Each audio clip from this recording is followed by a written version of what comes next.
Krishnamurti's Notebook. Written by Jiddu Krishnamurti.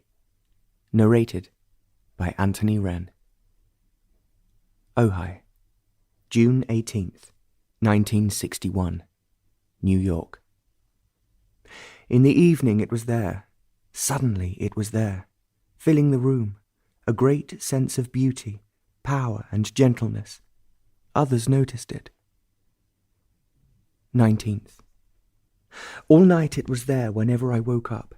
The head was bad going to the plane. The purification of the brain is necessary. The brain is the centre of all the senses. The more the senses are alert and sensitive, the sharper the brain is. It's the centre of remembrance, the past. It's the storehouse of experience and knowledge, tradition. So it's limited, conditioned. Its activities are planned, thought out, reasoned, but it functions in limitation, in space-time. So it cannot formulate or understand that which is the total, the whole, the complete. The complete, the whole is the mind.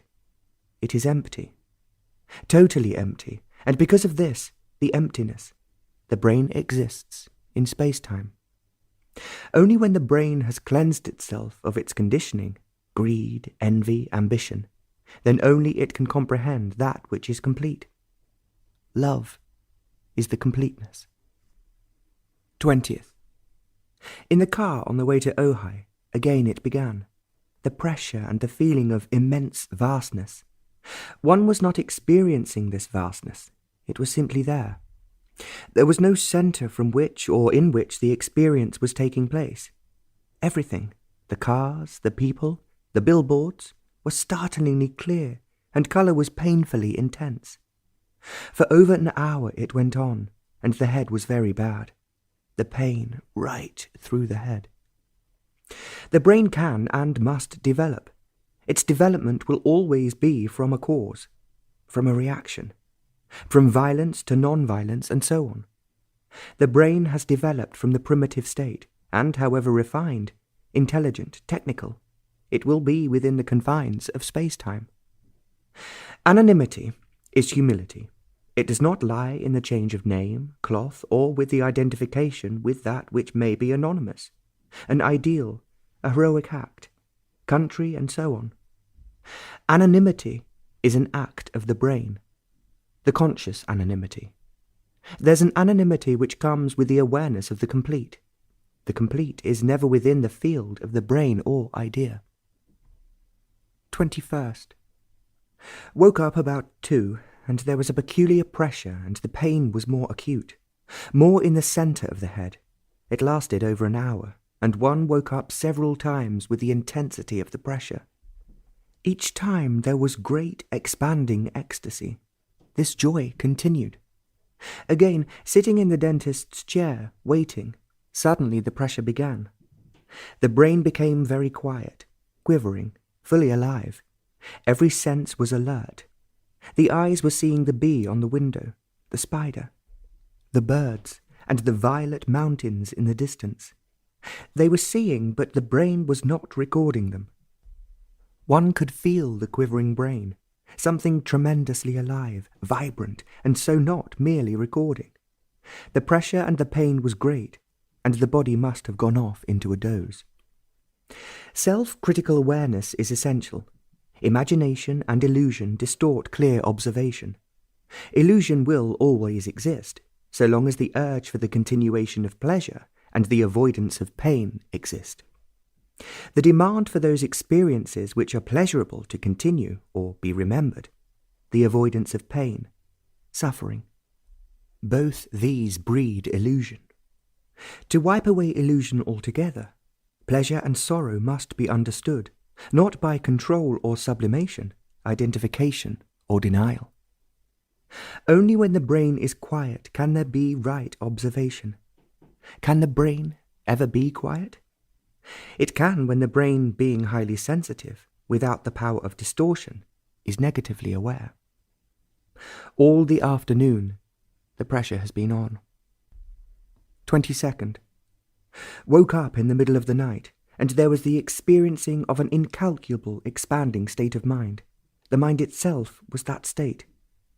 The feeling of this state was stripped of all sentiment, of all emotion, but was very factual, very real. This state continued for some considerable time. All this morning, the pressure and the pain has been acute.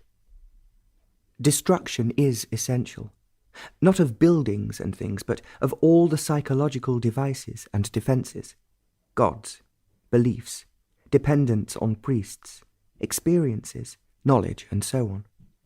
Without destroying all these, there cannot be creation. It's only in freedom that creation comes into being. Another cannot destroy these defences for you.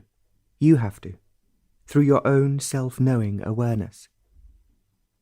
Revolution, social, economic, can only change outer states and things in increasing or narrowing circles, but it will always be within the limited field of thought.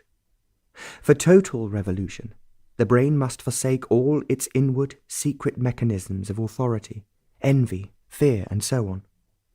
The strength and the beauty of a tender leaf is its vulnerability to destruction. Like a blade of grass coming up through the pavement, it has the power that can withstand casual death. 23rd. Creation is never in the hands of the individual. It ceases entirely when individuality, with its capacities, gifts, techniques, and so on, becomes dominant. Creation is the movement of the unknowable essence of the whole. It is never the expression of the part. Just as one was getting to bed, there was that fullness of ill-el. It was not only in the room, but it seemed to cover the earth from horizon to horizon. It was a benediction. The pressure, with its peculiar pain, was there all the morning, and it continues in the afternoon. Sitting in the dentist's chair, one was looking out of the window, looking past the hedge, the TV antenna, the telegraph pole, at the purple mountains. One was looking not with eyes only, but with one's whole head, as though from the back of the head, with one's entire being. It was an odd experience. There was no centre from which observation was taking place. The colours and the beauty and lines of the mountains were intense.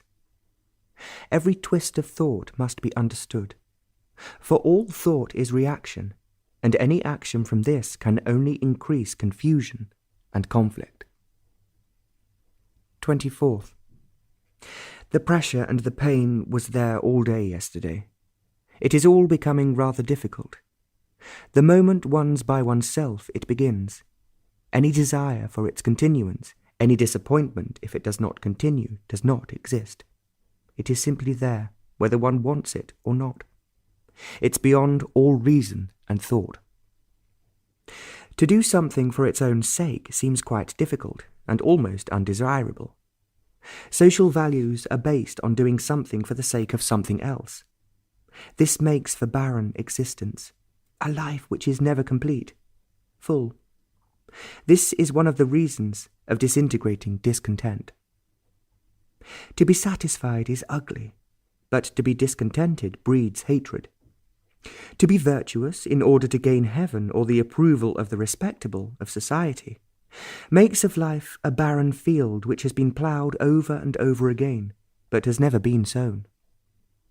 This activity of doing something for the sake of something else is in essence an intricate series of escapes from oneself, from what is. Without experiencing the essence, there is no beauty. Beauty is not merely in the outward things or in the inward thoughts, feelings, and ideas. There is beauty beyond all thought and feeling. In this essence, that is beauty. But this beauty has no opposite. The pressure continues, and the strain is at the base of the head, and it's painful. 25th. Woke up in the middle of the night and found the body perfectly still, stretched out on its back, motionless. This position must have been maintained for some time. The pressure and the pain was there. The brain and the mind were intensely still. There was no division between them. There is a strange, quiet intensity. Like two great dynamos working at great speed, there was a peculiar tension in which there was no strain. There was a sense of vastness about the whole thing, and a power without direction and cause, and so no brutality and ruthlessness, and it continued during the morning.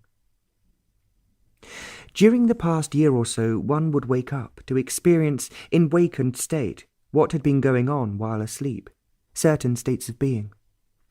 It is as though one woke up merely for the brain to register what was going on. But curiously, the particular experience would fade away quite soon. The brain was not putting it away in its scrolls of memory.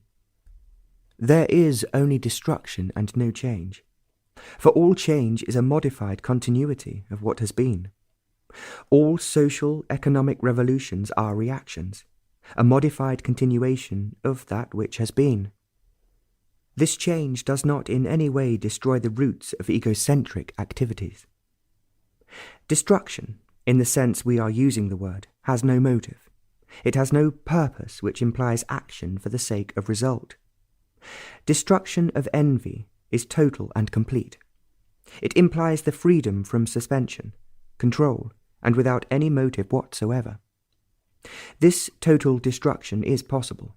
It lies in seeing the total structure of envy. This seeing is not in space-time, but immediate. 26th. The pressure and the strain of it was there, very strongly, yesterday afternoon and this morning. Only there was a certain change. The pressure and the strain were from the back of the head, through the palate to the top of the head. A strange intensity continues. One has to be quiet only for it to begin. Control in any form is harmful to total understanding. A disciplined existence is a life of conformity. In conformity there is no freedom from fear. Habit destroys freedom. Habit of thought, habit of drinking, and so on, makes for a superficial and dull life. Organized religion, with its beliefs, dogmas, and rituals, denies the open entry into the vastness of mind. It is this entry that cleanses the brain of space-time. Being cleansed, the brain can then deal with time-space. 27th. That presence which was at Il was there, waiting patiently, benignly, with great tenderness. It was like the lightning on a dark night, but it was there, penetrating, blissful. Something strange is happening to the physical organism. One can't exactly put one's finger on it, but there's an odd insistency, drive. It's in no way self-created, bred out of imagination. It is palpable when one's quiet, alone, under a tree or in a room. It is there most urgently, as one's about to go off to sleep. It's there as this is being written, the pressure and the strain, with its familiar ache. Formulation and words about all this seem so futile. Words, however accurate, however clear the description, do not convey the real thing. There's a great and unutterable beauty in all this. There is only one movement in life, the outer and the inner. This movement is indivisible, though it is divided. Being divided, most follow the outer movement of knowledge, ideas, beliefs, authority, security, prosperity, and so on. In reaction to this, one follows the so-called inner life, with its visions, hopes, aspirations, secrecies, conflicts, despairs. As this movement is a reaction, it is in conflict with the outer, so there is contradiction, with its aches, anxieties, and escapes. There is only one movement, which is the outer and the inner. With the understanding of the outer, then the inner movement begins, not in opposition or in contradiction. As conflict is eliminated, the brain, though highly sensitive and alert, becomes quiet. Then only the inner movement has validity and significance. Out of this movement there is a generosity and compassion which is not the outcome of reason and purposeful self-denial. The flower is strong in its beauty, as it can be forgotten, set aside, or destroyed. The ambitious do not know beauty. The feeling of essence is beauty. 28th. Woke up in the middle of the night shouting and groaning. The pressure and the strain, with its peculiar pain, was intense. It must have been going on for some time, and it went on for some time after waking up. The shouting and groaning take place quite often. These do not take place from indigestion. Sitting in the dentist's chair while waiting, the whole thing began again, and it is going on in the afternoon, as this is being written. It is more noticeable when one is alone, or in some beautiful place, or even in a dirty, noisy street. That which is sacred has no attributes. A stone in a temple, an image in a church. A symbol is not sacred. Man calls them sacred, something holy to be worshipped out of complicated urges, fears, and longings. This sacredness is still within the field of thought. It is built up by thought, and in thought there's nothing new or holy. Thought can put together the intricacies of systems, dogmas, beliefs, and the images, symbols, its projects, are no more holy than the blueprints of a house or the design of a new aeroplane. All this is within the frontiers of thought, and there is nothing sacred or mystical about all this. Thought is matter, and it can be made into anything, ugly, beautiful. But there's a sacredness which is not of thought, nor of a feeling resuscitated by thought. It is not recognizable by thought, nor can it be utilized by thought. Thought cannot formulate it, but there's a sacredness, untouched by any symbol or word. It is not communicable. It is a fact. A fact is to be seen, and the seeing is not through the word. When a fact is interpreted, it ceases to be a fact. It becomes something entirely different. The seeing is of the highest importance. This seeing is out of space-time. It's immediate, instantaneous. And what's seen is never the same again. There's no again or in the meantime. This sacredness has no worshipper, the observer who meditates upon it. It's not in the market to be bought or sold. Like beauty, it cannot be seen through its opposite, for it has no opposite. That presence is here, filling the room, spilling over the hills, beyond the waters, covering the earth. Last night, as it has happened once or twice before, the body was just the organism and nothing else, functioning, empty, and still. 29th. The pressure and the strain of deep ache is there. It is as though, deep within, an operation was going on. It is not brought on through one's own volition, however subtle it might be. One has deliberately and for some time gone into it, deeply. One has tried to induce it, tried to bring about various outward conditions, being alone and so on. Then nothing happens. All this isn't something recent. Love's not attachment.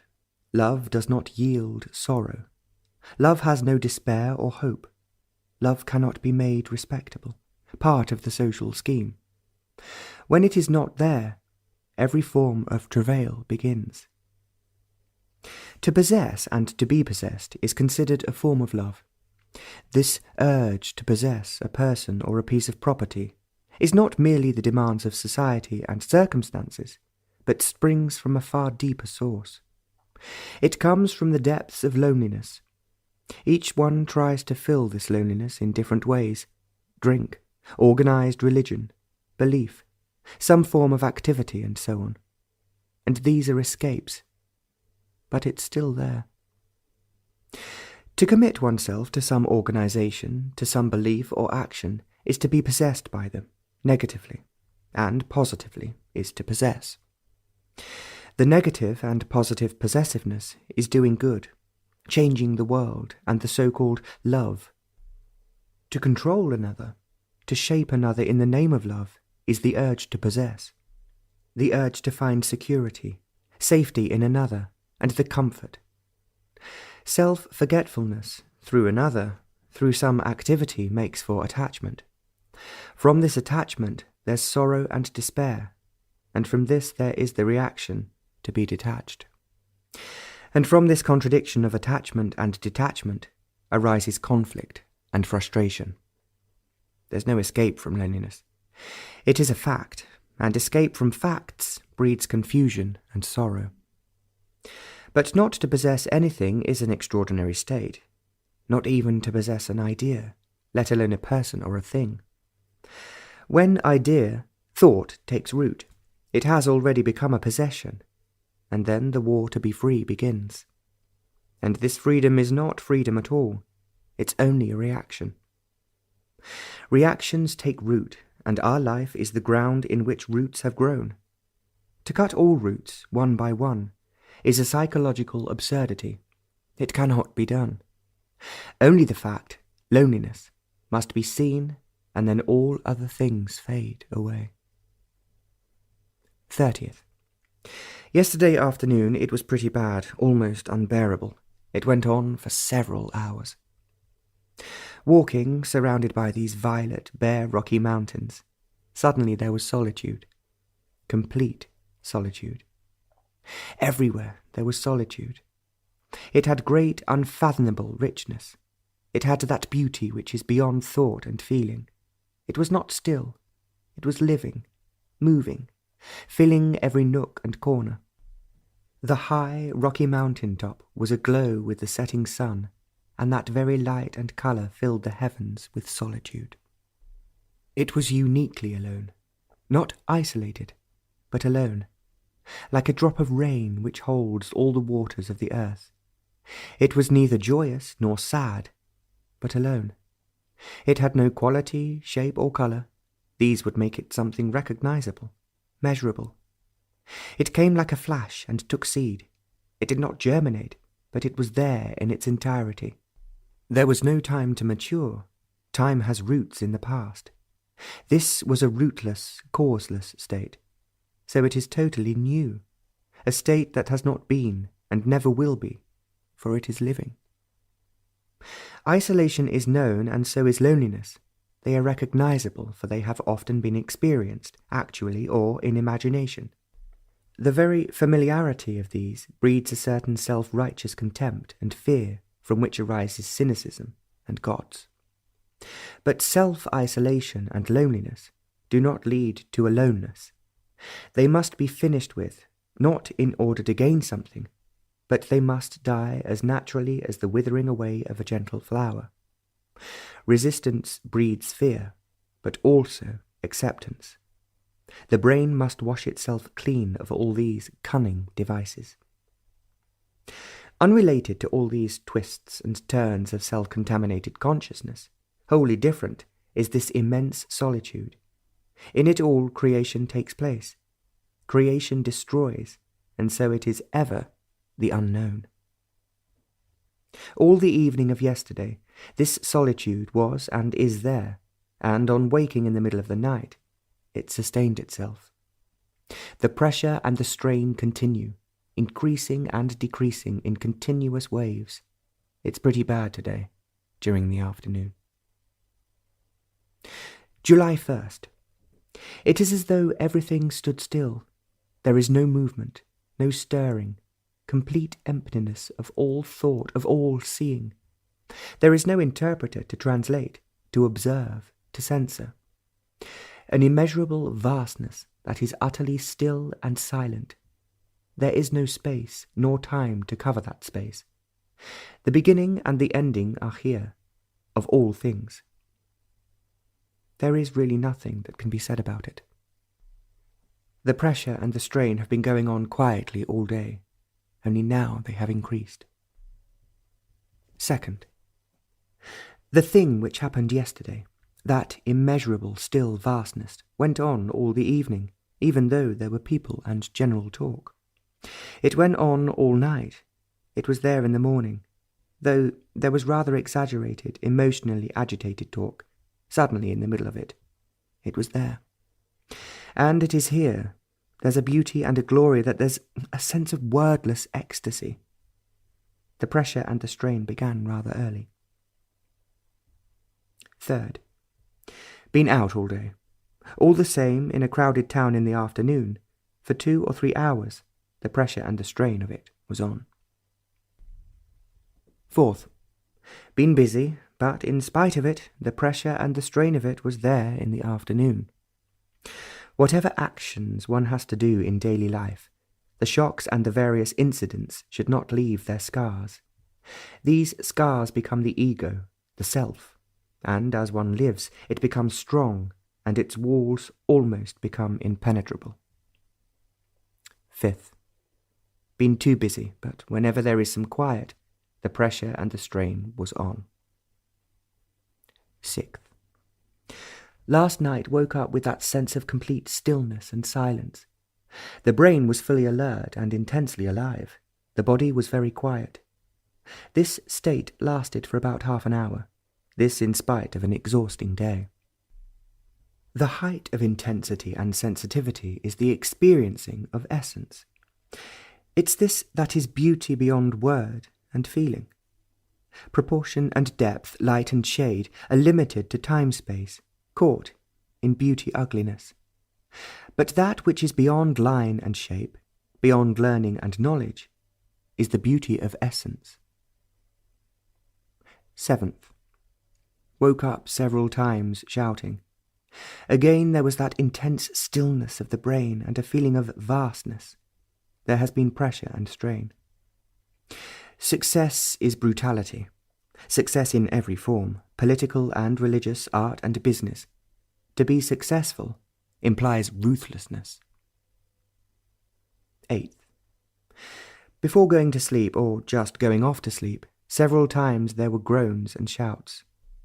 The body is too disturbed on account of travelling as one leaves tonight for London, via Los Angeles. There is a certain amount of pressure and strain. 9th, as one sat in the aeroplane amidst all the noise, smoking and loud talking, most unexpectedly, the sense of immensity and that extraordinary benediction which was felt at Il-El, that imminent feeling of sacredness began to take place. The body was nervously tense because of the crowd, noise, etc. But in spite of all this, it was there. The pressure and the strain were intense, and there was acute pain at the back of the head. There was only this state, and there was no observer. The whole body was wholly in it, and the feeling of sacredness was so intense that a groan escaped from the body, and passengers were sitting in the next seats. It went on for several hours, late into the night. It was as though one was looking, not with eyes only, but with 1,000 centuries. It was altogether a strange occurrence. The brain was completely empty. All reaction had stopped. During all those hours one was not aware of this emptiness, but only in writing it is the thing known. But this knowledge is only descriptive, and not real. That the brain could empty itself is an odd phenomenon. As the eyes were closed, the body, the brain, seemed to plunge into unfathomable depths, into states of incredible sensitivity and beauty. The passenger in the next seat began to ask something, and having replied, this intensity was there. There was no continuity, but only being.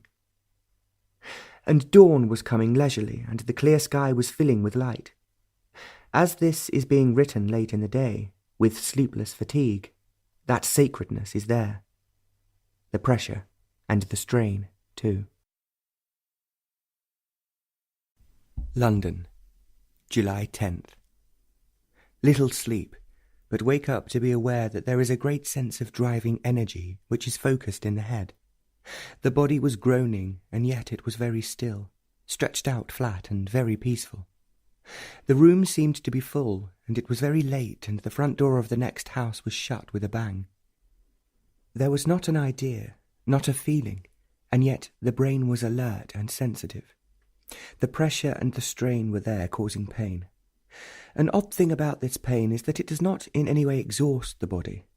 There seems to be so much happening within the brain, but yet it is impossible to put into words what exactly is taking place. There was a sense of measureless expansion.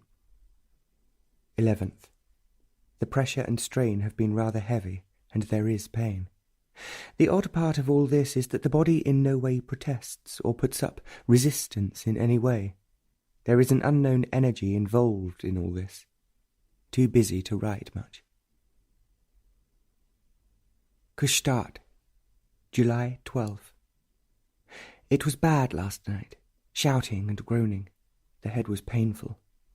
Though little sleep, woke up twice, and each time there was a sense of expanding intensity and intense inward attention, and the brain had emptied itself of all feeling and thought. Destruction, the complete emptying of the brain, the reaction and memory must without any effort wither away. Withering away implies time, but it is time that ceases and not the ending of memory. This timeless expanding that was taking place and the quality and degree of intensity are wholly different from passion and feeling. It was this intensity, totally unrelated to any desire, wish or experience, as remembrance, that was rushing through the brain. The brain was only an instrument, and it's the mind that is this timeless expanding, exploding intensity of creation, and creation is destruction. In the aeroplane, it's going on. 13th. I think it's the quietness of the place, of the green slopes of the mountains, the beauty of the trees and the cleanliness, that and other things have made the pressure and the strain far greater. The head has been bad all day. It becomes worse when one is by oneself. All last night it seems to have been going on, and woke up several times shouting and groaning. Even during rest in the afternoon it was bad, accompanied by shouting. The body is completely relaxed and at rest here. Last night, after the long and lovely drive through mountainous country, on entering the room, that strange sacred blessing was there. The other also felt it. The other also felt the quiet, that penetrating atmosphere. There is a feeling of great beauty and love, and of mature fullness. Power is derived from something, from asceticism, from action, from position, from virtue, from domination, and so on. All such forms of power are evil. It corrupts and perverts. The use of money, talent, cleverness to gain power, or deriving power from any use of these, is evil. But there is a power which is in no way related to that power which is evil. This power is not to be bought through sacrifice, virtue, good works, and beliefs, nor is it to be bought through worship, prayers, and self-denying or self-destructive meditations. All effort to become or to be must wholly, naturally cease. Only then that power which is not evil can be. 14th. The whole process has been going on all day. The pressure, the strain, and the pain at the back of the head. Woke up shouting several times, and even during the day there was involuntary groaning and shouting. Last night that sacred feeling filled the room, and the other felt it also.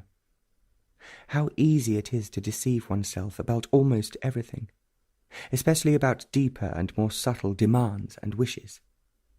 To be utterly free for all such urges and demands is arduous, but yet it is essential to be free from them, or else the brain breeds every form of illusion. The urge for the repetition of an experience, however pleasant, beautiful, fruitful, is the soul in which sorrow grows. The passion of sorrow is as limiting as the passion of power. The brain must cease to make its own ways and be utterly passive. 15th. The whole process was bad last night. It has left one rather tired and sleepless. Woke up in the middle of the night with a sense of immense and measureless strength. It was not the strength that will or desire has put together, but the strength that is there in a river, in a mountain, in a tree. It is in man when every form of desire and will have completely ceased. It has no value, has no profit to a human being, but without it, the human being is not, nor the tree.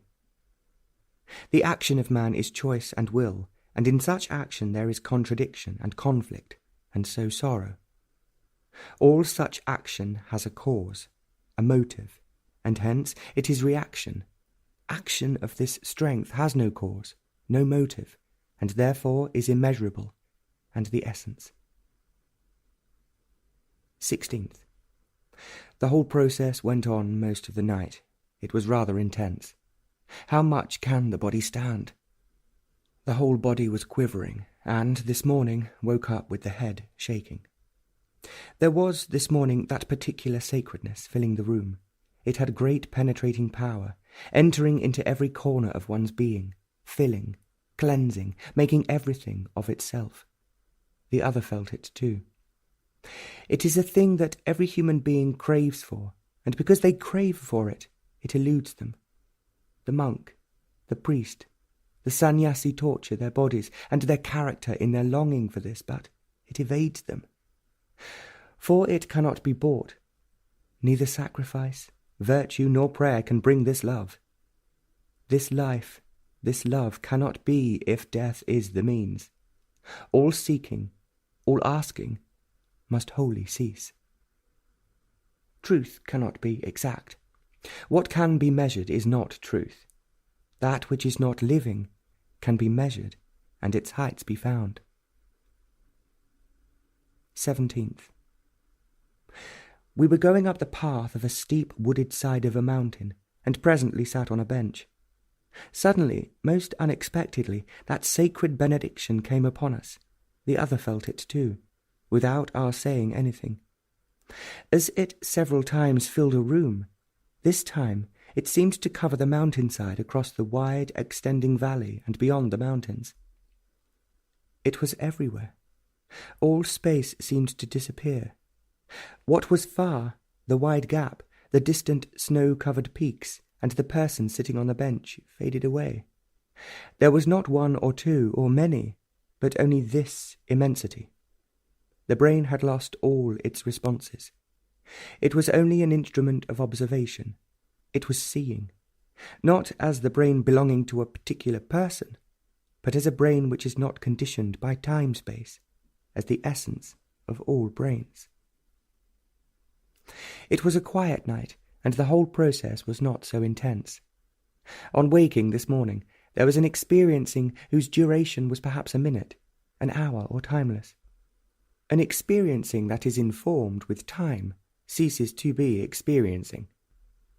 What has continuity ceases to be the experiencing. On waking there was in the very depth, in the measureless depth of the total mind, an intense flame alive and burning furiously, of attention, of awareness, of creation. The word is not the thing. The symbol is not the real. The fires that burn on the surface of life pass, die away, leaving sorrow and ashes and remembrances. These fires are called life, but it's not life. It's decay. The fire of creation that is destruction is life. In it there is no beginning, no ending, neither tomorrow nor yesterday. It's there, and no surface activity will ever uncover it. The brain must die for this life to be. 18th. The process has been very acute, preventing sleep. Even in the morning and in the afternoon, shouting and groaning. The pain has been rather bad. Woke up this morning with a great deal of pain, but at the same time there was a flash of a seeing that was revealing. Our eyes and brain register the outward things, trees, mountains, swift running streams, accumulate knowledge, technique, and so on. With that same eyes and brain, trained to observe, to choose, to condemn and justify, we turn inward, look inward, with eyes and brain that recognize objects, build up ideas which are organized into reason. This inward look does not go very far, for it's still within the limitation of its own observation and reason. This inward gaze is still the outward look, and so there's not much difference between the two. What may appear to be different may be similar. But there's an inward observation which is not the outward observation turned inward. The brain and the eye which observe only partially do not comprehend the total seeing. They must be alive completely, but still. They must cease to choose and judge, but be passively aware. Then the inward seeing is without the border of time-space. In this flash, a new perception is born.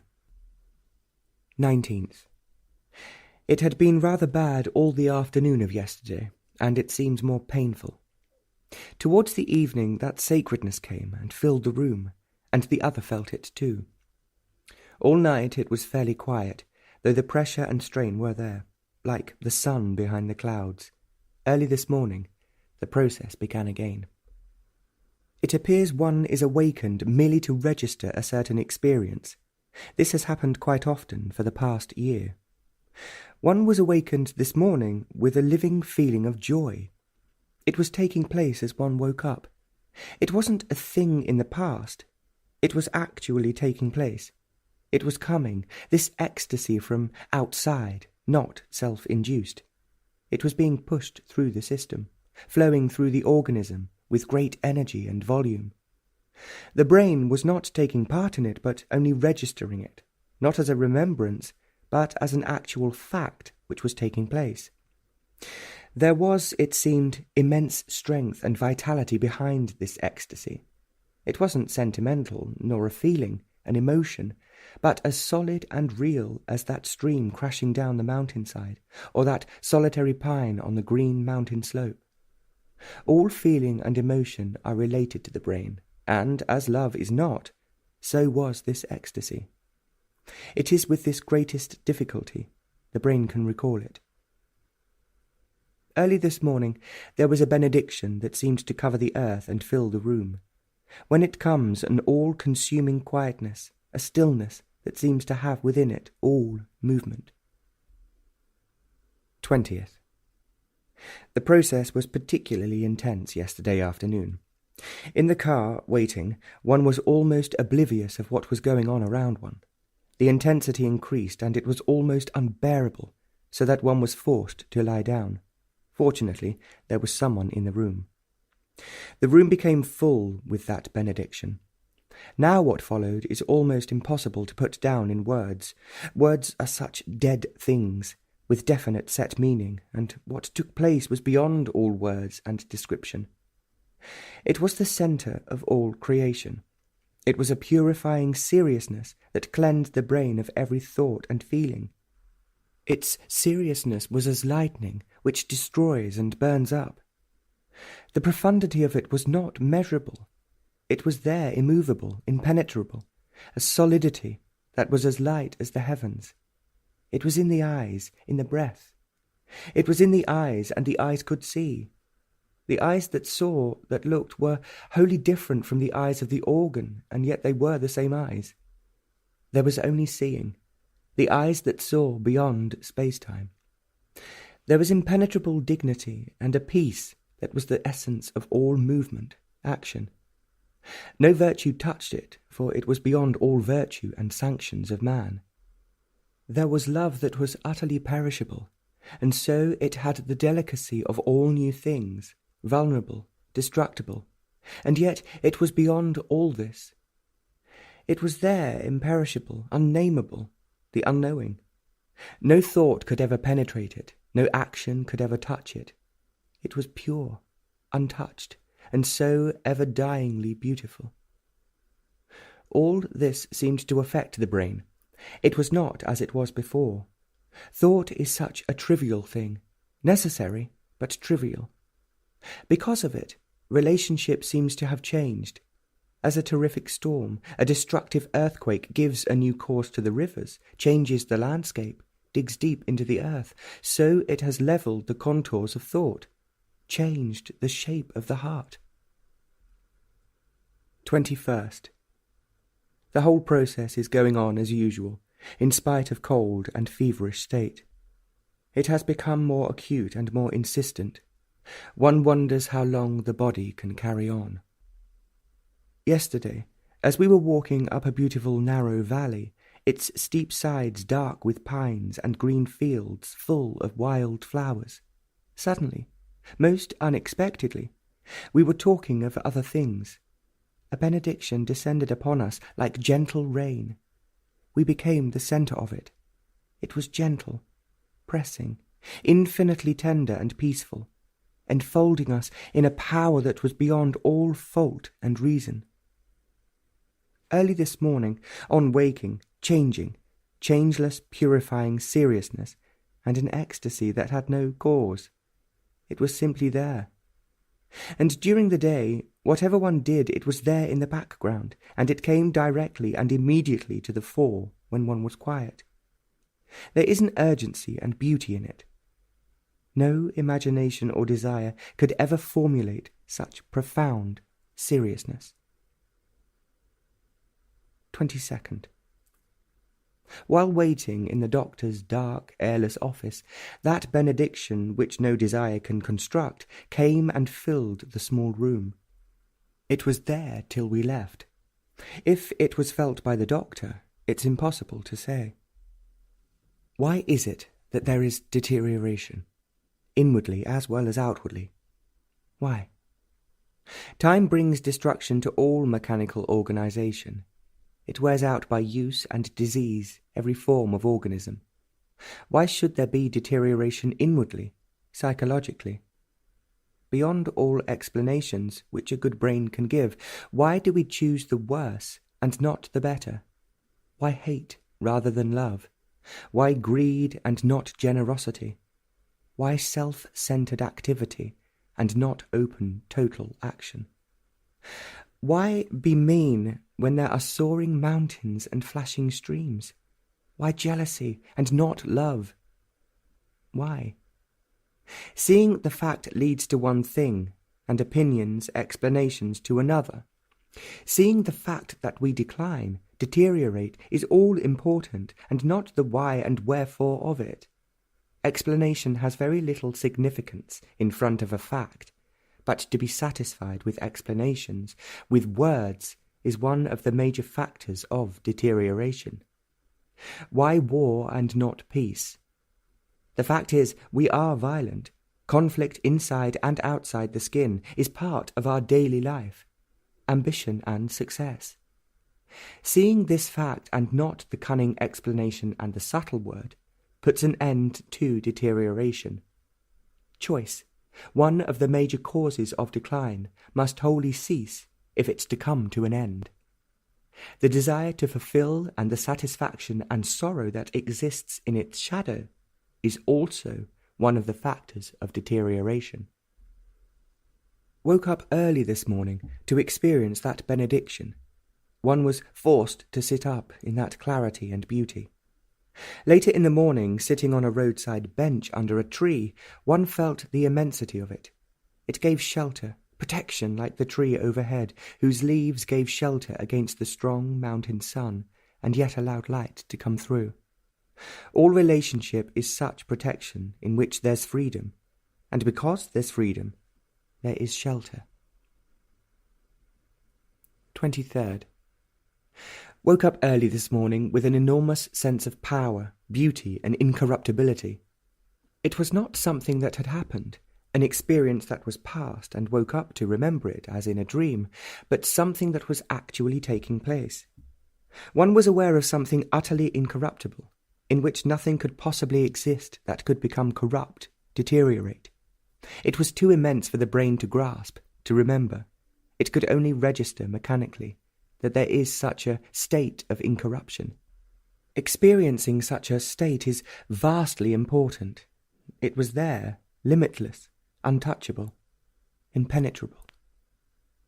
Because of its incorruptibility, there was in it beauty. Not the beauty that fades, nor something put together by the hand of man, nor the evil with its beauty. One felt that in its presence all essence exists, and so it was sacred. It was a life in which nothing could perish. Death is incorruptible, but man makes of it a corruption, as, for him, life is. With it all there was that sense of power, strength as solid as that mountain which nothing could shatter, which no sacrifice, prayer, virtue could ever touch. It was there, immense, which no wave of thought could corrupt, a thing remembered. It was there, and the eyes, the breath were of it. Time, laziness corrupts. It must have gone on for a certain period.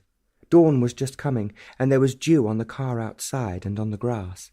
The sun wasn't up yet, but the sharp snow peak was clear in the grey-blue sky. It was an enchanting morning, with not a cloud. But it wouldn't last. It was too lovely. Why should all this happen to us? No explanation is good enough, though one can invent a dozen. But certain things are fairly clear. Number 1. One must be wholly indifferent to it coming and going. Number 2. There must be no desire to continue the experience or to store it away in memory. Number 3. There must be a certain physical sensitivity, a certain indifference to comfort. Number 4. There must be self-critical, humorous approach. But even if one had all these, by chance, not through deliberate cultivation and humility, even then they are not enough. Something totally different is necessary, or nothing is necessary. It must come, and you can never go after it, do what you will.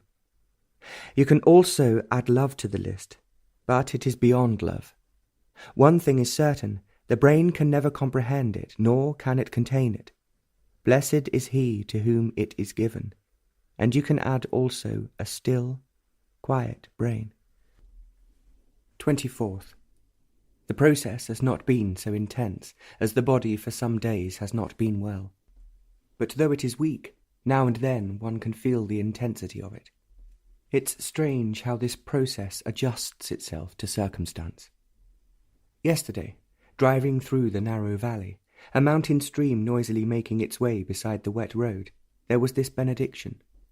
It was very strong, and everything was bathed in it.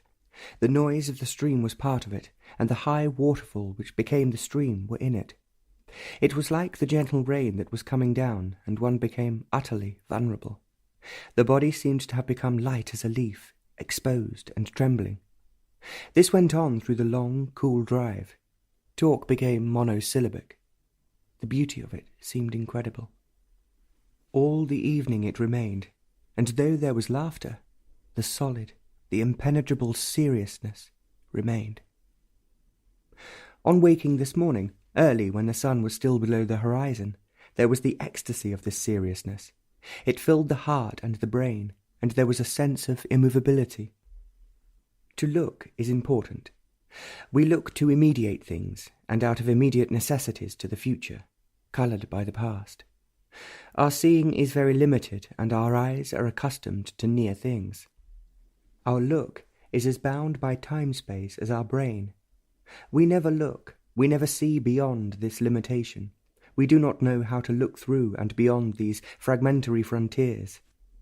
But the eyes have to see beyond them, penetrating deeply and widely, without choosing, without shelter. They have to wander beyond man-made frontiers of ideas and values, and to feel beyond love. Then there is a benediction, which no God can give. 25th. In spite of a meeting, the process is going on, rather gently, but going on. Woke up this morning rather early, with a sense of a mind that had penetrated into unknown depths. It was as though the mind itself was going into itself, deeply and widely, and the journey seemed to have been without movement. And there was this experience of immensity, in abundance, and a richness that was incorruptible.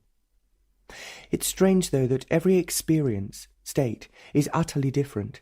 It is still the same movement. Though it seems to change, it is still the changeless. 26th. All yesterday afternoon the process was on, and it was pretty bad. Walking in the deep shadow of a mountain, beside a chattering stream, in the intensity of the process, one felt utterly vulnerable, naked and very open. One hardly seemed to exist, and the beauty of the snow-covered mountain, held in the cup of two dark pine slopes of curving hills, was greatly moving. Early in the morning, when the sun was not yet up, and the dew on the grass, still in bed, lying quietly, without any thought or movement, there was a seeing. Not the superficial seeing with the eyes, but seeing through the eyes from behind the head. The eyes from behind the head were only the instrument through which the immeasurable past was seeing into the immeasurable space that had no time. And later, still in bed, there was a seeing in which all life seemed to be contained. How easy it is to deceive oneself, to project desirable states which are actually experienced, especially when they are pleasure. There's no illusion, no deception, when there's no desire, conscious or unconscious, for any experience of any kind, when one's wholly indifferent to the coming and going of all experience, when one's not asking for anything. 27th. It was a beautiful drive through 2 different valleys, up to a pass. The sweeping mountainous rocks, fantastic shapes and curves, their solitude and grandeur, and far away the green sloping mountain, made an impression on the brain that was still.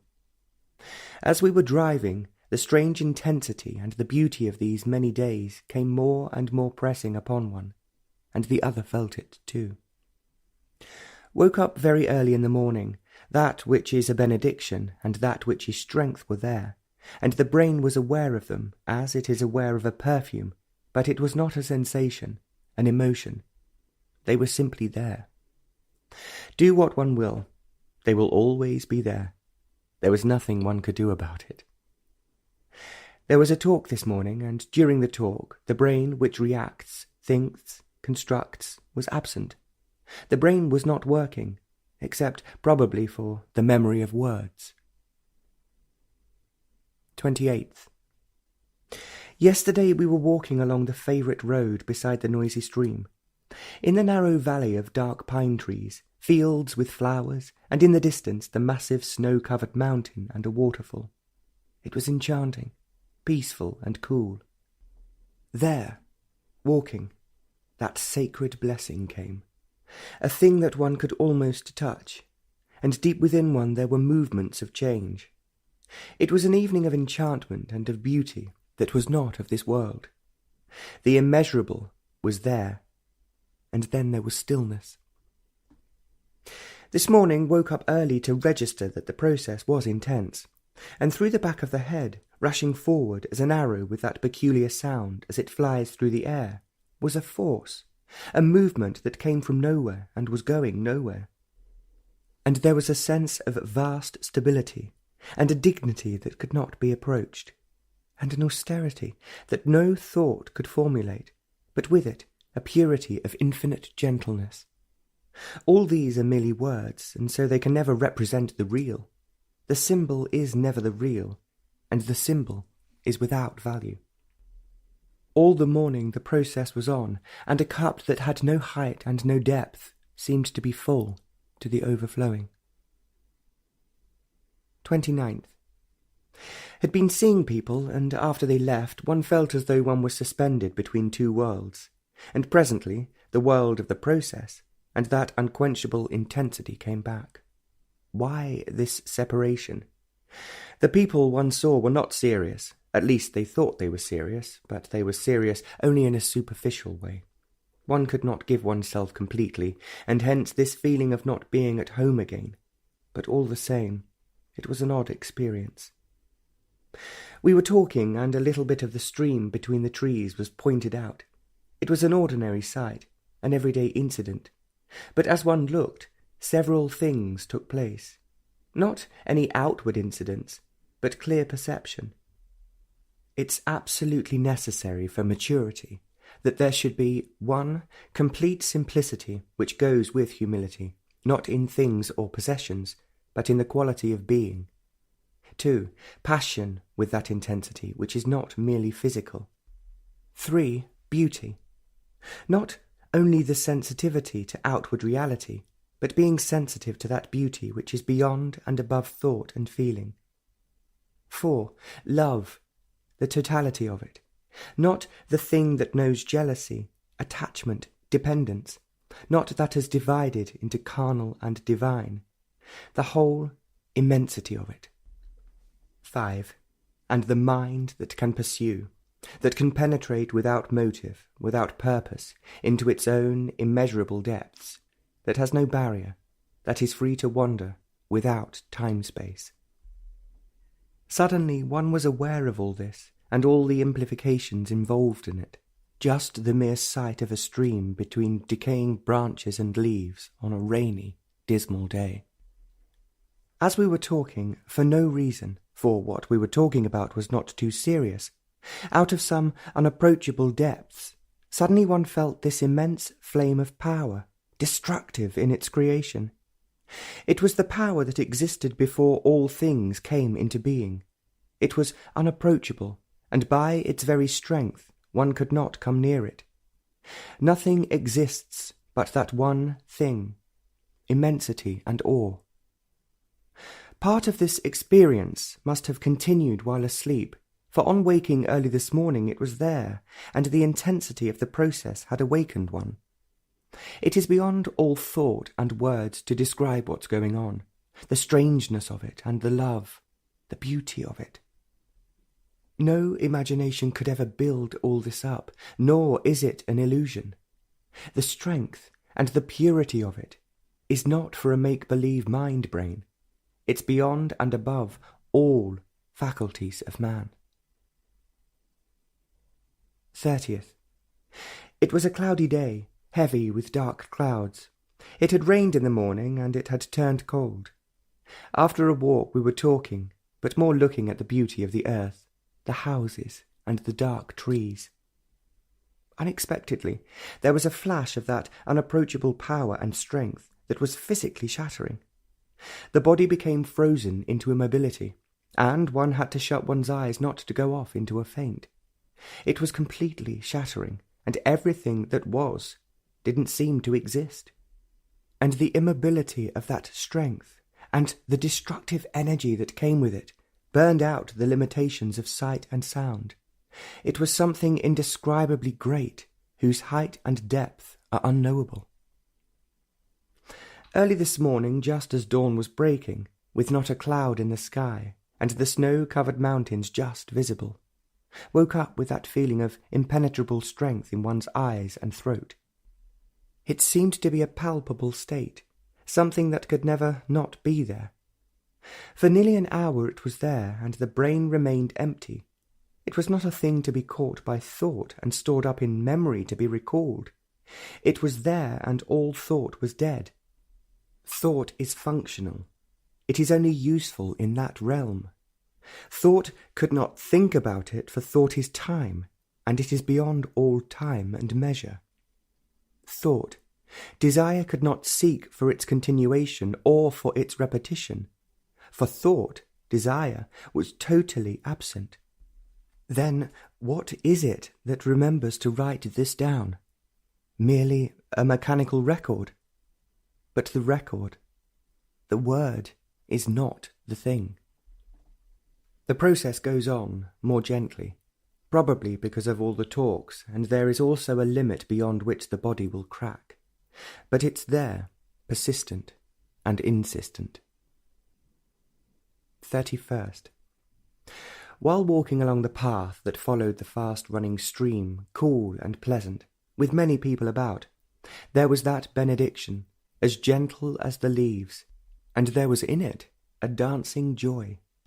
But there was beyond and through it that immense solid strength and power that was unapproachable. One felt that there was immeasurable depth behind it, unfathomable. It was there with every step, with an urgency and yet with infinite indifference. As a big, high dam holds back the river, forming a vast lake of many miles, so was this immensity. But every moment there was destruction, not the destruction to bring about a new change, change is ever new, but total destruction of what has been, so that it can never be. There was no violence in this destruction. There is violence in change, in revolution, in submission, in discipline, in control and domination. But here all violence, in any form with a different name, has totally ceased. It is this destruction that is creation. But creation is not peace. Peace and conflict belong to the world of change and time, to the outward and inward movement of existence. But this was not of time nor of any movement in space. It is pure and absolute destruction, and only then can the new be. This morning, on awaking, this essence was there. It must have been there all night, and on waking it seemed to fill the whole head and body, and the process is going on gently. One has to be alone and quiet, then it is there. As one writes, that benediction is there, a soft breeze among the leaves. August 1st. It was a beautiful day, and driving in the beautiful valley, there was that which was not to be denied.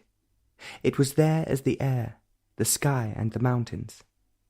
Woke up early, shouting, for the process was intense, but during the day, in spite of the talk, it has been going on with mildness. 2nd. Woke up early this morning. Unwashed, one was forced to sit up, and one has generally sat up in bed for some time before getting out of bed. But this morning it was beyond the usual procedure. It was an urgent and imperative necessity.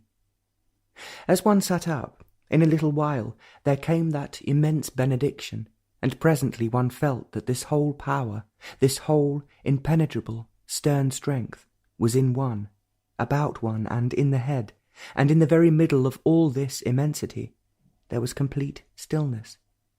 It was a stillness which no mind can imagine, formulate. No violence can produce this stillness. It had no cause. It was not a result. It was the stillness in the very centre of a tremendous hurricane. It was the stillness of all motion, the essence of all action. It was the explosion of creation, and it's only in such stillness that creation can take place. Again, the brain could not capture it. It could not record in its memories, in the past, for this thing is out of time. It had no future. It had no past or present. If it was of time, the brain could capture it and shape it according to its conditioning. As this stillness is the totality of all motion, the essence of all action, a living that was without shadow, the thing of shadow could not by any means measure it. It is too immense for time to hold it, and no space could contain it. All this may have lasted a minute or an hour. Before sleeping the process was acute, and it had continued in a mild way all day long. 3rd. Woke up early with that strong feeling of otherness, of another world that is beyond all thought. It was very intense and as clear and pure as the early morning, cloudless sky. Imagination and illusion are purged from the mind, for there is no continuance. Everything is, and it has never been before. Where there is a possibility of continuance, there is delusion. It was a clear morning, though soon clouds would be gathering. As one looked out of the window, the trees, the fields were very clear. A curious thing is happening. There is a heightening of sensitivity. Sensitivity not only to beauty, but also to other things. The blade of grass was astonishingly green. That one blade of grass contained the whole spectrum of colour. It was intense, dazzling, and such a small thing, so easy to destroy. Those trees were all of life, their height and their depth. The line of those sweeping hills and the solitary trees were the expression of all time and space. And the mountains, against the pale sky, were beyond all the gods of man. It was incredible to see, feel, all this by just looking out of the window. One's eyes were cleansed. It is strange how during one or two interviews that strength, that power filled the room. It seemed to be in one's eyes and breath. It comes into being, suddenly and most unexpectedly, with a force and intensity that is quite overpowering, and at other times it's there, quietly and serenely. But it's there whether one wants it or not. There is no possibility of getting used to it, for it has never been, nor will it ever be. But it's there. The process has been mild. These talks and seeing people probably make it so. 4th. Woke up very early in the morning. It was still dark, but dawn would soon come. Towards the east there was in the distance a pale light. The sky was very clear, and the shape of the mountains and the hills were just visible. It was very quiet.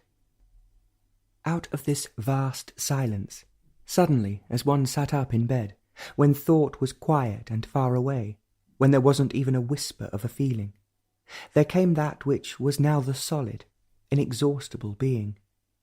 It was solid without weight, without measure. It was there, and besides it, there existed nothing. It was there without another. The words solid, immovable, imperishable do not in any way convey that quality of timeless stability. None of these or any other word could communicate that which was there. It was totally itself and nothing else. It was the totality of all things, the essence. The purity of it remained, leaving one without thought, without action. It's not possible to be one with it. It is not possible to be one with a swiftly flowing river. You can never be one with that which has no form, no measure, no quality. It is. That is all. How deeply mature and tender everything has become, and strangely all life is in it, like a new leaf, utterly defenceless. 5th. There was, as one woke up this morning early, a flash of seeing, looking, that seems to be going on and on forever. It started nowhere and went nowhere, but in that seeing all sight was included and all things. It was a sight that went beyond the streams, the hills, the mountains, past the earth and the horizon and the people. In this seeing there was penetrating light and incredible swiftness. The brain could not follow it, nor could the mind contain it. It was pure light, and a swiftness that knew no resistance. On the walk yesterday, the beauty of light among the trees and on the grass was so intense that it left one actually breathless, and the body frail. Later this morning, as one was going to have breakfast, like a knife thrust into a soft earth, there was that benediction, with its power and strength. It came as does lightning, and was gone as quickly. The process was rather intense yesterday afternoon, and somewhat less this morning. There's a frailty about the body. 6th. Though one had slept not too well, on walking one was aware that all night the process was going, but much more, that there was a blossoming of that benediction. One felt as though it was operating upon one. On waking, there was an outpouring of this power and strength. It was as a stream rushing out of the rocks, out of the earth. There was a strange and unimaginable bliss in this, an ecstasy that had nothing to do with thought and feeling. There is an aspen tree, and its leaves are trembling in the breeze, and without that dance, life is not. 7th. One was done up after the talk and seeing people, and towards the evening we went for a short walk. After a brilliant day, clouds were gathering, and it would rain during the night. Clouds were closing in on the mountains, and the stream was making a great deal of noise. The road was dusty with cars, and across the stream was a narrow wooden bridge. We crossed it, and went up a grassy path, and the green slope was full of flowers of so many colours. The path went up gently past a cowshed, but it was empty. The cattle had been taken to pastures much higher up. It was quiet up there, without people, but with the noise of the rushing stream. Quietly it came, so gently that one was not aware of it, so close to the earth among the flowers. It was spreading, covering the earth, and one was in it, not as an observer, but of it. There was no thought or feeling, the brain utterly quiet. Suddenly there was innocence, so simple, so clear and delicate. It was a meadow of innocence, past all pleasure and ache, beyond all torture of hope and despair. It was there, and it made the mind, one's whole being, innocent. One was of it, past measure, past word, the mind transparent, and the brain young without time. It went on for some time, and it was late, and we had to return. This morning, on waking, it took a little time for that immensity to come, but it was there, and thought and feeling were made still. As one was cleaning one's teeth, The intensity of it was sharp and clear. It comes as suddenly as it goes. Nothing can restrain it, and nothing can call it. The process has been rather acute, and the pain has been sharp. 8th. On waking, everything was quiet as the previous day had been tiring.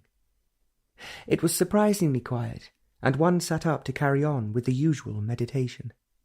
Unexpectedly, as one hears a distant sound, it began, quietly, gently, and all of a sudden it was there in full force. It must have lasted for some minutes. It was gone, but it left its perfume deep in one's consciousness, and the seeing of it in one's eyes. During the talk this morning, that immensity with its benediction was there. Each one must have interpreted it in his way, thereby destroying its indescribable nature. All interpretation distorts. The process has been acute, and the body has become rather frail. But beyond all this, there is the purity of incredible beauty, the beauty not of things, which thought or feeling has put together, or the gift of some craftsman, but as a river that wanders, nourishing and indifferent, polluted and made use of. It's there, complete and rich in itself. And a strength that has no value in man's social structure and behaviour. But it is there, unconcerned, immense, untouchable. Because of this, all things are. 9th. Again this morning, on waking, one felt it was an empty night. It had been too much, for the body, with the talk the day before and seeing people, was tired. Sitting up in bed as usual, it was quiet. The country was asleep. There was no sound, and the morning was heavy with clouds. Wherever it has its being, it came suddenly and fully, this benediction with its strength and power. It remained filling the room and beyond, and presently it went, leaving behind a feeling of vastness, whose height was beyond the word. Yesterday, walking amidst hills, meadows and streams, among pleasant quietness and beauty, one was again aware of that strange and deeply moving innocence. It was quietly, without any resistance, penetrating, entering into every corner and twist of one's mind, cleansing it of all thought and feeling. It left one empty and complete. Suddenly all time had stopped. Each one was aware of its passage. The process is going on, but more gently and deeply. 10th. It had rained sharply and very heavily, washing off the white dust on the big round leaves by the unpaved road that went deep into the mountains. The air was soft and gentle, and at that altitude not heavy. The air was clean and pleasant, and there was the smell of rain-washed earth. Walking up the road, one was aware of the beauty of the earth, and the delicate line of the steep hills against the evening sky, of the massive, rocky mountain with its glacier and wide field of snow, of the many flowers in the meadows. It was an evening of great beauty and quietness. The stream, so boisterous, was made muddy by the recent heavy rain. It had lost that peculiar bright clarity of mountain water, but in a few hours it would again become clear. As one looked at the massive rocks, with their curves and shapes and the sparkling snow, half dreamily with no thought in mind, suddenly there was an immense, massive dignity of strength and benediction. It filled the valley on the instant, and the mind had no measurement. It was deep beyond the word. Again there was innocence. On waking early this morning, it was there, and meditation was a little thing, and all thought died, and all feeling had ceased. The brain was utterly quiet. Its record is not the real. It was there, untouchable and unknowable. It would never be what has been.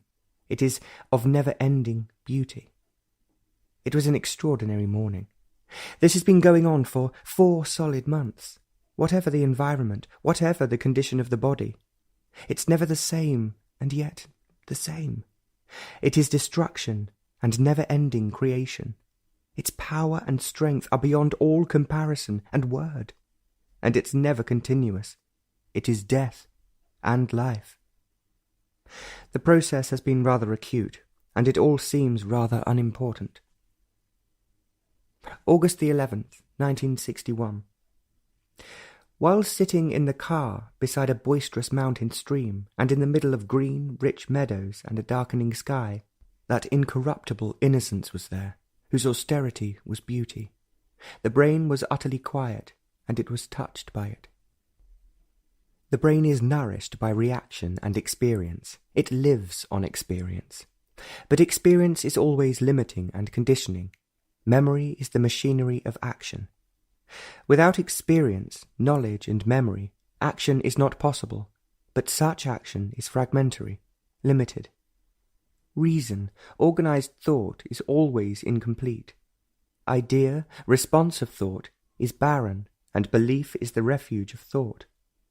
All experience only strengthens thought, negatively or positively. Experiencing is conditioned by experience, the past.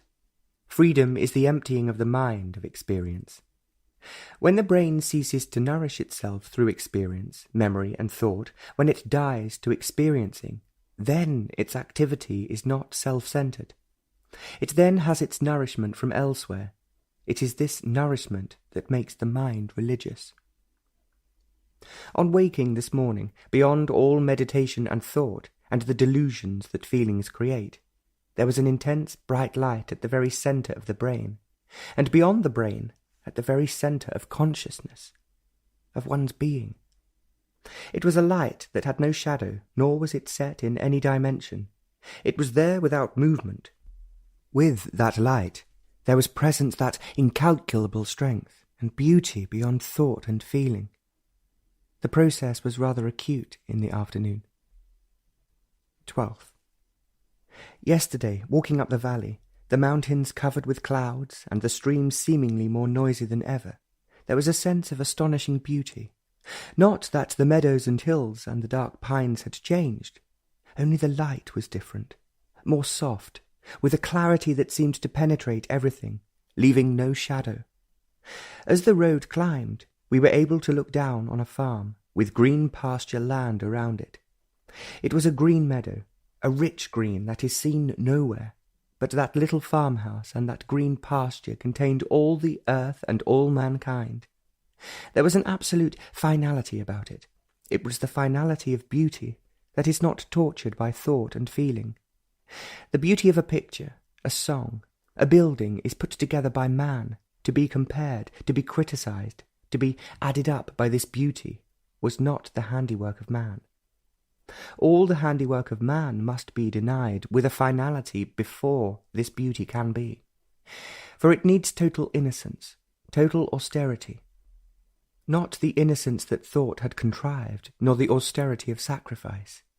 Only when the brain is free of time, and its responses utterly still, is there that austere innocence.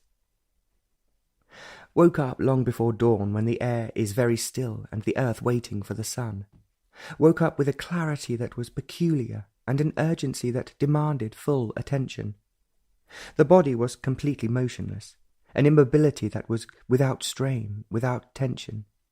And inside the head a peculiar phenomenon was going on. A great wide river was flowing with the pressure of immense weight of water, flowing between high, polished granite rock. On each side of this great wide river was polished, sparkling granite, on which nothing grew, not even a blade of grass. There was nothing but sheer, polished rock, soaring up beyond measurable eyesight. The river was making its way, silently, without a whisper, indifferent, majestic. It was actually taking place. It wasn't a dream, a vision, nor a symbol to be interpreted. It was there, taking place, beyond any doubt. It was not a thing of imagination. No thought could possibly invent it. It was too immense and real for thought to formulate it. The immobility of the body and this great flowing river between the polished granite walls of the brain went on for an hour and a half by the watch. Through the open window the eyes could see the coming dawn. There was no mistaking the reality of what was taking place. For an hour and a half the whole being was attentive, without effort, without wandering off. And all of a sudden it stopped, and the day began. This morning that benediction filled the room. It was raining hard, but there would be blue sky later. The process, with its pressure and ache, continues gently. 13th. As the path that goes up the mountain can never contain all of the mountain, so this immensity is not the word. And yet, walking up the side of the mountain, with the small stream running at the foot of the slope, this incredible, unnameable immensity was there. The mind and heart was filled with it, and every drop of water on the leaf and on the grass was sparkling with it. It had been raining all night and all morning, and it had been heavy with clouds, and now the sun was coming out over the high hills, and there were shadows on the green, spotless meadows that were rich with flowers. The grass was very wet, and the sun was on the mountains. Up that path there was enchantment, and talking now and then seemed in no way to the beauty of that light, nor the simple peace that lay in the field. The benediction of that immensity was there, and there was joy. On waking this morning, there was again that impenetrable strength whose power is the benediction. One was awakened to it, and the brain was aware of it without any of its responses. It made the clear sky and the Pleiades incredibly beautiful, and the early sun on the mountain with its snow was the light of the world. During the talk it was there, untouchable and pure, and in the afternoon, in the room it came, with the speed of lightning, and was gone.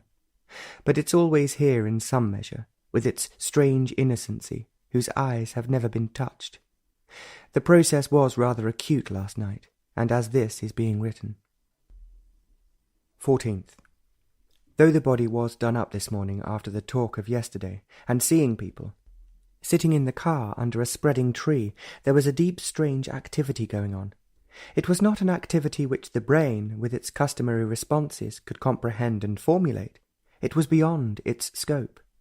But there was an activity, deep within, which was wearing out all obstruction. But the nature of that activity is impossible to tell. Like deep subterranean waters making their way to the surface, so there was an activity far deeper than beyond all consciousness. One is aware of the increase of sensitivity of the brain. Colour, shape, line, the total form of things have become more intense and extraordinarily alive. Shadows seem to have a life of their own, of greater depth and purity. It was a beautiful, quiet evening. There was a breeze among the leaves, and the aspen leaves were trembling and dancing. A tall, straight stem of a plant, with a crown of white flowers, touched by faint pink, stood as a watcher by the mountain stream. The stream was golden in the setting sun, and the woods were deep in silence. Even the passing cars didn't seem to disturb them. The snow-covered mountains were deep in dark, heavy clouds, and the meadows knew innocence. The whole mind was far beyond all experience, and the mediator was silent. 15th. While walking beside the stream and with the mountains in clouds, there were moments of intense silence, like the brilliant patches of blue sky among the parting clouds. It was a cold, sharp evening, with a breeze that was coming from the north. Creation is not for the talented, for the gifted. They only know creativeness, but never creation. Creation is beyond thought and image, beyond the word and expression. It is not to be communicated, for it cannot be formulated. It cannot be wrapped up in words. It can be felt in complete awareness. It cannot be used and put on the market, to be haggled and sold. It cannot be understood by the brain, with its complicated varieties of responses. The brain has no means to get into touch with it. It's utterly incapable. Knowledge is an impediment, and without self-knowing, creation cannot be. Intellect, the sharp instrument of the brain, can in no way approach it. The total brain, with its hidden secret demands and pursuits, and the main varieties of cunning virtues, must be utterly quiet, speechless, but yet alert and still. Creation is not baking bread or writing a poem. All activity of the brain must cease, voluntarily and easily, without conflict and pain. There must be no shadow of conflict and imitation. Then there is the astonishing movement called creation. It can only be in total negation. It cannot be in the passage of time, nor can space cover it. There must be complete death, total destruction, for it to be. On waking this morning, there was complete silence outwardly and inwardly. The body and the measuring and weighing brain were still, in a state of immobility, though both were alive and highly sensitive. And quietly, as the dawn comes, it came from somewhere deep within, that strength with its energy and purity. It seems to have no roots, no cause, but yet it was there, intense and solid, with a depth and a height that are not measurable. It remained for some time by the watch, and went away, as the cloud goes behind a mountain. Every time there is something new in this benediction, a new quality, a new perfume, but yet it is changeless. It is utterly unknowable. The process was acute for a while, but it's there in a gentle manner. It is all very strange and unpredictable. 16th. There was a patch of blue sky between two vast, endless clouds.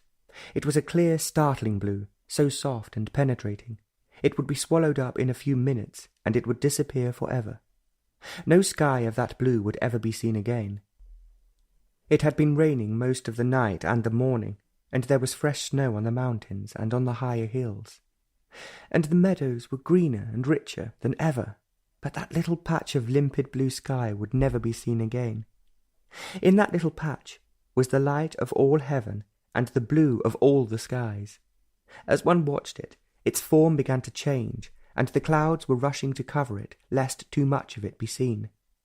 It was gone, never to appear again. But it had been seen, and the wonder of it remains. At that moment, resting on the sofa, as the clouds were conquering the blue, there came quite unexpectedly that benediction, with its purity and innocence. It came in abundance, and filled the room till the room and the heart could hold no more. Its intensity was peculiarly overpowering and penetrating, and its beauty was on the land. The sun was shining on a patch of brilliant green, and the dark pines were quiet and indifferent. This morning, it was very early. The dawn wouldn't come for a couple of hours. On waking, with eyes that have lost their sleep, one was aware of an unfathomable cheerfulness.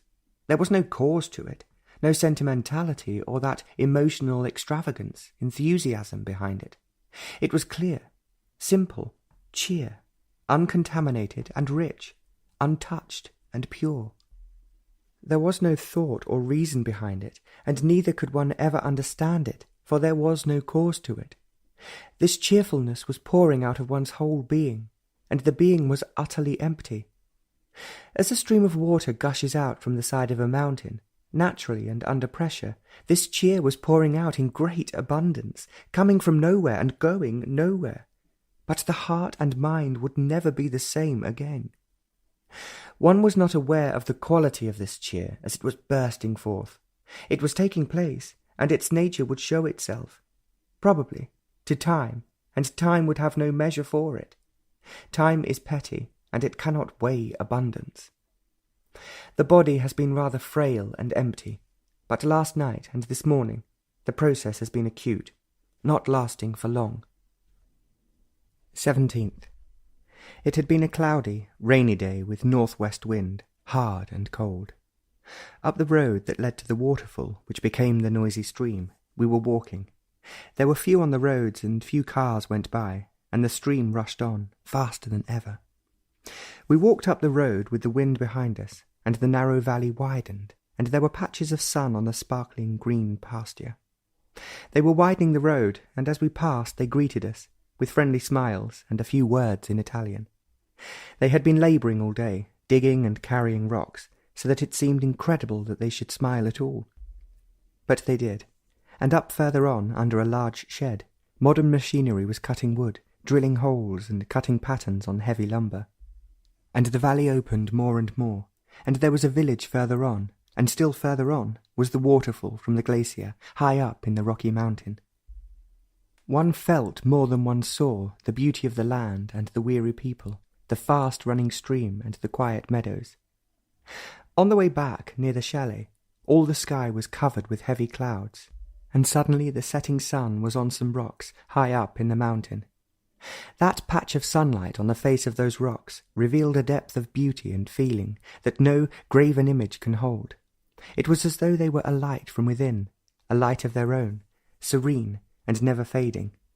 It was the end of the day. Only on waking early next morning, one was aware of the previous evening's splendour and the love that went by. Consciousness cannot contain the immensity of innocence. It can receive it. It cannot pursue it nor cultivate it. The entire consciousness must be still, not wanting, not seeking, and never pursuing. The totality of consciousness must still, and only then, that which has no beginning and no end, can come into being. Meditation is the emptying of consciousness, not to receive, but to be empty of all and ever. There must be space for stillness, not the space created by thought and its activities, but that space that comes through denial and destruction, when there is nothing left of thought and its projection. In emptiness alone can there be creation. On waking early this morning, the beauty of that strength, with its innocency, was there, deep within and coming to the surface of the mind. It had the quality of infinite flexibility, but nothing could shape it. It could not be made to adjust, to conform to the mould of man. It could not be caught in symbols or words, but it was there, immense and untouchable. All meditation seemed trivial and foolish. It only stayed, and the mind was still. Several times during the day, at odd moments, that benediction would come and pass away. Desiring and asking have no significance whatsoever. The process goes on mildly. 18th. It had been raining most of the night, and it had turned quite cold. There was quite a lot of fresh snow on the higher hills and mountains, and there was a sharp wind too. The green meadows were extraordinarily bright, and the green was startling. It had been raining most of the day too, and only towards the late afternoon it began to clear up, and sun was among the mountains. We were walking along a path that went from one village to another, a path that wound around farmhouses, among rich green meadows. The pylons that carried heavy electric cables stood startlingly against the evening skies.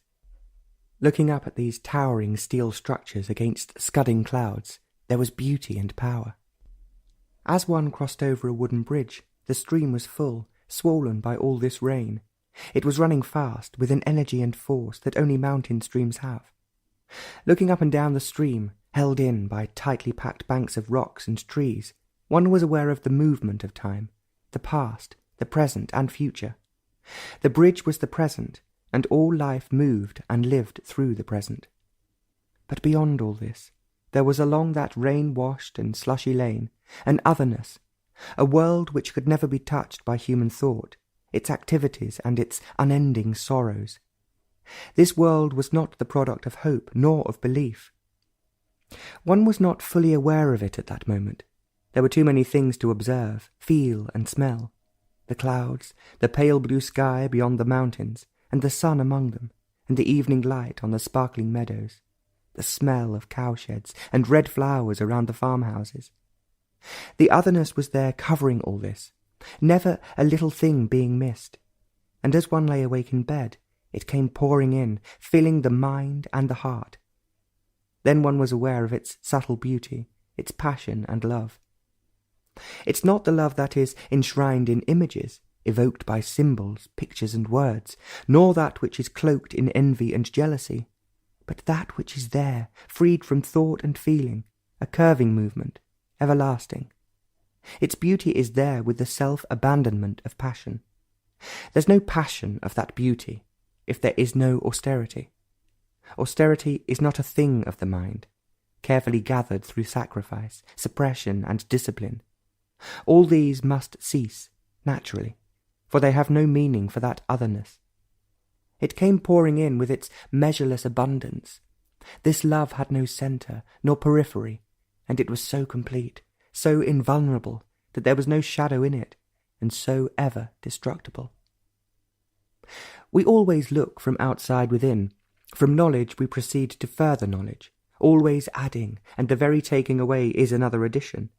And our consciousness is made up of 1,000 remembrances and recognitions, conscious of the trembling leaf, of the flower, of that man passing by, that child running across the field, conscious of the rock, the stream, the bright red flower, and the bad smell of a pigsty. From this remembering and recognizing, from the outward responses, we try to become conscious of the inner recesses, of the deeper motives and urges. We probe deeper and deeper into the vast depths of the mind. This whole process of challenges and responses, of the movement of experiencing and recognizing the hidden and the open activities, this whole is consciousness bound to time. The cup is not only the shape, the colour, the design, but also that emptiness inside the cup. The cup is the emptiness held within a form. Without that emptiness there would be no cup, nor form. We know consciousness by outer signs, but its limitations of height and depth, of thought and feeling. But all this is the outer form of consciousness. From the outer, we try to find the inner. Is this possible? Theories and speculations are not significant. They actually prevent all discovery. From the outer, we try to find the inner. From the known we probe, hoping to find the unknown. Is it possible to probe from the inner to the outer? The instrument that probes from the outer, we know, but is there such an instrument that probes from the unknown to the known? Is there? And how can there be? There cannot be. If there is one, it's recognizable, and if it's recognizable, it's within the area of the known. That strange benediction comes when it will, but with each visitation, deep within, there is a transformation. It is never the same. The process goes on, sometimes mild and sometimes acute. 19th. It was a beautiful day, a cloudless day, a day of shadows and light. After the heavy rains, the sun shone in a clear, limpid blue sky. The mountains with their snow were very close. One could almost touch them. They stood out sharply against the sky. The bright, brilliant meadows were sparkling in the sun. Every blade of grass did a dance of its own, and the leaves were heavier in their movement. The valley was radiant, and there was laughter. It was a magnificent day, and there were 1,000 shadows. Shadows are more alive than the reality. Shadows are longer, deeper, richer. They seem to have a life of their own, independent and protecting. There is a peculiar satisfaction in their invitation. The symbol becomes more important than reality. The symbol gives a shelter. It is easy to take comfort in its shelter. You can do what you will with it. It will never contradict. It will never change. It can be covered with garlands or ashes. There's an extraordinary satisfaction in a dead thing, in a picture, in a conclusion, in a word. They are dead, past all recalling, and there is pleasure in the many smells of yesterday. The brain is always the yesterday, and today is the shadow of yesterday, and tomorrow is the continuation of that shadow. Somewhat changed, but it still smells of yesterday. So the brain lives, and has its being in shadows. It is safer, more comforting. Consciousness is always receiving, accumulating, and from what it has gathered, interpreting, receiving through all its pores, storing up, experiencing from what it has gathered, judging, compiling, modifying. It looks not only through the eyes, through the brain, but through this background. Consciousness goes out to receive, and in receiving, it exists. In its hidden depths, it has stored what it has received through centuries, the instincts, the memories, the safeguard, adding, only to take away, to add further. When this consciousness looks out, it is to weigh, to balance, and to receive. And when it looks within, its look is still the outer look, to weigh, to balance, and to receive. The inward stripping is another form of adding. This time-binding process goes on and on with an ache, with fleeting joy and sorrow. But to look, to see, to listen, without this consciousness, an outgoing in which there is no receiving, is the total movement of freedom. This outgoing has no centre, a point, small or extensive, from which it moves. Thus it moves in all directions, without the barrier of space-time. Its listening is total, its look is total. This outgoing is the essence of attention. In attention, all distractions are, for there are no distractions. Only concentration knows the conflict of distraction. All consciousness is thought, expressed or unexpressed, verbal or seeking the word, thought as feeling, feeling as thought. Thought is never still. Reaction expressing itself is thought, and thought further increases responses. Beauty is the feeling which thought expresses. Love is still within the field of thought. Is there love and beauty within the enclosure of thought? Is there beauty when thought is? The beauty, the love that thought knows, is the opposite of ugliness and hate. Beauty has no opposite, nor has love. Seeing without thought, without word, without the response of memory, is wholly different from seeing with thought and feeling. What you see with thought is superficial, then seeing is only partial. This is not seeing at all. Seeing without thought is total seeing. Seeing a cloud over a mountain, without thought and its responses, is the miracle of the new. It's not beautiful, it's explosive in its immensity. It is something that has never been and never will be. To see, to listen, consciousness in its entirety, must be still for the destructive creation to be. It is the totality of life, and not the fragment of all thought. There is no beauty, but only a cloud over the mountain. It is creation. The setting sun touched the mountain tops, brilliant and breathtaking, and the land was still. There was only colour, and not different colours. There was only listening, and not the many sounds. This morning, waking late, when the sun was pressing the hills, like a brilliant light, that benediction was there. It seems to have a strength and power of its own, like a distant murmur of waters. There is an activity going on, not of the brain with its volitions and deceptions, but an activity of intensity. The process goes on with varying intensity. Sometimes it is fairly acute. 20th. It was a perfect day. The sky was intensely blue, and everything was sparkling in the morning sun. There were a few clouds floating about, leisurely, with nowhere to go. The sun on the fluttering leaves of aspen were brilliant jewels against the green sloping hills. The meadows overnight had changed, more intense, more soft, a green that is utterly unimaginable. There were 3 cows far up on the hill, lazily grazing, and their bells could be heard in the clear early morning air. They moved in a line, steadily chewing their way from one side of the meadow to the other, and the ski lift passed over them, and they never even bothered to look up or be disturbed. It was a beautiful morning, and the snow mountains were sharp against the sky, so clear that one could see the many small waterfalls. It was a morning of long shadows and infinite beauty. Strange how love has its being in this beauty. There was such gentleness that all things seemed to stand still, lest any movement should awaken a hidden shadow. And there were a few more clouds. It was a beautiful drive, in a car that seemed to enjoy what it was built for.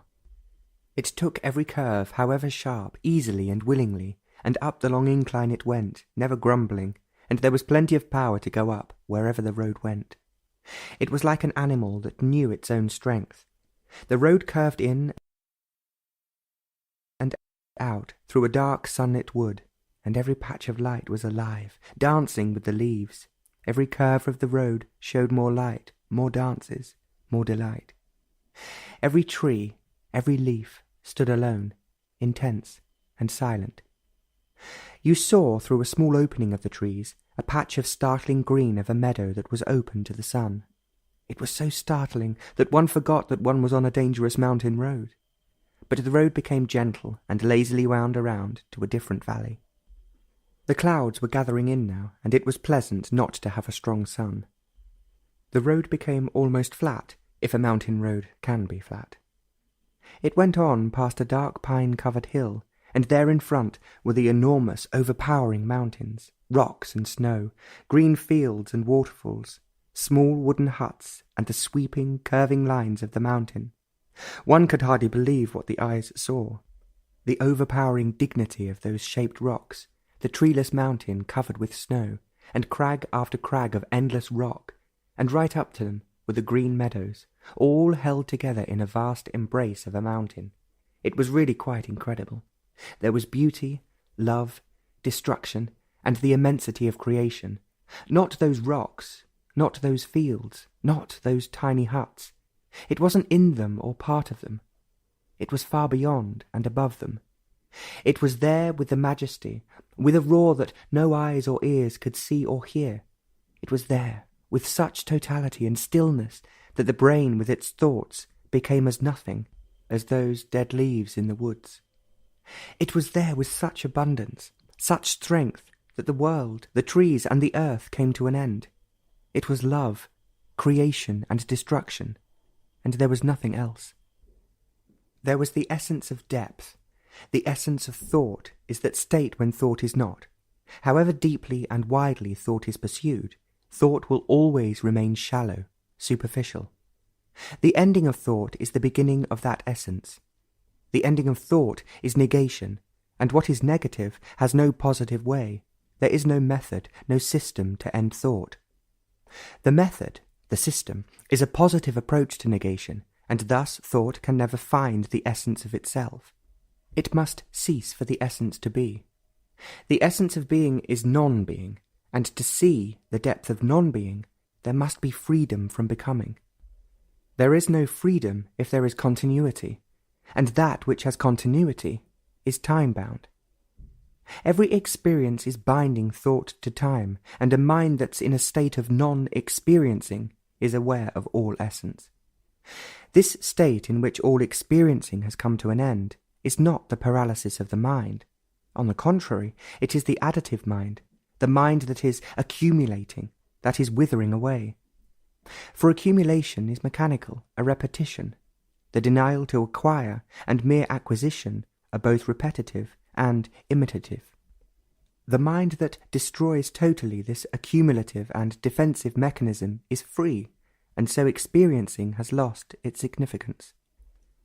Then there is only the fact, and not the experiencing of the fact, the opinion of the fact, the evaluation of it, the beauty and non-beauty of it, is the experiencing of the fact. The experiencing of the fact is to deny it, to escape from it. The experiencing of a fact without thought or feeling is a profound event. On waking this morning, there was that strange immobility of the body and of the brain. With it came a movement of entering into unfathomable depths of intensity and of great bliss, and there was that otherness. The process goes on mildly. 21st. Again it has been a clear sunny day, with long shadows and sparkling leaves. The mountains were serene, solid, and close.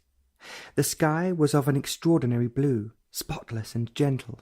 Shadows filled the earth. It was a morning for shadows, the little ones and the big ones, the long, lean ones and the fat, satisfied ones, the squat, homely one and the joyful, sprightly ones. The rooftops of the farms and the chalets shone like polished marble, the new and the old. There seemed to be a great rejoicing and shouting among the trees and meadows. They existed for each other, and above them was heaven, not the man-made with its tortures and hopes. And there was life, vast, splendid, throbbing and stretching in all directions. It was life, always young and always dangerous. Life that never stayed, that wandered through the earth, indifferent, never leaving a mark, never asking or calling for anything. It was there in abundance, shadowless and deathless. It didn't care from where it came or where it was going. Wherever it was, there was life, beyond time and thought. It was a marvellous thing, free, light, and unfathomable. It was not to be closed in. Where they closed it, in the places of worship, in the marketplace, in the home, there was decay and corruption and their perpetual reform. It was there, simple, majestic, and shattering, and the beauty of it is beyond thought and feeling. It is so vast and incomparable that it fills the earth and heavens and the blade of grass that's destroyed so soon. It is there with love and death. It was cool in the wood, with a shouting stream a few feet below. The pines shot up to the skies without ever bending to look at the earth. It was splendid there, with black squirrels eating tree mushrooms and chasing each other up and down the trees in narrow spirals. There was a robin that bobbed up and down, or what looked like a robin. It was cool and quiet there, except for the stream, with its cold mountain waters. And there it was, love, creation, and destruction, not as a symbol, not in thought and feeling, but an actual reality. You couldn't see it, feel it, but it was there, shatteringly immense, strong as 10,000, and with the power of the most vulnerable. It was there, and all things became still, the brain and the body. It was a benediction, and the mind was of it. There is no end to depth. The essence of it is without time and space. It's not to be experienced. Experience is such a tawdry thing, so easily got and so easily gone. Thought cannot put it together, nor can feeling make its way to it. These are silly and immature things. Maturity is not of time, a matter of age, nor does it come through influence and environment. It's not to be bought. Neither the books nor the teachers and saviours, the one or the many, can ever create the right climate for this maturity. Maturity is not an end in itself. It comes into being without thought cultivating it, darkly, without meditation, unknowingly. There must be maturity, that ripening in life, not the ripeness that is bred out of disease and turmoil, sorrow and hope. Despair and labour cannot bring this total maturity, but it must be there, unsought. For in this total maturity there is austerity, not the austerity of ashes and sackcloth, but that casual and unpremeditated indifference to the things of the world, its virtues, its gods, its respectability, its hopes and values. These must be totally denied for that austerity which comes with aloneness. No influence of society or of culture can ever touch this aloneness, but it must be there, not conjured up by the brain, which is the child of time and influence. It must come thunderingly out of nowhere, and without it there's no total maturity. Loneliness, the essence of self-pity and self-defence and life in isolation, in myth, in knowledge and idea, is far away from aloneness. In them there is everlasting attempt to integrate and ever breaking apart. Aloneness is a life in which all influence has come to an end. It is this aloneness that is the essence of austerity. But this austerity comes when the brain remains clear, undamaged by any psychological wounds that are caused through fear. Conflict, in any form, destroys the sensitivity of the brain. Ambition, with its ruthlessness, with its ceaseless effort to become, wears down the subtle capacities of the brain. Greed and envy make the brain heavy with content and weary with discontent. There must be alertness, without choice, an awareness in which all receiving and adjustment have ceased. Overeating and indulgence in any form makes the body dull and stupefies the brain. There is a flower by the wayside, a clear, bright thing open to the skies, the sun, the rains, the darkness of the night, the winds and thunder and the soil have gone into making that flower. But the flower is none of these things. It is the essence of all flowers. The freedom from authority, from envy, fear, from loneliness will not bring about that aloneness, with its extraordinary austerity. It comes when the brain is not looking for it. It comes when your back is turned upon it. Then nothing can be added to it or taken away from it. Then it has a life of its own, a movement which is the essence of all life, without time and space. That benediction was there with great peace. The process goes on mildly. 22nd. The moon was in the clouds, but the mountains and the dark hills were clear, and there was a great stillness about them. There was a large star just hanging over a wooded hill, and the only noise that came out of the valley was the mountain stream as it rushed over rocks. Everything was asleep, save the distant village. But its sound didn't come as high up as this. The noise of the stream soon faded. It was there, but it didn't fill the valley. There was no breeze, and the trees were motionless.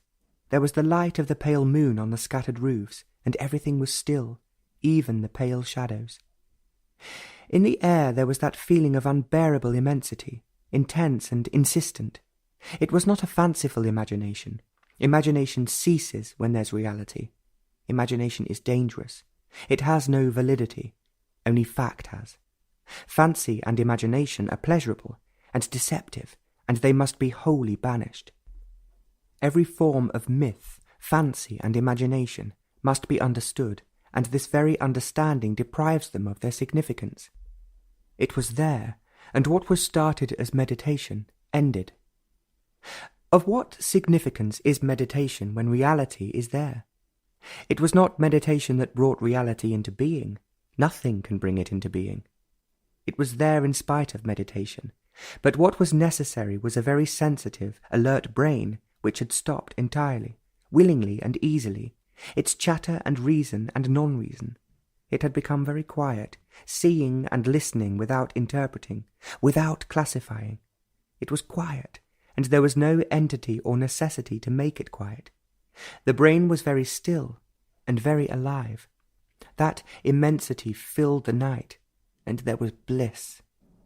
It had no relationship with anything. It was not trying to shape, to change, to assert. It had no influence, and therefore was implacable. It was not doing good, not reforming. It was not becoming respectable and so highly destructive. But it was love, not the love which society cultivates, a tortured thing. It was the essence of the movement of life. It was there, implacable, destructive, with a tenderness that the new alone knows, as the new leaf of spring, and it will tell you. There was strength beyond measure, and there was power that only creation has, and all things were quiet. That one star that was going over the hill was now high up, and it was bright in its solitude. In the morning, while walking into the woods above the stream, with the sun on every tree, again it was there, that immensity so unexpected, so still, that one walked through it, marvelling. A single leaf was dancing rhythmically, and the rest of the abundant leaves were still. It was there, that love that's not within the scope of man's longing and measure. It was there, and thought could blow it away, and a feeling could push it away. It was there, never to be conquered, never to be caught. The word to feel is misleading. It's more than emotion, than a sentiment, than an experience, than touch or smell. Though that word is apt to be misleading, it must be used to communicate, and especially so when we are talking of essence. The feel of essence is not through the brain, nor through some fancy. It's not experienceable as a shock. Above all, it's not the word. You cannot experience it. To experience, there must be an experiencer, the observer. Experiencing without the experiencer is quite another matter. It is in this state in which there is no experiencer, no observer, that there is that feeling. It is not intuition, which the observer interprets or follows blindly or with reason. It is not the desire, longing, transformed into intuition or the voice of God, evoked by politicians and religio-social reformers. It's necessary to get away from all this, far away to understand this feeling, this seeing, this listening. To feel demands the austerity of clarity, in which there is no confusion and conflict. The feeling of essence comes when there is simplicity to pursue to the very end, without any deviation, sorrow, envy, fear, ambition, and so on. This simplicity is beyond the capacity of the intellect. Intellect is fragmentary.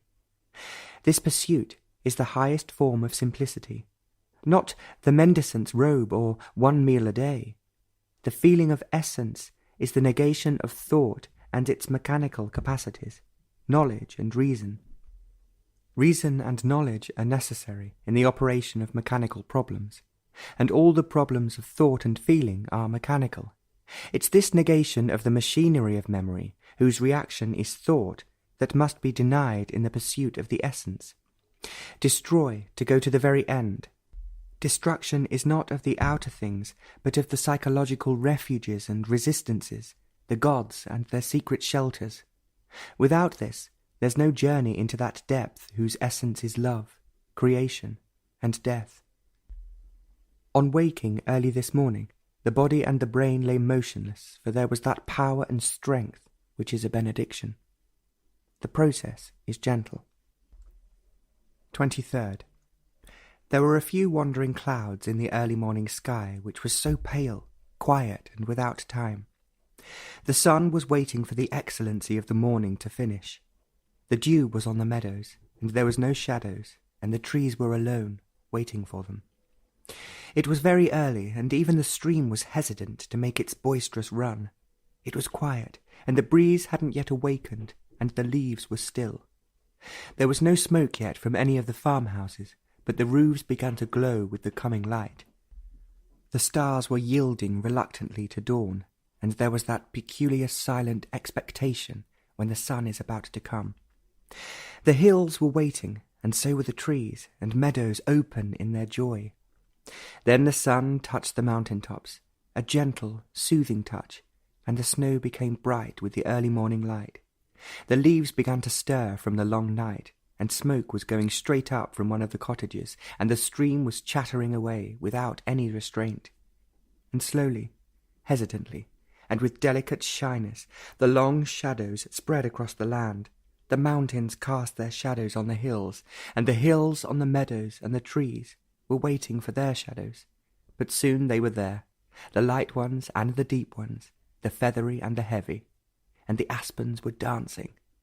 The day had begun.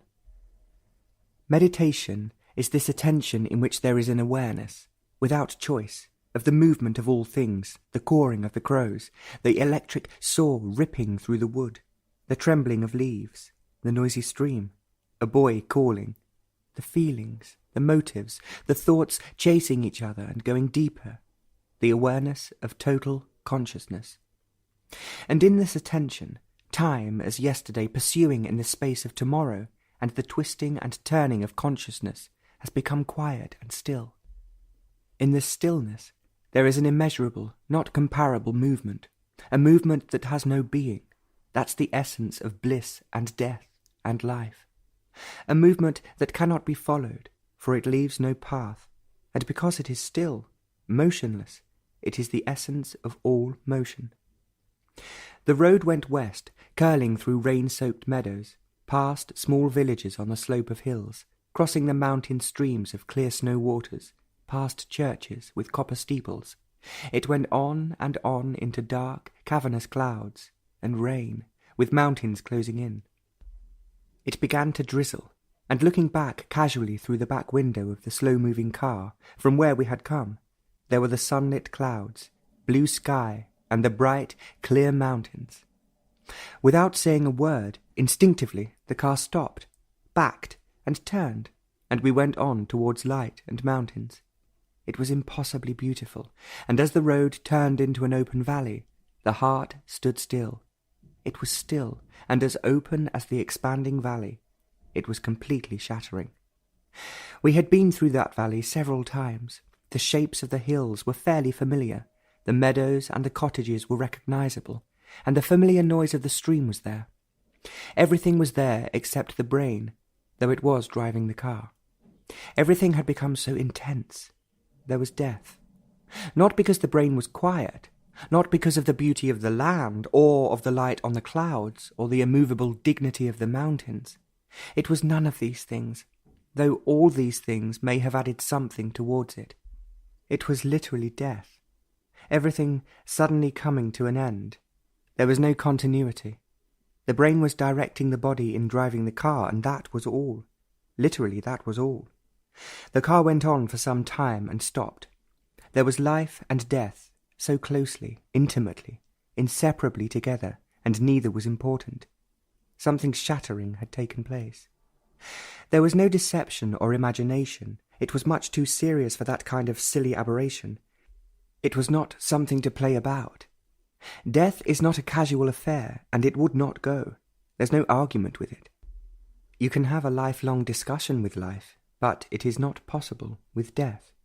It's so final and absolute. It wasn't the death of the body. That would be a fairly simple and decisive event. Living with death was quite another matter. There was life, and there was death. They were there, inexorably united. It wasn't a psychological death. It wasn't a shock that drove out all thought, all feeling. It wasn't a sudden aberration of the brain, nor a mental illness. It was none of these things, nor a curious decision of a brain that was tired or in despair. It wasn't an unconscious wish for death. It was none of these things. These would be immature and so easily connived at.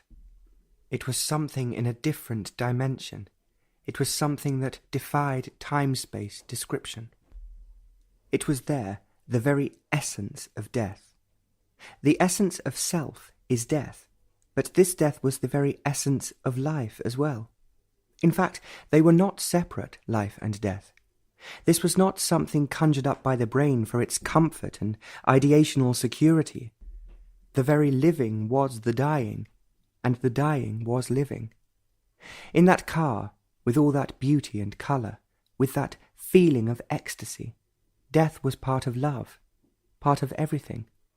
Death wasn't a symbol, an idea, a thing that one knew. It was there in reality, in fact, as intense and demanding as the honk of a car that wanted to pass. As life would never leave nor can be set aside, so death now would never leave or be put aside. It was there with an extraordinary intensity and with a finality. All night one lived with it. It seemed to have taken possession of the brain and the usual activities. Not too many of the brain's movements went on, but there was a casual indifference about them. There was indifference previously, but now it was past and beyond all formulation. Everything had become much more intense, both life and death. Death was there on waking, without sorrow, but with life. It was a marvellous morning. There was that benediction, which was the delight of the mountains and of the trees. 24th. It was a warm day, and there were plenty of shadows. The rocks shone with a solid brilliance. The dark pines never seemed to move, unlike those aspens which were ready to tremble at the slightest whisper. There was a strong breeze from the west, sweeping through the valley. The rocks were so alive that they seemed to run after the clouds, and the clouds clung to them, taking the shape and the curve of the rocks. They flowed around them, and it was difficult to separate the rocks from the clouds. And the trees were walking with the clouds. The whole valley seemed to be moving, and the small, narrow paths that went up to the woods and beyond seemed to yield and come alive. And the sparkling meadows were the haunt of shy flowers. But this morning, rocks ruled the valley.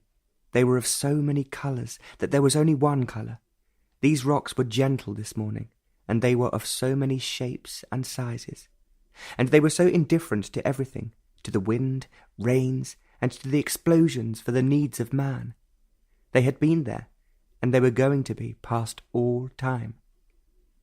It was a splendid morning, and the sun was everywhere, and every leaf was stirring. It was a good morning for the drive. Not long, but enough to see the beauty of the land. It was a morning that was made new by death, not the death of decay, disease, or accident, but the death that destroys for creation to be. There is no creation if death does not sweep away all the things that the brain has put together to safeguard the self-centered existence. Death, previously, was a new form of continuity. Death was associated with continuity. With death came a new existence, a new experience, a new breath and a new life. The old ceased, and the new was born, and the new then gave place to yet another new. Death was the means to the new state, new invention, to a new way of life, to a new thought. It was a frightening change, but that very change brought a fresh hope. But now death did not bring anything new, a new horizon, a new breath. It is a death, absolute and final. And then there's nothing, neither past nor future. Nothing. There's no giving birth to anything. But there's no despair, no seeking, complete death without time. Looking out of great depths which are not there.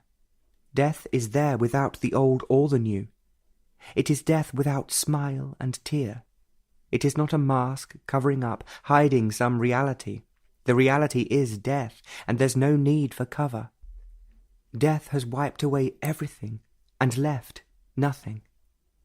This nothing is the dance of the leaf. It is the call of that child. It is nothing, and there must be nothing. What continues is decay, the machine, the habit, the ambition.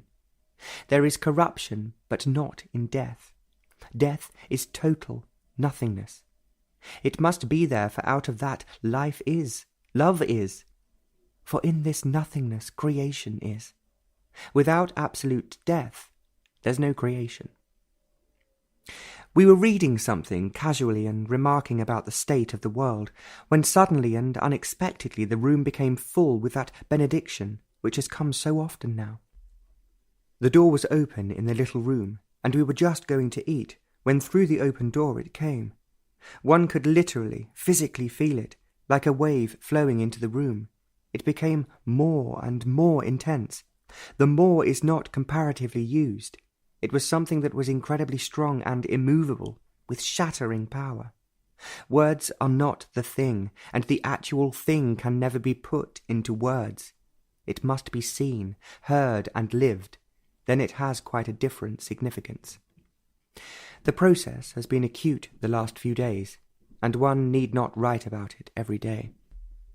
25th. It was very early in the morning. There wouldn't be dawn for another couple of hours or more. Orion was just coming up over the top of that peak that is beyond the curving and wooded hills.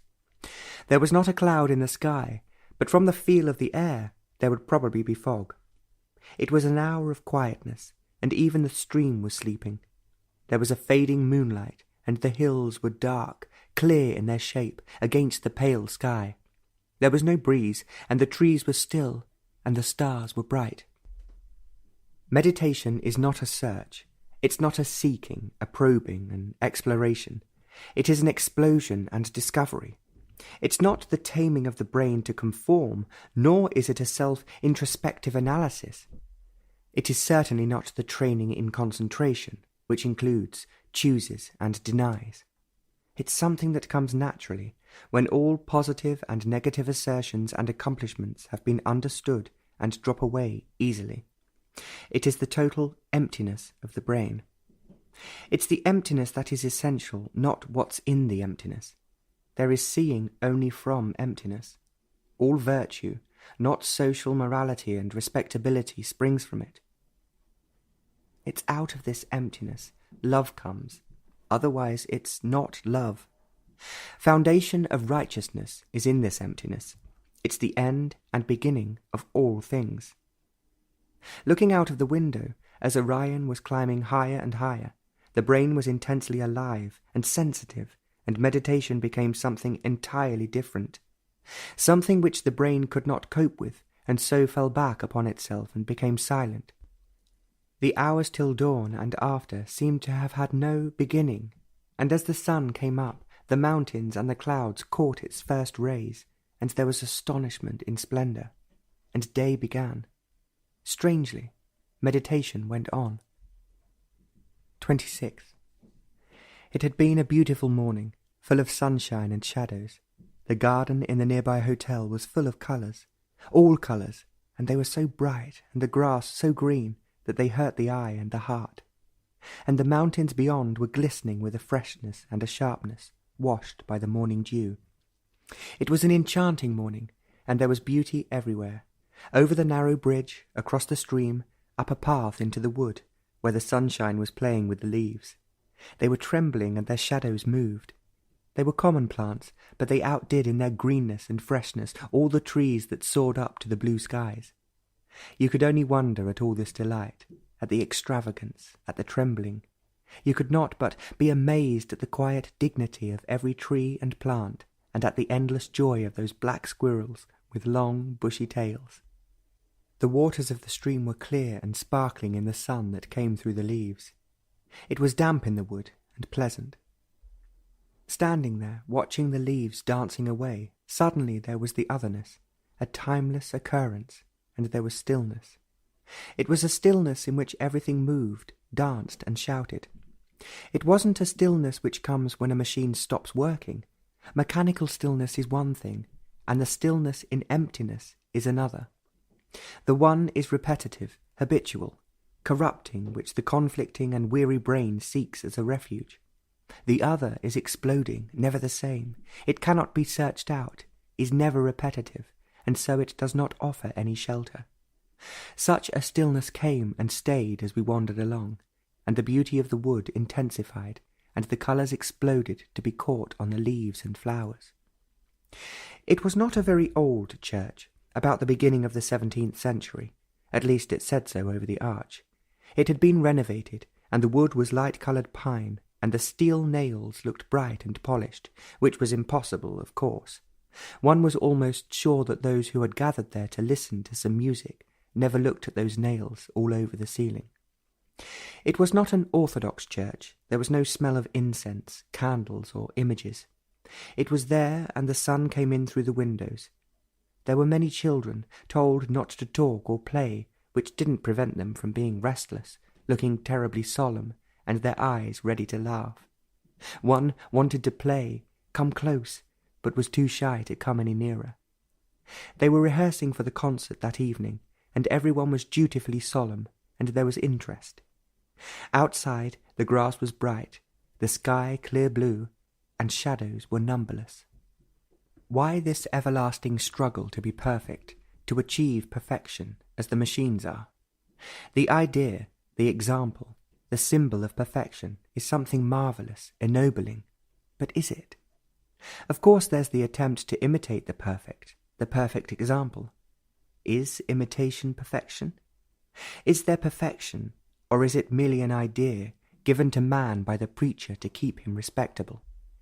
In the idea of perfection, there's a great deal of comfort and security, and always it is profitable both to the priest and to the one who's trying to become perfect. A mechanical habit, repeated over and over again, can eventually be perfected. Only habit can be perfected. Thinking, believing the same thing over and over again without deviation, becomes a mechanical habit, and perhaps this is the kind of perfection everyone wants. This cultivates a perfect wall of resistance, which will prevent any disturbance, any discomfort. Besides, perfection is a glorified form of success, and ambition is blessed by respectability and the representatives and heroes of success. There's no perfection. It's an ugly thing, except in a machine. The attempt to be perfect is really to break the record, as in golf. Competition is saintly. To compete with your neighbour and with God for perfection is called brotherhood and love. But each attempt at perfection leads only to greater confusion and sorrow, which only gives greater impetus to be more perfect. It's curious. We always want to be perfect in or with something. This gives the means for achievement, and the pleasure of achievement, of course, is vanity. Pride in any form is brutal and leads to disaster. The desire for perfection, outwardly or inwardly, denies love, and without love, do what you will, there's always frustration and sorrow. Love is neither perfect nor imperfect. It's only when there's no love that perfection and imperfection arise. Love never strives after something. It does not make itself perfect. It's the flame without the smoke. In striving to be perfect, there's only greater volume of smoke.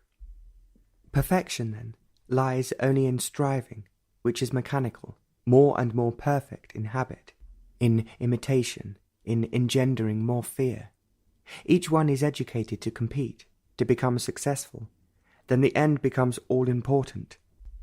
Love for the thing itself disappears. Then the instrument is not used for the love of the sound, but for what the instrument will bring, fame, money, prestige, and so on. Being is infinitely more significant than becoming. Being is not the opposite of becoming. If it's the opposite or in opposition, then there is no being. When becoming dies completely, then there's being. But this being is not static. It's not acceptance, nor is it mere denial. Becoming involves time and space. All striving must cease. Then only there is beginning. Being is not within the field of social virtue or morality. It shatters the social formula of life. This being is life, not the pattern of life. Where life is, there's no perfection. Perfection is an idea, a word. Life, the being, is beyond any formula of thought. It is there when the word, the example, the pattern are destroyed. It has been there, this benediction, for hours and in flashes. On waking this morning, many hours before sunrise, when there was the eclipse of the moon, it was there with such strength and power that sleep for a couple of hours was not possible. There is a strange purity and innocency in it. 27th. The stream, joined by other little streams, meandered through the valley, noisily, and the chatter was never the same. It had its own moods, but never unpleasant, never a dark mood. The little ones had a sharper note. There were more boulders and rocks. They had quiet pools in the shade, shallow with dancing shadows, and at night they had quite a different tone, soft, gentle, and hesitant. They came down through different valleys, from different sources, one much further away than the other, one from a glacier, and one from a winding waterfall, and the other must come from a source too far away to walk to. They both joined the bigger stream, which had a deep, quiet tone, more dignified, wider and swifter. All the three of them were tree-lined, and the long, curving lines of trees showed where these streams came from and where they went. They were the occupants of the valleys, and everyone else was a stranger, including the trees. One could watch them by the hour and listen to their endless chatter. They were very gay and full of fun, even the bigger one, though it had to maintain certain dignity. They were of the mountains, from dizzy heights, nearer the heavens, and so purer and nobler. They were not snobs, but they maintained their way, and they were rather distant and chilly. In the dark of the night they had a song of their own, when few were listening. It was a song of many songs. While crossing the bridge up in the sun-speckled wood, meditation was quite a different thing. Without any wish and search, without any complaint of the brain, there was unenforced silence. The little birds were chirping away, the squirrels were chasing up the trees, the breeze was playing with the leaves, and there was silence. The little stream, the one coming from a long distance, was more cheerful than ever, and yet there was silence. Not outside, but deep, far within. It was total stillness within the totality of the mind, which had no frontiers.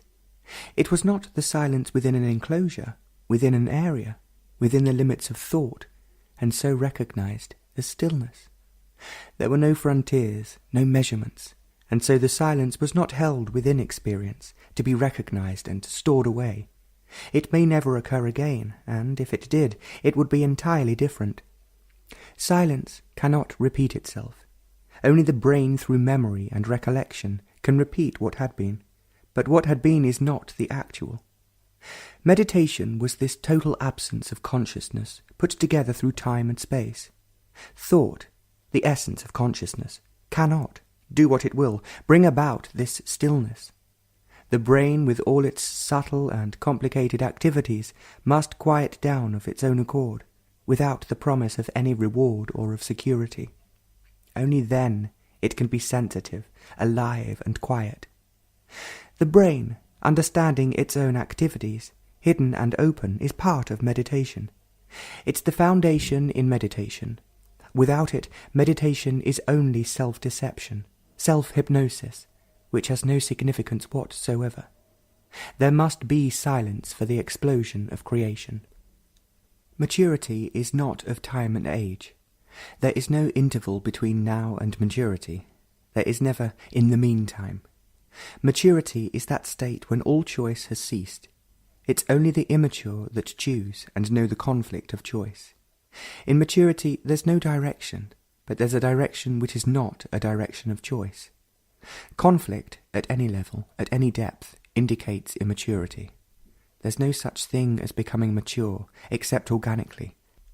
The mechanical inevitability of certain things to ripen. The understanding which is the transcending of conflict, in all its complex varieties, is maturity. However complex it is, and however subtle, the depth of conflict within and without can be understood. Conflict, frustration, fulfillment is one single movement, within and without. The tide that goes out must come in, and for that movement itself, called the tide, there's no out and in. Conflict in all its forms must be understood, not intellectually, but actually coming emotionally into contact with conflict. The emotional contact, the shock, is not possible if it is intellectually, verbally accepted as necessary or denied sentimentally. Acceptance or denial does not alter a fact, nor will reason bring about a necessary impact. What does is seeing the fact. There's no seeing if there is condemnation, or justification, or identification with the fact. Seeing is only possible when the brain is not actively participating, but observing, abstaining from classification, judgment, and evaluation. There must be conflict when there is the urge to fulfill, with its inevitable frustrations. There is conflict when there is ambition, with its subtle and ruthless competition. Envy is part of this ceaseless conflict, to become, to achieve, to succeed. There's no understanding in time. Understanding does not come tomorrow. It will never come tomorrow. It is now or never. There's only now, and there's no never. The seeing is immediate. When from the brain the significance of seeing, understanding, eventually is wiped away, then seeing is immediate. Seeing is explosive, not reasoned, calculated. It is fear that often prevents seeing, understanding. Fear with its defences and its courage is the origin of conflict. The seeing is not only with the brain, but also beyond it.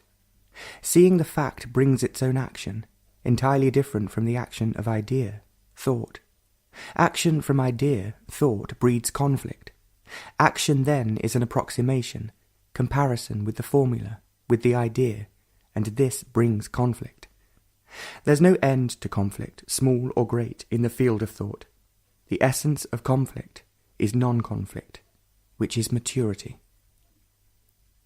On waking very early in the morning, that strange benediction was meditation, and meditation was that benediction. It was there with great intensity, while one walked in a peaceful wood. 28th. It had been rather a hot sunny day, hot even at this altitude. The snow on the mountains was white and glistening. It had been sunny and hot for several days, and the streams were clear, and the sky pale blue, but there was still that mountain intensity about the blue. The flowers across the way were extraordinarily bright and gay, and the meadows were cool. The shadows were dark, and there were so many. There's a little path through the meadows going up across the rolling hills, wandering past farmhouses. There was no one on the path, except for an old lady carrying a milk can and a small basket of vegetables.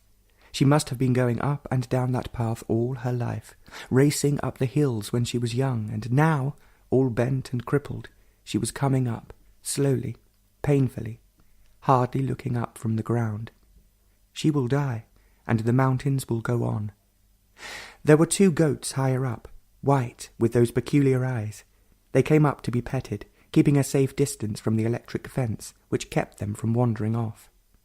There was a white and black kitten belonging to the same farm as the goats. It wanted to play. There was another cat higher up still, in a meadow, perfectly still, waiting to catch a field rat.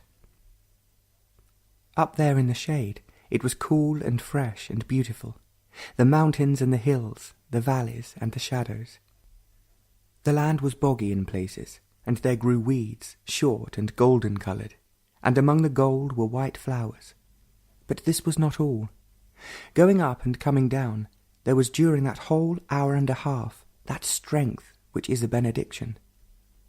It has the quality of enormous and impenetrable solidity. No matter could have, possibly, that solidity.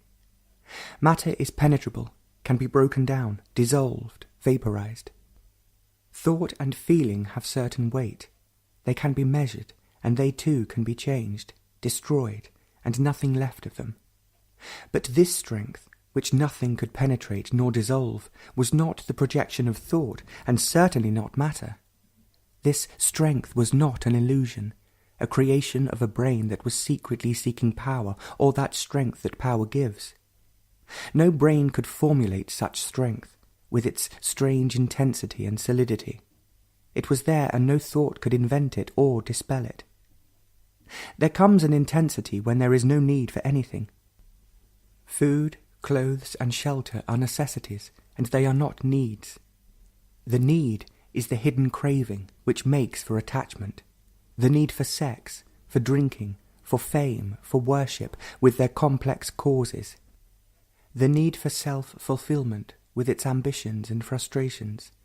The need for God, for immortality. All these forms of need inevitably breed that attachment which causes sorrow, fear, and the ache of loneliness. The need to express oneself through music, through writing or through painting, and through some other means, makes for desperate attachment to the means. A musician who uses his instrument to achieve fame, to become the best, ceases to be a musician. He does not love music, but the profits of music. We use each other in our needs, and call it by sweet-sounding names. Out of this grows despair and unending sorrow.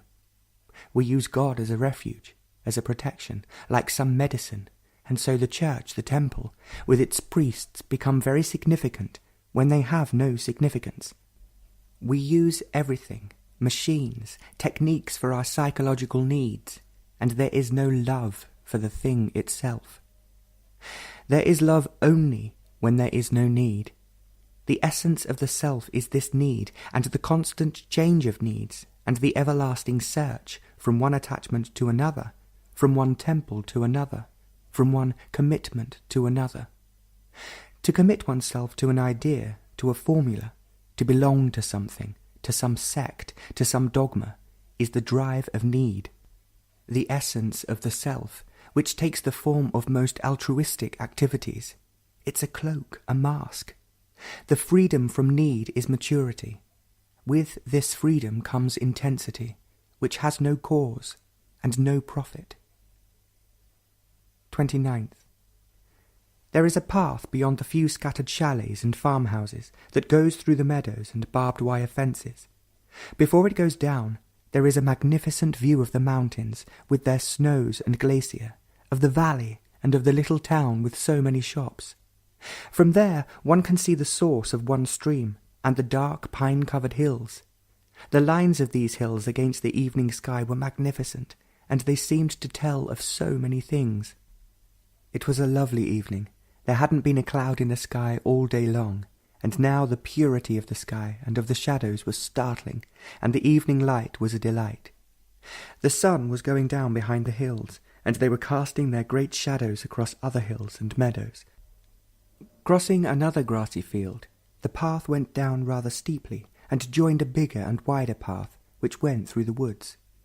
There was no one on that path. It was deserted, and it was very quiet in the woods, except for the stream, which seemed to be noisier before it quietened down for the night. There were tall pines there, and a perfume in the air. Suddenly, as the path turned, through a long tunnel of trees, was a patch of green and a newly cut piece of pine wood with the evening sun on it. It was startling in its intensity and joy. One saw it, and all space and time disappeared. There was only that patch of light, and nothing else. It was not that one became that light, or one identified oneself with that light. The sharp activities of the brain had stopped, and one's whole being was there with that light. The trees, the path, the noise of the stream had completely disappeared, and so had the 500 yards and more between the light and the observer. The observer had ceased, and the intensity of that patch of evening sun was the light of all the worlds. The light was all heaven, and that light was the mind. Most deny certain superficial and easy things. There are others who go far in their denial, and there are those who deny totally. To deny certain things is comparatively easy: church and its gods, authority and the power of those who have it, the politician and his ways, and so on. One can go pretty far in the denial of things that apparently do matter: relationships, the absurdities of society, the conception of beauty as established by the critics and of those who say they know. One can put aside all these and remain alone. Alone not in the sense of isolation and frustration, but alone because one has seen the significance of all this and has walked away from them casually and without any sense of superiority. They are finished, dead, and there's no way going back to them. But to go to the very end of denial is quite another matter. The essence of denial is the freedom in aloneness. But few go that far, shattering through every refuge, every formula, every idea, every symbol, and be naked, unburned and clear. But how necessary is it to deny? Deny without reaching out, deny without the bitterness of experience and the hope of knowledge, to deny and stand alone, without tomorrow, without a future. The storm of denial is nakedness. To stand alone, without being committed to any course of action, to any conduct, to any experience, is essential. For this alone frees consciousness from the bondage of time. Every form of influence is understood and denied, giving thought no passage in time. Denying time is the essence of timelessness. To deny knowledge, experience, the known, is to invite the unknown. Denial is explosive. It is not an intellectual, ideational affair, something which the brain can play. In the very act of denial there is energy, the energy of understanding, and this energy is not docile, to be tamed by fear and convenience. Denial is destructive. It is unaware of consequences. It is not a reaction, and so not the opposite of assertion. To assert that there is, or that there is not, is to continue in reaction, and reaction is not denial. Denial has no choice, and so is not the outcome of conflict. Choice is conflict, and conflict is immaturity. Seeing the truth as truth, the false as false, and the truth in the false, is the act of denial. It's an act, and not an idea. The total denial of thought, the idea and the word brings freedom from the known. With the total denial of feeling, emotion and sentiment, there's love. Love is beyond and above thought and feeling. The total denial of the known is the essence of freedom. Waking early this morning, the sunrise many hours away, meditation was beyond the responses of thought. It was an arrow into the unknowable, and thought could not follow it. And dawn came to brighten the sky, and as soon as the sun was touching the highest peaks, there was that immensity whose purity is beyond the sun and the mountains. 30th. It had been a cloudless day, hot, and the earth and the trees were gathering strength for the coming winter. Autumn was already turning the few leaves yellow. They were bright yellow against the dark green.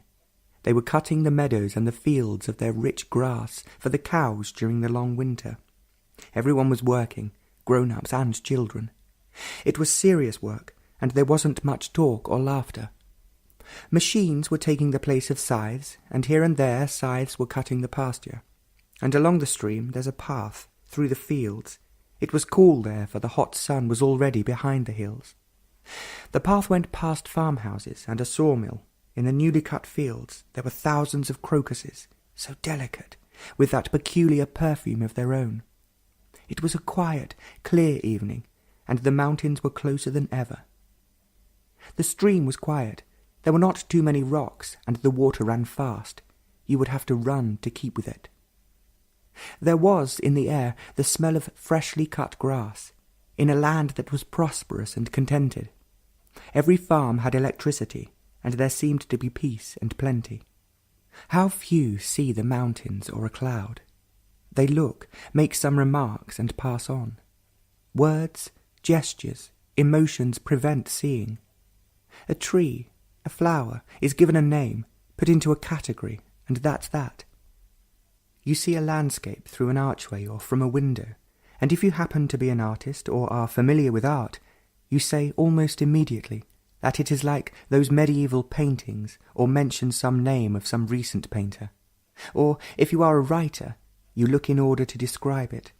If you are a musician, probably you have never seen the curve of a hill or the flowers at your feet.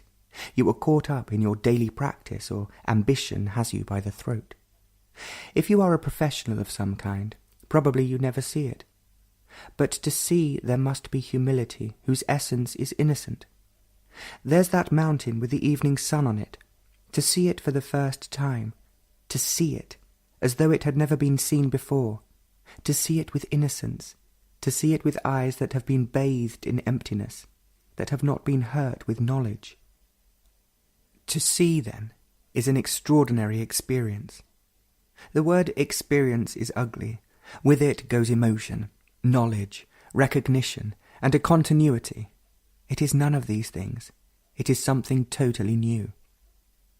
To see this newness, there must be humility. That humility which has never been contaminated by pride, by vanity. With this certain happening, that morning, there was this seeing, as with the mountain top, with the evening sun. The totality of one's whole being was there, which was not in a state of need, conflict and choice. The total being was passive, whose passivity was active. There are two kinds of attention. One is active and the other is without movement.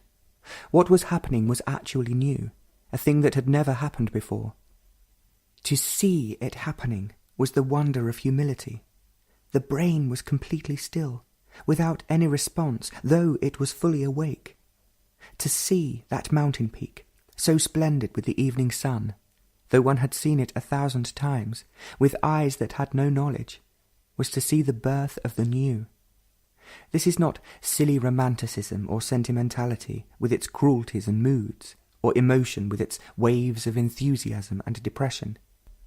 It is something so utterly new that in this total attention is silence. Out of this emptiness, the new is. Humility is not a virtue. It is not to be cultivated.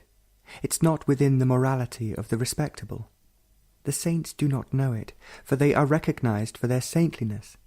The worshipper does not know it, for he is asking, seeking, nor the devotee and the follower, for he is following. Accumulation denies humility, whether it be property, experience, or capacity. Learning is not an additive process. Knowledge is. Knowledge is mechanical. Learning never is. There can be more and more knowledge, but there is never more in learning. Where there is comparison, learning ceases. Learning is the immediate seeing which is not in time. All accumulation and knowledge are measurable. Humility is not comparable. There's no more or less of humility, so it cannot be cultivated. Morality and technique can be cultivated. There can be more or less of them. Humility is not within the capacity of the brain, nor is love. Humility is ever the act of death. Very early this morning, many hours before dawn, on waking there was that piercing intensity of strength with its sternness. There was in this sternness bliss.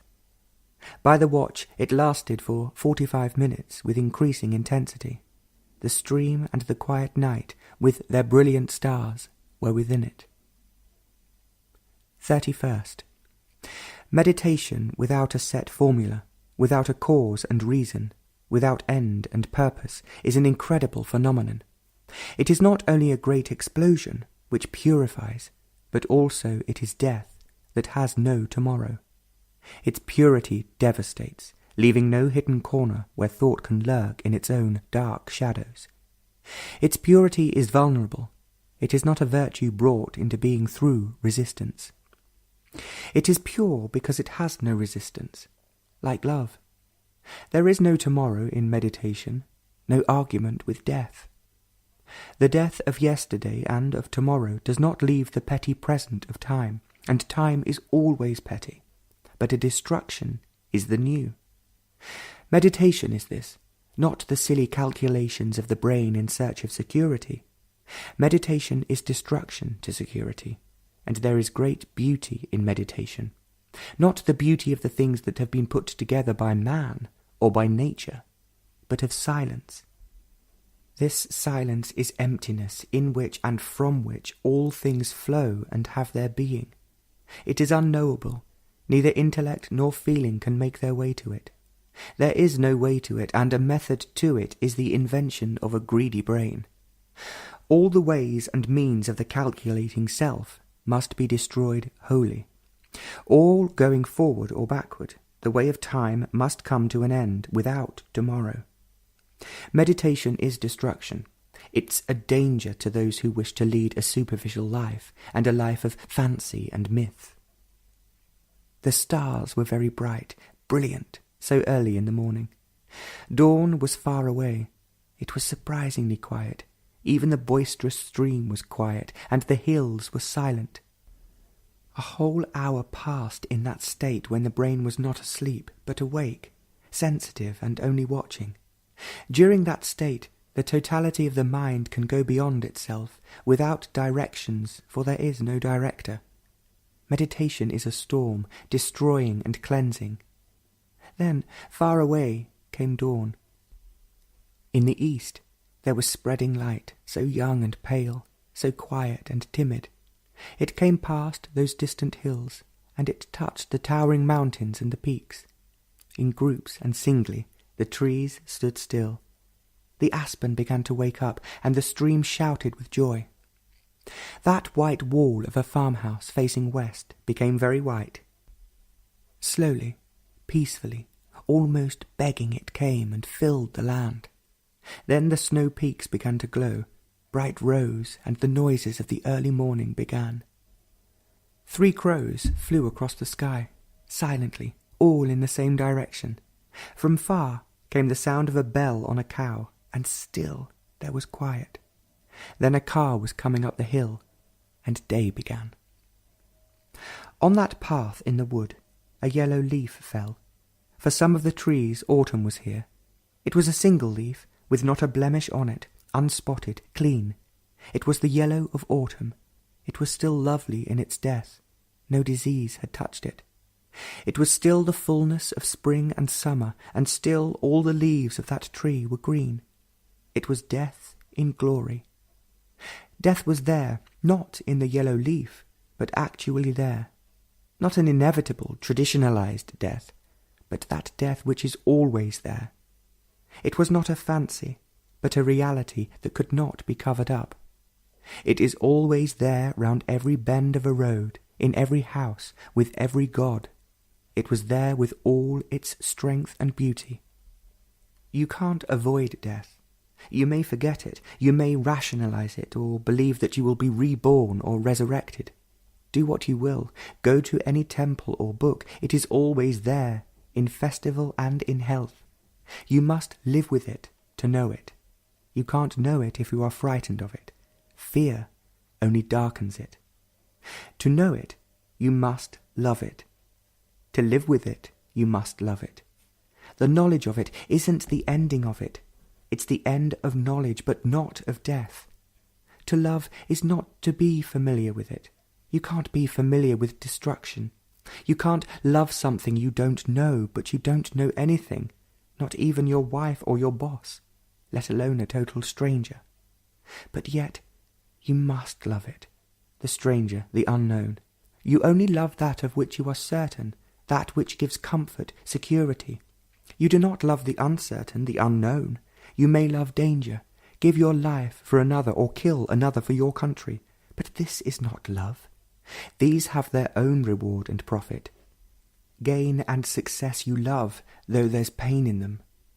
There's no profit in knowing death, but strangely death and love always go together. They never separate. You can't love without death. You can't embrace without death being there. Where love is, there is also death. They are inseparable. But do we know what love is? You know sensation, emotion, desire, feeling, and the mechanism of thought, but none of these is love. You love your husband, your children. You hate war, but you practice war. Your love knows hate, envy, ambition, fear. The smoke of these is not love. Power and prestige you love, but power and prestige are evil, corrupting. Do we know what love is? Never knowing is the wonder of it, the beauty of it. Never knowing, which does not mean remaining in doubt, nor does it mean despair. It's the death of yesterday, and so the complete uncertainty of tomorrow. Love has no continuity, nor has death. Only memory and the picture in the frame have continuity, but these are mechanical, and even machines wear out, yielding place to new pictures, new memories. What has continuity is ever decaying, and what decays isn't death. Love and death are inseparable, and where they are, there's always destruction. September 1st. The snow was melting fast in the mountains, for there had been many unclouded days and hot sun. The stream had become muddy, and there was more water, and it had become more noisy and impetuous. Crossing the little wooden bridge and looking up the stream, there was the mountain, surprisingly delicate, aloof, with inviting strength. Its snow was glistening in the evening sun. It was beautiful, caught between the trees on either side of the stream and the fast running waters. It was startlingly immense, soaring into the sky, suspended in the air. It wasn't only the mountain that was beautiful, but the evening light, the hills, the meadows, the trees, and the stream. Suddenly, the whole land with its shadows and peace became intense, so alive and absorbing. It pushed its way through the brain as a flame burning away the insensitivity of thought. The sky, the land, and the watcher, all were caught up in this intensity, and there was only the flame and nothing else. Meditation during that walk, beside the stream on a path which meandered gently through many green fields, was not there because of silence or because the beauty of the evening absorbed all thought. It went on in spite of some talk. Nothing could interfere with it. Meditation went on, not unconsciously somewhere in the recesses of the brain and memory, but it was there, taking place, like the evening light among the trees. Meditation is not a purposeful pursuit which breeds distraction and conflict. It's not the discovery of a toy that will absorb all thought, as a child is absorbed by a toy. It's not the repetition of a word to still the mind. It begins with self-knowing and goes beyond knowing. On the walk, it was going on, stirring deeply and moving in no direction. Meditation was going on beyond thought, conscious or hidden, and a seeing beyond the capacity of thought. Look beyond the mountain. In that look are the nearby houses, the meadows, the shapely hills, and the mountains themselves. When you drive a car, you look well ahead, 300 yards or more. That look takes in the side roads, that car that is parked, the boy that is crossing, and the lorry that's coming towards you. But if you merely watched the car ahead of you, you would have an accident. The distant look includes the near, but looking at what is near does not include the distant. Our life is spent in the immediate, in the superficial. Life in totality gives attention to the fragment, but the fragment can never understand the totality. Yet this is what we are always attempting to do, hold on to the little, and yet try to grasp the whole. The known is always the little, the fragment, and with the small we seek the unknown. We never let the little go. Of the little we are certain, in it we are secure, at least we think we are.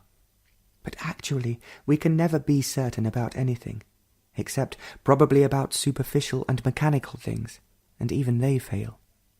More or less we can rely on outward things, like trains, to operate and be certain of them. Psychologically, inwardly, however much we may crave it, there's no certainty, no permanency, neither in our relationships, in our beliefs, in the gods of our brain. The intense longing for certainty, for some kind of permanency, and the fact that there is no permanency whatsoever, is the essence of conflict, illusion, and reality. The power to create illusion is vastly more significant to understand than to understand reality. The power to breed illusion must cease completely, not to gain reality, There's no bargaining with fact. Reality is not a reward. The false must go, not to gain what's true, but because it's false. Nor is there renunciation. Second, it was a beautiful evening in the valley, along the stream, the green meadows, so rich in pasturage, the clean farmhouses and the rapturous clouds, so full of colour and clarity. There was one that hung over the mountain with such vivid brilliancy that it seemed to be the favourite of the sun. The valley was cool, pleasant, and so intensely alive. There was a quietness about it and a peace. Modern farm machinery was there, but they still used the scythe, and the pressure and the brutality of civilization hadn't touched it. The heavy electric cables on pylons ran through the valley, and they too seemed a part of that unsophisticated world. As we walked along the narrow grassy path through fields, the mountains with their snow and colour seemed so close and delicate, so utterly unreal. The goats were bleating to be milked. Quite unexpectedly, all this extravagant beauty, colour, the hills, this rich earth, this intense valley, all this was within one. It wasn't within one. One's own heart and brain were so completely open, without the barrier of time and space, so empty of thought and feeling, that there was only this beauty, without sound or form. It was there, and everything else ceased to be.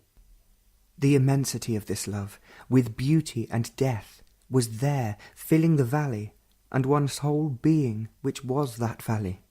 It was an extraordinary evening. There's no renunciation. What is given up is ever there, and renunciation, giving up, sacrifice do not exist when there is understanding. Understanding is the very essence of non-conflict. Renunciation is conflict. To give up is the action of will, which is born of choice and conflict. To give up is to exchange, and in exchange there is no freedom, but only more confusion and misery. Paris, September 4th. Coming down from the valleys and high mountains into a big, noisy, dirty town affects the body. It was a lovely day when we left, through deep valleys, waterfalls, and deep woods, to a blue lake and wide roads. It was a violent change from the peaceful, isolated place to a town that's noisy night and day, to a hot, clammy air. Sitting quietly in the afternoon, looking over the rooftops, watching the shape of roofs and their chimneys most unexpectedly, that benediction, that strength, that otherness, came with gentle clarity. It filled the room and remained. It is here as this is being written. 5th. Seen from the top of an 8th-floor window, the trees along the avenue were becoming yellow, russet and red in the midst of a long line of rich green. From this height, the tops of the trees were brilliant in their colour, and the roar of the traffic came up through them, somewhat softening the noise. There's only colour, not different colours. There's only love, and not different expressions of it. The different categories of love are not love. When love is broken up into fragmentation, as divine and carnal, it ceases to be love. Jealousy is the smoke that smothers the fire, and passion becomes stupid without austerity. But there is no austerity if there is no self-abandonment, which is humility. Looking down on that mass of colour, with different colours, there's only purity, however much it may be broken up. But impurity, however much it may be changed, covered over, resisted, will always remain impure, like violence. Purity is not in conflict with impurity. Impurity can never become pure, any more than violence can become non-violence. Violence simply has to cease. There are 2 pigeons who have made their home under the slate roof across the courtyard. The female goes in first, and then slowly, with great dignity, the male follows, and then, for the night, they remain there. Early this morning they came out, the male first, and then the other. They stretched their wings, preened, and lay down flat on the cold roof.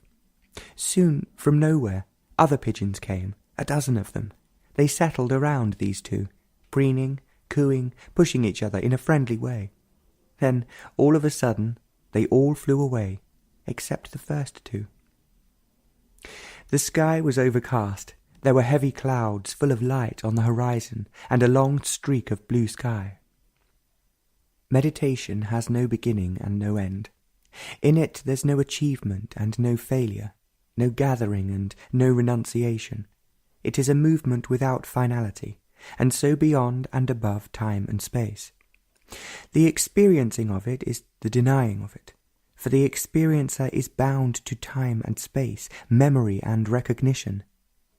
The foundation for true meditation is that passive awareness which is the total freedom from authority and ambition, envy and fear. Meditation has no meaning, no significance whatsoever, without its freedom, without self-knowing.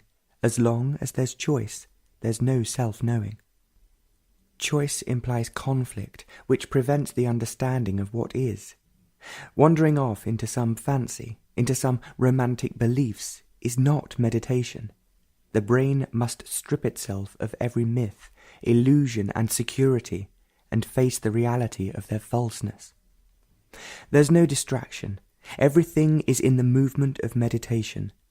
The flower is the form, the scent, the colour and the beauty. That is the whole of it. Tear it to pieces actually or verbally, then there is no flower, only a remembrance of what was, which is never the flower. Meditation is the whole flower in its beauty, withering and living. 6th. The sun was just beginning to show through the clouds, early in the morning, and the daily roar of traffic had not yet begun. It was raining and the sky was dull grey. On the little terrace the rain was beating down and the breeze was fresh. Standing in the shelter, watching a stretch of river and the autumnal leaves, there came that otherness, like a flash, and it remained for a while to be gone again. It's strange how very intense and actual it had become. It was as real as these rooftops with hundreds of chimneys. In it there is a strange driving strength. Because of its purity, it is strong, the strength of innocency, which nothing can corrupt. And it was a benediction. Knowledge is destructive to discovery. Knowledge is always in time, in the past. It can never bring freedom. But knowledge is necessary to act, to think, and without action existence is not possible. But action, however wise, righteous, and noble, will not open the door to truth. There's no path to truth. It cannot be bought through any action nor through any refinement of thought. Virtue is only order in a disordered world, and there must be virtue, which is a movement of non-conflict. But none of these will open the door to that immensity. The totality of consciousness must empty itself of all its knowledge, action, and virtue. Not empty itself for a purpose, to gain, to realize, to become. It must empty through functioning in the everyday world of thought and action. Out of this emptiness, thought and action must come. But this emptiness will not open the door. There must be no door, nor any attempt to reach. There must be no centre in this emptiness, for this emptiness has no measurement. It's the centre that measures, weighs. This emptiness is beyond time and space. It's beyond thought and feeling. It comes as quietly, unobtrusively as love. It has no beginning and end. It's there, unalterable and immeasurable. 7th. How important is it for the body to be in one place for a length of time? This constant travelling, change of climate, change of house does affect the body. It has to adjust itself, and during the period of adjustment, nothing very serious can take place. And then one has to leave again. All this is a trial on the body. But this morning, on waking, early before the sun was up, when dawn had already come, in spite of the body, there was that strength with its intensity. It's curious how the body reacts to it. It has never been lazy, though often tired. But this morning, though the air was cold, it became, or rather wanted, to be active. Only when the brain is quiet, not asleep or sluggish, but sensitive and alert, can the otherness come into being. It was altogether unexpected this morning, for the body is still adjusting itself to new environment. The sun came up in a clear sky. You couldn't see it, for there were many chimneys in the way, but its radiance filled the sky. And the flowers on the little terrace seemed to come to life, and their colour become more brilliant and intense.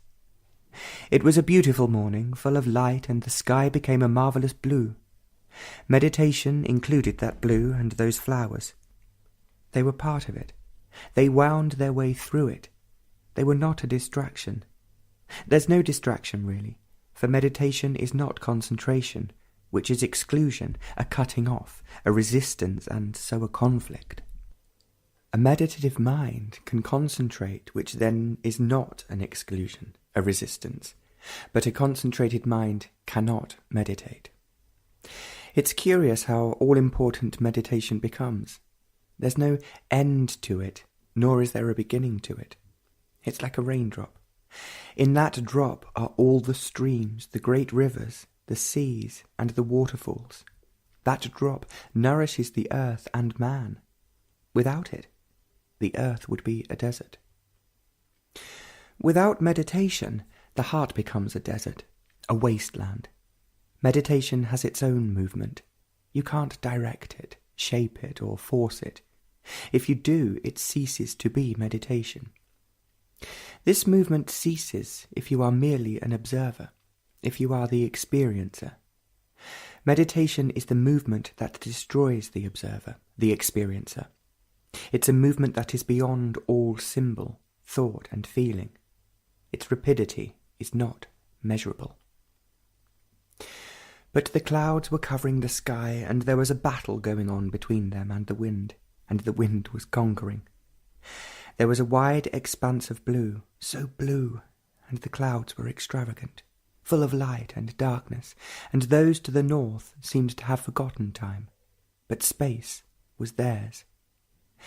In the park, the Champ de Mars, the ground was covered with autumn leaves, and the pavement was full of them. It was a bright, fresh morning, and the flowers were splendid in their summer colours. Beyond the huge, tall, open tower, the Eiffel Tower, the main attraction, passed a funeral procession, the coffin and the hearse covered with flowers, followed by many cars. Even in death we want to be important. To our vanity and pretence there is no end. Everyone wants to be somebody, or be associated with someone who is somebody. Power and success, little or great, and recognized. Without recognition, they have no meaning. Recognized by the many or by the one who is dominated. Power is always respected, and so is made respectable. Power is always evil, wielded by the politician or by the saint or by the wife over the husband. However evil it is, everyone craves for it, and those who have it want more of it. And that hearse, with those gay flowers in the sun, seems so far away, and even death does not end power, for it continues in another. It's the torch of evil that continues from generation to generation. Few can put it aside, widely and freely, without looking back. They have no reward. Reward is success, the halo of recognition. Not to be recognized, failure long forgotten, being nobody when all striving and conflict has ceased. There comes a blessing which is not of the church nor of the gods of man. Children were calling and playing as the hearse passed by, never even looking at it, absorbed in their game and laughter. 8th. Even the stars can be seen in this well-lighted town, and there are other sounds than the roar of traffic, the cooing of pigeons and the chirping of sparrows. There are other smells than the monoxide gases, the smell of autumn leaves and the scent of flowers. There were a few stars in the sky and fleecy clouds early this morning, and with them came that intense penetration into the depths of the unknown. The brain was still, so still it could hear the faintest noise, and being still and so incapable of interfering, there was a movement which began from nowhere and went on, through the brain, into unknown depth, where the word lost its meaning. It swept through the brain and went on beyond time and space. One is not describing a fantasy, a dream, an illusion, but an actual fact which took place. But what took place is not the word or the description. There was a burning energy, a bursting, immediate vitality, and with it came this penetrating movement. It was like a tremendous wind, gathering strength and fury as it rushed along, destroying, purifying, leaving a vast emptiness. There was a complete awareness of the whole thing, and there was great strength and beauty. Not the strength and beauty that are put together, but of something that was completely pure and incorruptible. It lasted by the watch 10 minutes, but it was something incalculable. The sun arose amidst a glory of clouds, fantastically alive and deep in colour. The roar of the town had not begun yet, and the pigeons and sparrows were out. How curiously shallow the brain is! However subtle and deep thought is, it's nevertheless born of shallowness. Thought is bound by time, and time is petty. It's this pettiness that perverts seeing. Seeing is always instantaneous as understanding, and the brain which is put together by time prevents and also perverts seeing. Time and thought are inseparable. Put an end to one, you put an end to the other. Thought cannot be destroyed by will, for will is thought in action. Thought is one thing, and the centre from which thought arises is another. Thought is the word, and the word is the accumulation of memory, of experience. Without the word is there thought. There's a movement which is not word, and it is not of thought. This movement can be described by thought, but it is not of thought. This movement comes into being when the brain is still but active, and thought can never search out this movement. Thought is memory, and memory is accumulated responses, and so thought is always conditioned, however much it may imagine it is free. Thought is mechanical, tied to the centre of its own knowledge. The distance thought covers depends on knowledge, and knowledge is always the remains of yesterday, of the movement that's gone. Thought can project itself into the future, but it is tied to yesterday. Thought builds its own prison and lives in it, whether it's in the future or in the past, gilded or plain. Thought can never be still. By its very nature it is restless, ever pushing and withdrawing. The machinery of thought is ever in motion, noisily or quietly, on the surface or hidden. It cannot wear itself out. Thought can refine itself, control its wanderings, can choose its own direction, and conform to environment. Thought cannot go beyond itself. It may function in narrow or wide fields, but it will always be within the limitations of memory, and memory is always limited. Memory must die psychologically, inwardly, but function only outwardly. Inwardly there must be death, and outwardly sensitivity to every challenge and response. The inward concern of thought perverts action. 9th. To have such a beautiful day in town seems such a waste. There isn't a cloud in the sky. The sun is warm and the pigeons are warming themselves on the roof, but the roar of the town goes on without pity. The trees feel the autumnal air, and their leaves are turning, slowly and languidly, without care. The streets are crowded with people, always looking at shops, very few at the sky. They see each other as they pass by, but they are concerned with themselves, how they look, what impression they give, Envy and fear is always there in spite of their makeup, in spite of their polished appearance. The labourers are too tired, heavy and grumbling. The massed trees against the wall of a museum seem so utterly sufficient to themselves. The river, held in by cement and stone, seems so utterly indifferent. The pigeons are plentiful, with a strutting dignity of their own. And so a day passed by on the street, in the office. It's a world of monotony and despair, with laughter that soon passes away. In the evening the monuments, the streets, are lit up, but there's a vast emptiness and unbearable pain. There's a yellow leaf on the pavement, just fallen. It's still full of summer, and though in death it's still very beautiful, not a part of it is withered. It has still the shape and grace of spring, but it's yellow, and will wither away by the evening. Early in the morning, when the sun was just showing itself in a clear sky, there was a flash of otherness, with its benediction and the beauty of its remains. It's not that thought has captured it and holds it, but it has left its imprint on consciousness.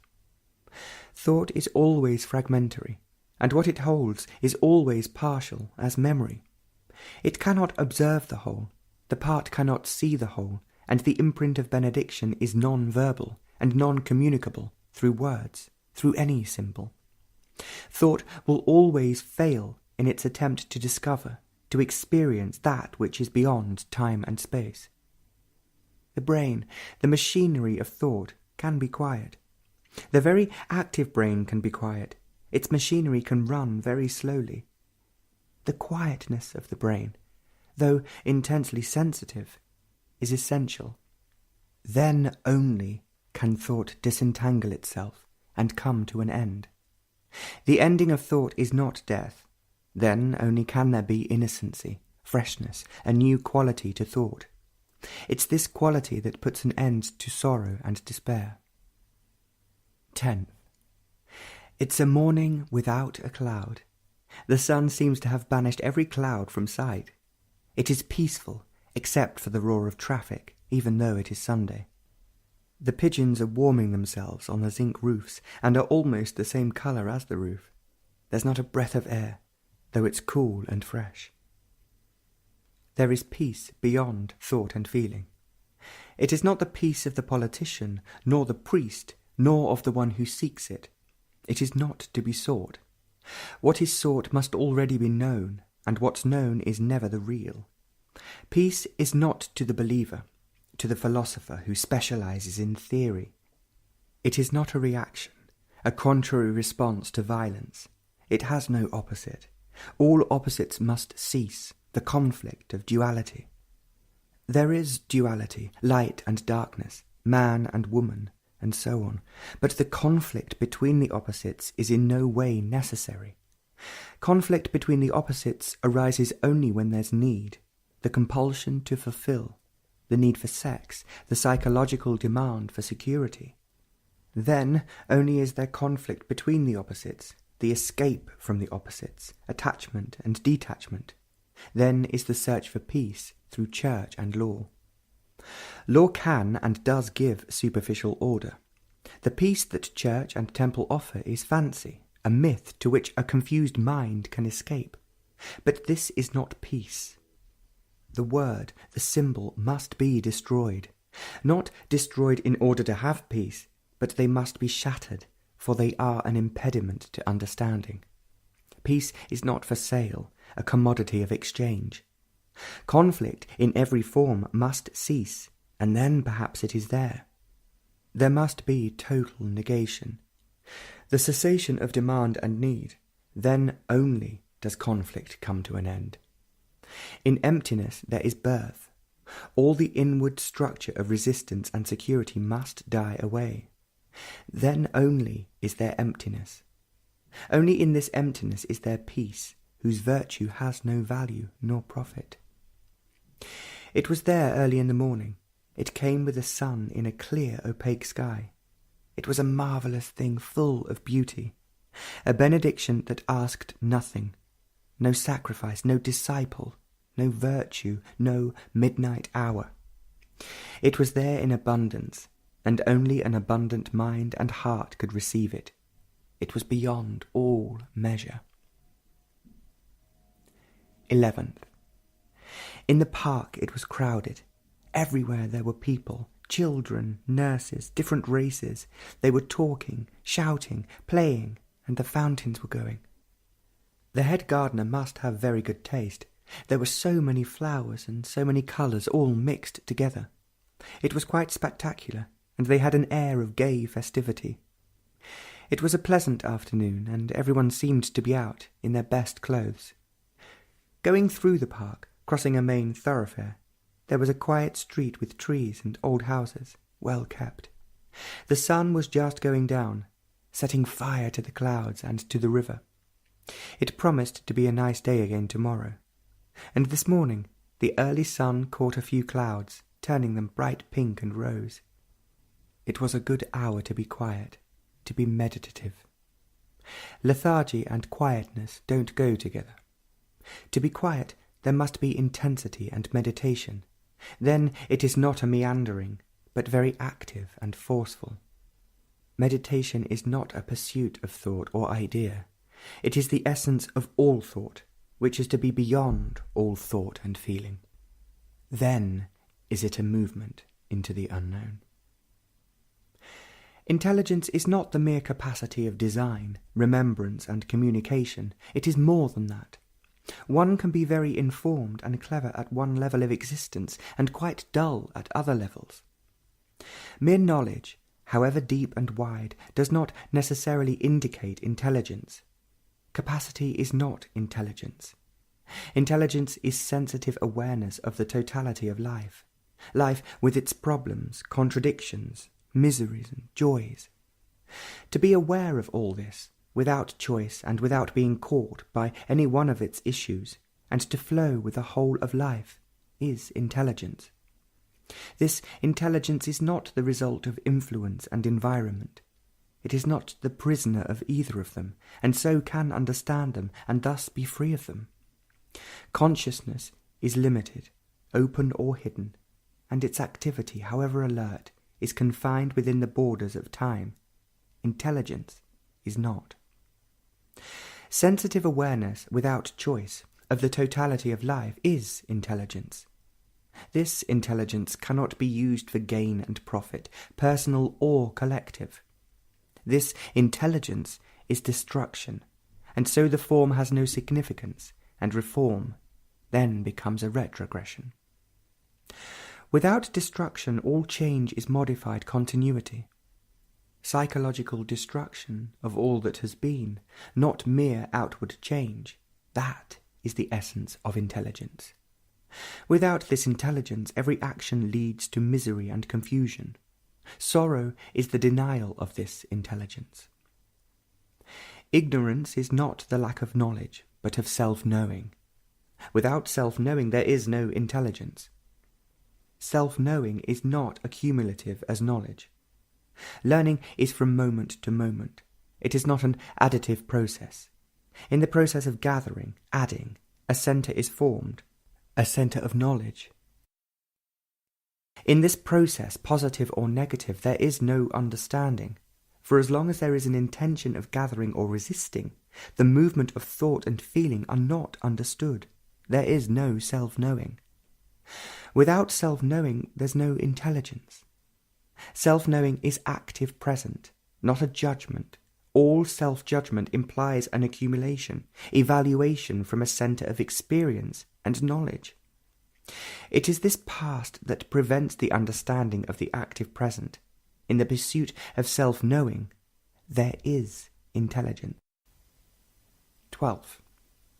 A town is not a pleasant place, however beautiful the town is, and this is. The clean river, the open spaces, the flowers, the noise, the dirt, and the striking tower, the pigeons and the people, all this and the sky make for a pleasant town, but it is not the country. The fields, the woods, and the clear air. The country is always beautiful. So far away from all the smoke and the roar of traffic, so far away, and there is the earth, so plentiful, so rich. Walking along the river, with the ceaseless roar of traffic, the river seemed to contain all the earth. Though it was held by rock and cement, it was vast. It was the waters of every river from the mountains to the plains. It became the colour of the sunset. Every colour that the eye had ever seen, so splendid and fleeting. The evening breeze was playing with everything, and autumn was touching every leaf. The sky was so close, embracing the earth, and there was peace past belief. And the night came slowly. On waking this morning early, when the sun was below the horizon and dawn had begun, meditation yielded to that otherness whose benediction is clarity and strength. It was there last night as one was getting into bed, so unexpectedly, so clearly. One had not been with it for some days. The body was adjusting itself to the ways of the town, and so when it came, there was great intensity and beauty, and everything became still. It was filling the room and far beyond the room. There was a certain rigidity, no, a certain immobility of the body, though relaxed. All during the night it must have gone on, for on waking it was there, actively present, filling the room and beyond. All description of it is of no significance, for the word can never cover the immensity nor the beauty of it. Everything ceases when that is, and strangely the brain with all its responses and activities finds itself suddenly and voluntarily quiet, without a single response, without a single memory, nor is there any recording of what is going on. It is very much alive but utterly quiet. It is too immense for any imagination, which is rather immature and silly anyway. What is actually is so vital and significant that all imagination and illusion have lost their meaning. The understanding of need is of great significance. There is the outward need, necessary and essential, food, clothes, and shelter.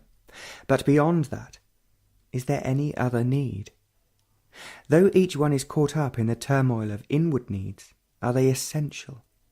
The need for sex, the need to fulfill, the compulsive urge of ambition, envy, greed, are they the way of life? Each one has made them the way of life for thousands of years. Society and church respects and honours them greatly. Each one has accepted that way of life, or being so conditioned to, that life goes along with it, struggling feebly against the current, discouraged, seeking escapes. And escapes become more significant than the reality. The psychological needs are a defensive mechanism against something much more significant and real. The need to fulfill, to be important, springs from the fear of something which is there but not experienced, known.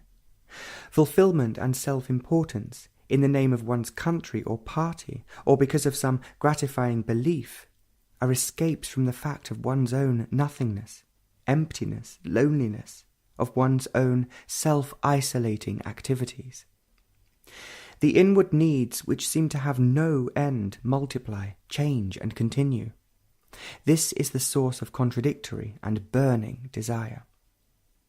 Desire is always there. The objects of desire change, diminish, or multiply, but it is always there. Controlled, tortured, denied, accepted, suppressed, allowed to run freely or cut off, it is always there, feeble or strong. What is wrong with desire? Why this incessant war against it? It is disturbing, painful, leading to confusion and sorrow, but yet it is there, always there, weak or rich. To understand it completely, not to suppress it, not to discipline it out of all recognition, is to understand need. Need and desire go together, like fulfillment and frustration. There's no noble or ignoble desire, but only desire, ever in conflict within itself. The hermit and the party boss are burning with it. Call it by different names, but it is there, eating away the heart of things. When there is total understanding of need, the outward and the inner, then desire is not a torture. Then it has quite a different meaning, a significance far beyond the content of thought, and it goes beyond feeling, with its emotions, myths, and illusions. With the total understanding of need, not the mere quantity or the quality of it, desire then is a flame, and not a torture. Without this flame, life itself is lost. It is this flame that burns away the pettiness of its object, the frontiers, the fences that have been imposed upon it. Then call it by whatever name you will, love, death, beauty. Then it is there, without an end. 13th. It was a strange day today. That otherness was there all day yesterday, on the short walk, while resting, and very intensely during the talk.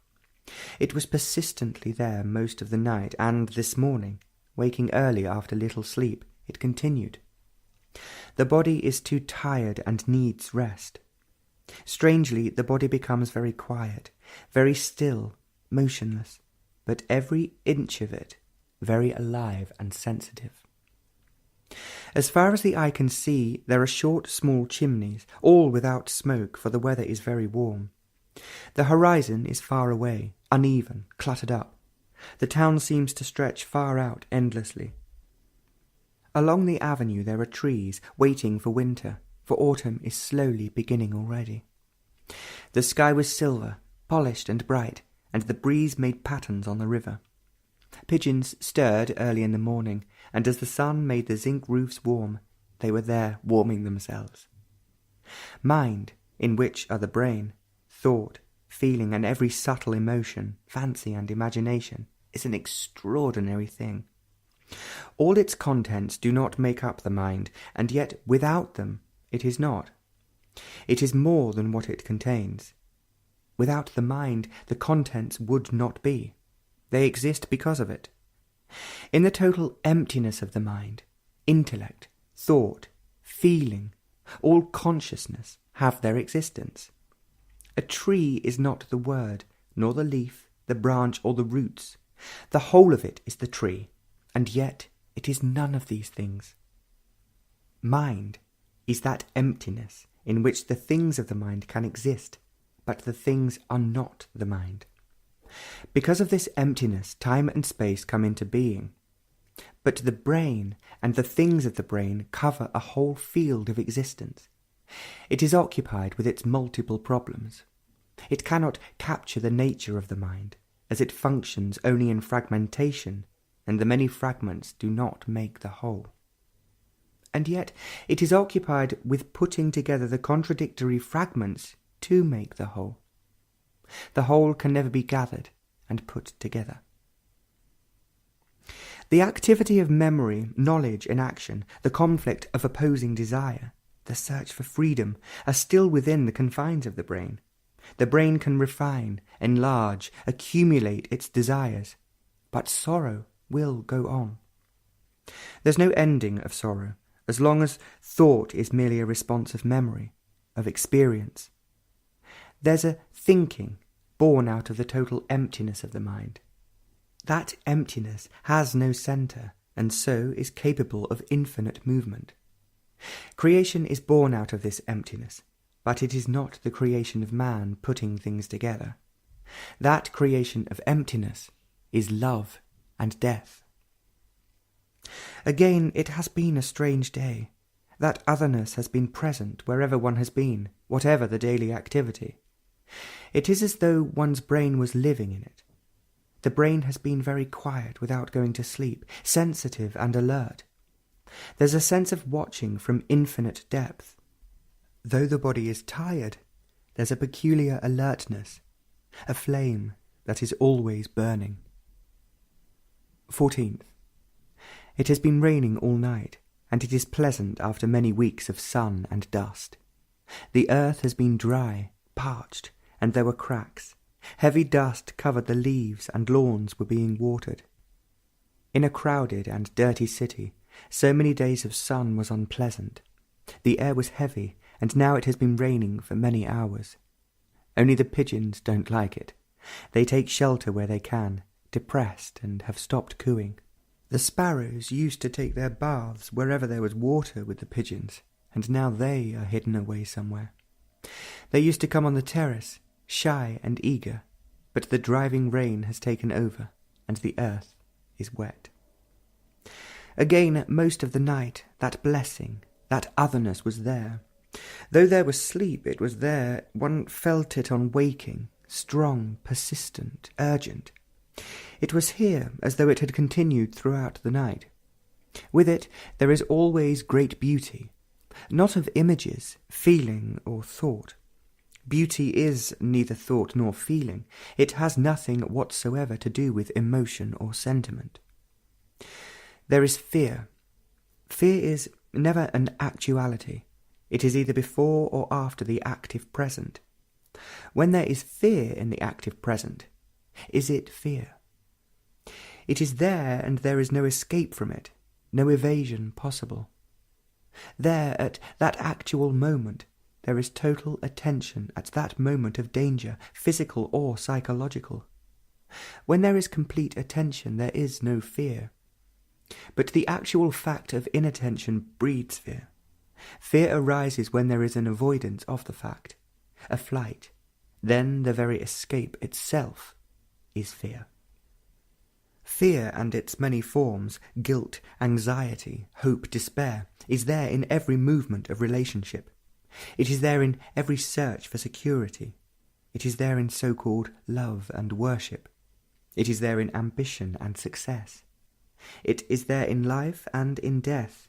It is there in physical things and in psychological factors. There is fear in so many forms and at all the levels of our consciousness. Defense, resistance, and denial spring from fear. Fear of the dark and fear of the light, fear of going and fear of coming.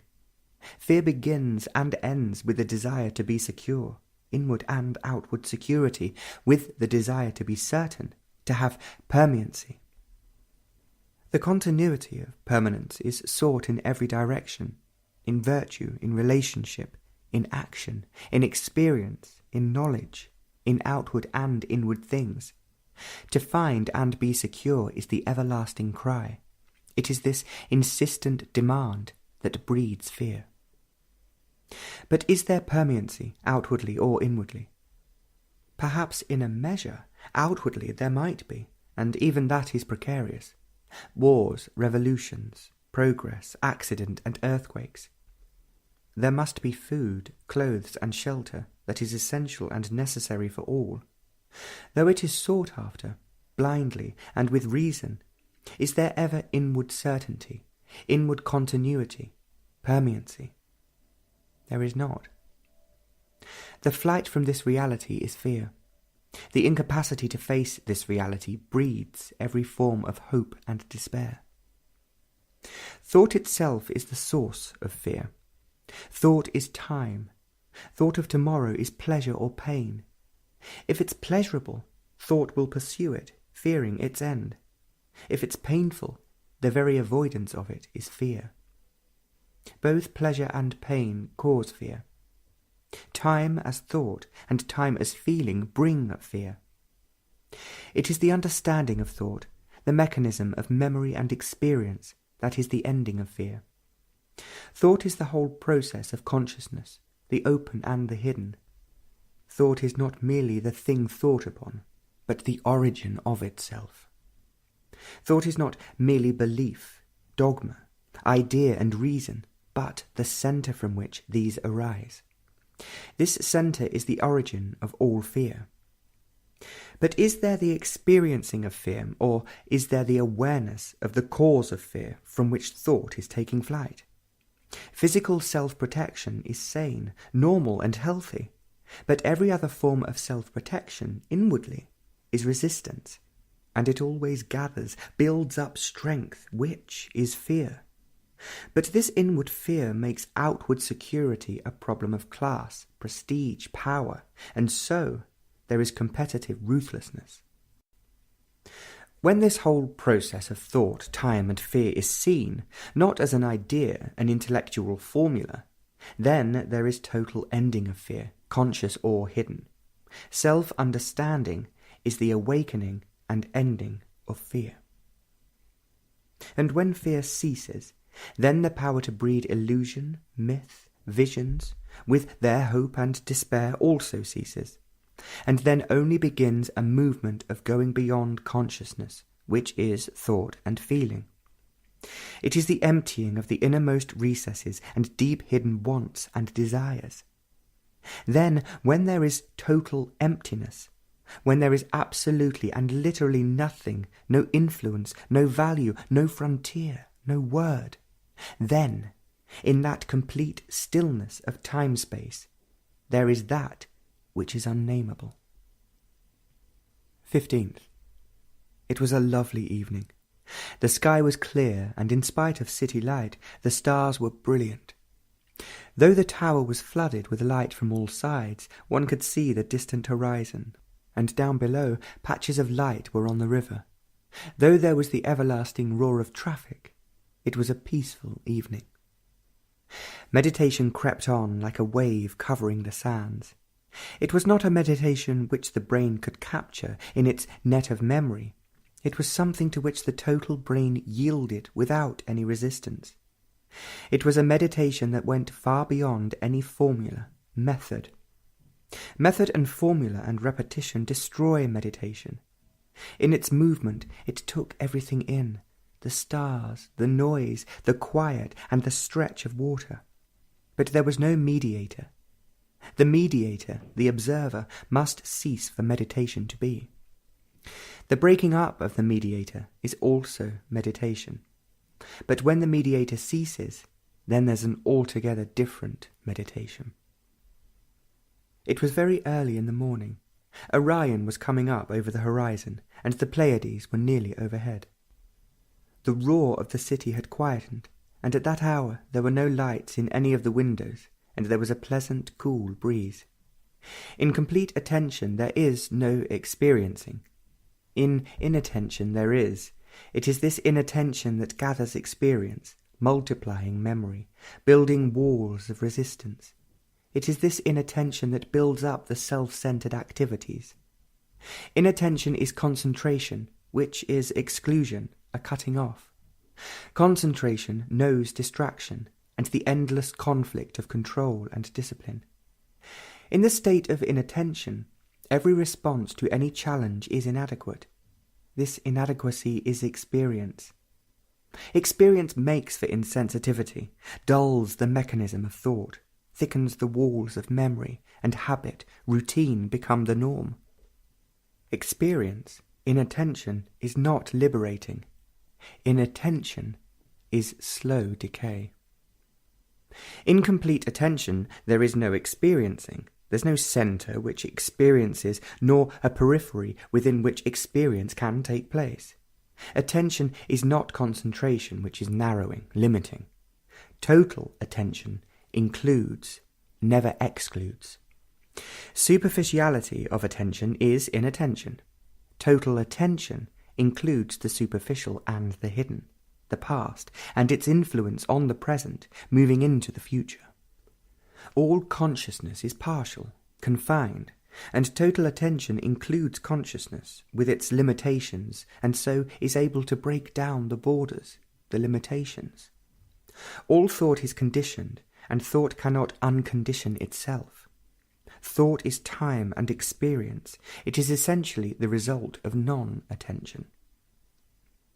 What brings about total attention? Not any method nor any system. They bring about a result promised by them. But total attention is not a result, any more than love is. It cannot be induced, it cannot be brought on by any action. Total attention is the negation of the results of inattention, but this negation is not the act of knowing attention. What is false must be denied, not because you already know what is true. If you know what is true, the false would not exist. The true is not the opposite of false. Love is not the opposite of hate. Because you know attention is not the outcome of the desire to achieve total attention.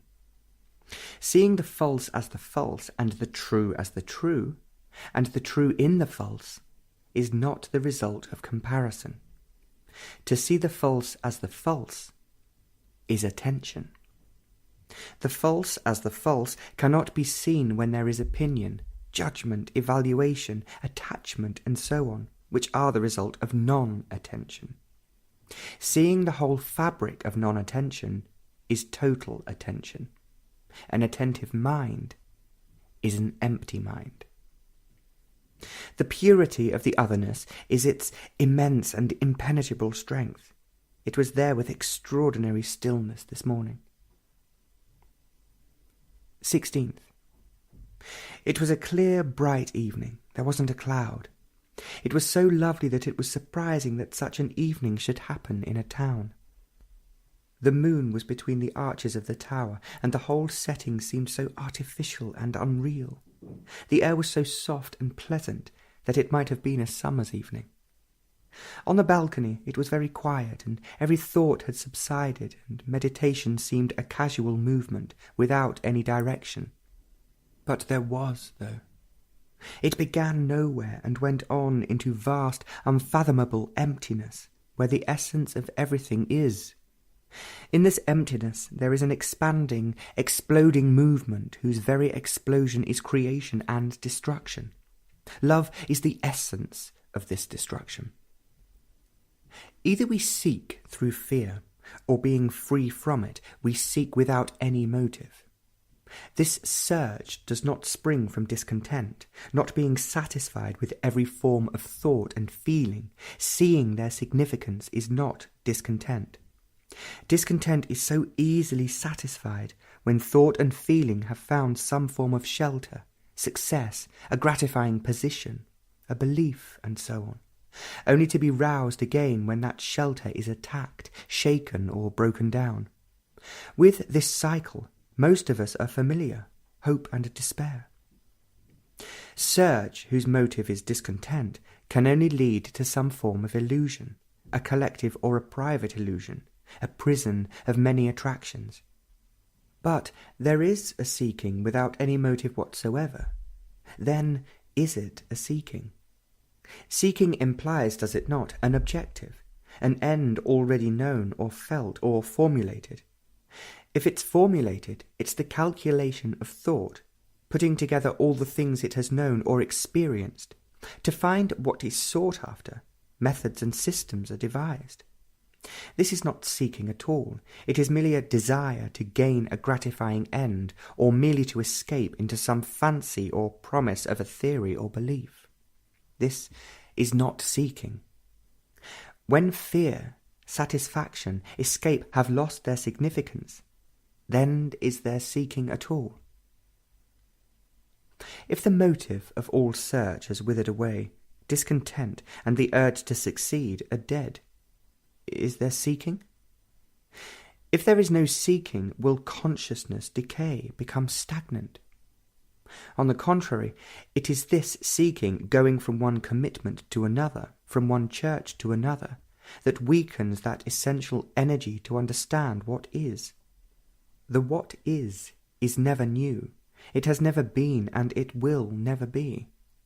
The release of this energy is only possible when every form of search ceases.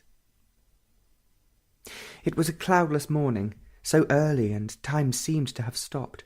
It was 4:30, but time seemed to have lost its entire meaning. It was as though there was no yesterday or tomorrow or the next moment. Time stood still, and life without a shadow went on. Life without thought and feeling went on. The body was there on the terrace. The high tower with its flashing warning light was there, and the countless chimneys. The brain saw all these, but it went no further. Time as measure, and time as thought and feeling, had stopped. There was no time. Every movement had stopped, but there was nothing static. On the contrary, there was an extraordinary intensity and sensitivity, a fire that was burning without heat and colour. Overhead were the Pleiades, and lower down towards the east was Orion, and the morning star was over the top of the roofs. And with this fire there was joy, bliss. It wasn't that one was joyous, but there was ecstasy. There was no identification with it. There couldn't be, for time had ceased. That fire could not identify itself with anything, nor be in relationship with anything. It was there, for time had stopped. And dawn was coming, and Orion and the Pleiades faded away, and presently the morning star too went its way. 17th. It had been a hot, smothering day, and even the pigeons were hiding, and the air was hot, and in a city it was not at all pleasant. It was a cool night, and the few stars that were visible were bright. Even the city lights couldn't dim them. They were there with amazing intensity. It was a day of the otherness. It went on quietly all day, and at moments it flared up, became very intense, and became quiet again, to go on quietly. It was there with such intensity that all movements became impossible. One was forced to sit down. On waking in the middle of the night it was there with great force and energy. On the terrace, with the roar of the city, not so insistent, every form of meditation became inadequate and unnecessary, for it was there in full measure. It's a benediction, and everything seems rather silly and infantile. On these occasions the brain is always very quiet, but in no way asleep, and the whole of the body becomes motionless. It is a strange affair. How little one changes. Through some form of compulsion, pressure, outward and inner, one changes, which is really an adjustment. Some influence, a word, a gesture, makes one change the pattern of habit, but not very much. Propaganda, a newspaper, an incident does alter to some extent the course of life. Fear and reward break down the habit of thought, only to reform into another pattern. A new invention, a new ambition, a new belief does bring about certain changes. But all these changes are on the surface, like strong wind on water. They are not fundamental, deep, devastating. All change that comes through motive is no change at all. Economic, social revolution is a reaction, and any change brought about through reaction is not a radical change. It is only a change in pattern. Such change is merely adjustment, a mechanical affair of desire for comfort, security, mere physical survival. Then what brings about fundamental mutation? Consciousness, the open and the hidden, the whole machinery of thought, feeling, experience, is within the borders of time and space. It is an indivisible whole. The division, conscious and hidden, is there only for the convenience of communication, but the division is not factual. The upper level of consciousness can and does modify itself, adjust itself, change itself, reform itself, acquire new knowledge and technique. It can change itself to conform to a new social economic pattern, but such changes are superficial and brittle. The unconscious, the hidden, can and does intimate and hint through dreams its compulsions, its demands, its stored-up desires. Dreams need interpretations, but the interpreter is always conditioned.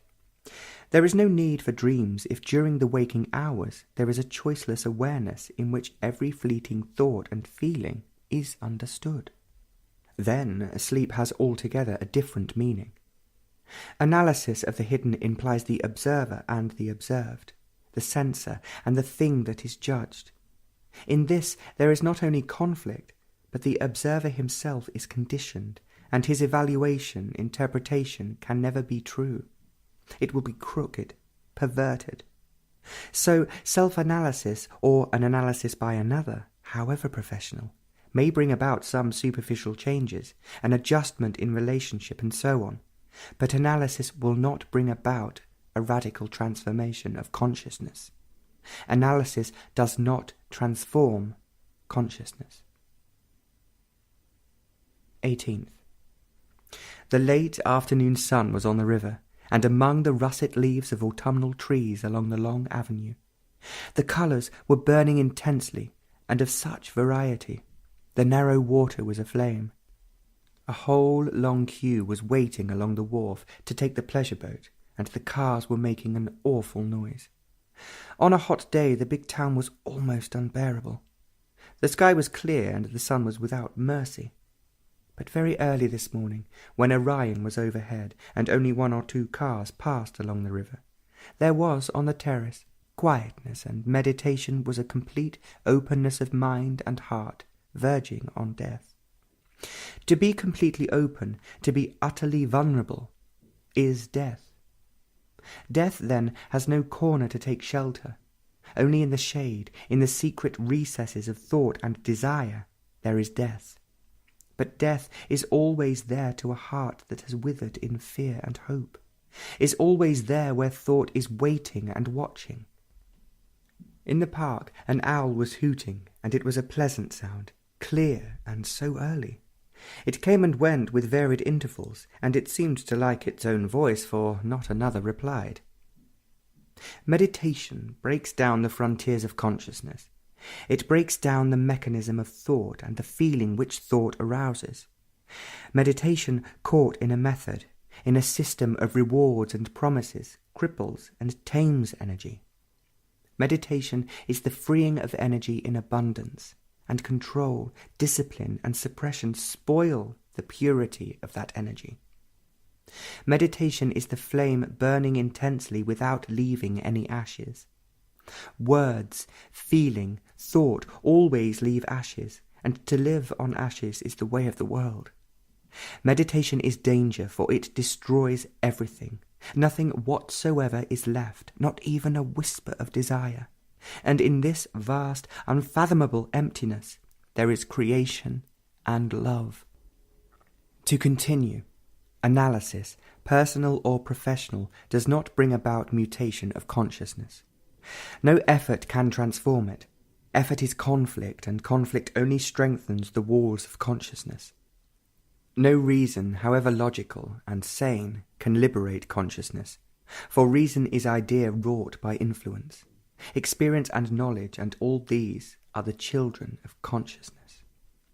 When all this is seen as false, a false approach to mutation, the denial of the false, is the emptying of consciousness. Truth has no opposite, nor has love. The pursuit of the opposite does not lead to truth, only the denial of the opposite. There is no denial if it is the outcome of hope or of attaining. There is denial only when there is no reward or exchange. There is renunciation only when there is no gain in the act of renouncing. Denial of the false is the freedom from the positive with its opposite. The positive is authority with its acceptance, conformity, imitation, and experience with its knowledge.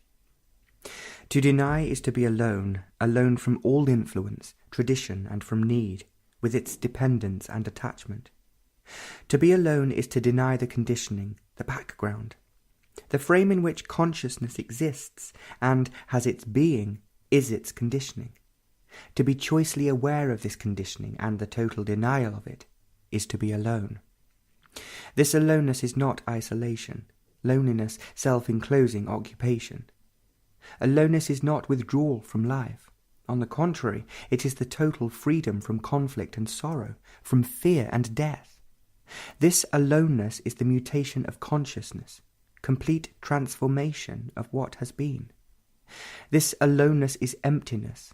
It is not the positive state of being, nor the not being. It is emptiness. In this fire of emptiness the mind is made young, fresh, and innocent. It is innocency alone that can receive the timeless, the new which is ever destroying itself. Destruction is creation. Without love, there is no destruction. Beyond the enormous sprawling town were the fields, woods, and hills. 19th. Is there a future? There is a tomorrow already planned, certain things that have to be done. There is also the day after tomorrow, with all the things that are to be done, next week and next year. These cannot be altered, perhaps modified or changed altogether, but the many tomorrows are there, they cannot be denied. And there is space, from here to there, near and far, the distance in kilometres, space between entities, the distance which thought covers in a flash, the other side of the river and the distant moon. Time to cover space, distance, and time to cross over the river from here to there. Time is necessary. to cover that space. It may take a minute, a day, or a year. This time is by the sun and by the watch. Time is a means to arrive. This is fairly simple and clear. Is there a future apart from this mechanical, chronological time? Is there an arriving? Is there an end for which time is necessary? The pigeons were on the roof so early in the morning. They were cooing, preening, and pursuing each other. The sun wasn't up yet, and there were a few vaporous clouds scattered all over the sky. They had no colour yet, and the roar of traffic had not yet begun. There was plenty of time yet for the usual noises to begin, and beyond all these walls were the gardens. In the evening yesterday, the grass, where no one is allowed to walk, except of course the pigeons and a few sparrows, was very green, startlingly green, and the flowers were very bright. Everywhere else was man with his activities and interminable work.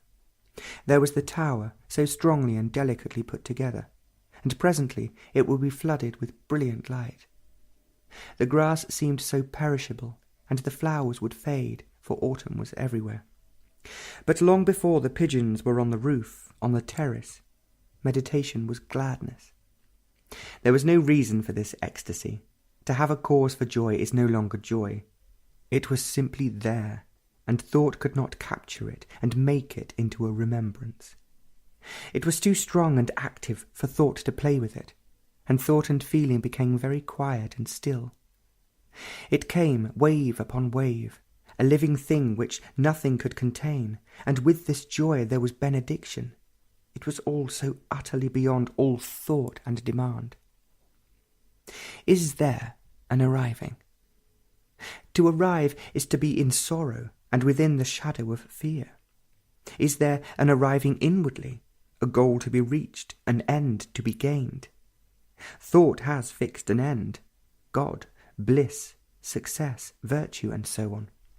But thought is only a reaction, a response of memory, and thought breeds time to cover the space between what is and what should be. The what should be, the ideal, is verbal, theoretical. It has no reality. The actual has no time. It has no end to achieve, no distance to travel. The fact is, and everything else is not. There is no fact if there's no death to ideal, to achievement, to an end. The ideal, the goal, are an escape from the fact. The fact has no time and no space. And then, is there death? There is a withering away. The machinery of the physical organism deteriorates, gets worn out, which is death. But that is inevitable, as the lead of this pencil will wear out. Is that what causes fear? Or the death of the world, of becoming, gaining, achieving? That world has no validity. It's the world of make-believe, of escape.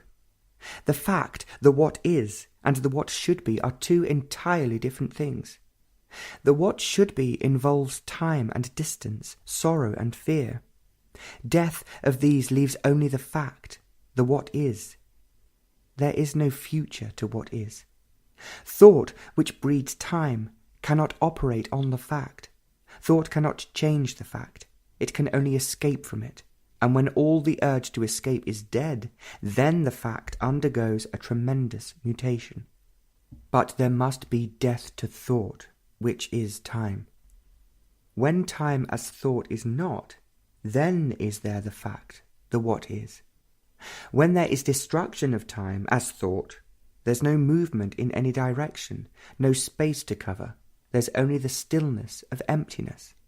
This is total destruction of time as yesterday, today and tomorrow, as the memory of continuity, of becoming. Then being is timeless. Only the active present, but that present is not of time. It is attention without the frontiers of thought and the borders of feeling. Words are used to communicate, and words, symbols, have no significance in themselves whatsoever. Life is always the active present. Time always belongs to the past, and so to the future. and death to time is life in the present.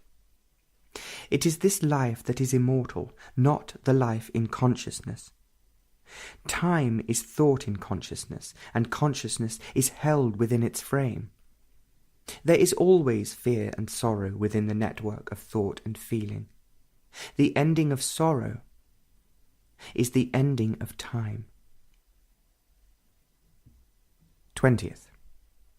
It had been a very hot day, and in that hot hall with a large crowd it was suffocating.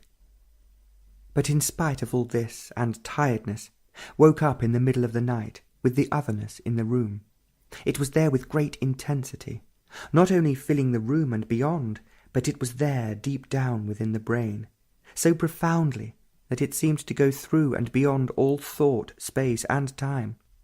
It was incredibly strong, with such energy that it was impossible to be in bed, and on the terrace, with fresh, cool wind blowing, the intensity of it continued.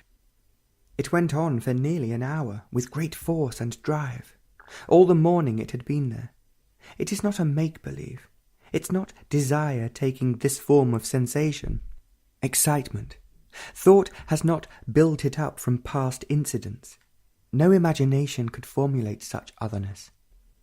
Strangely, every time this takes place, it's something totally new, unexpected and sudden. Thought, having tried, realizes that it cannot recall what had taken place at other times, nor can it awaken the memory of what had taken place this morning. It is beyond all thought, desire and imagination. It is too vast for thought or desire to conjure it up. It is too immense for the brain to bring it about. It's not an illusion. The strange part of all this is that one's not even concerned about all this. If it comes, it is there, without invitation, and if it doesn't, there is an indifference. The beauty and the strength of it is not to be played with. There's no invitation or denial of it. It comes and goes as it will. Early this morning, somewhat before sunrise, meditation in which every kind of effort has long ago ceased, become a silence in which there was no centre and so no periphery. It was just silence. It had no quality, no movement, neither depth nor height. It was completely still. It is this stillness that had movement expanding endlessly, and the measurement of it was not in time and space. This stillness was exploding, ever moving away. But it had no centre. If there was a centre, it would not be stillness. It would be stagnant decay. It had nothing whatsoever to do with the intricacies of the brain, the quality of the stillness which the brain can bring about. It's entirely different in every way from the stillness that was there this morning. It was a stillness that nothing could disturb, for it had no resistance. Everything was in it, and it was beyond everything. The early morning traffic of lorries bringing foodstuff and other things to the town in no way disturbed that stillness, nor the revolving beams of light from the high tower. It was there, without time. As the sun rose, a magnificent cloud caught it, sending streaks of blue light across the sky. It was light playing with darkness, and the play went on till the fantastic cloud went down behind 1,000 chimneys. How curiously petty the brain is. However intelligently educated and learned, it will always remain petty. Do what it will, it can go to the moon and beyond, or go down into the deepest parts of the earth.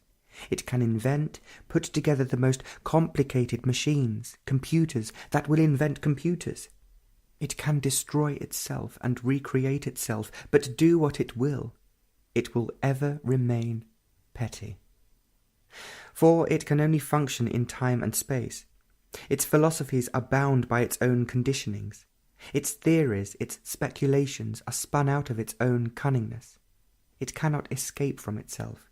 Do what it will.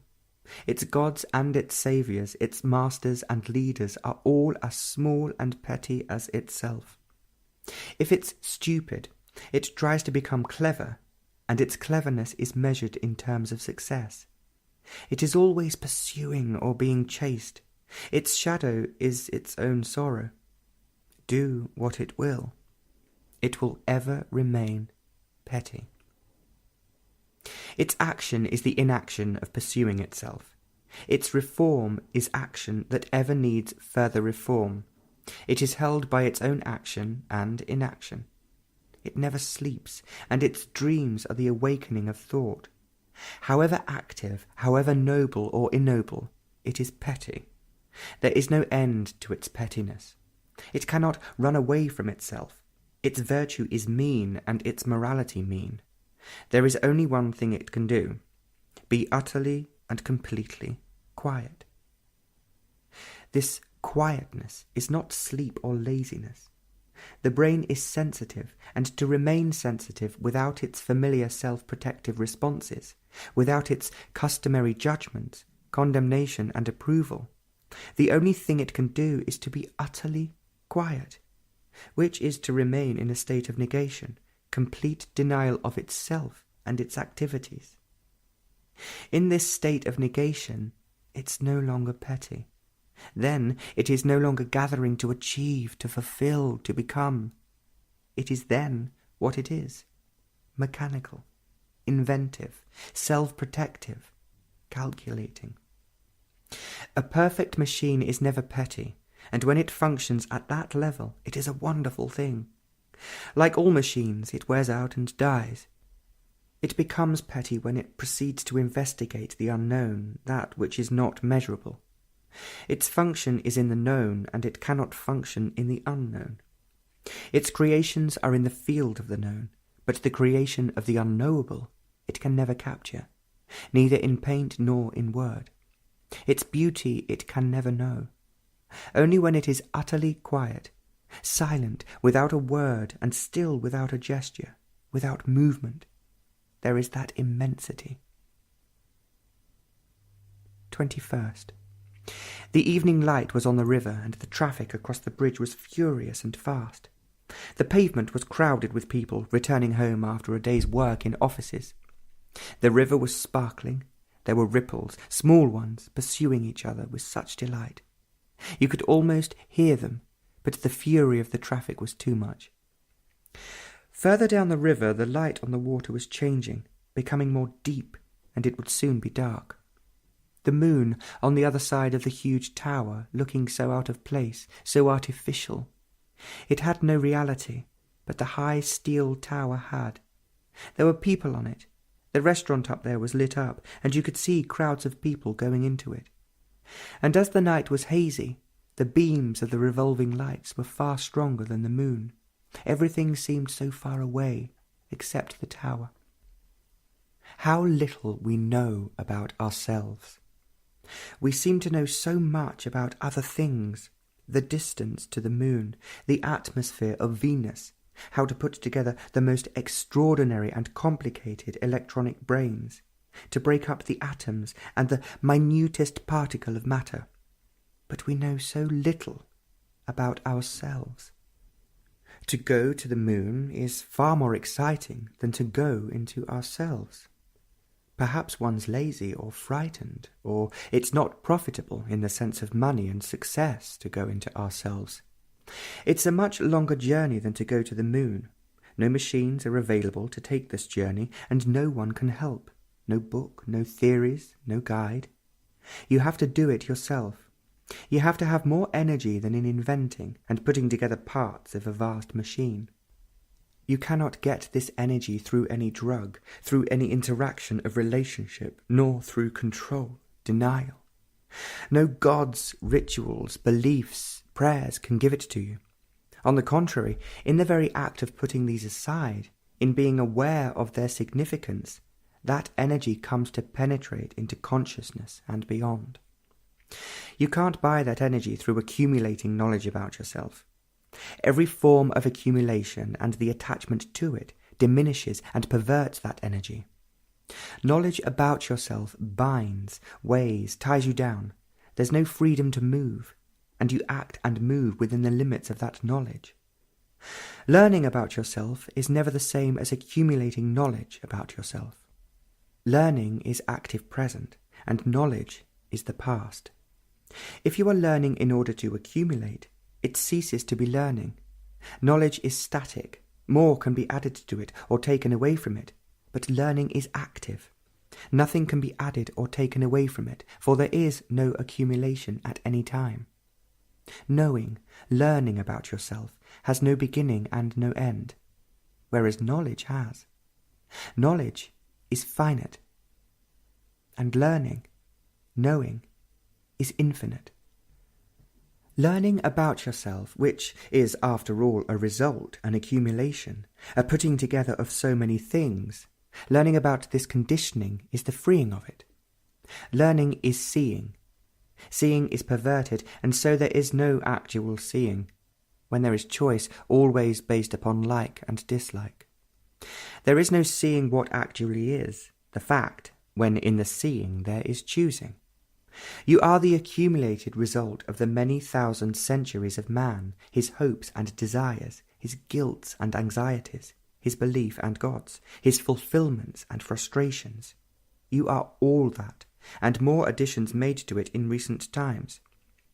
Learning about all this, deep down and on the surface, is not mere verbal or intellectual statements of the obvious, the conclusions. Learning is the experiencing of these facts, emotionally and directly. To come into contact with them not theoretically, verbally, but actually, like a hungry man. Learning is not possible if there's a learner. The learner is the accumulated, the past, the knowledge. There is a division between the learner and the thing he is learning about, and so there is conflict between them.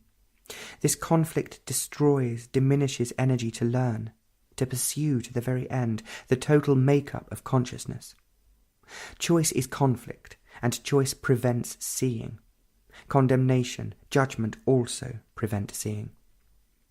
When this fact is seen, understood, not verbally, theoretically, but actually seen as fact, then learning is a moment-to-moment affair. And there is no end to learning. Learning is all-important, not the failures, successes, and mistakes. There is only seeing, and not the seer and the thing seen. Consciousness is limited. Its very nature is restriction. It functions within the frame of its own existence, which is experience, knowledge, memory. Learning about this conditioning breaks down the frame. Then thought and feeling have their limited function. They then cannot interfere with the wider and deeper issues of life. Where the self ends, with all its secret and open intrigues, its compulsive urges and demands, its joys and sorrows, there begins a movement of life that is beyond time and its bondage. 22nd. There is a little bridge across the river only meant for people. It is fairly quiet there. The river was full of light, and a big barge was going up, full of sand brought from the beaches. It was fine, clean sand.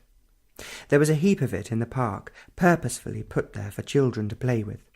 There were several, and they were making deep tunnels, a big castle with a moat around it. They were having great fun. It was a pleasant day, fairly cool, the sun not too strong, and there was a dampness in the air. More trees were turning brown and yellow, and there was the smell of autumn. The trees were getting ready for winter. Many branches were already naked, black against the pale sky. Every tree had its own pattern of colour, in varying strength, from the russet brown to the pale yellow. Even in dying they were beautiful. It was a pleasant evening, full of light and peace, in spite of the roar of the traffic. There are a few flowers on the terrace, and this morning the yellow ones were more bright and eager than ever. In the early morning light they seemed more awake and had more colour, much more so than their neighbours. The east was beginning to get brighter, and there was that otherness in the room. It had been there for some hours. On waking in the middle of the night, it was there, something wholly objective, which no thought or imagination could possibly bring about. Again, on waking, the body was perfectly still, without any movements, as was also the brain. The brain was not dormant, but very much awake, watching without any interpretation. It was the strength of unapproachable purity, with an energy that was startling. It was there, ever new, ever penetrating. It wasn't just outside there, in the room or on the terrace. It was inside and outside, but there was no division. It was something in which the whole mind and heart were caught up, and the mind and heart ceased to be. There is no virtue, only humility. Where it is, there is all virtue. Social morality is not virtue. It is merely an adjustment to a pattern, and that pattern varies and changes according to time and climate. It is made respectable by society and organized religion, but it is not virtue. Morality, as recognized by church society, is not virtue. Morality is put together. It conforms. It can be taught and practiced. It can be brought about through reward and punishment, through compulsion. Influence shapes morality, as does propaganda. In the structure of society, there are varying degrees of morality, of different shades, but it is not virtue. Virtue is not of time and influence. It cannot be cultivated. It is not the result of control and discipline. It is not a result at all, as it has no cause. It cannot be made respectable. Virtue is not divisible as goodness, charity, brotherly love, and so on. It is not the product of an environment, of social affluence or poverty, nor of the monastery, nor of any dogma. It is not born out of a cunning brain. It is not the outcome of thought and emotion, nor is it a revolt against social morality, with its respectability. A revolt is a reaction, and a reaction is a modified continuity of what has been. Humility cannot be cultivated. When it is pride taking on the cloak of humility, which has become respectable. Vanity can never become humility, any more than love can become hate. Violence cannot become non-violence. Violence has to cease. Humility is not an ideal to be pursued. Ideals have no reality. Only what is has reality. Humility is not the opposite of pride. It has no opposite. All opposites are interrelated, and humility has no relationship with pride. Pride has to end, not by any decision or discipline or for some profit. It ceases only in the flame of attention, not in the contradiction and confusion of concentration. To see pride, outwardly and inwardly, in its many forms, is the ending of it. To see it is to be attentive to every movement of pride. In attention there is no choice. There is attention only in the active present. It cannot be trained. If it is, then it becomes another cunning faculty of the brain, and humility is not its product. There is attention when the brain is utterly still, alive and sensitive, but still. There is no centre from which to attend, whereas concentration has a centre, with its exclusions. Attention, the complete and instant seeing of the whole significance of pride, ends pride. This awakened state is humility. Attention is virtue, for in it flowers goodness and charity. Without humility, there is no virtue. 23rd. It was hot and rather oppressive, even in the gardens. It had been so hot for so long, which was unusual. A good rain and cool weather will be pleasant. In the gardens they were watering the grass, and in spite of the heat and lack of rain, the grass was bright and sparkling, and the flowers were splendid. There were some trees in flower, out of season, for winter will be here soon. Pigeons were all over the place, shyly avoiding the children, and some of the children were chasing them for fun, and the pigeons knew it. The sun was red in a dull, heavy sky. There was no colour except in the flowers and in the grass. The river was opaque and indolent. Meditation at that hour was freedom, and it was like entering into an unknown world of beauty and quietness. It is a world without image, symbol, or word, without waves of memory. Love was the death of every minute, and each death was the renewing of love. It was not attachment. It had no roots. It flowered without cause, and it was a flame that burned away the borders, the carefully built fences of consciousness. It was beauty beyond thought and feeling. It was not put together on canvas, in words or in marble. Meditation was joy, and with it came a benediction. It is very odd how each one craves power, the power of money, position, capacity, knowledge. In gaining power there's conflict, confusion and sorrow. The hermit and the politician, the housewife and the scientist are seeking it. They will kill and destroy each other to get it. The ascetics, through self-denial, control, suppression, gain that power. The politician, by his word, capacity, cleverness, derives that power. The domination of the wife over the husband, and he over her, feel this power.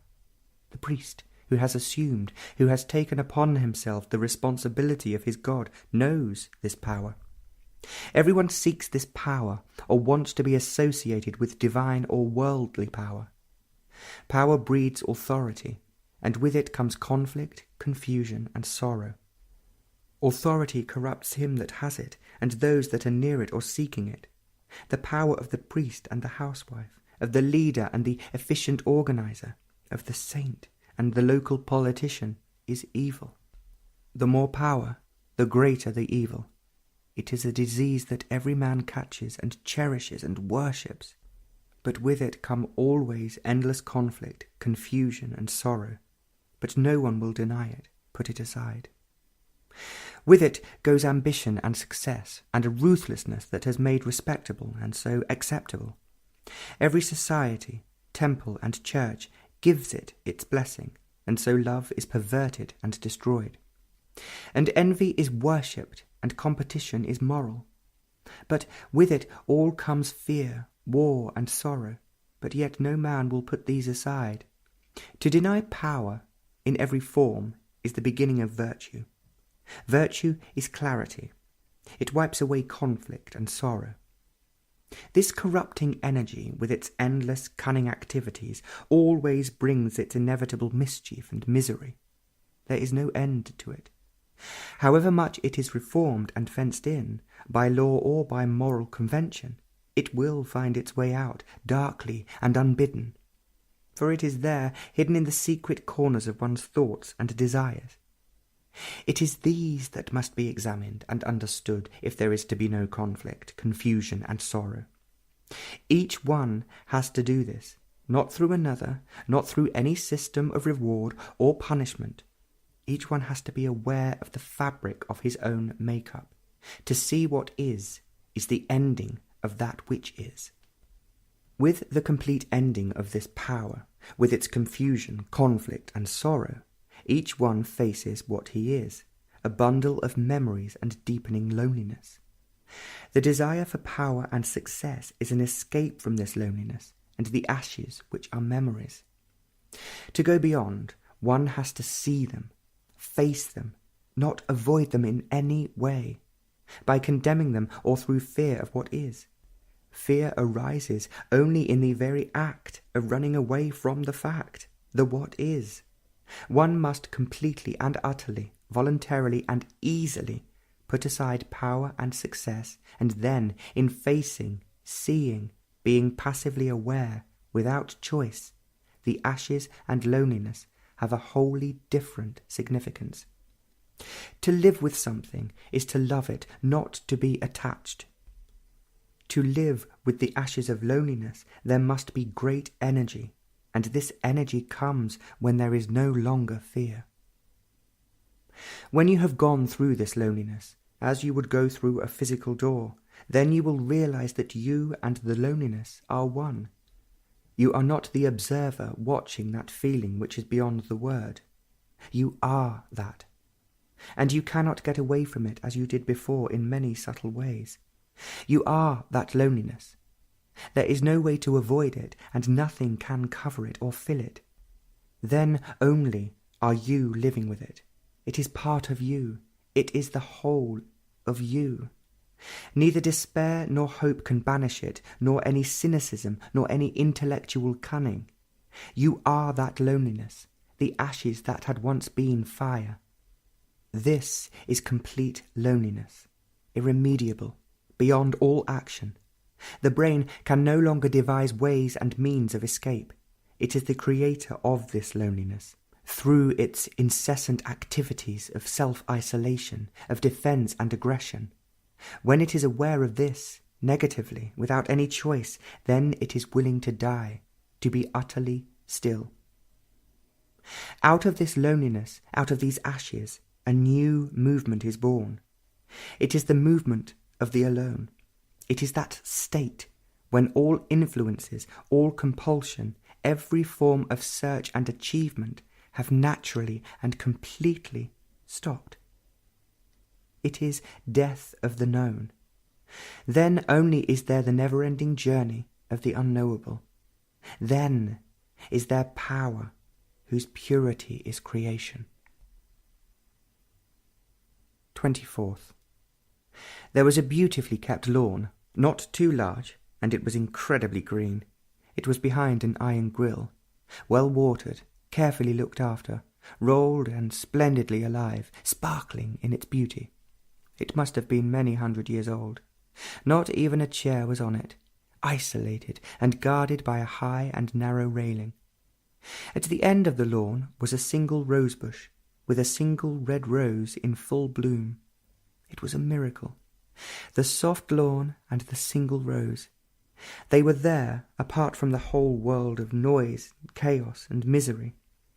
Though man had put them there, they were the most beautiful things, far beyond the museums, towers, and the graceful line of bridges. They were splendid in their splendid aloofness. They were what they were, grass and flower, and nothing else. There was great beauty and quietness about them, and the dignity of purity. It was a hot afternoon, with no breeze, and the smell of exhaust of so many cars was in the air. But there the grass had a smell of its own, and one could almost smell the perfume of the solitary rose. On waking so early, with the full moon coming into the room, the quality of the brain was different. It wasn't asleep, nor heavy with sleep. It was fully awake, watching. It wasn't watching itself, but something beyond itself. It was aware of itself as a part of a whole movement of the mind. The brain functions in fragmentation. It functions in part, in division. It specializes. It's never the whole. It tries to capture the whole, to understand it, but it cannot.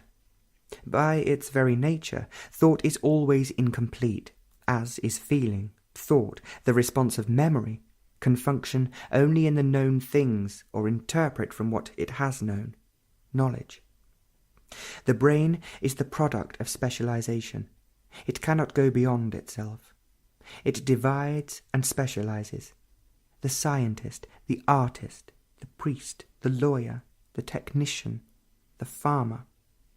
In functioning, it projects its own status, the privileges, the power, the prestige. Function and status go together, for the brain is a self-protective organism.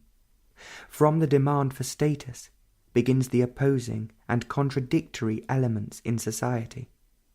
The specialist cannot see the whole.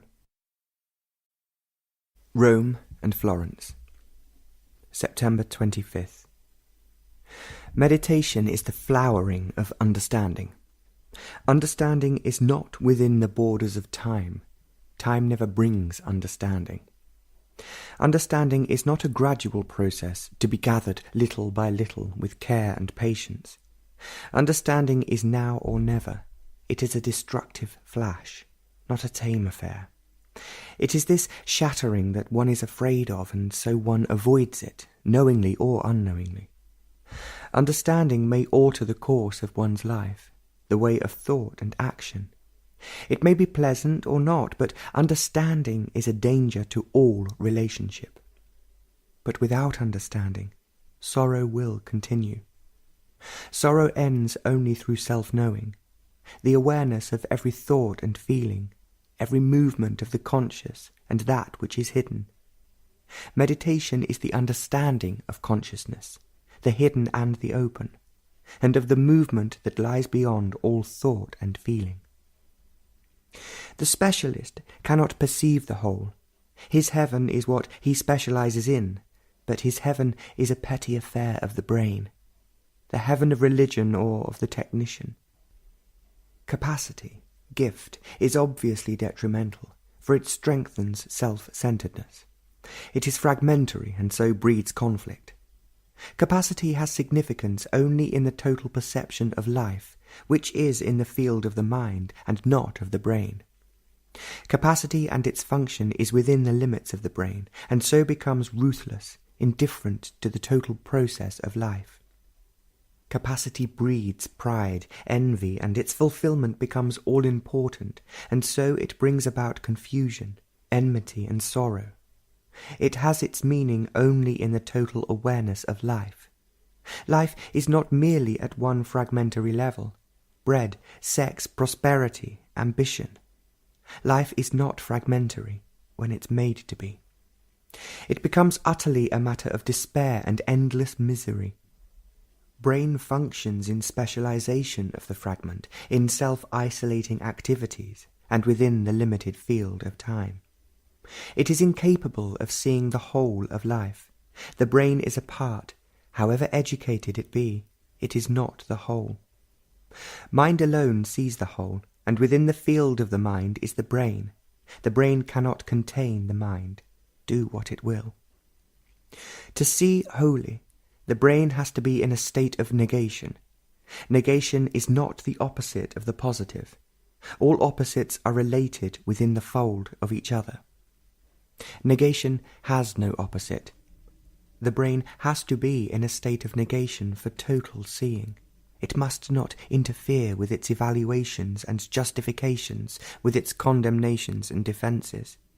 It has to be still, not made still by compulsion of any kind, for then it is a dead brain, merely imitating and conforming.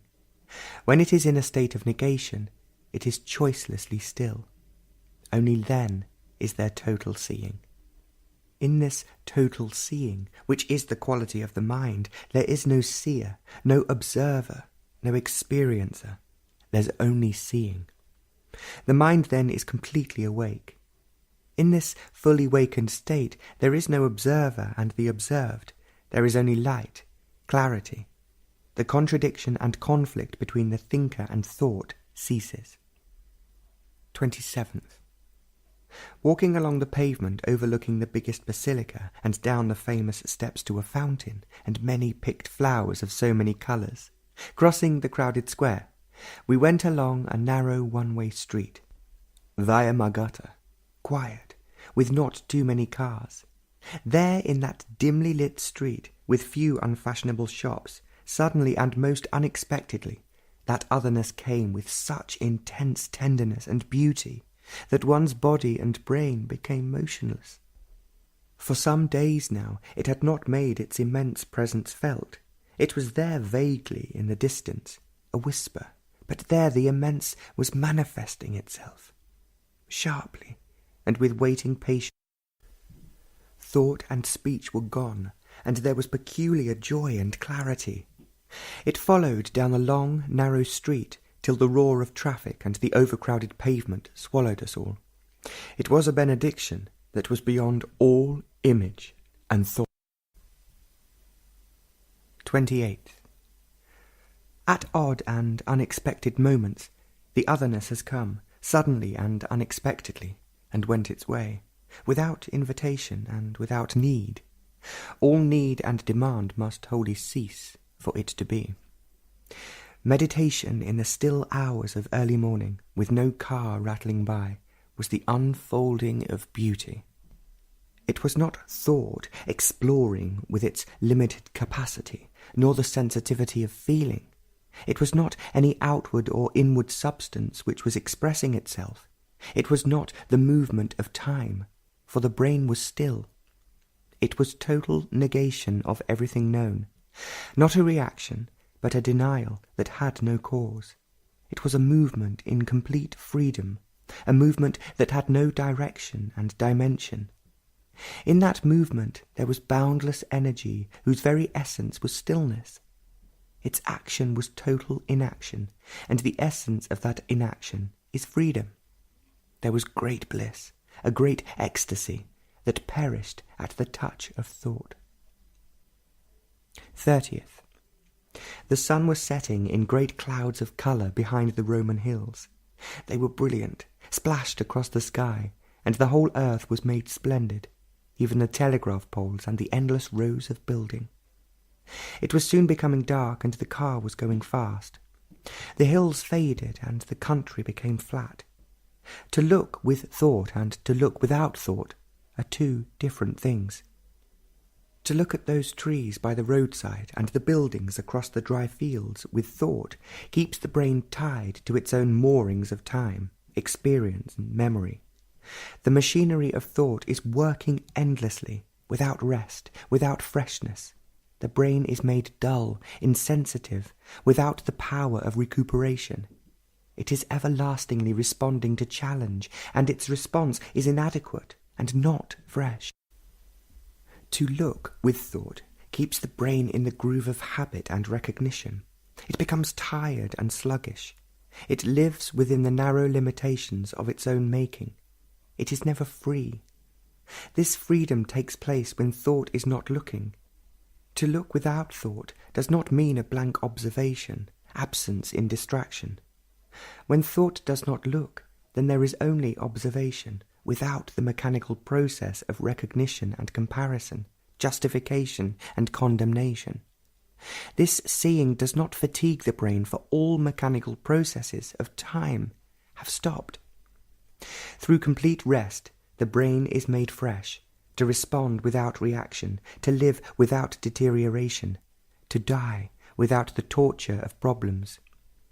To look without thought is to see without the interference of time, knowledge, and conflict. This freedom to see is not a reaction. All reactions have causes. To look without reaction is not indifference, aloofness, a cold-blooded withdrawal. To see without the mechanism of thought is total seeing, without particularization and division, which does not mean that there is not separation and dissimilarity. The tree does not become a house or the house a tree. Seeing without thought does not put the brain to sleep. On the contrary, it is fully awake, attentive, without friction and pain. Attention without the borders of time is the flowering of meditation. October 3rd. The clouds were magnificent. The horizon was filled with them, except in the west where the sky was clear. Some were black, heavy with thunder and rain. Others were pure white, full of light and splendour. They were of every shape and size, delicate, threatening, billowy. They were piled up one against the other, with immense power and beauty. They seemed motionless, but there was violent movement within them, and nothing could stop their shattering immensity. A gentle wind was blowing from the west, driving these vast mountainous clouds against the hills. The hills were giving shape to the clouds, and they were moving with these clouds of dark and light. The hills, with their scattered villages, were waiting for the rains that were so long in coming. They would soon be green again, and the trees would soon lose their leaves with the coming winter. The road was straight, with shapely trees on either side, and the car was holding the road at great speed, even at the curves. The car was made to go fast, and to hold the road, and it was performing very well that morning. It was shaped for speed, low, hugging the road. We were too soon leaving the country and entering into the town, but those clouds were there, immense, furious, and waiting. In the middle of the night, at Chiacheo, it was utterly quiet, save for an occasional hoot of an owl, which was calling without a reply. In a little house in the woods, meditation was pure delight, without a flutter of thought, with its endless subtleties. It was a movement that had no end, and every movement of the brain was still, watching from emptiness. It was an emptiness that had known no knowing. It was emptiness that had known no space. It was empty of time. It was empty past all seeing, knowing, and being. In this emptiness there was fury, the fury of a storm, the fury of exploding universe, the fury of creation which could never have any expression. It was the fury of all life, death, and love.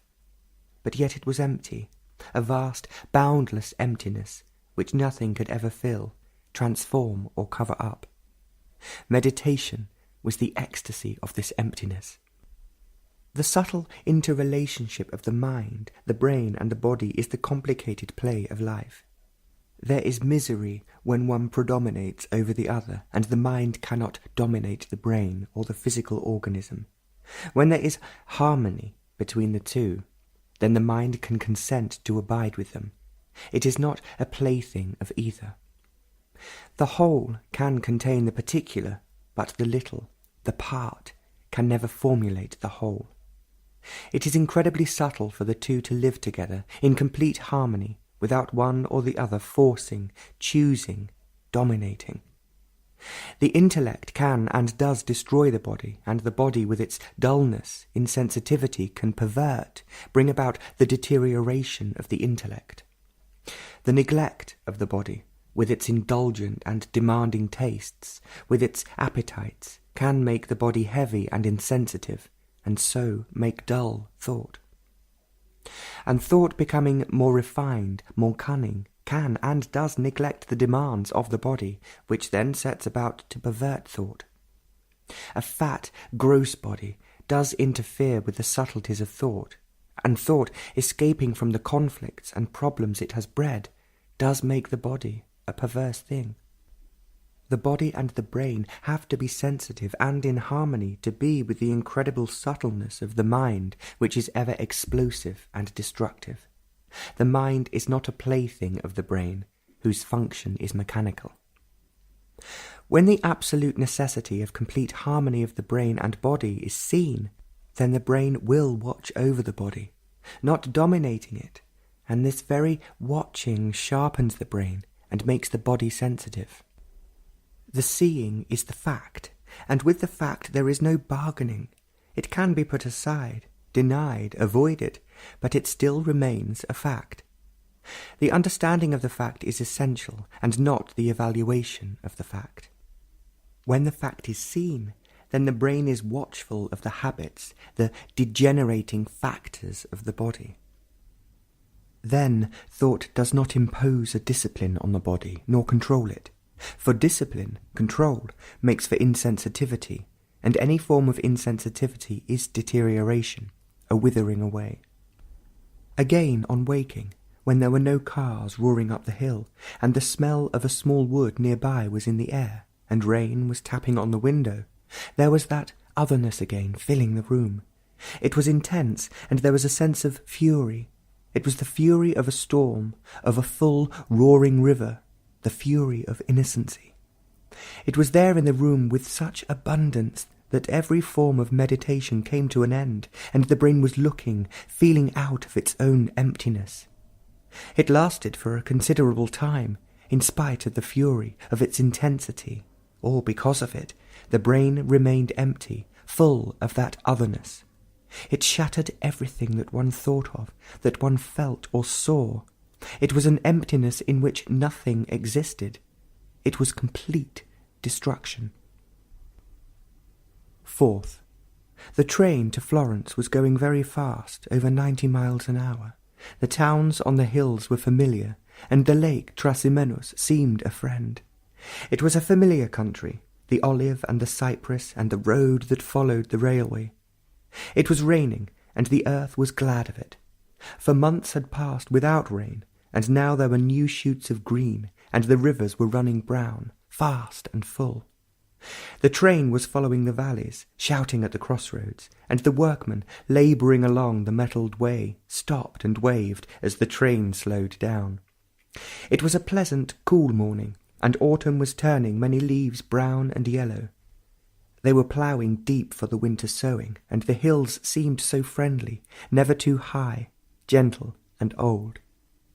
The train was again running very fast, and the drivers of this electric train welcomed us and asked us to come into their cab, for we had met several times in several years.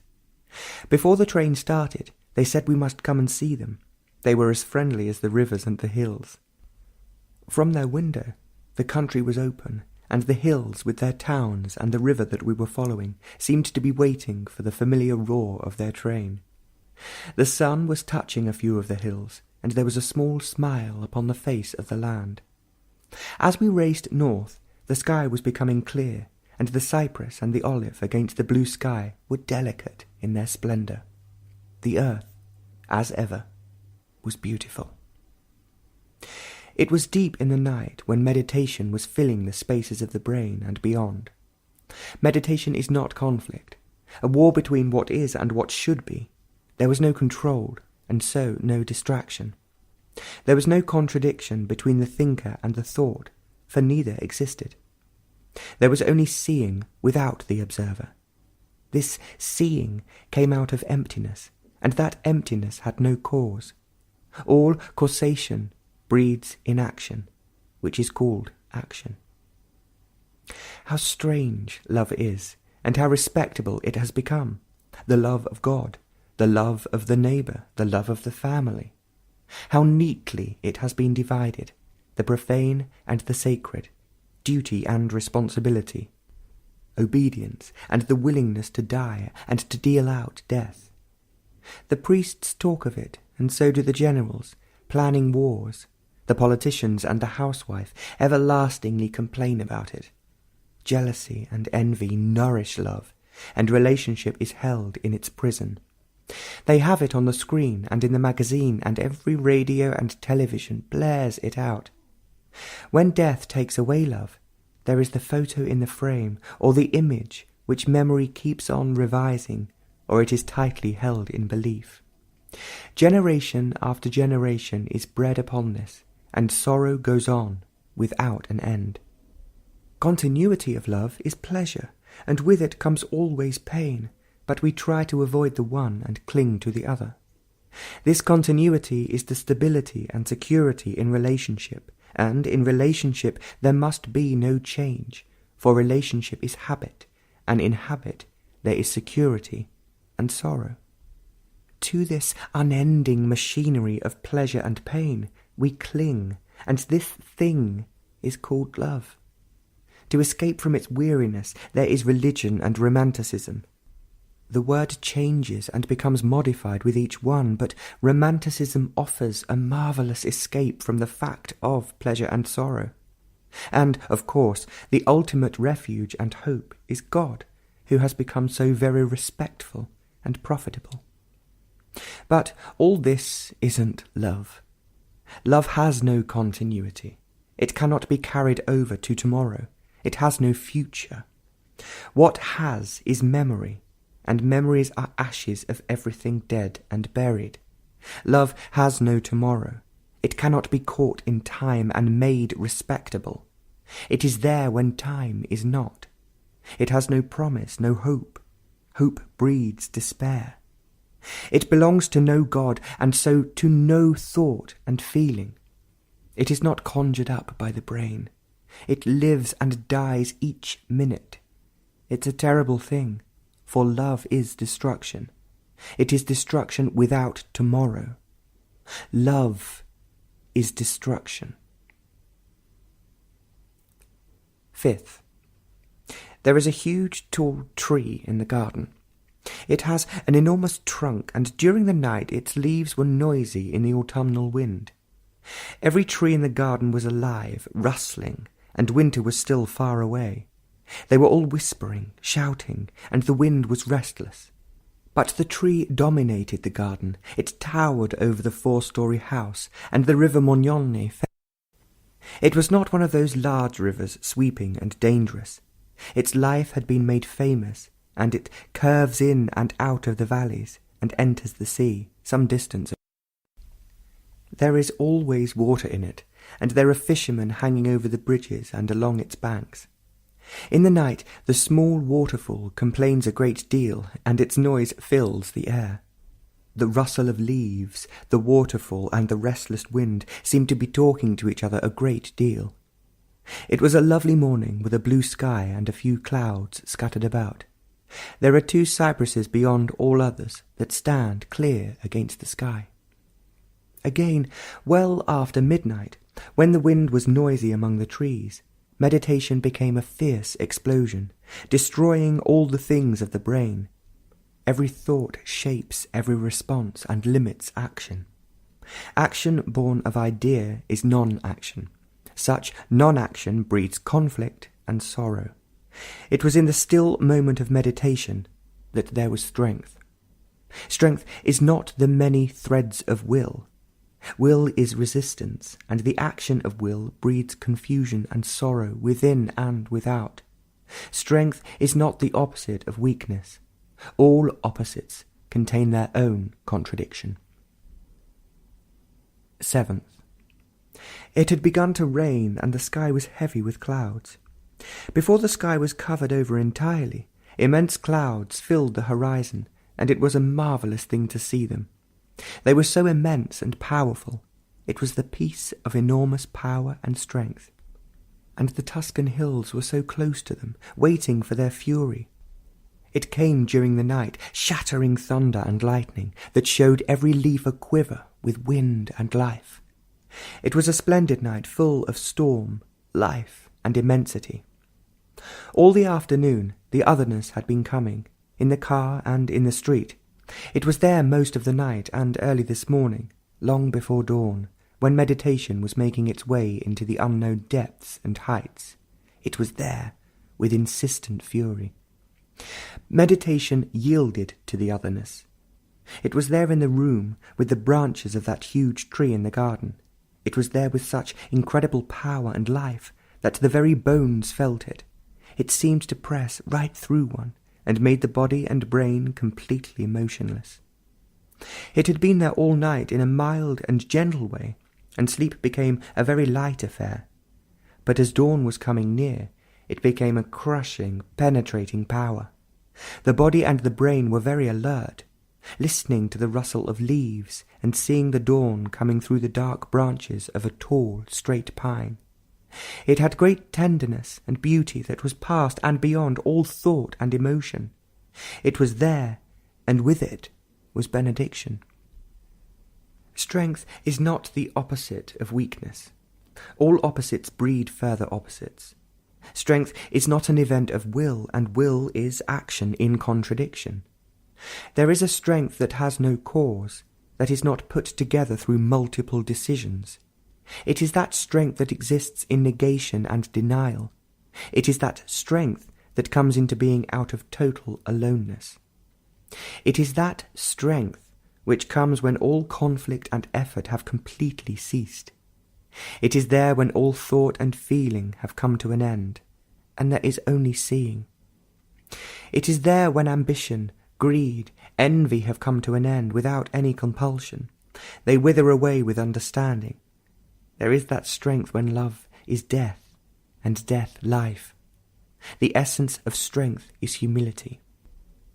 How strong is the new-born leaf in spring, so vulnerable, so easily destroyed. Vulnerability is the essence of virtue. Virtue is never strong. It cannot stand the glare of respectability and the vanity of the intellect. Virtue is not a mechanical continuity of an idea, of thought in habit. The strength of virtue is that it is easily destroyed to be reborn again anew. Strength and virtue go together, for neither can exist without the other. They can only survive in emptiness. 8th. It had been raining all day. The roads were slushy, and there was more brown water in the river, and the slight fall of the river was making more noise. It was a still night, an invitation to the rains which never stopped till early this morning. And the sun suddenly came out, and towards the west the sky was blue, rain-washed and clean, with those enormous clouds full of light and splendour. It was a beautiful morning, and looking to the west, with the sky so intensely blue, all thought and emotion disappeared, and the seeing was from emptiness. Before dawn, meditation was the immense opening into the unknown. Nothing can open the door save the complete destruction of the known. Meditation is explosion in understanding. There is no understanding without self-knowing. Learning about the self is not accumulating knowledge about it. Gathering of knowledge prevents learning. Learning is not an additive process. Learning is from moment to moment, as is understanding. This total process of learning is explosion in meditation. 9th. Early this morning the sky was without a cloud. The sun was coming up behind the Tuscan hills, grey with olive, with dark cypress. There were no shadows on the river, and the aspen leaves were still. A few birds that had not yet migrated were chattering, and the river seemed motionless. As the sun came up behind the river, it cast long shadows on the quiet water. But a gentle breeze was coming over the hills and through the valleys. It was among the leaves, setting them trembling and dancing with the morning sun on them. There were long and short shadows, fat ones and little ones, on the brown sparkling waters. A solitary chimney began to smoke, grey fumes carrying across the trees. It was a lovely morning, full of enchantment and beauty. There were so many shadows and so many leaves trembling. There was perfume in the air, and though it was an autumnal sun, there was the breath of spring. A small car was going up the hill, making an awful noise, but 1,000 shadows remained motionless. It was a lovely morning. In the afternoon yesterday, it began suddenly in a room overlooking a noisy street. The strength and the beauty of the otherness was spreading from the room outward, over the traffic, past the gardens and beyond the hills. It was there immense and impenetrable. It was there in the afternoon, and just as one was getting into bed, it was there with furious intensity, a benediction of great holiness. There is no getting used to it, for it is always different. There's something always new, a new quality, a subtle significance, a new light, something that had not been seen before. It was not a thing to be stored up, remembered and examined at leisure. It was there, and no thought could approach, for the brain was still, and there was no time to experience, to store up. It was there, and all thought became still. The intense energy of life is always there, night and day. It is without friction, without direction, without choice and effort. It is there with such intensity that thought and feeling cannot capture it, to mould it according to their fancies, beliefs, experiences and demands. It is there with such abundance that nothing can diminish it. But we try to use it, to give it direction, to capture it within the mould of our existence, and thereby twist it to conform to our pattern, experience and knowledge. It is ambition, envy, greed that narrow down its energy, and so there is conflict and sorrow. The cruelty of ambition, personal or collective, distorts its intensity, causing hatred, antagonism, conflict. Every action of envy perverts this energy, causing discontent, misery, fear. With fear there is guilt and anxiety, and the never-ending misery of comparison and irritation. It is this perverted energy that makes the priest and the general, the politician and the thief. This boundless energy, made incomplete by our desire for permanency and security, is the soil in which grow barren ideas, competition, cruelty and war. It is the cause of everlasting conflict between man and man. When all this is put aside, with ease and without effort, then only is there that intense energy which can only exist and flower in freedom. In freedom alone it causes no conflict and sorrow. Then alone it increases and has no end. It is life that has no beginning and no end.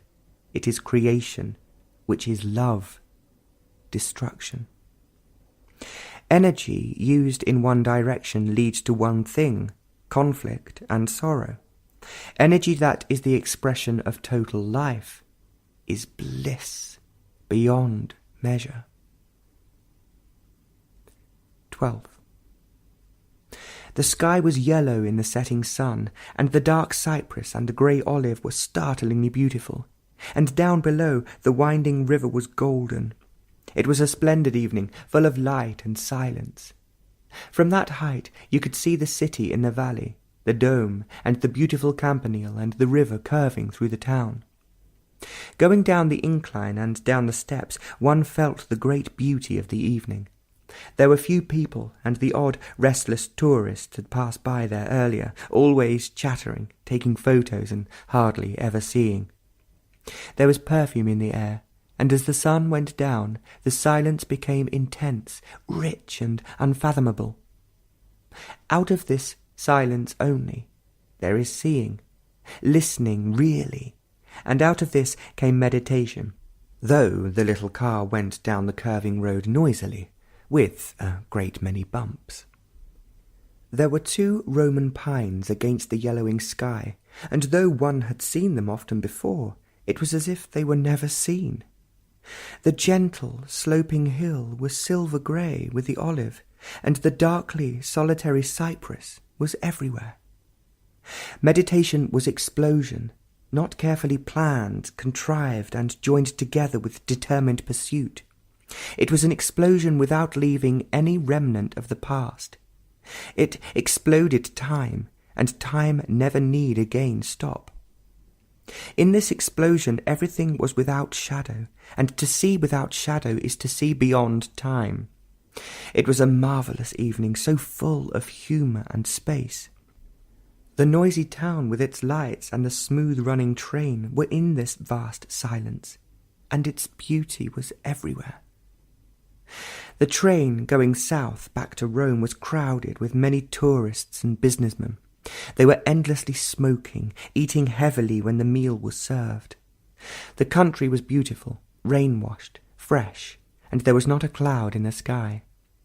There were old walled towns on the hills, and the lake of many memories was blue, without a ripple. The rich land yielded to poor and arid soil, and the farms seemed less prosperous. The chickens were thinner, there were no cattle about, and there were few sheep. The train was going fast, trying to make up the time that it had lost. It was a marvellous day, and there in that smoky compartment, with passengers that hardly looked out of the window, there was that otherness. All that night it was there with such intensity that the brain felt its pressure. It was as though at the very centre of all existence it was operating in its purity and immensity. The brain watched as it was watching the scene racing by, and in this very act it went beyond its own limitations. And during the night, at odd moments, meditation was a fire of explosion. 13th. The skies are clear. The small wood across the way is full of light and shadows. Early in the morning, before the sun showed over the hill, when dawn was still on the land and there were no cars going up the hill, meditation was inexhaustible.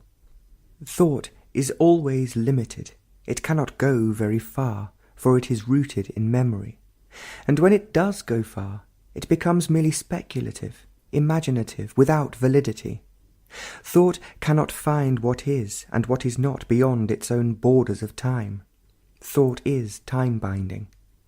Thought unravelling itself, untangling itself from the net of its own making, is not the total movement of meditation. Thought in conflict with itself is not meditation. The ending of thought and the beginning of the new is meditation. The sun was making patterns on the wall. Cars were coming up the hill, and presently the workmen were whistling and singing on the new building across the way. The brain is restless, an astonishingly sensitive instrument. It's always receiving impressions, interpreting them, storing them away. It is never still, waking or sleeping. Its concern is survival and security. The inherited animal responses. On the basis of these, its cunning devices are built within and without its gods, its virtues, its moralities, or its defences. Its ambitions, desires, compulsions and conformities are the urges of survival and security. Being highly sensitive, the brain with its machinery of thought begins the cultivation of time, the yesterdays, the today, and the many tomorrows. This gives it an opportunity of postponement and fulfilment. The postponement, the ideal, and the fulfilment are the continuity of itself. But in this there is always sorrow. From this there is the flight into belief, dogma, action, and into multiple forms of entertainment, including the religious rituals. But there is always death and its fear. Thought then seeks comfort and escape in rational and irrational beliefs, hopes, conclusions. Words and theories become amazingly important, living on these and building its whole structure of existence on these feelings which words and conclusions arouse. The brain and its thought function at a very superficial level, however deeply thought may have hoped it has journeyed. For thought, however experienced, however clever and erudite, is superficial. The brain and its activities are a fragment of the whole totality of life. The fragment has become completely important to itself and its relationship to other fragments. This fragmentation and the contradiction it breeds is its very existence. It cannot understand the whole, and when it attempts to formulate the totality of life, it can only think in terms of opposites and reactions which only breed conflict, confusion, and misery. Thought can never understand or formulate the whole of life. Only when the brain and its thoughts are completely still, not asleep or drugged by discipline, compulsion, or hypnotized, then only is there the awareness of the whole. The brain, which is so astonishingly sensitive, can be still in its sensitivity, widely and deeply attentive, but entirely quiet. When time and its measure cease, then only is there the whole, the unknowable. 14th. In the gardens of the Villa Borghese, right in the middle of the noisy and smelly town, with its flat pines and many trees, turning yellow and brown, and the smell of damp ground, there, walking with certain seriousness, was the awareness of the otherness. It was there with great beauty and tenderness. It was not that one was thinking about it, it avoids all thought, but it was there so abundantly that it caused surprise and great delight. Seriousness of thought is so fragmentary and immature, but there must be seriousness which is not the product of desire. There is a seriousness that has the quality of light, whose very nature is to penetrate, a light that has no shadow. This seriousness is infinitely pliable, and therefore joyous. It was there, and every tree and leaf, every blade of grass and flower became intensely alive and splendid, colour intense, and the sky immeasurable. The earth, moist and leaf-strewn, was life. 15th. The morning sun is on the little wood on the other side of the road. It is a quiet, peaceful morning, soft. The sun not too hot, and the air is fresh and cool. Every tree is so fascinatingly alive, with so many colours, and there are so many shadows. They are all calling and waiting. Long before the sun was up, when it was quiet, with no car going up the hill, meditation was a movement in benediction. This movement flowed into the otherness, for it was there in the room, filling it and overflowing it, outward and beyond, without end. There was in it a depth that was unfathomable, of such immensity, and there was peace. This peace never knew contact, was uncontaminated by thought and time. It was not the peace of ultimate finality. It was something that was tremendously and dangerously alive, and it was without defence. Every form of resistance is violence, so also is concession. It was not the peace that conflict engenders. It was beyond all conflict and its opposites. It was not the fruit of satisfaction and discontent, in which are the seeds of deterioration. 16th. It was before dawn, when there was no noise and the city was still asleep, that the waking brain became quiet, for the otherness was there. It came in so quietly and with hesitant care, for there was sleep still in the eyes, but there was great delight. the delight of great simplicity and purity. 18th. On the plain. There was thunder and a great downpour of rain. It woke one up in the middle of the night in Rome, and the rain was beating on the window and among the trees across the road. The day had been hot, and the air was now pleasantly cool. The town was asleep, and the storm had taken over. The roads were wet, and there was hardly any traffic so early in the morning. The sky was still heavy with clouds, and dawn was over the land. The church, St. Giovanni in Laterano, with its golden mosaic, was bright with artificial light. The airport was far away, and the powerful car was running beautifully. It was trying to race the clouds. It passed the few cars that were on the road, and hugged the road round every corner at high speed. It had been held too long in the city, and now it was on the open road. And there was the airport too soon. The smell of the sea and the damp earth was in the air. The freshly ploughed fields were dark, and the green of the trees so bright, though autumn had touched a few leaves. The wind was blowing from the west, and there would be no sun during all that day on the land. Every leaf was washed clean, and there was beauty and peace on the land. In the middle of the night, when it was quiet after thunder and lightning, the brain was utterly still, and meditation was an opening into immeasurable emptiness.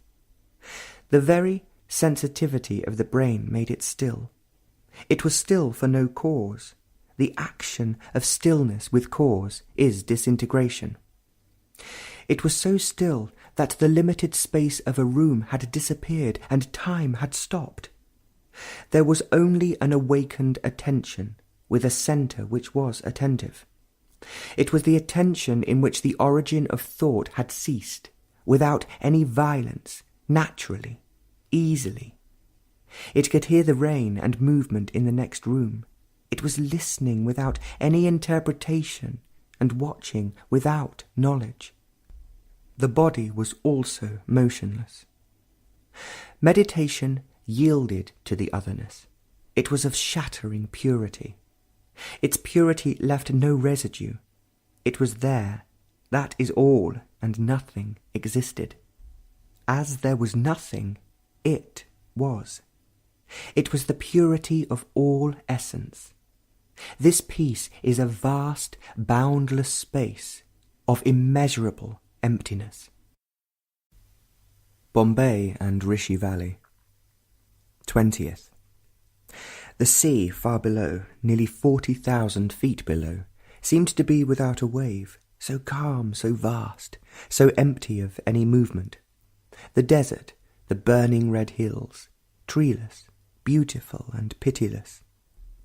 More sea and the distant lights of the town where all the passengers were getting down, the clamour, the mountain of bags, inspection, and the long drive through ill-lit streets and the pavement crowded with ever-increasing population, the many penetrating odours, the shrill voices, the decorated temples, cars festooned with flowers, for it was a day of festival.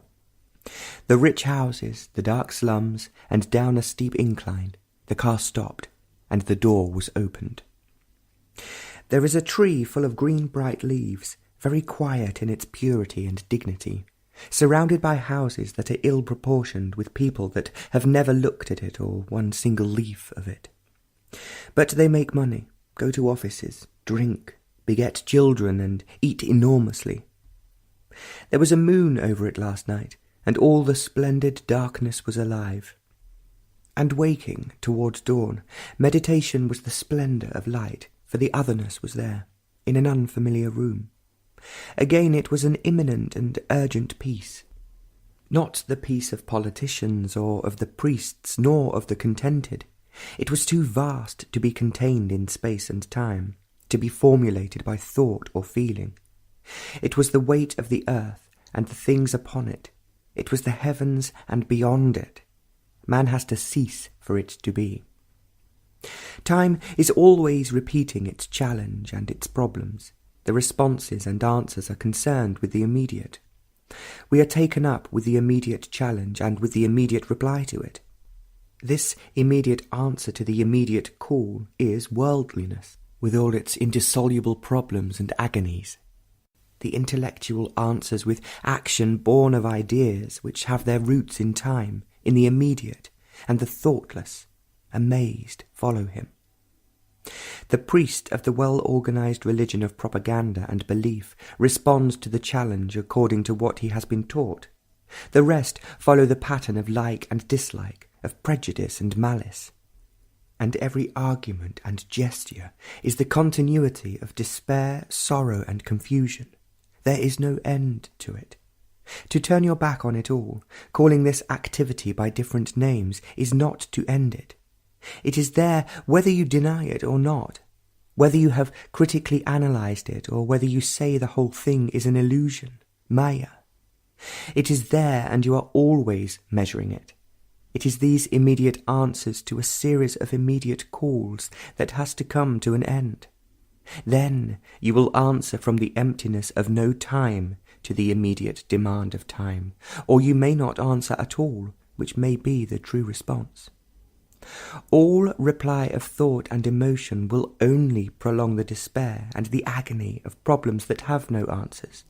The final answer is beyond the immediate. In the immediate is all your hope, vanity, and ambition, whether that immediacy is projected into the future of many tomorrows or in the now. This is the way of sorrow. The ending of sorrow is never in the immediate response to the many challenges. The ending lies in seeing this fact. 21st. The palms were swaying with great dignity, bending with pleasure in the westerly breeze from the sea. They seemed so far away from the noisy, crowded street. Against the evening sky, they were dark. Their tall trunks were shapely, made slender with many years of patient work. They dominated the evening of stars and the warm sea. They almost stretched their palms to receive you, to snatch you away from the sordid street, but the evening breeze took them away to fill the sky with their movement. The street was crowded. It would never be clean. Too many people had spat on it. Its walls were made filthy with the announcements of latest films. They were plastered with names to whom you must give your vote, the party symbols. It was a sordid street, though it was one of the main thoroughfares. Unwashed buses roared by, taxis honked at you, and many dogs seemed to have passed by. A little further on was the sea and the setting sun. It was a round, red ball of fire. It had been a scorching day. It made the sea and the few clouds red. The sea was without a ripple, but it was restless and dreamy. It was too hot to be a pleasant evening, and the breeze seemed to have forgotten its delight. Along that sordid street, with people pushing into you, meditation was the very essence of life. The brain, so delicate and observant, was completely still, watching the stars, aware of the people, the smells, the barking of the dogs. A single yellow leaf was falling on the dirty road, and the passing car destroyed it. It was so full of colour and beauty, and destroyed so easily. As one walked along the street of few palms, the otherness came like a wave that purified and strengthened. It was there like a perfume, a breath of immensity. There was no sentiment, the romance of illusion or the brittleness of thought.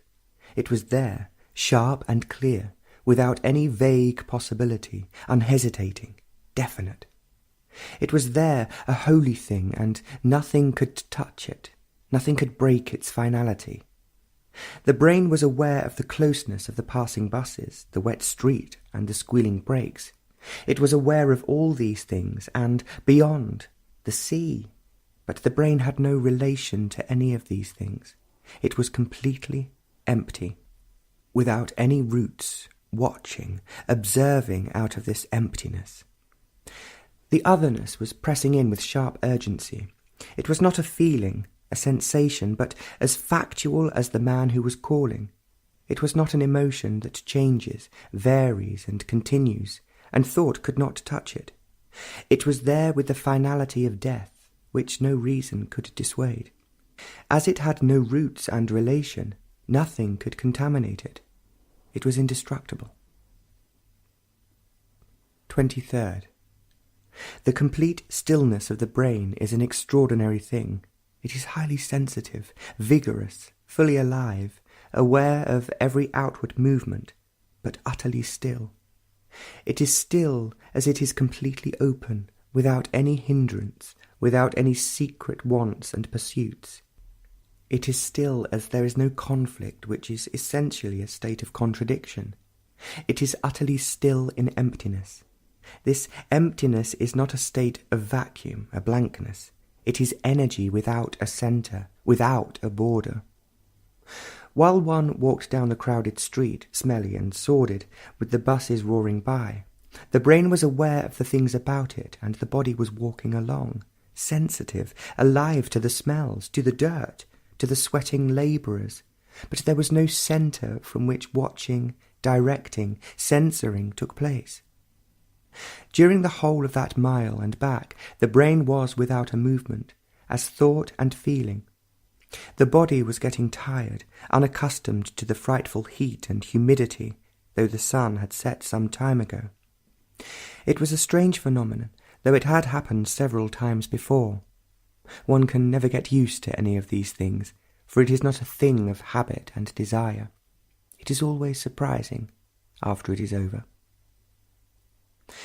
The crowded plain to Madras was hot, and even at that height, about 8,000 feet up, it never seemed to get cool. In that morning plain, suddenly and most unexpectedly, the otherness came. It is never the same, always new, always unexpected. The odd thing about it is that thought cannot go back over it, reconsider it, examine it leisurely. Memory has no part in it. For every time it happens, it is so totally new and unexpected that it does not leave any memory behind it. For it is a total and complete happening, an event that leaves no record as memory. It is always new, young, unexpected.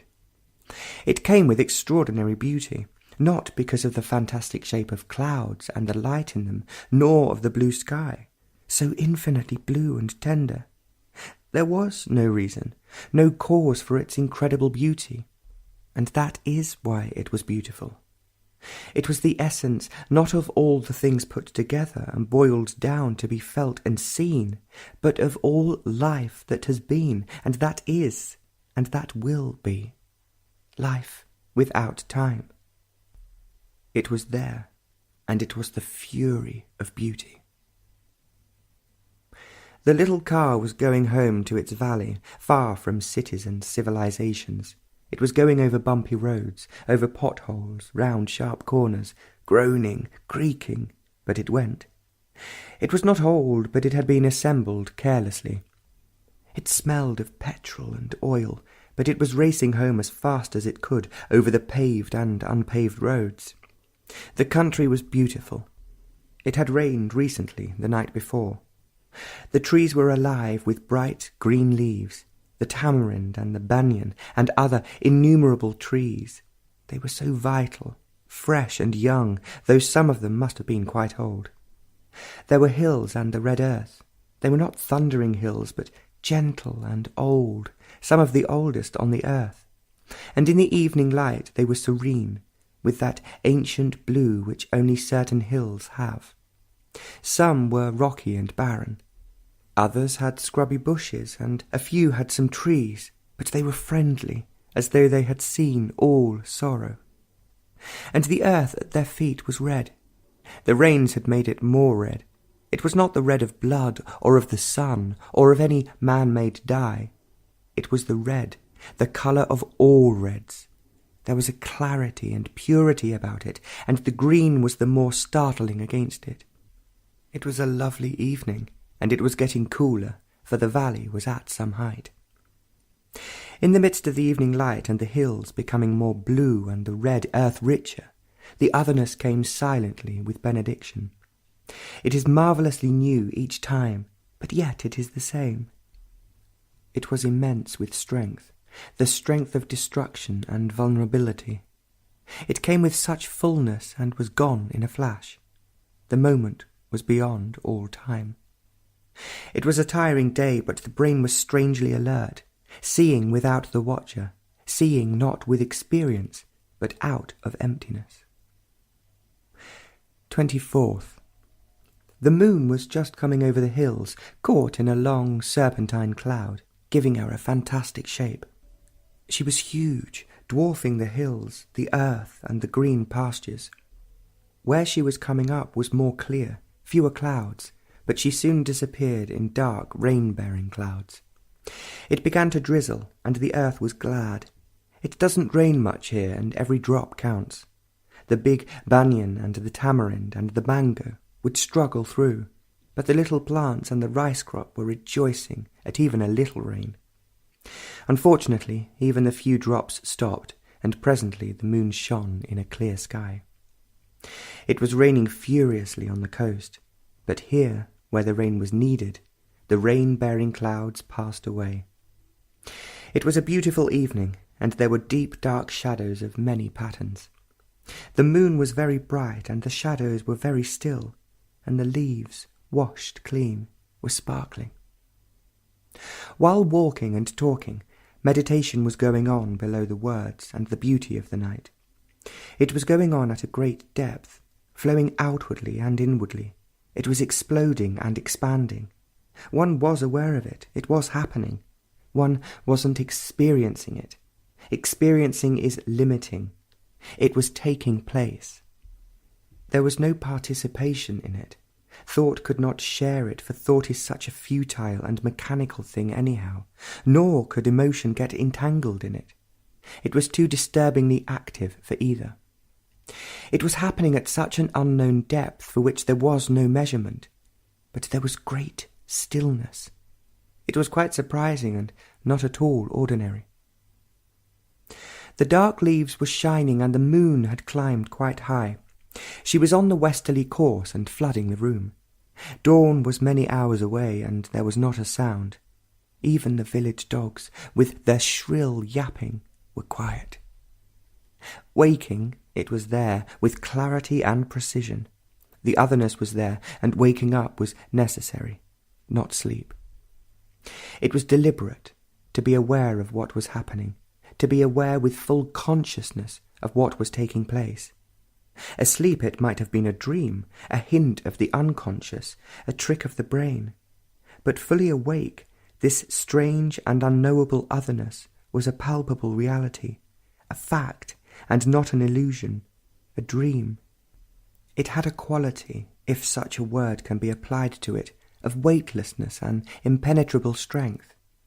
Again, these words have certain significance, definite and communicable, but these words lose all their meaning when the otherness has to be conveyed in words. Words are symbols, but no symbol can ever convey the reality.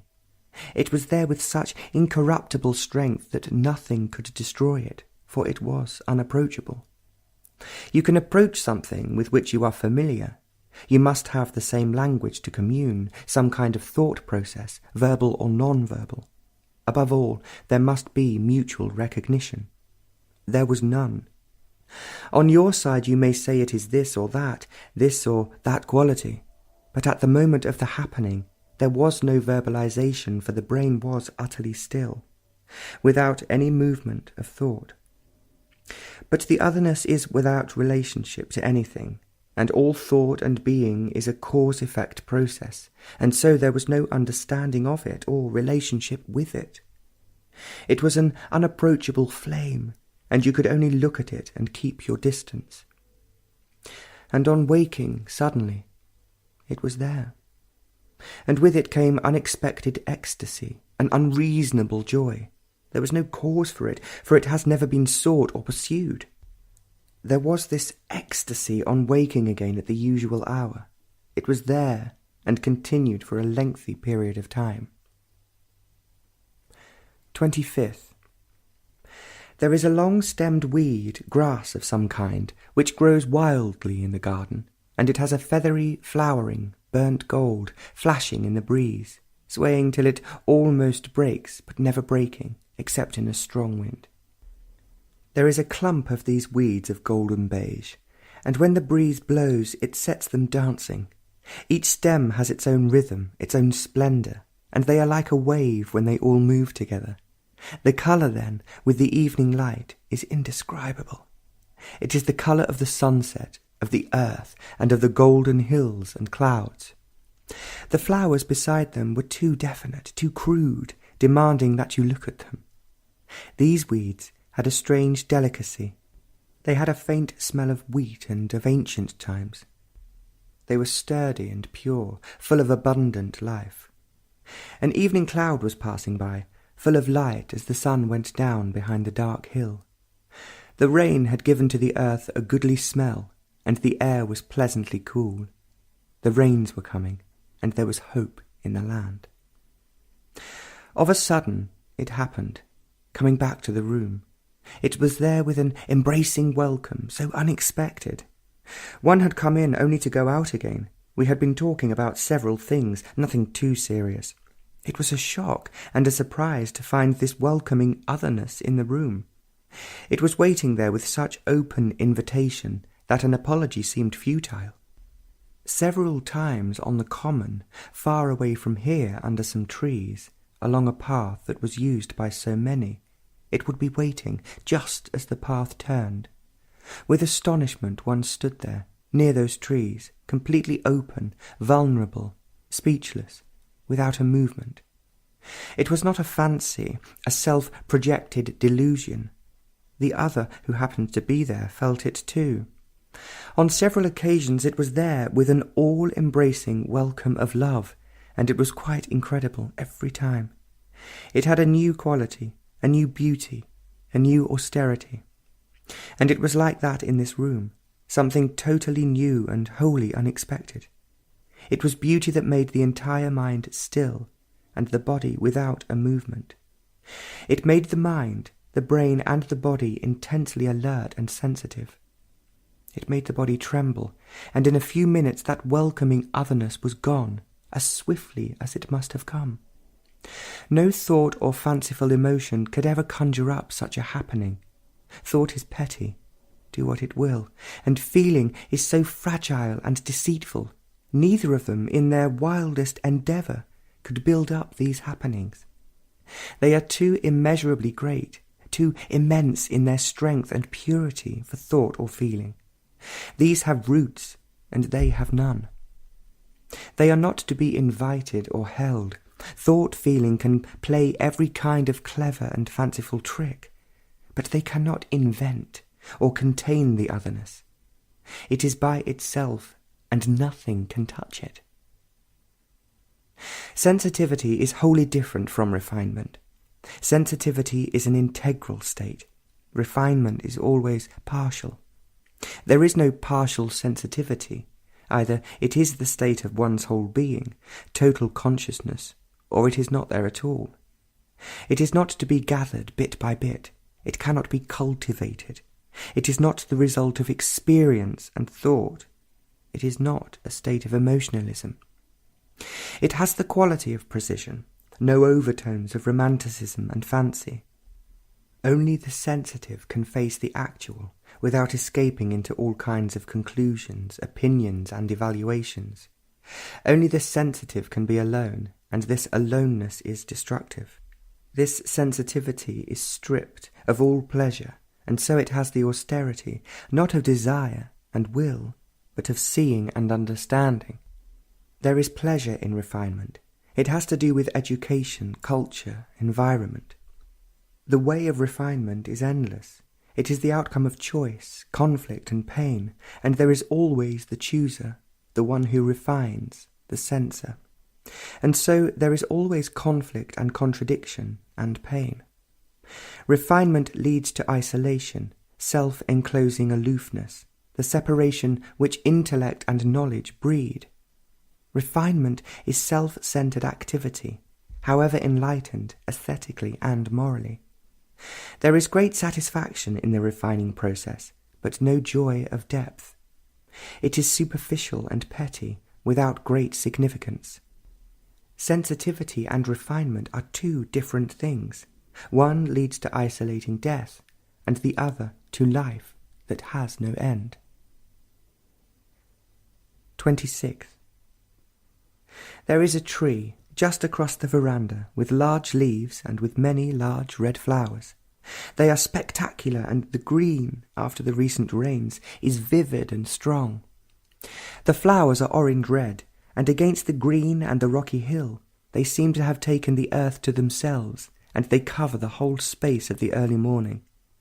It was a beautiful morning, cloudy, and there was that light which made every colour clear and strong. Not a leaf was stirring, and they were all waiting, hoping for more rain.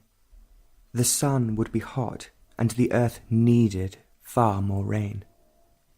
The riverbeds had been silent for many years. Bushes were growing in them, and water was needed everywhere.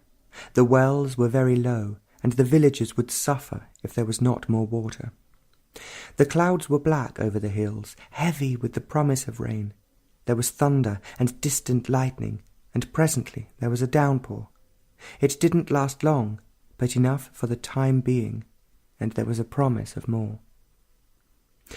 When the sun goes down and over the bridge of a dry riverbed of red sand, the westerly hills were dark, heavy with brooding, and in the evening light the luscious green fields of rice were incredibly beautiful. Across them were dark green trees, and the hills to the north were violet. The valley lay open to the heavens. There was every colour, seen or unseen, in that valley that evening. Every colour had its overtones, hidden and open, and every leaf and every blade of rice was exploding in the delight of colour. Colour was God, not mild and gentle. The clouds were gathering black and heavy, especially over the hills, far away over the hills, and silent. There were already a few drops. It was raining among the hills, and it would soon be here. A blessing to a starving land. We were all talking after a light dinner about things pertaining to the school, how this and that was necessary, how difficult it was to find good teachers, how the rains were needed, and so on. They went on talking, and there, sudden and unexpectedly, the otherness appeared. It was there with such immensity and with such sweeping force that one became utterly quiet. The eyes saw it, the body felt it, and the brain was alert without thought. The conversation was not too serious, and in the midst of this casual atmosphere, something tremendous was taking place. One went to bed with it, and it went on as a whisper during the night. There is no experiencing of it. It is simply there with a fury and benediction. To experience, there must be an experiencer, but when there is neither, it is an altogether different phenomenon. There is neither accepting it or denying it. It is simply there as a fact. This fact had no relation to anything, neither in the past nor in the future, and thought could not establish any communication with it. It had no value in terms of utility and profit. Nothing could be got out of it. But it was there, and by its very existence there was love, beauty, immensity. Without it there is nothing. Without rain, the earth would perish. Time is illusion. There is tomorrow, and there have been many yesterdays. This time is not an illusion. Thought, which uses time as a means to bring about an inward change, a psychological change, is pursuing a non-change, for such a change is only a modified continuity of what has been. Such thought is sluggish, postpones, takes shelter in the illusions of gradualness, in ideals, in time. Through time, mutation is not possible. The very denial of time is mutation. Mutation takes place where the things which time has brought into being, habit, tradition, reforms, the ideals are denied. Deny time and mutation has taken place, a total mutation, not the alteration in patterns nor the substitution of one pattern by another. But acquiring knowledge, learning a technique, require time, which cannot and must not be denied. They are essential for existence. Time to go from here to there is not an illusion, but every other form of time is illusion. In this mutation, there is attention, and from this attention there is a totally different kind of action. Such action does not become a habit, a repetition of a sensation, of an experience, of knowledge which dulls the brain, insensitive to a mutation. Virtue, then, is not the better habit, the better conduct. It has no pattern, no limitation. It is not the stamp of respectability. It is not, then, an ideal to be pursued, but put together by time. Virtue, then, is a danger, not a tame thing of society. To love, then, is destruction, a revolution, not economic and social, but of total consciousness. 27th. Several of us were chanting and singing, learning new chants and songs. The room overlooked the garden that was with great difficulty maintained, as there was little water. The flowers and the bushes were watered by small buckets, really kerosene tins. It was quite a nice garden with many flowers, but the trees dominated the garden. They were shapely, wide-spreading, and at certain seasons full of flowers.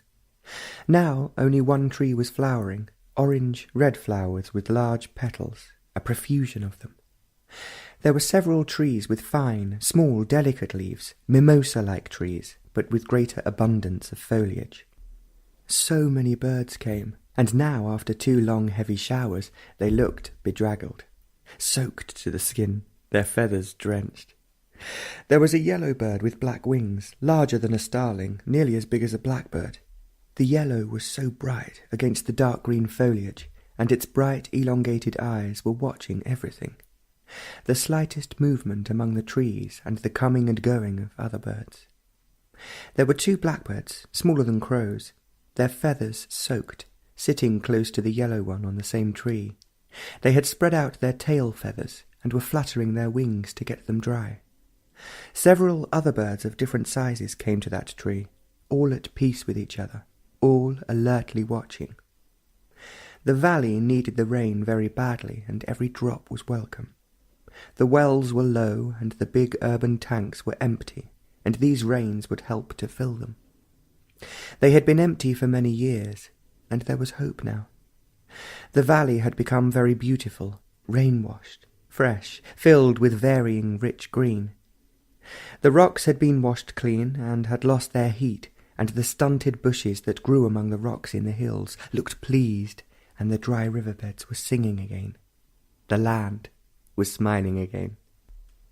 The chant and the song went on in that rather bare room without furniture, and to sit on the floor seemed normal and comfortable. In the midst of a song, quite suddenly and unexpected, the other appeared. Others went on with the song, but they too became silent, not being aware of their silence. It was there with a benediction, and it filled the space between the earth and the heavens. About ordinary things, up to a certain point, communication is possible through words. Words have significance, but words lose altogether their limited significance when we are trying to commune about events that cannot be verbalized. Love is not the word, and it is something entirely different when all verbalization and the silly division of what is and what is not ceases. This event is not an experience, not a thing of thought, the recognition of a happening of yesterday, not the product of consciousness at whatever depth. It is not contaminated by time. It is something beyond and above all this. It was there, and that is enough for heaven and earth. Every prayer is a supplication, and there is no asking where there is clarity and the heart unburdened. Instinctively, in time of trouble, a supplication of some kind comes to the lips to avert the trouble, the ache, or to gain some advantage. There is hope that some earthly gods or the gods of the mind will answer satisfactorily, and sometimes by chance or through some strange coincidence of events, a prayer is answered. Then God has answered, and faith has been justified. The gods of men, the only true gods, are there to comfort, to shelter, to answer all the petty and noble demands of man. Such gods are plentiful. Every church, every temple and mosque has them. The earthly gods are even more powerful and more immediate. Every state has them. But man goes on suffering in spite of every form of prayer and supplication. With the fury of understanding only can sorrow end, but the other is easier, respectable, and less demanding. And sorrow wears away the brain and the body, makes it dull, insensitive, and weary. Understanding demands self-knowing, which is not an affair of the moment. Learning about oneself is endless, and the beauty and the greatness of it is that it is endless. But self-knowing is from moment to moment. This self-knowing is only in the active present. It has no continuity as knowledge. But what has continuity is habit, the mechanical process of thought. Understanding has no continuity. 28th. There is a red flower among the dark green leaves, and from the veranda you only see that. There are the hills, the red sand of the riverbeds, the big high banyan tree and the many tamarinds, but you only see that flower. It is so gay, so full of colour. There is no other colour. The patches of blue sky, the burning clouds of light, the violet hills, the rich green of the rice field. All these fade away, and only this wondrous colour of that flower remains. It fills the whole sky and the valley. It will fade and fall away. It will cease, and the hills will endure. But this morning it was eternity, beyond all time and thought. It held all love and joy. There was no sentiment and romantic absurdities in it, nor was it a symbol of something else. It was itself, to die in the evening, but it contained all life. It was not something you reasoned out, nor was it a thing of unreason, some romantic fancy. It was as actual as those hills and those voices calling to each other. It was the complete meditation of life, and illusion exists only when the impact of fact ceases. That cloud, so full of light, is a reality whose beauty has no furious impact on a mind that is made dull and insensitive by influence, habit, and the everlasting search for security. Security in fame, in relationship, in knowledge, destroys sensitivity and deterioration sets in. That flower, those hills, and the blue restless sea are the challenge, as nuclear bombs, of life, and only the sensitive mind can respond to them totally. Only a total response leaves no mark of conflict, and conflict indicates partial response. The so-called saints and sannyasis have contributed to the dullness of mind and to the destruction of sensitivity. Every habit, repetition, rituals strengthened by belief and dogma, sensory responses can be and are refined, but the alert awareness, sensitivity, is quite another matter. Sensitivity is absolutely essential to look deeply within. This movement of going within is not a reaction to the outer. The outer and the inner are the same movement. They are not separate. The division of this movement as the outer and as the inner breeds insensitivity. Going within is the natural flow of the order. The movement of the inner has its own action, expressed outwardly, but it is not a reaction of the outer. Awareness of this whole movement is sensitivity. 29th. It was really quite an extraordinarily beautiful evening. It had been drizzling off and on all day. One had been cooped up indoors all day. There was a talk, discussion, seeing people, and so on. It had stopped raining for some hours, and it was good to get out. To the west the clouds were dark, almost black, heavy with rain and thunder. They were hanging over the hills, making them deep purple and unusually heavy and threatening. The sun was setting in a tumultuous fury of clouds. To the east, clouds shot up full of evening light. Each one was a different shape with a light of its own, towering over the hills, immense, shatteringly alive, soaring up into high heavens. There were patches of blue sky, so intensely blue, green of such a delicacy that it faded into the white light of bursting clouds. The hills were sculptured with the dignity of endless time. There was one that was alight from within, transparent and strangely delicate, so utterly artificial. Another one was chiselled out of granite, darkly alone, with the shape of all the temples of the world. Every hill was alive, full of movement and aloof with the depth of time. It was a marvellous evening, full of beauty, silence and light. We had started, all of us walking together, but now we had fallen silent, separate, a little distance from each other. The road was rough crossing the valley, over the dry, red, sandy riverbeds, which had thin trickles of rainwater. The road turned and went east. Down the valley there is a white farmhouse surrounded by trees, and one huge tree covering them all. It was a peaceful sight, and the land seemed enchanted.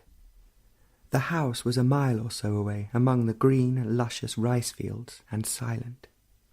One had often seen it, as the road went on to the mouth of the valley and beyond it.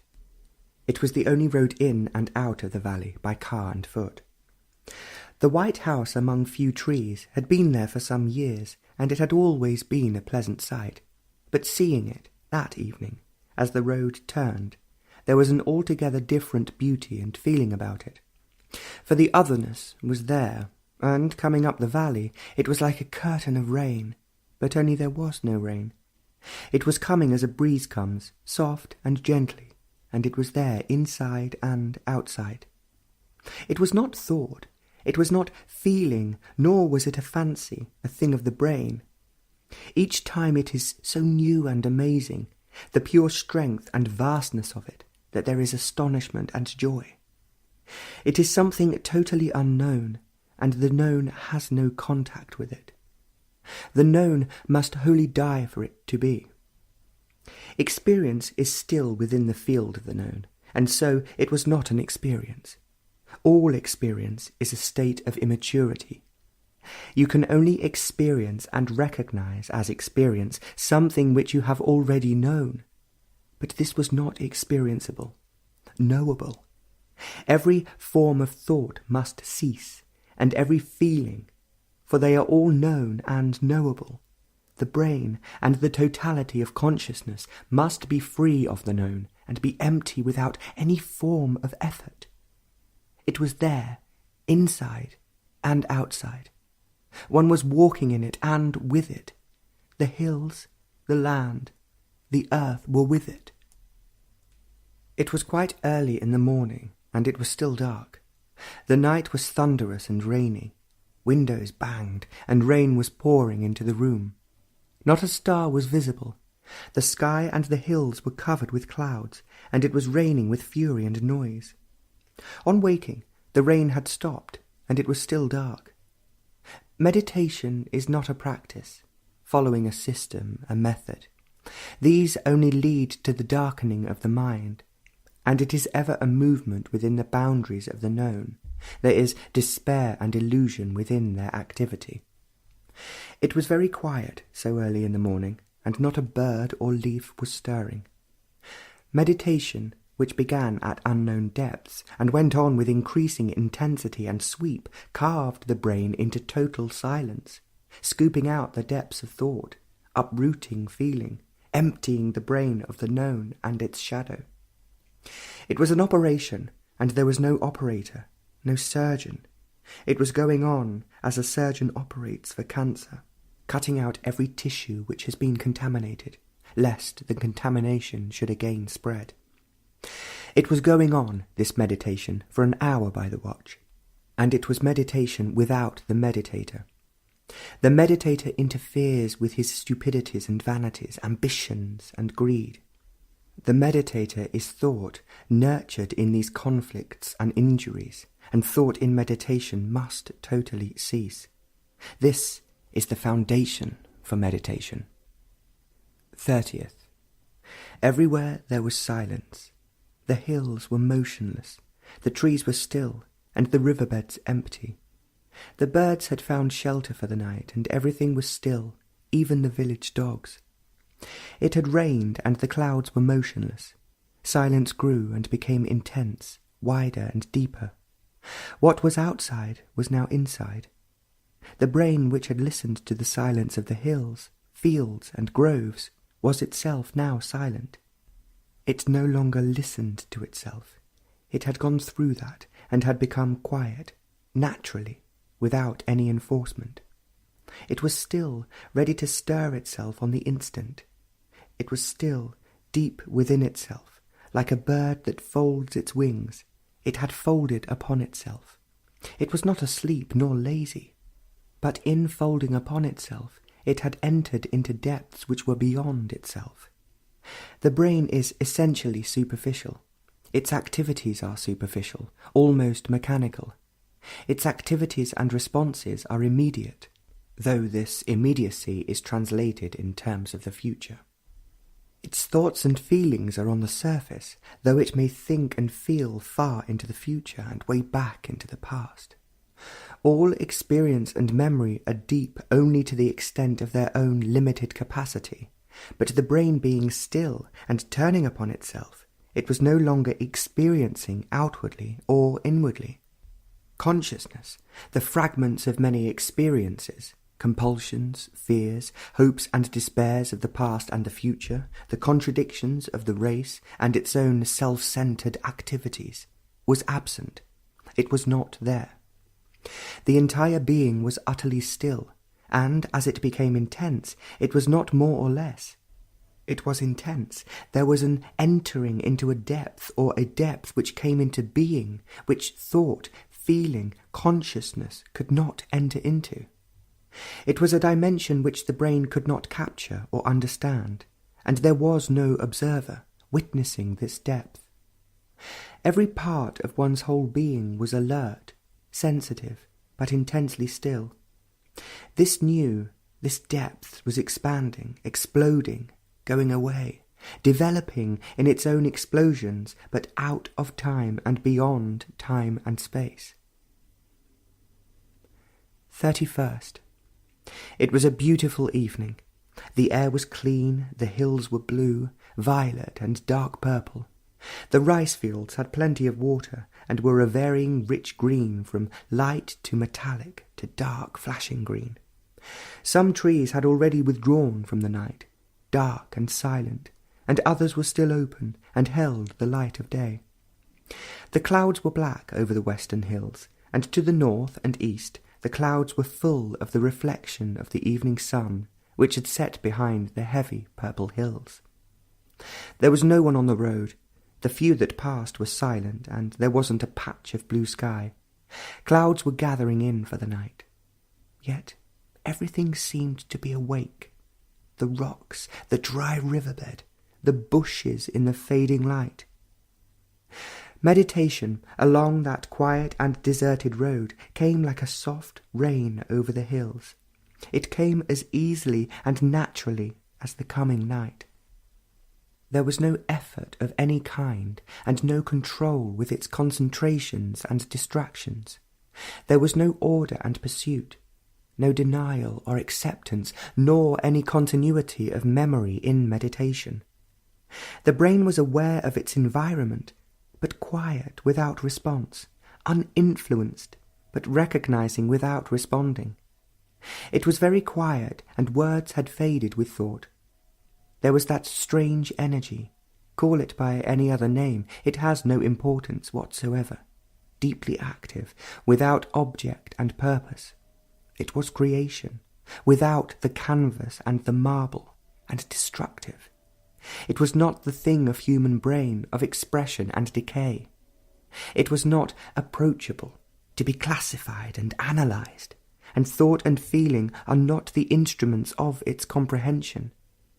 It was completely unrelated to everything, and totally alone in its vastness and immensity. And while walking along that darkening road, there was the ecstasy of the impossible, not of achievement, arriving, success, and all those immature demands and responses. but the aloneness of the impossible. The possible is mechanical, and the impossible can be envisaged, tried, and perhaps achieved, which in turn becomes mechanical. But the ecstasy had no cause, no reason.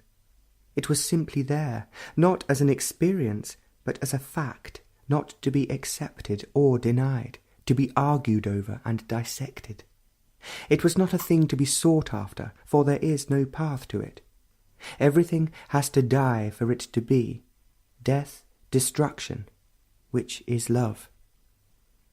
A poor, worn-out labourer in torn, dirty clothes was returning home with his bone-thin cow.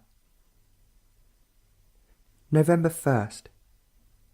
The sky was burning with fantastic colour, great splashes of incredible fire. The southern sky was aflame with clouds of exploding colour, and each cloud was more intensely furious than the other. The sun had set behind the sphinx-shaped hill, but there was no colour there. It was dull, without the serenity of a beautiful evening. But the east and the south held all the grandeur of a fading day. To the east it was blue, the blue of a morning glory, a flower so delicate that to touch it is to break the delicate, transparent petals. It was the intense blue with incredible light of pale green, violet, and the sharpness of white. It was sending out from east to west rays of this fantastic blue right across the sky. And the south was now the home of vast fires that could never be put out. Across the rich green of rice fields was a stretch of sugar cane in flower. It was feathery, pale violet, the tender light beige of a mourning dove. It stretched over and across the luscious green rice fields with the evening light through it to the hills, which were almost the same colour as the sugar-cane flower. The hills were in league with the flower, the red earth and the darkening sky, and that evening the hills were shouting with joy, for it was an evening of their delight. The stars were coming out, and presently there was not a cloud, and every star shone with astonishing brilliance in a rain-washed sky. And early this morning, with dawn far away, Orion held the sky, and the hills were silent. Only across the valley the hoot of a deep-throated owl was answered by a light-throated one at a higher pitch. In the clear, still air their voices carried far, and they were coming nearer until they seemed quiet among a clump of trees. Then they rhythmically kept calling to each other, one at a lower note than the other, till a man called and a dog barked. It was meditation in emptiness, a void that had no border. Thought could not follow, it had been left where time begins, nor was there feeling to distort love. This was emptiness without space. The brain was in no way participating in this meditation. It was completely still, and in that stillness, going within itself and out of itself, but in no way sharing with this vast emptiness. The totality of the mind was receiving or perceiving or being aware of what was taking place, and yet it was not outside of itself, something extraneous, something foreign. Thought is an impediment to meditation, but only through meditation can this impediment be dissolved. For thought dissipates energy, and the essence of energy is freedom from thought and feeling. Second, it had become very cloudy. All the hills were heavy with them, and clouds were piling up in every direction. It was spitting with rain, and there wasn't a blue patch anywhere. The sun had set in darkness, and the trees were aloof and distant. There is an old palm tree that stood out against the darkening sky, and whatever light there was held by it. The riverbeds were silent, their red sand moist, but there was no song. The birds had become silent, taking shelter among the thick leaves. A breeze was blowing from northeast, and with it came more dark clouds and a spattering of rain, but it hadn't begun in earnest. That would come later, in gathering fury. And the road in front was empty. It was red, rough, and sandy, and the dark hills looked down on it. It was a pleasant road with hardly any cars, and the villagers with their ox-drawn carts going from one village to another. They were dirty, skeleton thin, in rags, with their stomachs drawn in, but they were wiry and enduring. They had lived like that for centuries, and no government is going to change all this overnight. But these people had a smile, though their eyes were weary. They could dance after a heavy day's labour, and they had fire in them. They were not hopelessly beaten down. The land had not had good rain for many years, and this may be one of those fortunate years which may bring more food for them, and fodder for their thin cattle. And the road went on, and joined at the mouth of the valley, the big road, with few buses and cars. On this road, far away, were the cities with their filth, industries, rich houses, temples, and dull mines. But here, on this open road, there was solitude, and the many hills full of age and indifference. Meditation is the emptying the mind of all thought, for thought and feeling dissipate energy. They are repetitive, producing mechanical activities which are a necessary part of existence. But they are only part, and thought and feeling cannot possibly enter into the immensity of life. Quite a different approach is necessary, not the path of habit, association, and the known. There must be freedom from these. Meditation is the emptying of the mind of the known. It cannot be done by thought or by the hidden prompting of thought, nor by desire in the form of prayer, nor through the self-effacing hypnotism of words, images, hopes, and vanities. All these have come to an end, easily, without effort and choice, in the flame of awareness. And there, walking on that road, there was complete emptiness of the brain, and the mind was free of all experience, the knowing of yesterday, though 1,000 yesterdays had been. Time, the thing of thought, had stopped. Literally, there was no movement before and after. There was no going or arriving or standing still. Space as distance was not. There were the hills and bushes, but not as high and low. There was no relationship with anything, but there was an awareness of the bridge and the passer-by. The totality of the mind, in which is the brain with its thoughts and feelings, was empty. And because it was empty, there was energy, a deepening and widening energy without measure. All comparison, measurement, belonged to thought, and so to time. The otherness was the mind without time. It was the breath of innocence and immensity. Words are not reality. They are only means of communication, but they are not the innocence and the immeasurable. The emptiness was alone. Third, it had been a dull, heavy day. The clouds were pressing in, and it had rained violently. The riverbeds had some water in them, but the land needed lots more rain for the big catchments, tanks, and the wells to get filled up. There would be no rain for several months, and the hot sun would burn the land.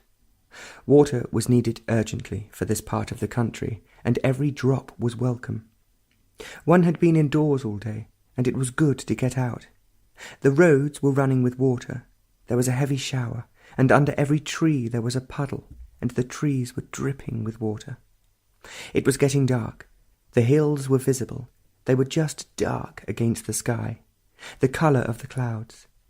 The trees were silent and motionless, lost in their brooding. They had withdrawn and refused to communicate. One was aware suddenly of that strange otherness. It was there, and it had been there, only there had been talks, seeing people, and so on, and the body had not had enough rest to be aware of the strangeness. But on going out, it was there, and only then there was a realization that it had been there. Still, it was unexpected and sudden, with that intensity which is the essence of beauty. One went with it down the road, not as something separate, not as an experience, something to be observed and examined, to be remembered. These were the ways of thought, but thought had ceased, and so there was no experiencing of it. All experiencing is separative and deteriorating. It is part of the machinery of thought, and all mechanical processes deteriorate. It was something, each time, totally new, and that which is new has no relation whatsoever with the known, with the past, and there was beauty beyond all thought and feeling. There was no call of the owl across the silent valley. It was very early. The sun would not be over the hill for several hours yet. It was cloudy and no stars were visible. If the sky were clear, Orion would be this side of the house, facing west, but everywhere there was darkness and silence. Habit and meditation can never abide together. Meditation can never become a habit. Meditation can never follow the pattern laid down by thought, which forms habit. Meditation is the destruction of thought, and not thought caught in its own intricacies, visions, and its own vain pursuits. Thought shattering itself against its own nothingness is the explosion of meditation. This meditation has its own movement, directionless and so causeless. And in that room, in that peculiar silence, when the clouds are low, almost touching the treetops, meditation was a movement in which the brain emptied itself and remained still. It was a movement of the totality of the mind in emptiness, and there was timelessness. Thought is matter held within the bonds of time. Thought is never free, never new. Every experience only strengthens the bondage, and so there is sorrow. Experience can never free thought. It makes it more cunning, and refinement is not the ending of sorrow. Thought, however astute, however experienced, can never end sorrow. It can escape from it, but it can never end it. The ending of sorrow is the ending of thought. There is no one who can put an end to it, to thought. Not its own gods, its own ideals, beliefs, dogmas. Every thought, however wise or petty, shapes the response to the challenge of limitless life, and this response of time breeds sorrow. Thought is mechanical, and so it can never be free.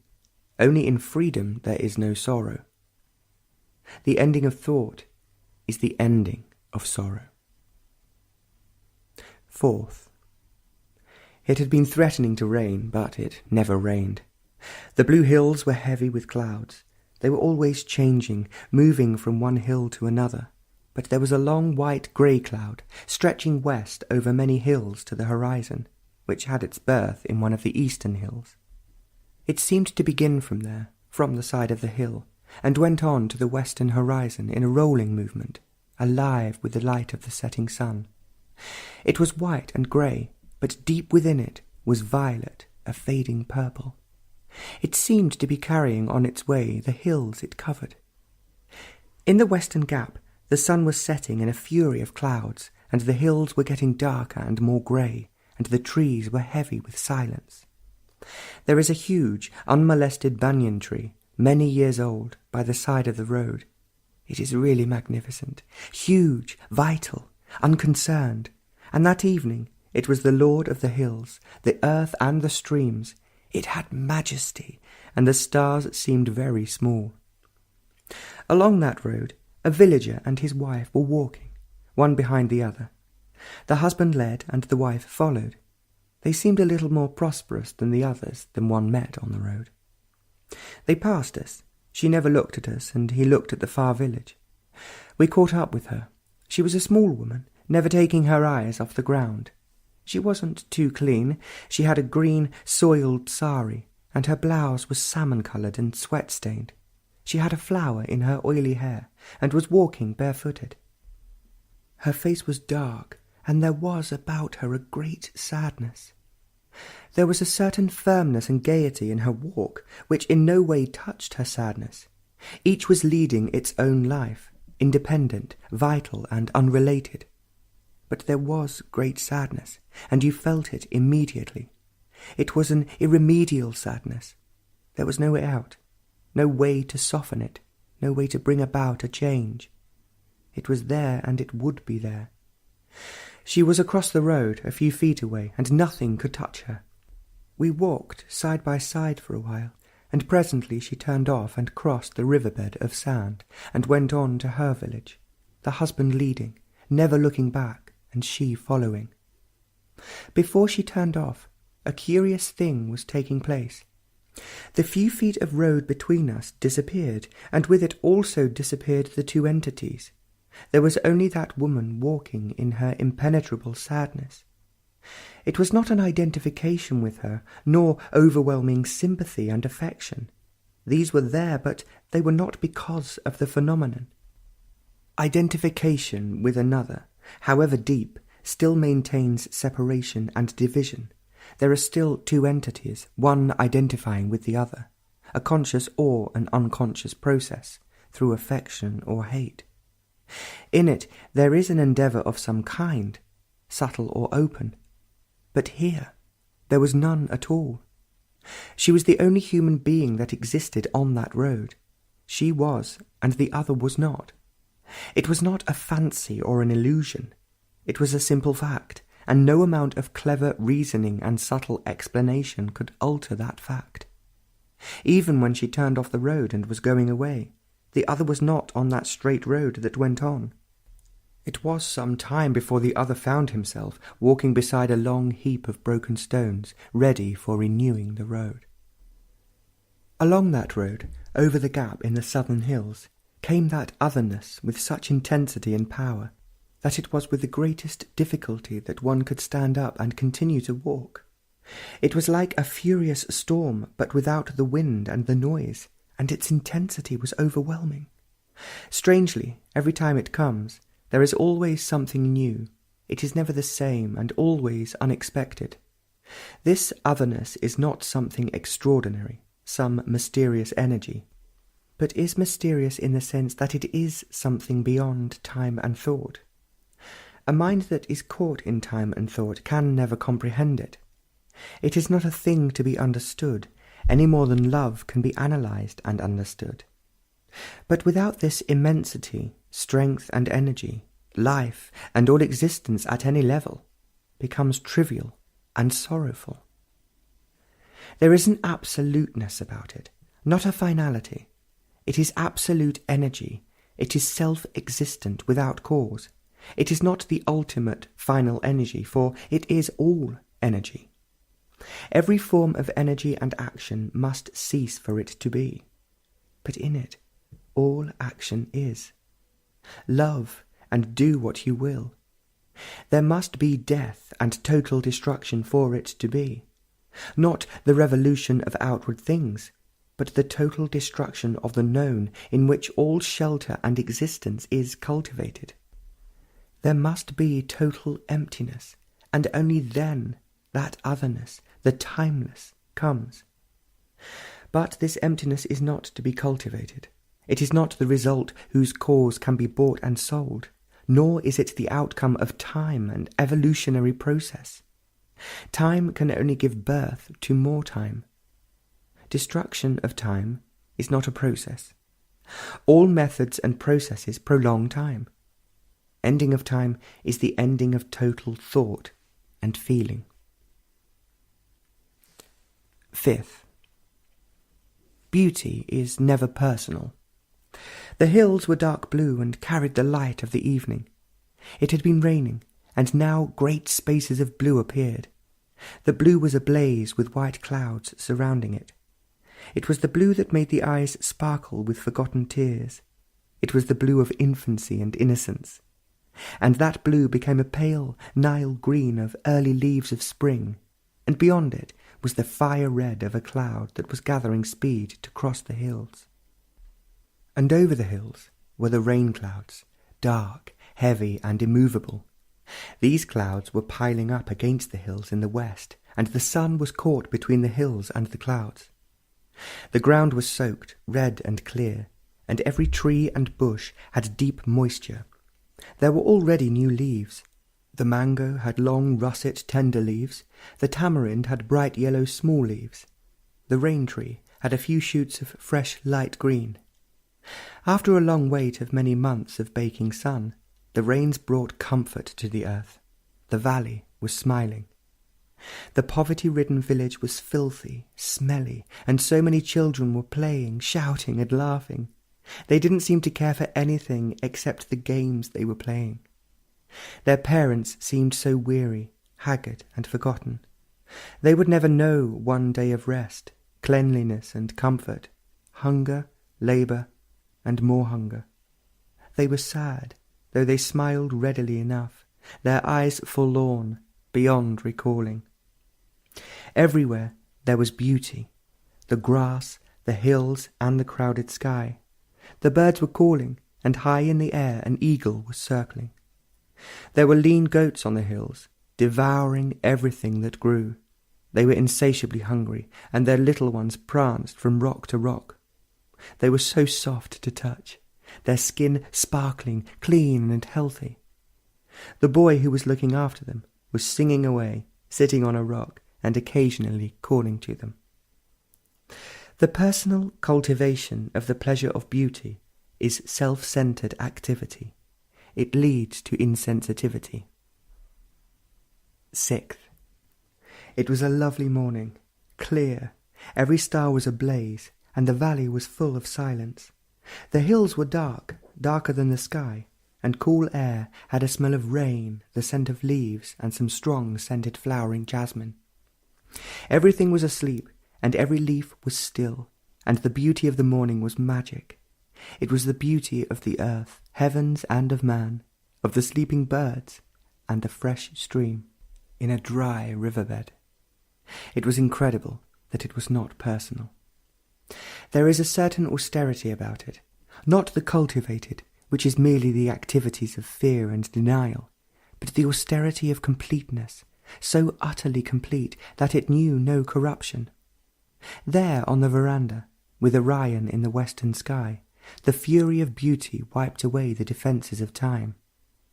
Meditating there, beyond the limits of time, seeing the sky ablaze with stars and the earth silent, beauty is not the personal pursuit of pleasure, of things put together, of things known or unknown, images and visions of the brain with its thoughts and feelings. Beauty has nothing whatsoever to do with thought or sentiment, or with the pleasurable feeling aroused by a concert or a picture or seeing a game of football. The pleasures of concert and poems are perhaps more refined than football, but they are all in the same field as the mass or some puja in a temple. It is the beauty beyond time and beyond the aches and pleasures of thought. Thought and feeling dissipate energy, and so beauty is never seen. Energy, with its intensity, is needed to see beauty. When there is a seer, an observer, then there is no beauty. There, on the perfumed veranda, when dawn was still far away and the trees were still silent, what is essence is beauty. But this essence is not experienceable. Experiencing must cease, for experience only strengthens the known. The known is never the essence. Meditation is never the further experiencing. It is not only the ending of experience, which is the response to challenge, great or small, but it is the opening of the door to essence, opening the door of a furnace whose fire utterly destroys, without leaving any ashes. There are no remains. We are the remains, the yes-sayers of many thousand yesterdays, a continuous series of endless memories of choice and despair. The big self and the little self are the pattern of existence, and existence is thought, and thought is existence, with never-ending sorrow. In the flame of meditation, thought ends, and with it feeling, for neither is love. Without love, there is no essence. Without it, there are only ashes on which is based our existence. Out of emptiness, love is. 7th. The owls started very early this morning, calling to each other. At first they were in different parts of the valley. One was in the west and the other north. Their hoots were very clear in the still air, and carried very far. At first they were quite a distance from each other, and gradually they came nearer, and as they came their hoots became hoarse, very deep, not so long drawn out, shorter and more insistent.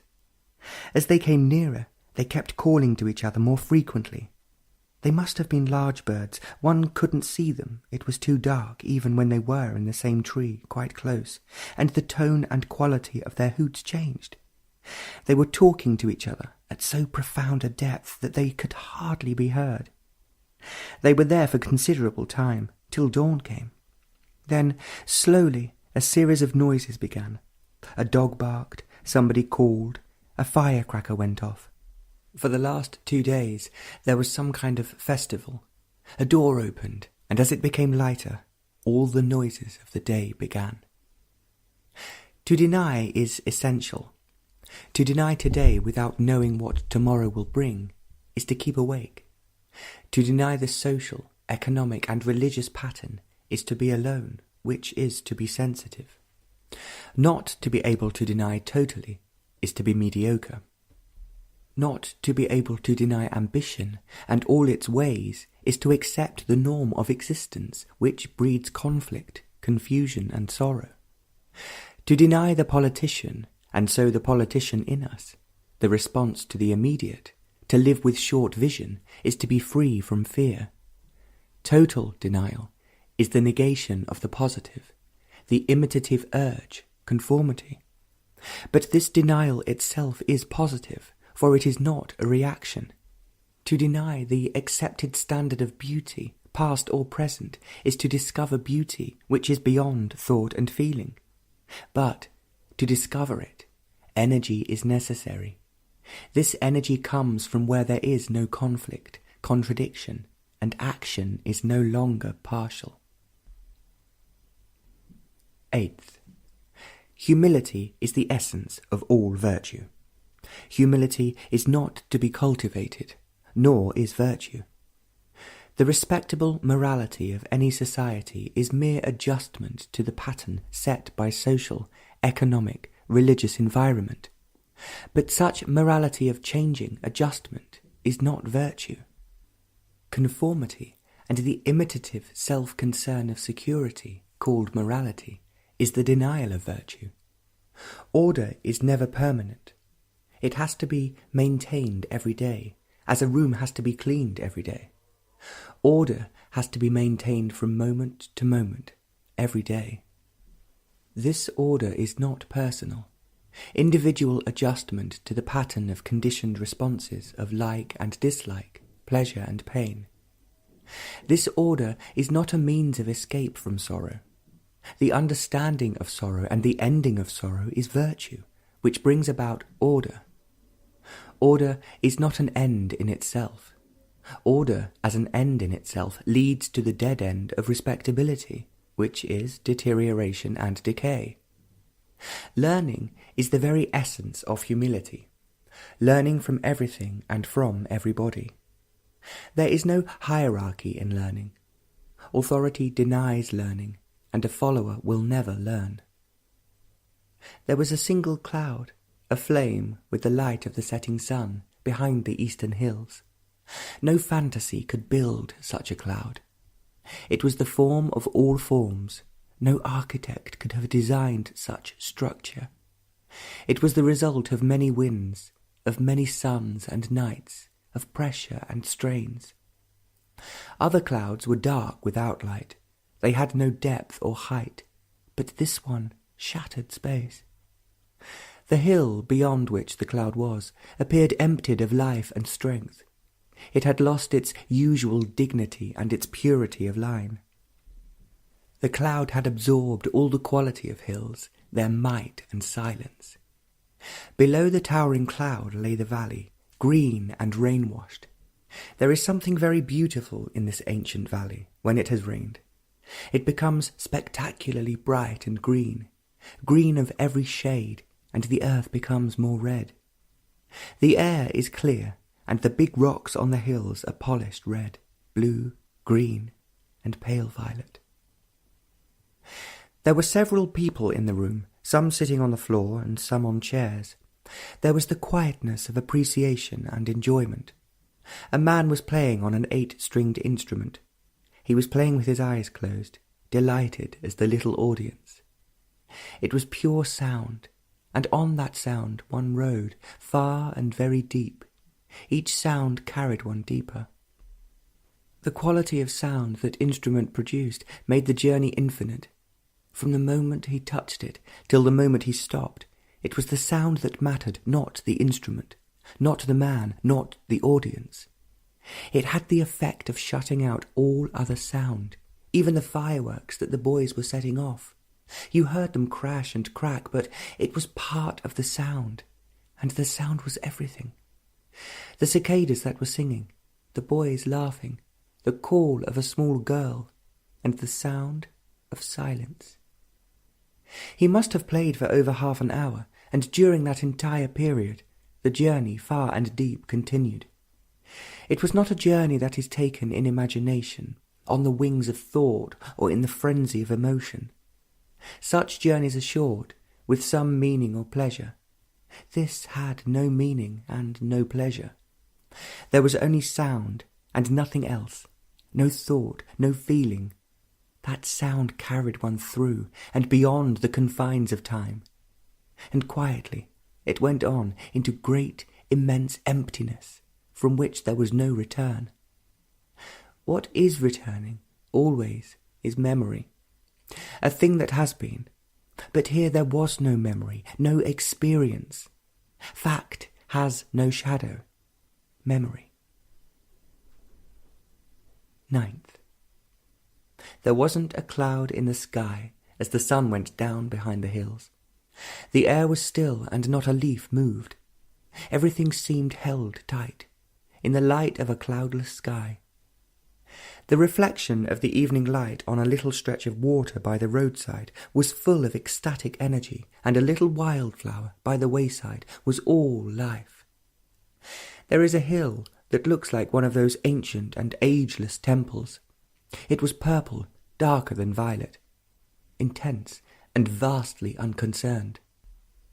It was alive with an inward light, without shadow, and every rock and bush was shouting with joy. A bullock cart with 2 oxen came along the road, carrying some hay. A boy was sitting on the hay, and a man was driving the cart, which made a lot of noise. They stood out clearly against the sky, especially the outlines of the boy's face. His nose and forehead were clean cut, gentle. It was the face that had no education, and probably would never have. It was an unspoiled face, not yet used to hard work, nor to any responsibility. It was a smiling face. The clear sky was reflected on it. Walking along that road, meditation seemed a most natural thing. There was a fervour and a clarity, and the occasion suited the state. Thought is a waste of energy, as also is feeling. Thought and feeling invite distraction, and concentration becomes defensive self-absorption, like a child absorbed in his toy. The toy is fascinating, and he is lost in it. Remove it, and he becomes restless. The same with grown-ups. Their toys are the many escapes. There on the road, thought, with its feeling, had no power of absorption. It had no self-generating energy, and so it came to an end. The brain became quiet, as the waters become quiet when there is no breeze. It was the stillness before creation takes place. And on that hill, just close by, an owl started gently hooting, but suddenly stopped, and high up in the sky, one of those brown eagles was crossing the valley.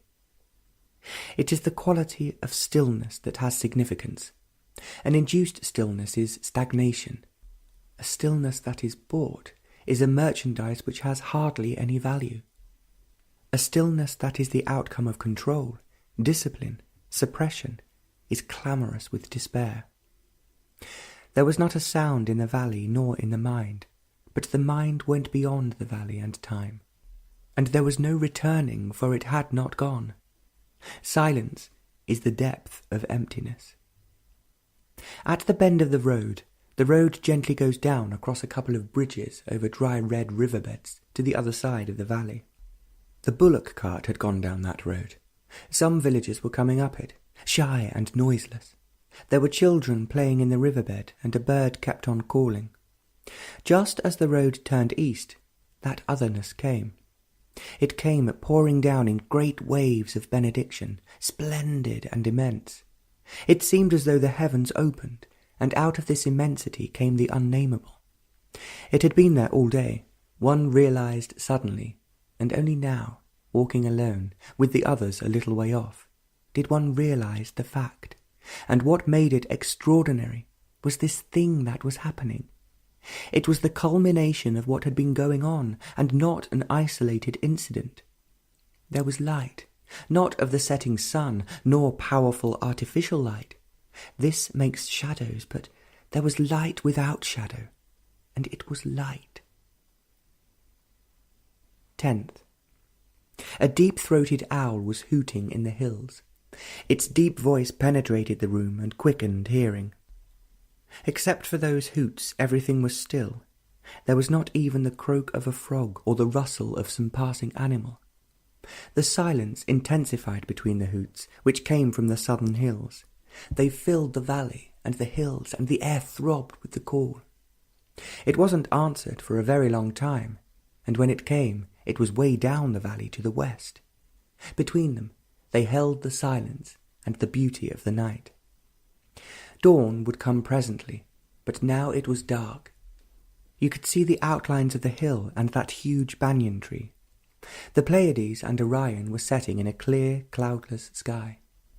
The air was made fresh by a short shower of rain. It had a perfume that comes of old trees, rain, flowers, and very ancient hills. It was really a marvellous morning. What was outside was taking place inside, and meditation is really a movement of both, undivided.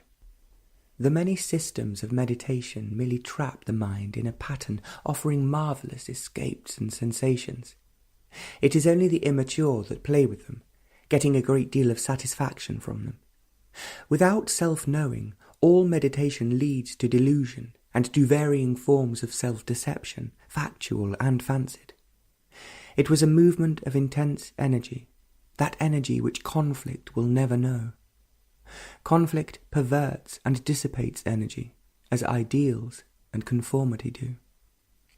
Thought was gone, and with it feeling, but the brain was alive and fully sensitive. Every movement, action with a motive is inaction. It is this inaction that corrupts energy.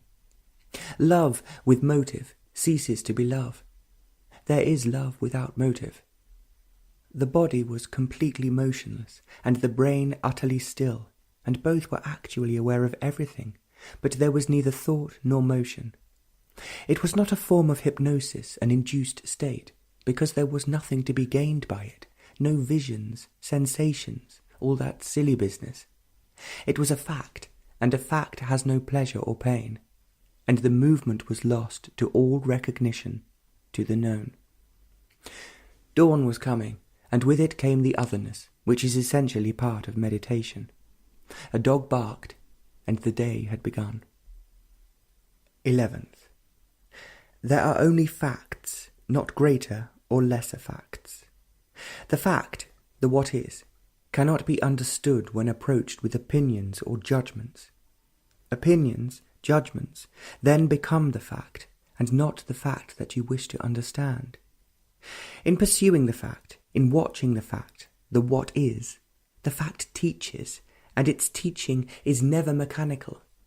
And to follow its teachings, the listening, the observation must be acute. This attention is denied if there is motive for listening. Motive dissipates energy, distorts it.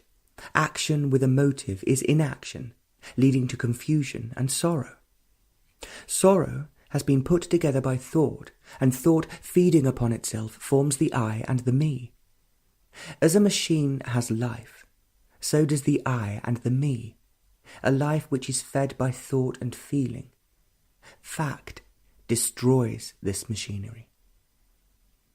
Belief is so unnecessary, as are ideals. Both dissipate energy which is needed to follow the unfolding of the fact, the what is.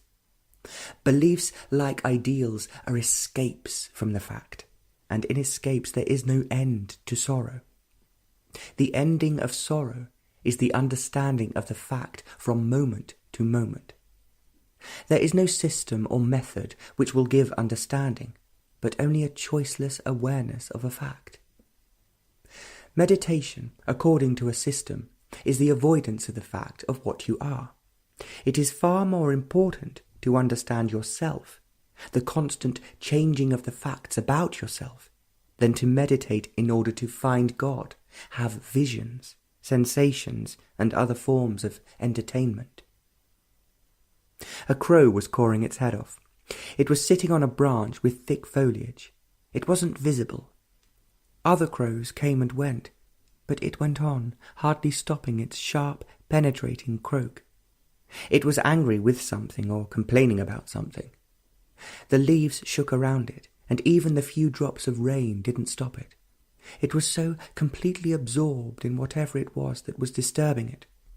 It came out, shook itself, and flew away, only to resume its biting complaint. Presently it got tired and rested. And from the same crow, in the same place, came a different caw, subdued, somewhat friendly and inviting. There were other birds on the tree, the Indian cuckoo, a bright yellow bird with black wings, a silvery grey fat bird, one of many who were scratching at the foot of the tree. One of those small striped squirrels came along and went up the tree. They were all there in that tree, but the crow's call was the loudest and most persistent. The sun came out of the clouds, and the tree cast a heavy shadow, and across the small, narrow dip in the land came the sounds of a flute, strangely moving. 12th. It had been cloudy all day, heavy dark clouds, but they brought no rain, and if it didn't rain heavily and for many hours, the people would suffer. The land would be empty, and there would be no voices in the riverbed. The sun would bake the land, the green of these few weeks would disappear, the earth would be bare. It would be a disaster, and all the villagers around here would suffer. They were used to suffering, to deprivation, to go with little food. Rain was a blessing, and if it didn't rain now, there would be no rain for the next 6 months, and the soil was poor, sandy, rocky. The rice fields would be watered from the wells, and there would be the danger that they too might go dry. Existence was hard, brutal, with little pleasure. The hills were indifferent. They had seen sorrow from generation to generation. They had seen all the varieties of misery, the coming and the going, for they were some of the most ancient hills in the world, and they knew, and they couldn't do much.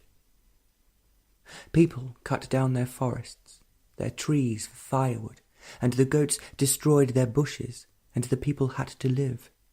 And they were indifferent. Sorrow would never touch them. They were aloof, and though they were so close, they were far away. They were blue that morning, and some were violet and grey in their greenness. They could offer no help, though they were strong and beautiful, with that sense of peace that comes so naturally and easily, with deep inward intensity, complete and without roots. But there would be neither peace nor plenty if the rains didn't come. It is a terrible thing to depend for one's happiness on rain, and the rivers and irrigation canals were far away, and government was busy with its politics and schemes. Water, that is so alive with light, and that dances tirelessly, was needed, not words and hope. It was drizzling, and low on the hill was a rainbow, so delicate and fanciful. It circled just over the trees and across the northern hills. It didn't stay long, for the drizzle was a passing thing, but it had left so many drops on the mimosa-like leaves of the spreading tree close by. On these leaves 3 crows were taking a bath, fluttering their black-grey wings to get the drops on the underpart of their wings and their bodies. They called to each other, and there was pleasure in their call. When there were no more drops, they moved to another part of the tree. Their bright eyes looked at you, and their really black beaks were sharp. There is a little water running in one of the riverbeds close by, and there is a leaky tap which forms a decent pool for birds. They were there often, but these 3 crows must have taken a fancy to having their morning bath among the cool, refreshing leaves. It is a wide-spreading tree, beautiful in shape, and many birds come to take shelter at noonday. There is always some bird in it, calling or chattering away or scolding. The trees are beautiful, in life and in death. They live and have never thought of death. They are always renewing themselves. How easy is it to degenerate in every way, to let the body waste, become sluggish, fat, to allow feelings to wither away, the mind allowing itself to become shallow, petty and dull. A clever mind is a shallow mind, and it cannot renew itself, and so withers away in its own bitterness. It decays by the exercise of its own brittle sharpness, by its own thought. Every thought shapes the mind in the mould of the known. Every feeling, every emotion, however refined, becomes wasteful and empty, and the body fed on thought and feeling loses its sensibility. It is not physical energy, though it is necessary, that breaks through the wearying dullness. It is not enthusiasm or sentiment which brings about sensitivity of one's whole being. Enthusiasm and sentiment corrupt. It is thought that is the disintegrating factor, for thought has its roots in the known. A life based on thought and its activities becomes mechanical. However smoothly it may run, it is still mechanical action. Action with motive dissipates energy, and so disintegration sets in. All motives, conscious or unconscious, generate from the known. A life of the known, though projected into the future as the unknown, is decay. In that life there is no renewal. Thought can never bring about innocency and humility, and yet it is innocency and humility that keep the mind young, sensitive, incorruptible. Freedom from the known is the ending of thought. To die to thought, from moment to moment, is to be free from the known. It is this death that puts an end to decay. 13th. There is a huge boulder which projects itself from the southern hills. It changes its colour from hour to hour. It is red, highly polished marble of deep rose, a dull brick red, a rain-washed, sunburned terracotta, a grey of mossy green, a flower of many hues, and sometimes it seems just a block of rock without any life. It is all these things, and this morning, just as dawn was making the clouds grey, this rock was afire, a flame among the green bushes. It is moody as a spoiled person, but its moods are never dark, threatening. It always has colour, flamboyant or quiet, shouting or smiling, welcoming or withdrawn.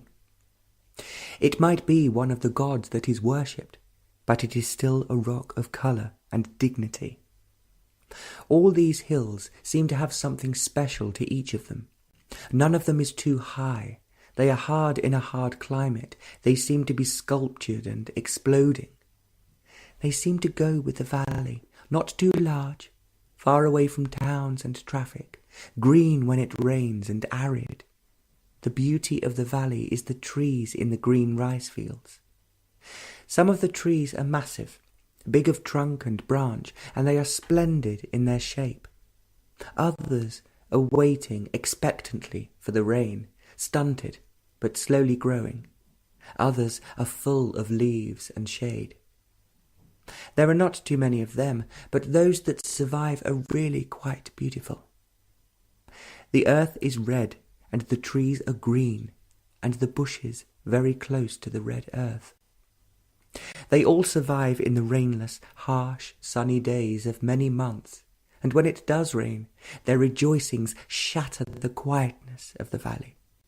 Every tree and every bush is shouting with life, and the green leaf is quite incredible. The hills too join, and the whole earth becomes the glory that is. There was not a sound in the valley, It was dark, and there wasn't a leaf moving. Dawn would come in an hour or so.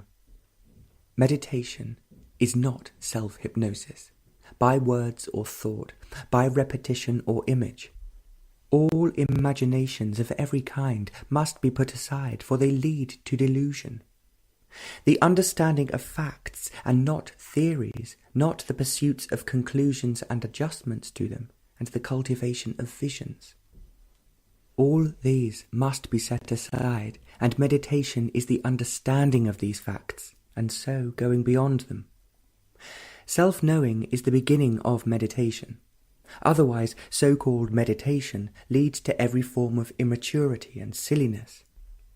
It was early, and the valley was asleep. On waking, meditation was the continuation of what had been going on. The body was without a movement.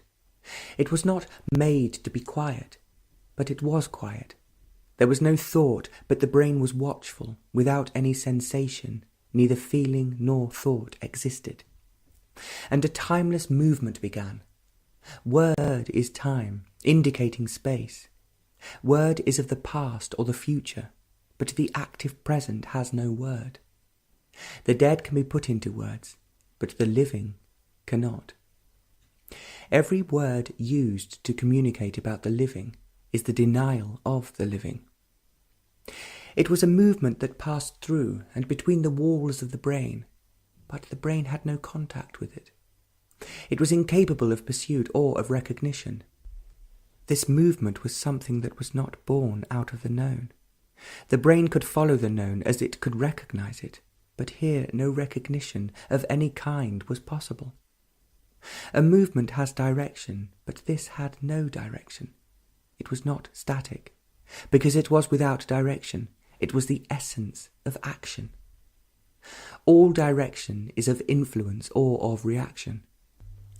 But action which is not the outcome of reaction, push or pull, is total energy. This energy, love, has its own movement. But the word love, the known, is not love. There is only the fact, the freedom from the known. Meditation was the explosion of the fact.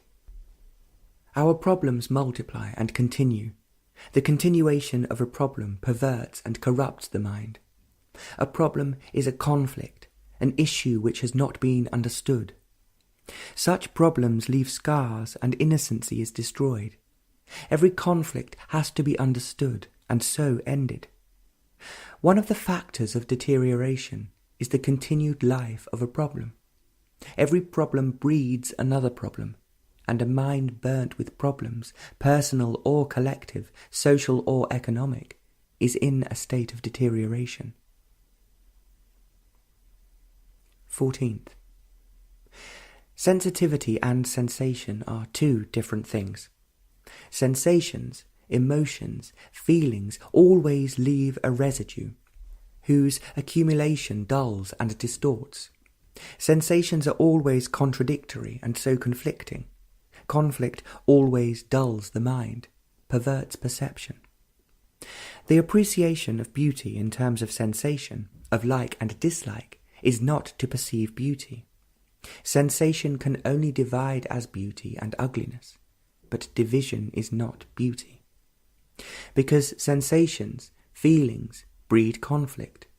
To avoid conflict, discipline, control, suppression have been advocated, but this only builds resistance, and so increases conflict and brings about greater dullness and insensitivity.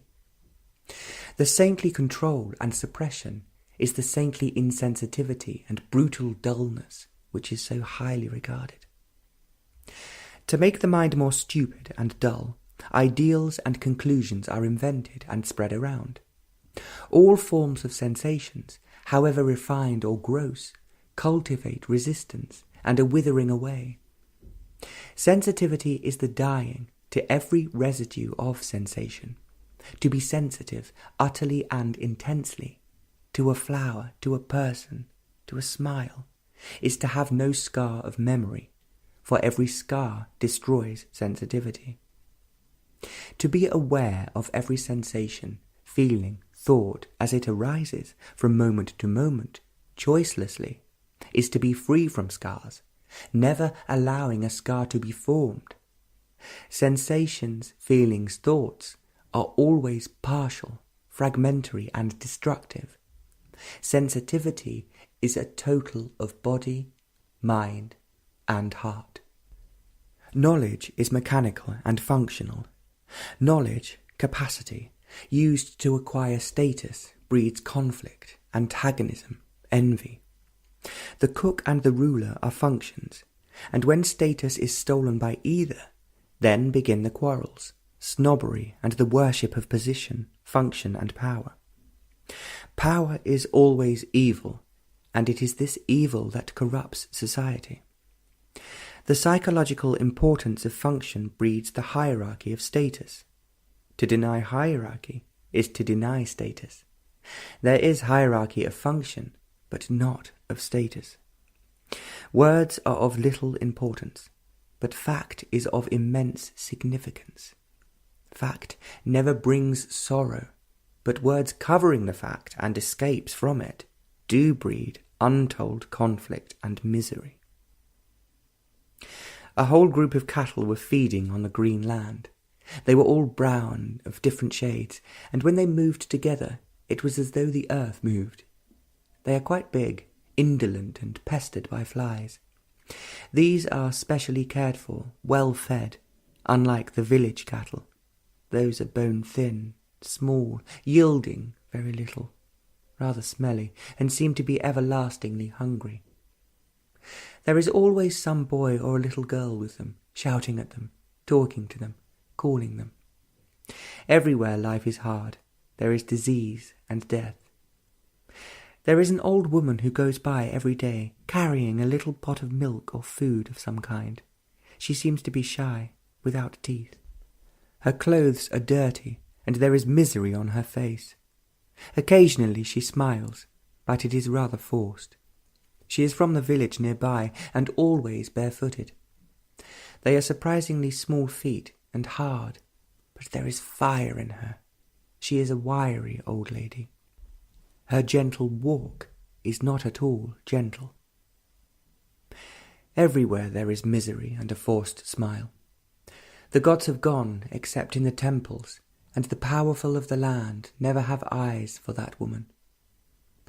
But it rained, a long and heavy shower, and the clouds hold the hills.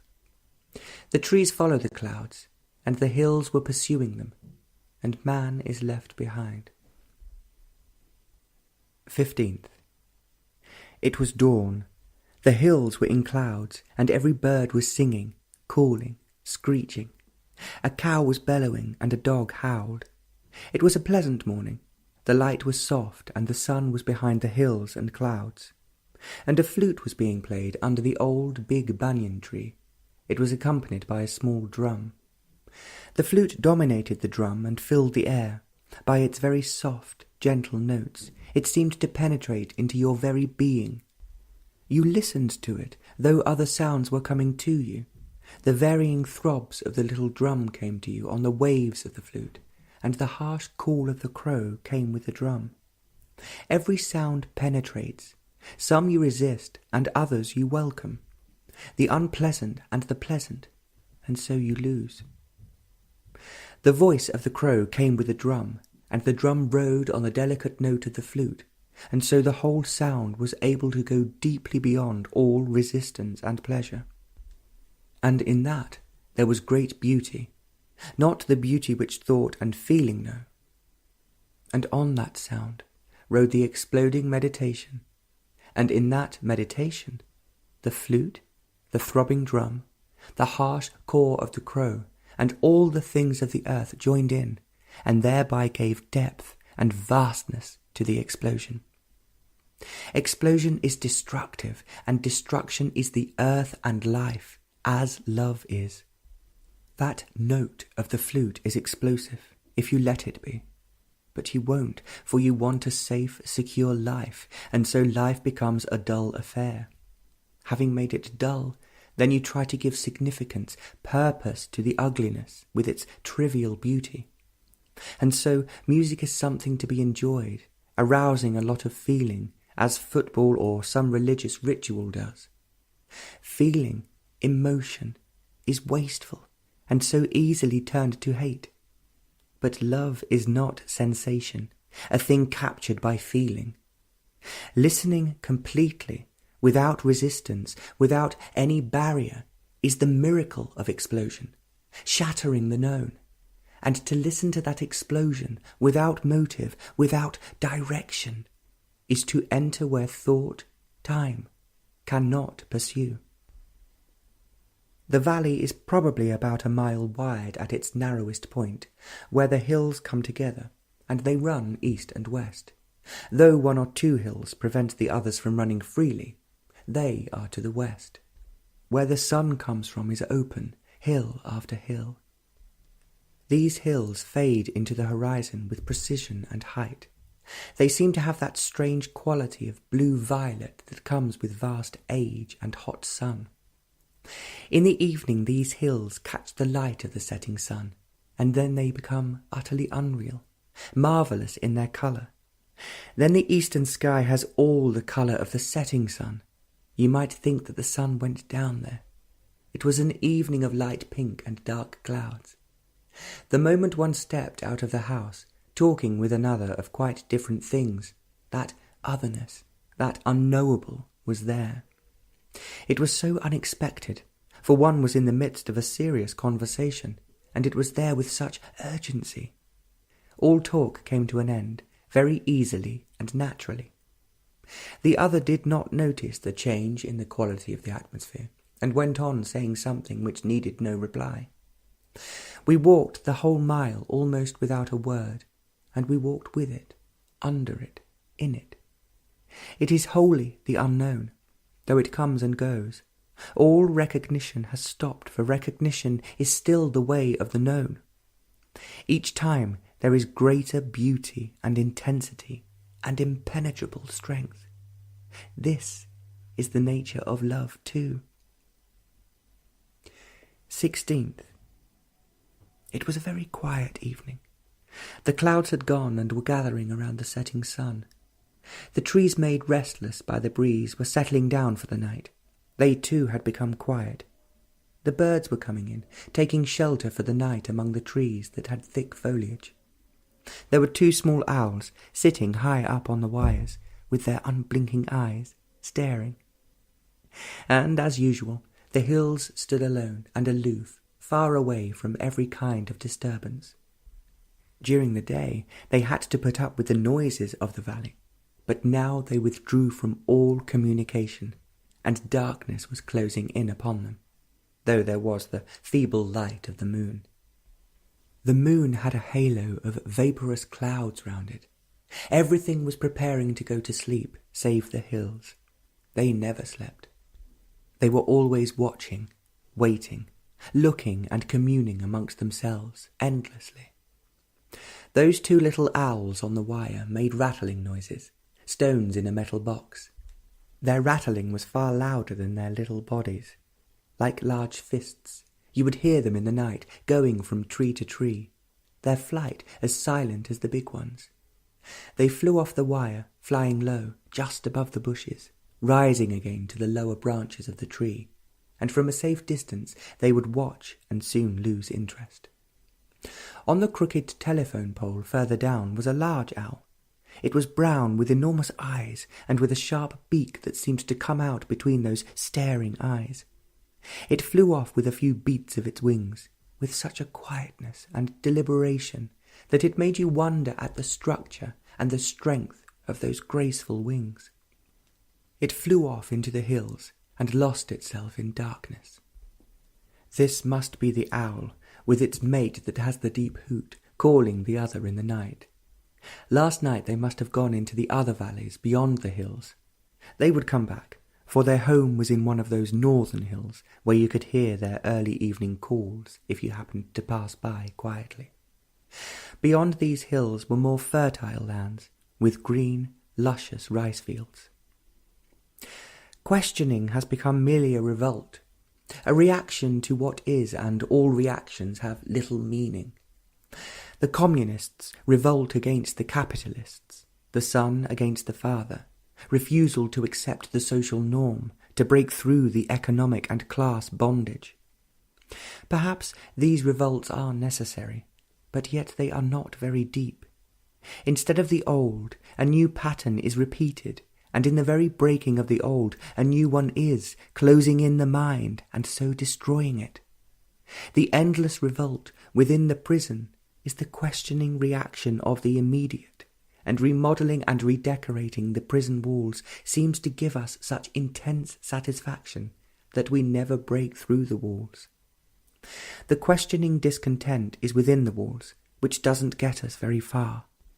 It would take you to the moon and to the neutron bombs, but all this is still within the call of sorrow.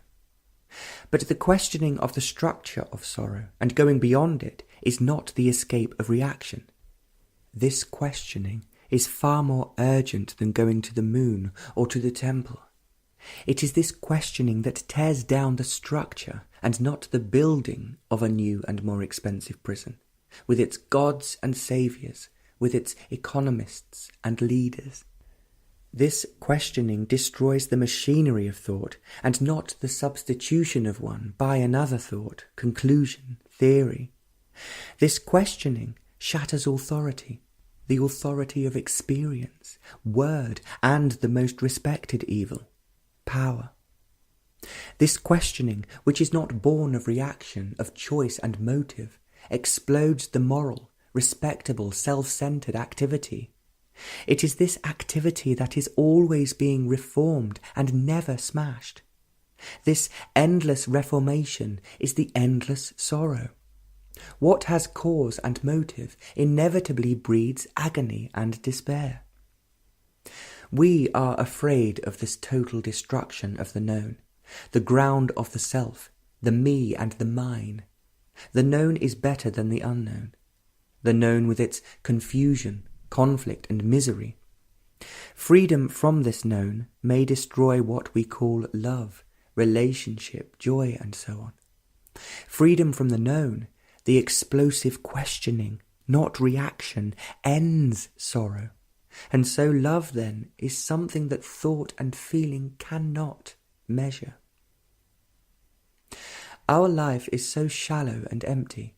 Petty thoughts and petty activities woven in conflict and misery, and always journeying from the known to the known, psychologically demanding security. There is no security in the known, however much one may want it. Security is time, and there is no psychological time. It is a myth and an illusion, breeding fear. There is nothing permanent now or in the hereafter, in the future. By right questioning and listening, the pattern moulded by thought and feeling, the pattern of the known, is shattered. Self-knowing, knowing the ways of thought and feeling, listening to every movement of thought and feeling, ends the known. The known breeds sorrow, and love is the freedom from the known. 17th. The earth was the colour of the sky, the hills, the green ripening rice fields, the trees and the dry sandy riverbed were the colour of the sky. Every rock on the hills, the big boulders, were the clouds, and they were the rocks. Heaven was the earth, and the earth heaven. The setting sun had transformed everything. The sky was blazing fire, bursting in every streak of cloud, in every stone, in every blade of grass, in every grain of sand. The sky was ablaze with green, purple, violet, indigo, with the fury of flame. Over that hill it was a vast sweep of purple and gold. Over the southern hills a burning delicate green and fading blues. To the east there was a counter-sunset, a splendid in cardinal red and burnt ochre, magenta and fading violet. The counter-sunset was exploding in splendour as in the west. A few clouds had gathered themselves around the setting sun, and they were pure, smokeless fire which would never die. The vastness of this fire and its intensity penetrated everything and entered the earth. The earth was the heavens, and the heavens the earth. And everything was alive and bursting with colour, and colour was God, not the God of man. The hills became transparent, every rock and boulder was without weight, floating in colour, and the distant hills were blue, the blue of all the seas, and the sky of every clime. The ripening rice fields were intense, pink and green, a stretch of immediate attention. And the road that crossed the valley was purple and white, so alive that it was one of the rays that raced across the sky. You were of that light, burning, furious, exploding, without shadow, without root and word. And as the sun went further down, every colour became more violent, more intense, and you were completely lost, past all recalling. It was an evening that had no memory. Every thought and feeling must flower for them to live and die. Flowering of everything in you, the ambition, the greed, the hate, the joy, the passion. In the flowering there is their death and freedom. It is only in freedom that anything can flourish, not in suppression, in control and discipline. These only pervert, corrupt. Flowering and freedom is goodness and all virtue. To allow envy to flower is not easy. It is condemned or cherished, but never given freedom. It is only in freedom the fact of envy reveals its colour, its shape, its depth, its peculiarities. If suppressed, it will not reveal itself fully and freely. When it has shown itself completely, there is an ending of it only to reveal another fact, emptiness, loneliness, fear. And as each fact is allowed to flower in freedom in its entirety, the conflict between the observer and the observed ceases. There is no longer the censor, but only observation, only seeing. Freedom can only be in completion, not in repetition, suppression, obedience to a pattern of thought. There is completion only in flowering and dying. There is no flowering if there is no ending. What has continuity is thought in time.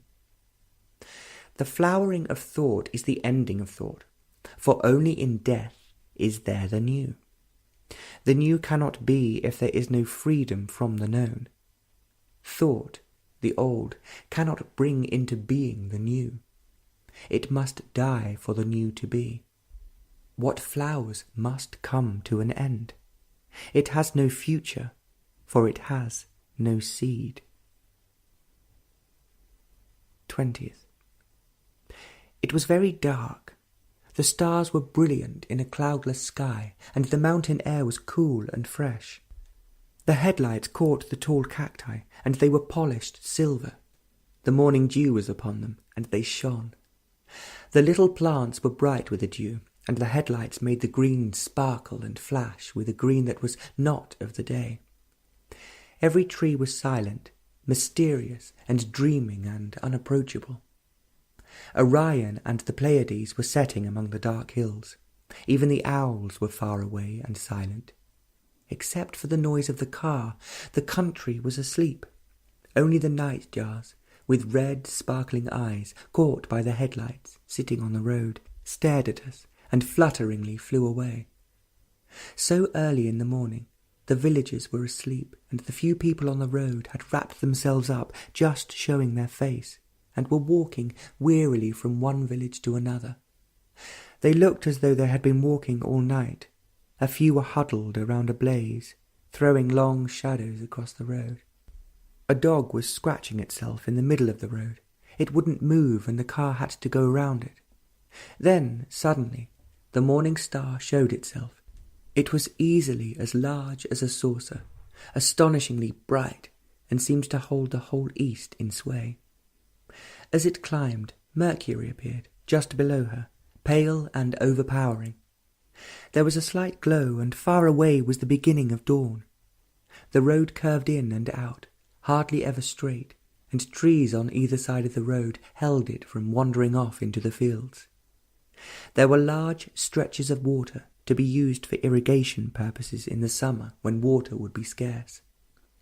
The birds were still asleep, except for one or two, and as dawn came closer, they began to wake up, crows, vultures, pigeons, and the innumerable small birds. We were climbing and went over a long wooded range. No wild animals crossed the road, and there were monkeys on the road now, a huge fellow sitting under the large trunk of the tamarind. It never moved as we passed by, though the others scampered off in every direction. There was a little one, it must have been a few days old, clinging to the belly of her mother, who looked rather displeased with things. Dawn was yielding to day, and the lorries that crashed by had turned off their lights. And now the villagers were awake, people sweeping their front steps and throwing dirt in the middle of the road. Mangy dogs still fast asleep right in the middle of the road. They seemed to prefer the very centre of the road. Lorries went around them, cars and people. Women were carrying water from the well, with little children following them. The sun was getting hot and glary, and the hills were harsh, and there were fewer trees, and we were leaving the mountains and going towards the sea in a flat, open country. The air was moist and hot, and we were coming nearer the big, crowded, dirty city, and the hills were far behind. The car was going fairly fast, and it was a good place to meditate, to be free of the word and not to give too much importance to it, to see that the word is not the thing, and the thing is never the word, not to get caught in the overtones of the word, and yet use words with care and understanding, to be sensitive to words and not be weighed down by them, to break through the verbal barrier and to consider the fact, to avoid the poison of words and feel the beauty of them, to put away all identification with words and to examine them, for words are a trap and a snare. They are the symbol and not the real. The screen of words acts as a shelter for the lazy, the thoughtless, and the deceiving mind. Slavery to words is the beginning of inaction, which may appear to be action, and a mind caught in symbols cannot go far. Every word, thought, shapes the mind, and without understanding every thought, mind becomes a slave to words, and sorrow begins. Conclusions and explanations do not end sorrow. Meditation is not a means to an end. There is no end, no arrival. It is a movement in time and out of time. Every system, method, binds thought to time. But choiceless awareness of every thought and feeling, understanding their motives, their mechanism, allowing them to blossom, is the beginning of meditation. When thought and feeling flourish and die, meditation is a movement beyond time. In this movement there is ecstasy. In complete emptiness there is love. And with love there is destruction and creation. Madras, 21st. All existence is choice. Only in aloneness there is no choice. Choice in every form is conflict. Contradiction is inevitable in choice. This contradiction, inner and outer, breeds confusion and misery. To escape from this misery, gods, beliefs, nationalism, commitment to various patterns of activities become compulsive necessities. Having escaped, they become all-important, and escape is the way of illusion. Then fear and anxiety set in. Despair and sorrow is the way of choice, and there is no end to pain. Choice, selection, must always exist as long as there is the chooser. The accumulated memory of pain and pleasure, and every experience of choice only strengthens memory, whose response becomes thought and feeling. Memory has only a partial significance. To respond mechanically, this response is choice. There is no freedom in choice. You choose according to the background you have been brought up in, according to your social, economic, religious conditioning. Choice invariably strengthens this conditioning. There is no escape from this conditioning. It only breeds more suffering. There were a few clouds gathering around the sun. They were far down on the horizon and were afire. The palm trees were dark against the flaming sky. They stood in golden green rice fields, stretching far into the horizon. There was one all by itself, in a yellowing green of rice. It was not alone, though it looked rather forlorn and far away. A gentle breeze from the sea was blowing, and a few clouds were chasing each other, faster than the breeze. The flames were dying, and the moon strengthened the shadows. Everywhere there were shadows, quietly whispering to each other. The moon was just overhead, and across the road the shadows were deep and deceptive. A water snake might be crossing the road, quietly slithering across, pursuing a frog. There was water in the rice fields, and frogs were croaking, almost rhythmically. In the long stretch of water beside the road, with their heads up out of the water, they were chasing each other. They would go under and come up to disappear again. The water was bright silver, sparkling and warm to the touch, and full of mysterious noise. Bullock carts went by, carrying firewood to the town. A cycle bell rang. A lorry with bright, glaring lights screeched for room, and the shadows remained motionless. It was a beautiful evening, and there on that road, so close to town, there was deep silence, and not a sound disturbed it, not even the moon and the lorry. It was a silence that no thought, no word could touch, a silence that went with the frogs and the cycles, a silence that followed you. You walked in it, you breathed it, you saw it. It was not shy, it was there, insisting and welcoming. It went beyond you into vast immensities, and you could follow it if your thought and feeling were utterly quiet, forgetting themselves and losing themselves with the frogs in the water. They had no importance, and could so easily lose themselves, to be picked up when they were wanted. It was an enchanting evening, full of clarity and fast fading smile. Choice is always breeding misery. Watch it, and you will see it, lurking, demanding, insisting, and begging. But before you know where you are caught in its net of inescapable duties, responsibilities, and despairs. Watch it, and you will be aware of the fact. Be aware of the fact. You cannot change the fact. You may cover it up, run away from it, but you cannot change it. It is there.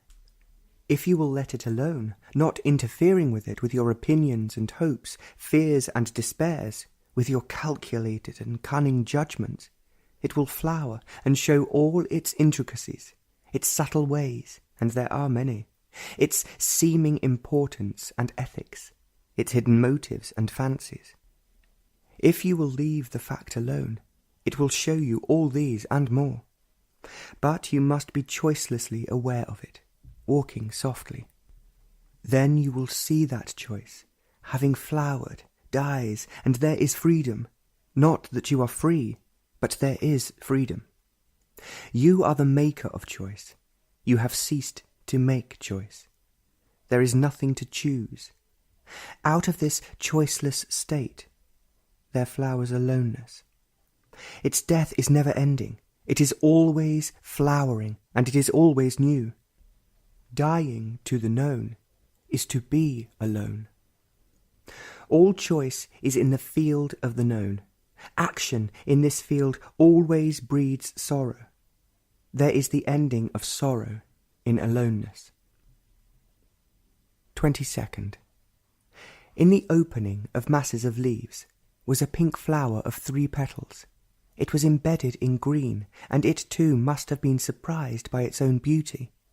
It grew on a tall bush, struggling to survive among all that greenery. There was a huge tree towering over it, and there were several other bushes, all fighting for life.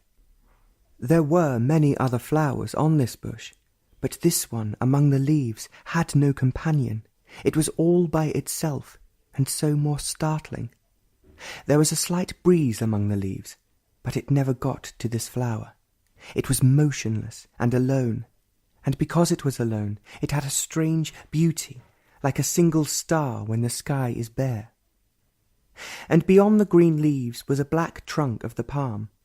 It wasn't really black, but it looked like the trunk of an elephant. And as you watched it, the black turned to a flowering pink. The evening sun was upon it, and all the treetops were afire, motionless. The breeze had died down, and patches of the setting sun were upon the leaves. A small bird was sitting on a branch, preening itself. It stopped to look around, and presently flew off into the sun. We were facing the musicians, who were facing the setting sun. There were very few of us, and the little drum was being played with remarkable skill and pleasure. It was really quite extraordinary, what those fingers did. The player never looked at his hands. They seemed to have a life of their own, moving with great rapidity and firmness, striking the taut skin with precision. There was never hesitation.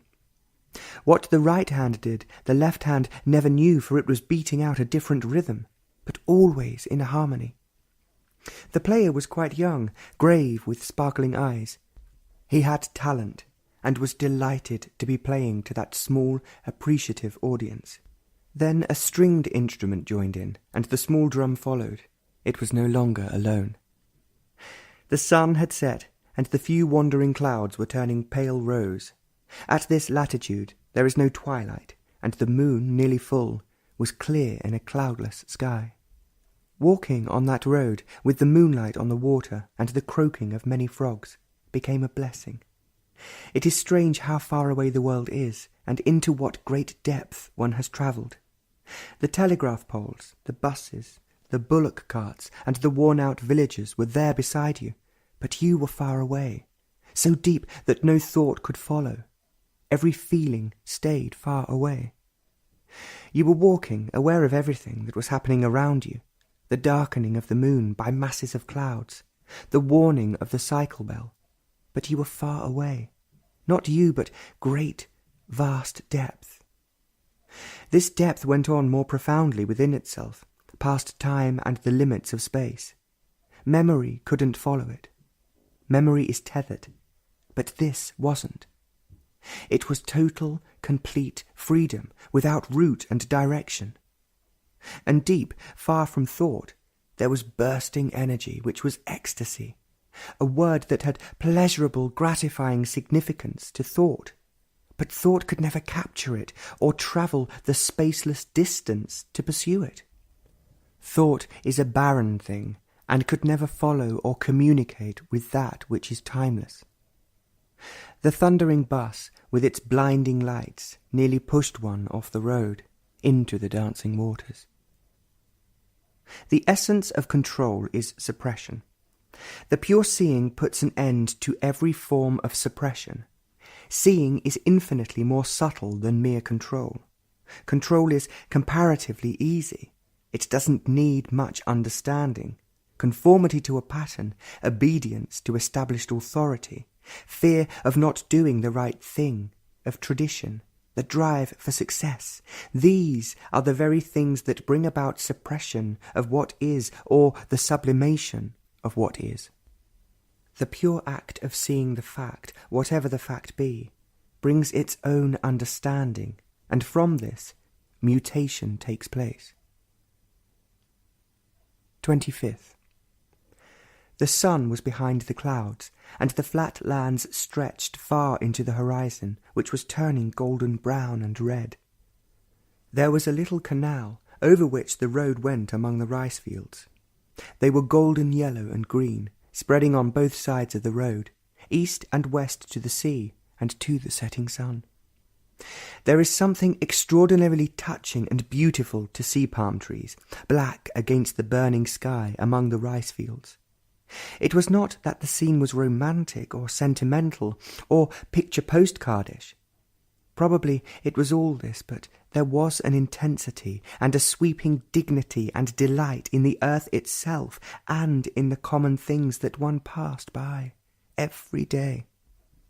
The canal, a long, narrow strip of water, of melting fire, went north and south among the rice fields, silent and lonely. There was not much traffic on it. There were barges, crudely made, with square or triangular sails, carrying firewood or sand, and men sitting huddled together, looking very grave. The palm trees dominated the wide green earth. They were of every shape and size, independent and carefree, swept by the winds and burnt by the sun. The rice fields were ripening golden yellow, and there were largish white birds among them. They were flying now into the sunset, their long legs stretched out behind, their wings lazily beating the air. Bullock carts carrying Corsorina firewood to the town went by, a long line of them, creaking, and the men walking, and the load was heavy. It was none of these common sights that made the evening enchanting. They were all part of the fading evening, the noisy buses, the silent bicycles, the croaks of the frogs, the smell of the evening. There was a deep widening intensity, an imminent clarity of that otherness, with its impenetrable strength and purity. What was beautiful was now glorified in splendour. Everything was clothed in it. There was ecstasy and laughter, not only deeply within, but among the palms and the rice fields. Love is not a common thing, but it was there in the hut with the oil lamp.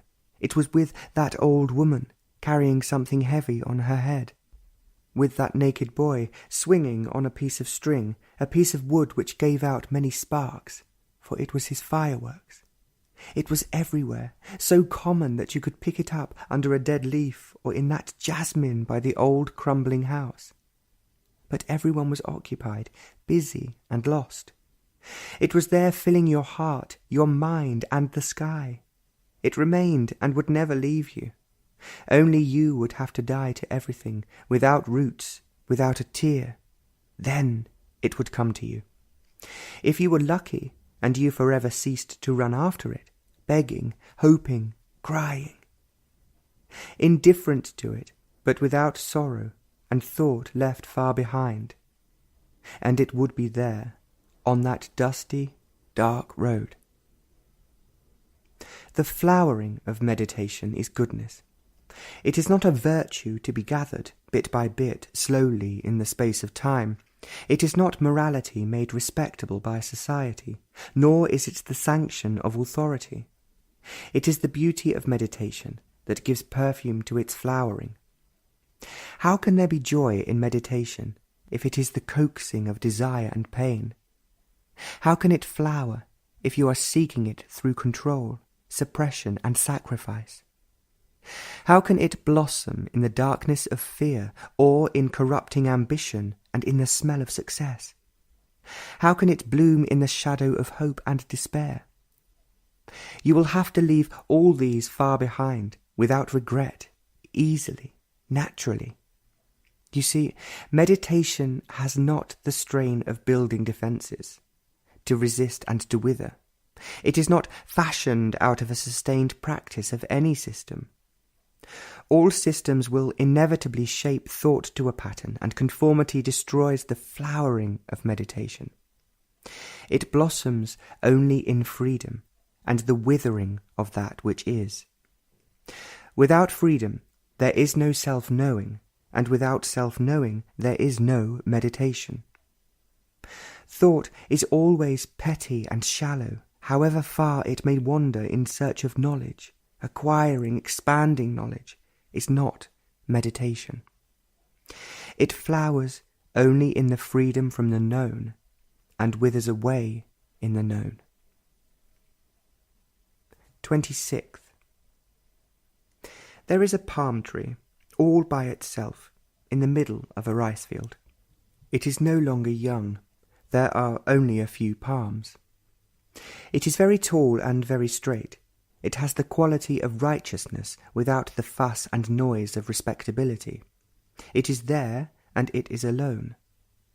It has never known anything else, and it would continue to be that way until it died or is destroyed. You suddenly come upon it at the turn of the road, and you are startled to see it among the rich rice fields and flowing water.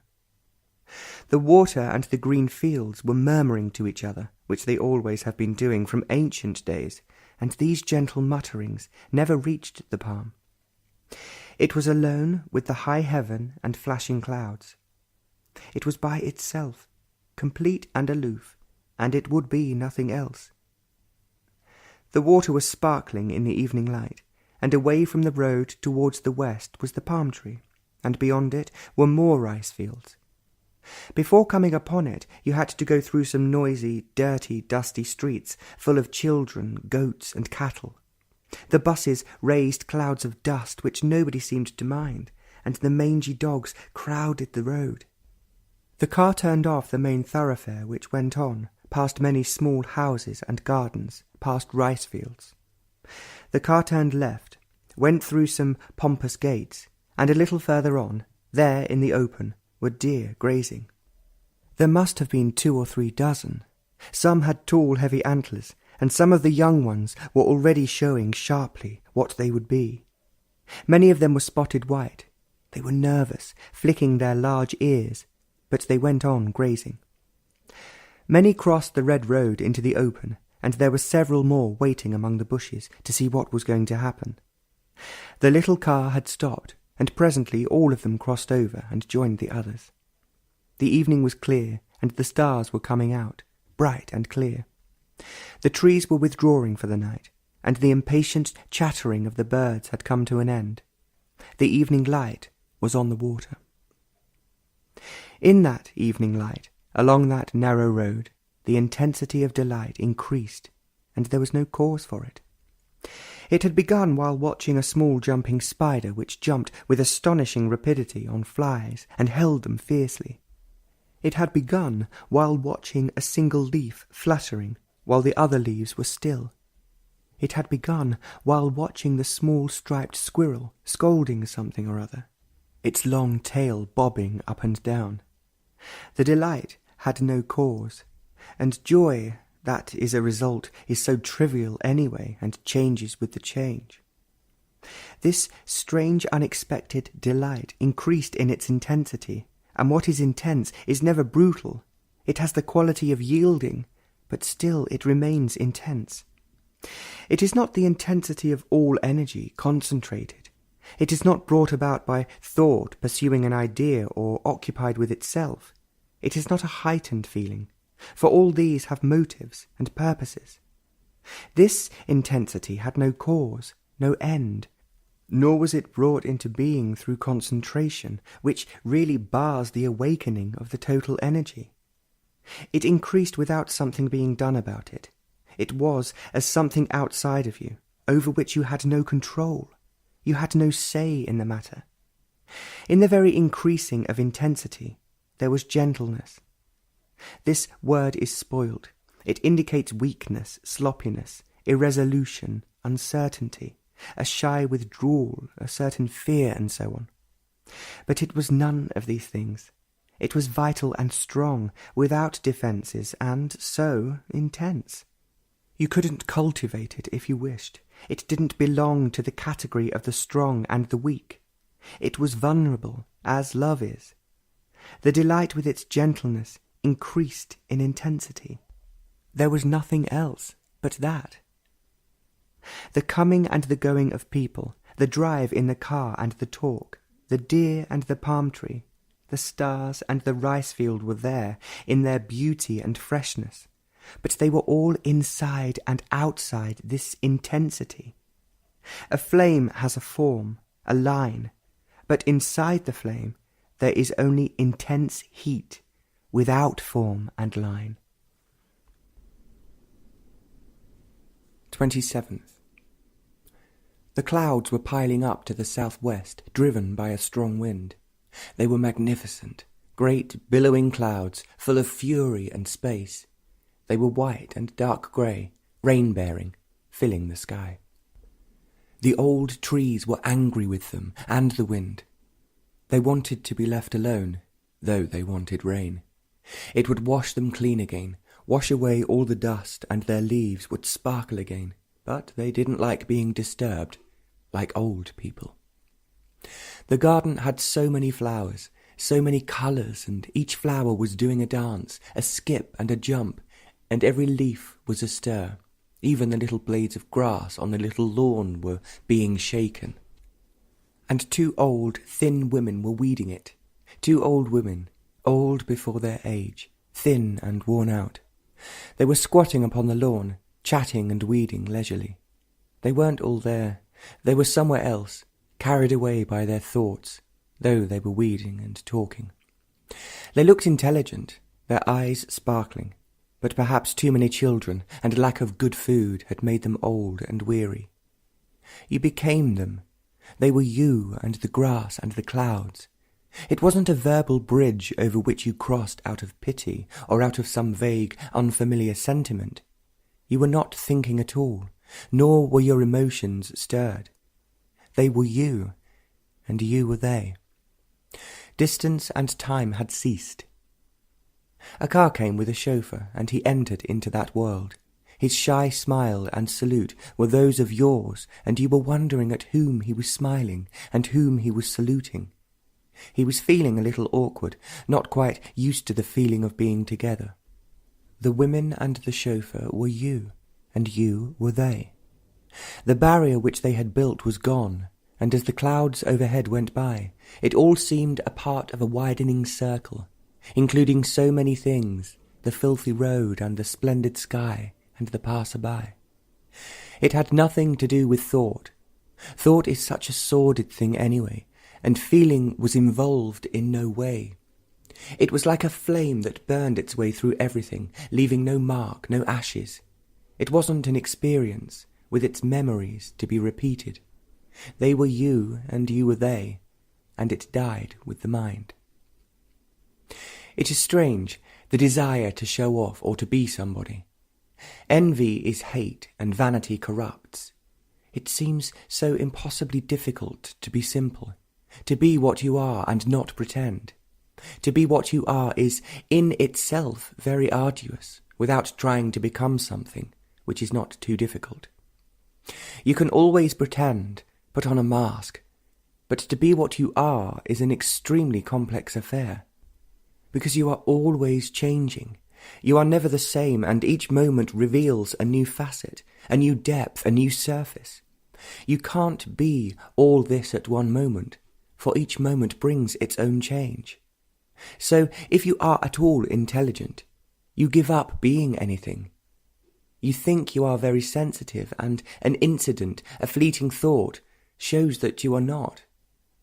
You think you are clever, well-read, artistic, moral, but turn round the corner, you find you are none of these things, but that you are deeply ambitious, envious, insufficient, brutal, and anxious. You are all these things turn by turn, and you want something to be continuous, permanent. Of course, only that which is profitable, pleasurable. So you run after that, and all the many other yous are clamouring to have their way, to have their fulfilment. So you became the battlefield, and generally ambition, with all its pleasures and pain, gaining with envy and fear. The word love is thrown in for respectability's sake, and to hold the family together, but you are caught in your own commitments and activities, isolated, clamouring for recognition and fame, you and your country, you and your party, you and your comforting God. So to be what you are is an extremely arduous affair. If you are at all awake, you know all these things and the sorrow of it all. So you drown yourself in your work, in your belief, in your fantastic ideals and meditations.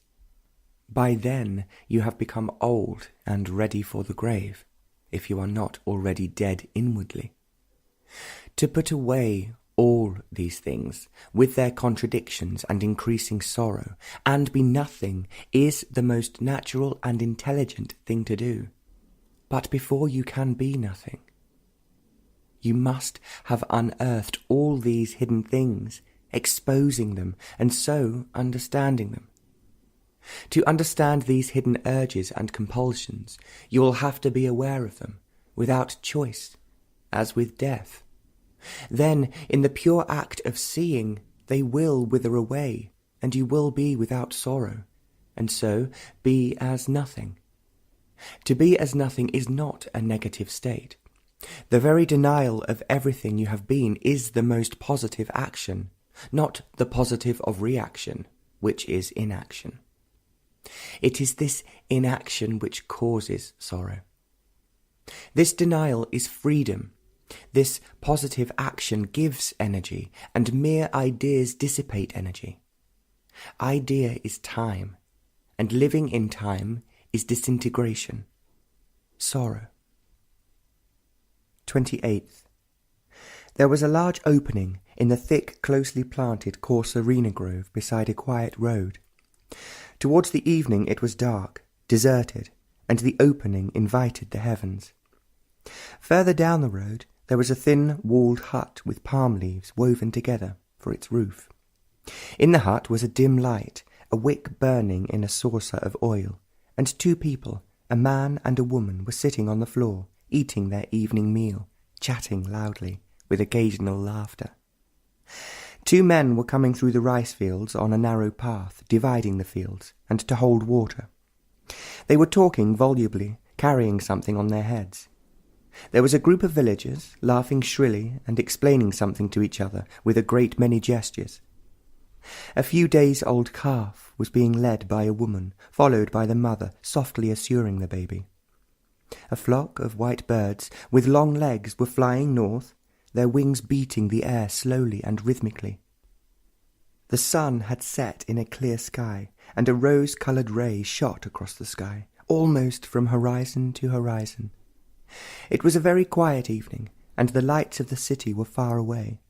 It was that little opening in the Corserina grove that held the evening, and as one walked past it, one was aware of its extraordinary stillness. All the light and glare of the day had been forgotten, and the bustle of men coming and going. Now it was quiet, enclosed by dark trees and fast fading light. It was not only quiet, but there was joy in it, the joy of immense solitude, and as one went by it, that ever-strange otherness came like a wave, covering the heart and the mind in its beauty and its clarity. All time ceased. The next moment had no beginning. Out of emptiness only is there love. Meditation is not a play of imagination. Every form of image, word, symbol must come to an end for the flowering of meditation. The mind must lose its slavery to words and their reaction. Thought is time and symbol, however ancient and significant, must lose its grip on thought. Thought, then, has no continuity. It is then only from moment to moment, and so loses its mechanical insistency. Thought, then, does not shape the mind and enclose it within the frame of ideas and condition it to culture, to society in which it lives. Freedom is not from society, but from idea. Then relationship.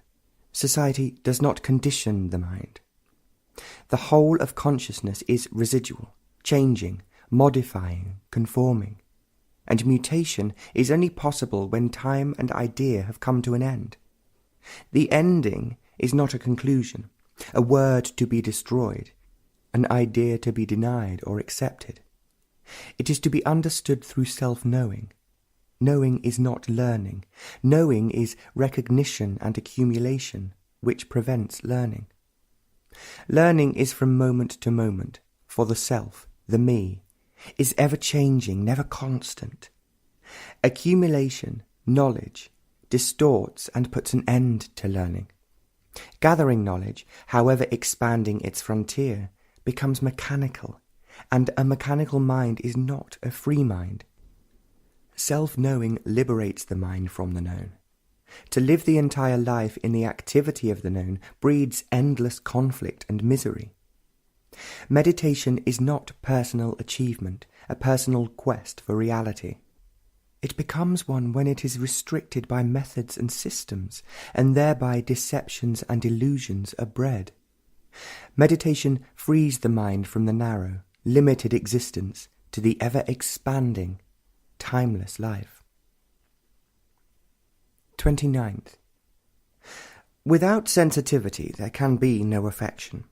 Personal reaction does not indicate sensitivity.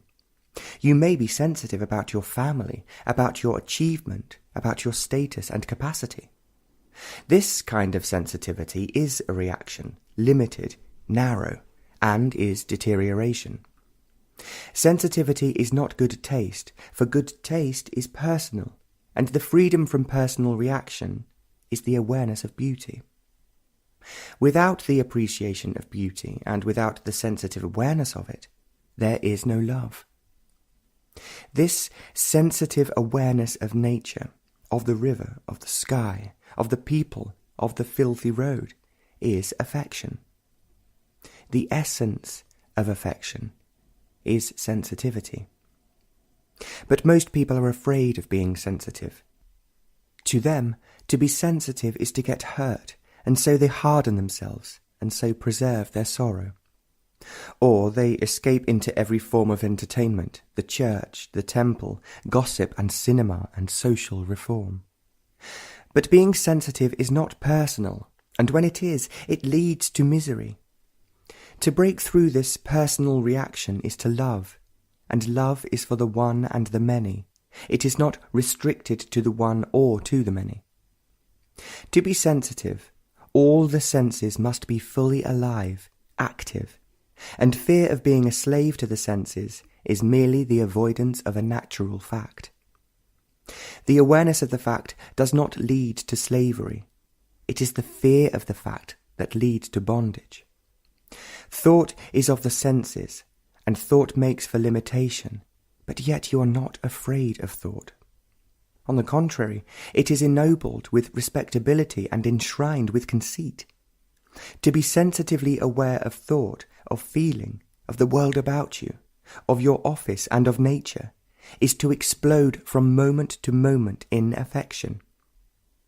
Without affection, every action becomes burdensome and mechanical and leads to decay. It was a rainy morning, and the sky was heavy with clouds, dark and tumultuous. It began raining very early, and you could hear it among the leaves.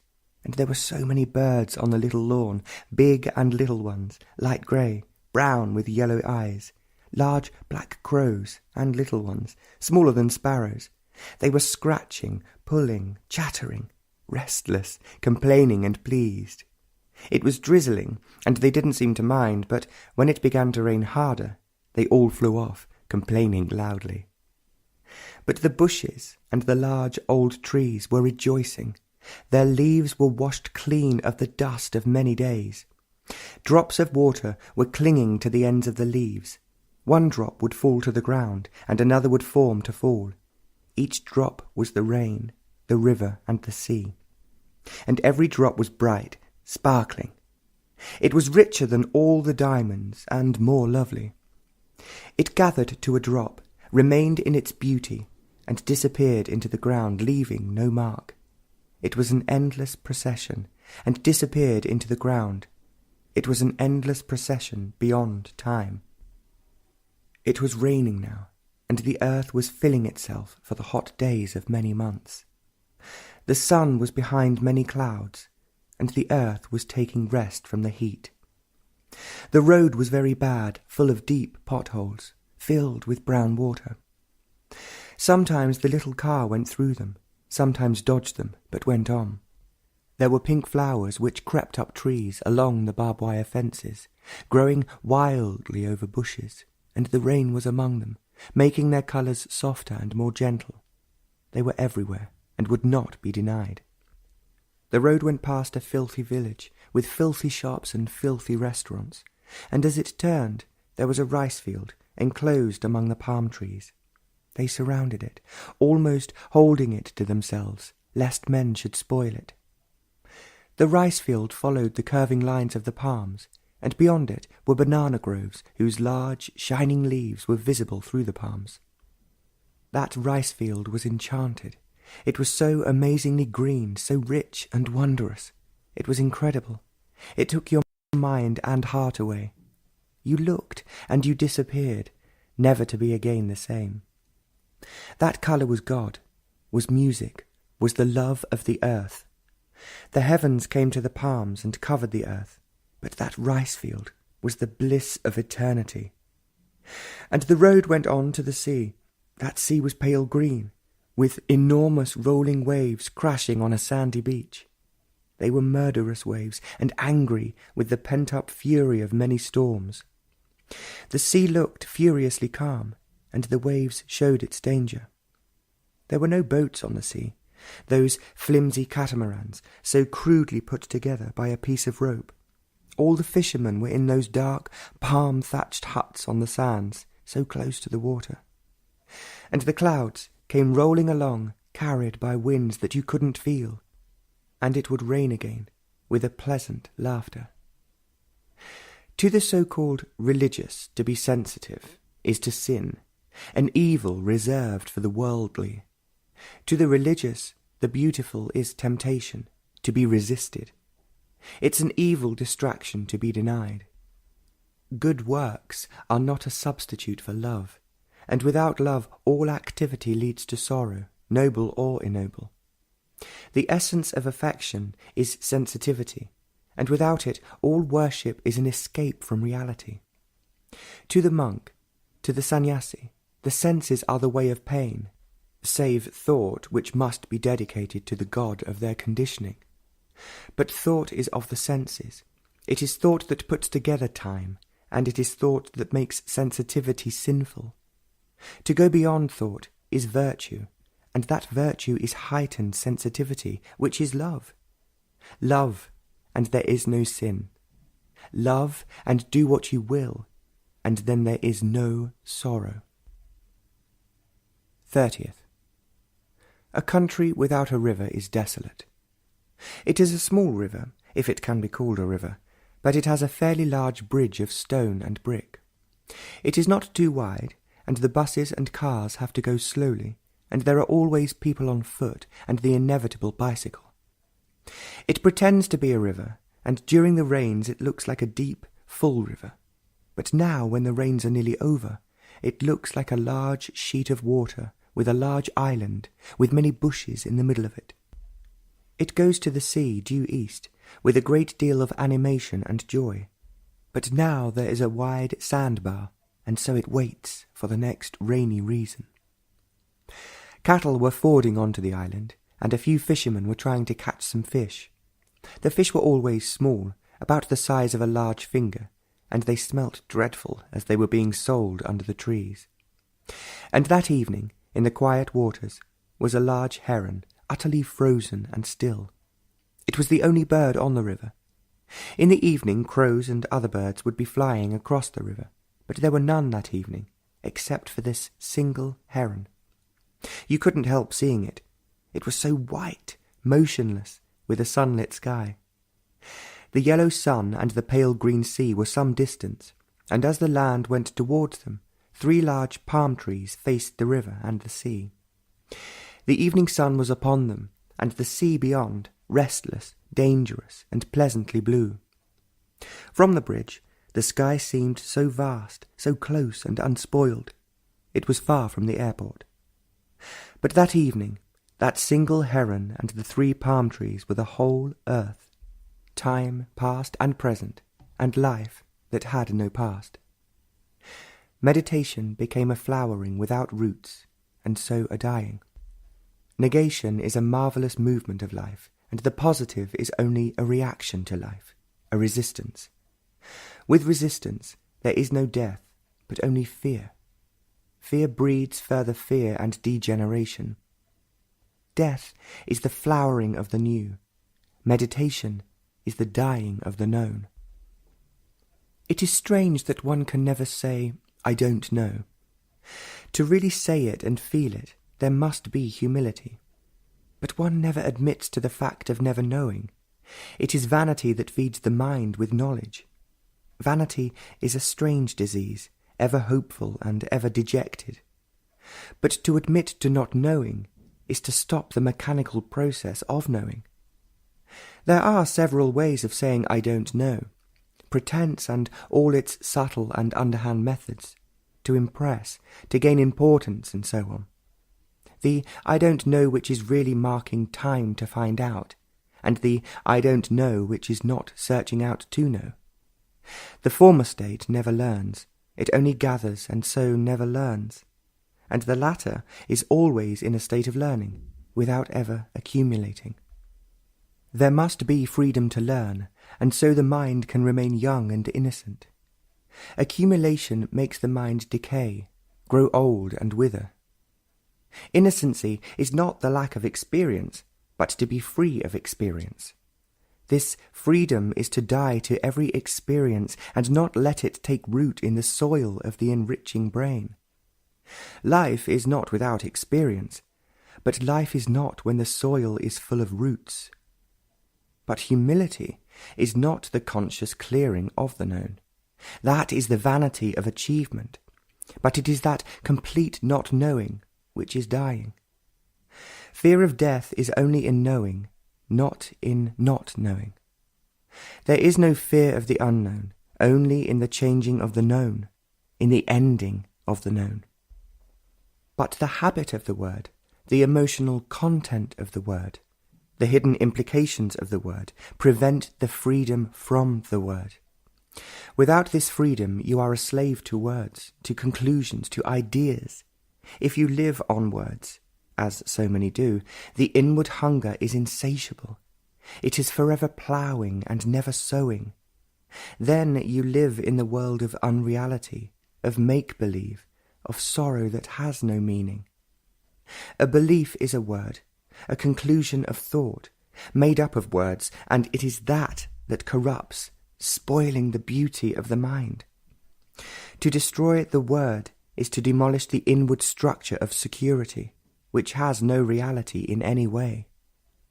To be insecure, which is not the violent wrenching from security, leading to various forms of illness, but that insecurity which comes from the flowering of security, is humility, and innocency whose strength the arrogant can never know.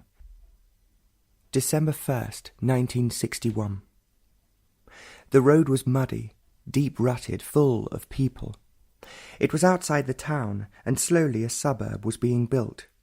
But now it was incredibly dirty, full of holes, dogs, goats, wandering cattle, buses, cycles, cars, and more people. Shops were selling coloured drinks in bottles, shops that had cloth to sell, food, wood for fire. A bank, a cycle repair shop, more food, goats, and more people. There was still country on either side of the road, palm trees, rice fields, and great puddles of water. The sun was among the clouds behind the palm trees, bursting with colour and vast shadows.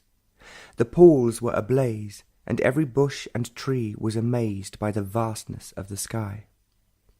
The goats were nibbling at their roots, women were washing their clothes at a tap, children went on playing. Everywhere there was activity, and nobody bothered to look at the sky or at those clouds bearing colour. It was an evening that would soon disappear, never to appear again, and nobody seemed to care. The immediate was all important, the immediate that may extend into the future beyond sight. The long vision is the immediate vision. The bus came hurtling along, never giving an inch, sure of itself, everyone giving way. But the heavy buffalo stopped it. It was right in the middle, moving at its own heavy gait, never paying attention to the horn, and the horn stopped in exasperation. At heart, everyone is a politician, concerned with the immediate and trying to force all life into the immediate. And later on, there would be sorrow, round the corner, but it could be avoided. There was the pill, the drink, the temple, and the family of immediacies. You could end it all if you believed in something ardently, or drowned yourself in work, or committed yourself to some pattern of thought. But you have tried them all, and your mind was as barren as your heart, and you crossed to the other side of the road and got lost in the immediate. The clouds were now heavy in the sky, and there was only a patch of colour where the sun had been. The road went on, past the palm trees, the corsarinas, rice fields, huts, and suddenly, and as ever expectantly, that otherness came, with that purity and strength which no thought or madness could possibly ever formulate. And it was there, and your heart seemed to explode into the empty heavens with ecstasy. The brain was utterly still, motionless, but sensitive, watching. It could not follow into emptiness. It was of time, but time had stopped, and it could not experience. Experience is recognition, and what is recognized would be time. So it was motionless, merely quiescent, without asking, seeking. And this totality of love, or what you will, word is not the thing, entered into everything, and was lost. Everything had its space, its place, but this had none, and so it cannot be found. Do what you will not find it. It is not on the market, nor in any temple. Everything has to be destroyed, not a stone left unturned, no foundation to stand on. But even then this emptiness must be without a tear. Then perhaps the unknowable might pass by. It was there, and beauty. All deliberate pattern of change is non-change.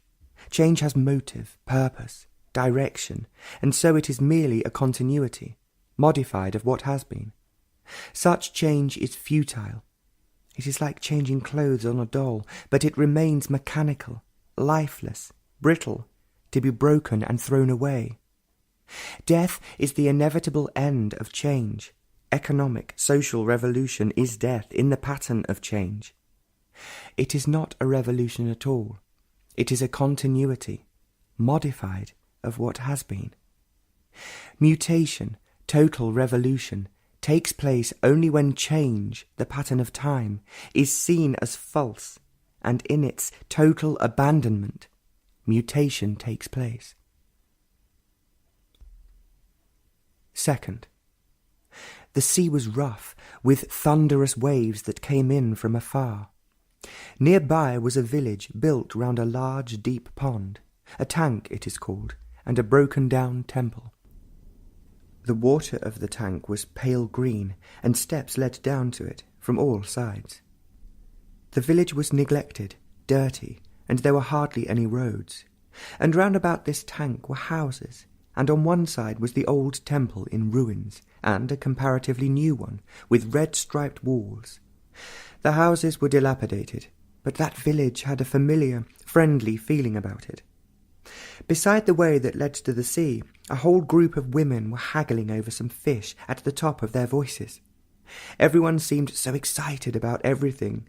It was their evening entertainment, for they were laughing too. And there were the sweepings of the road in a heap in the corner, and the mangy village dogs were poking their noses into it, and a shop close by to it was selling drinks, things to eat, and a poor woman with a baby and torn rags was begging at the door of the shop. The cruel sea was close by, thundering away, and the luscious green rice fields were beyond the village, peaceful, full of promise in the evening light. Clouds were coming across the sea unhurriedly, with the sun upon them, and everywhere there was activity, and no one looked up at the sky. The dead fish, the noisy group, the green waters in that deep pond, the striped walls of the temple seemed to hold back the setting sun. If you walked on that road across the canal, beside the rice field and corsarina groves, every passer-by you know, they are friendly, they stop and talk to you, saying that you should come to live among them, that they would look after you. And the sky is darkening, and the green of the rice fields is gone, and the stars are very bright. While walking on that road in the dark, with the light of the city in the clouds. That inviolable strength comes with such abundance and with such clarity that it took literally your breath away. All life was that strength. It wasn't the strength of carefully built-up will, nor the strength of many defences and resistances. It was not the strength of courage, nor the strength of jealousy and death. It had no quality, no description could contain it, and yet it was there as those dark, distant hills, and those trees beside the road. It was too immense for thought to bring it about or speculate upon. It was the strength that had no cause, and so nothing could be added to or taken away from it. It cannot be known, it has no shape, form, and cannot be approached. Knowing is recognition, but it is always new, something that cannot be measured in time. It had been there all day, uncertainly, without insistence, like a whisper, but now it was there with an urgency and with such abundance that there was nothing but that. Words have been spoiled and made common. The word love is on the market, but that word had a totally different meaning, walking on that empty road. It came with that impenetrable strength. The two were inseparable, like the colour of a petal.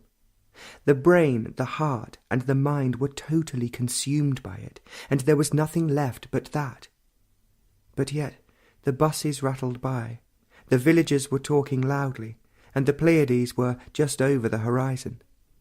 It continued, walking alone or walking with others, and it went on during the night until the morning came among the palm trees.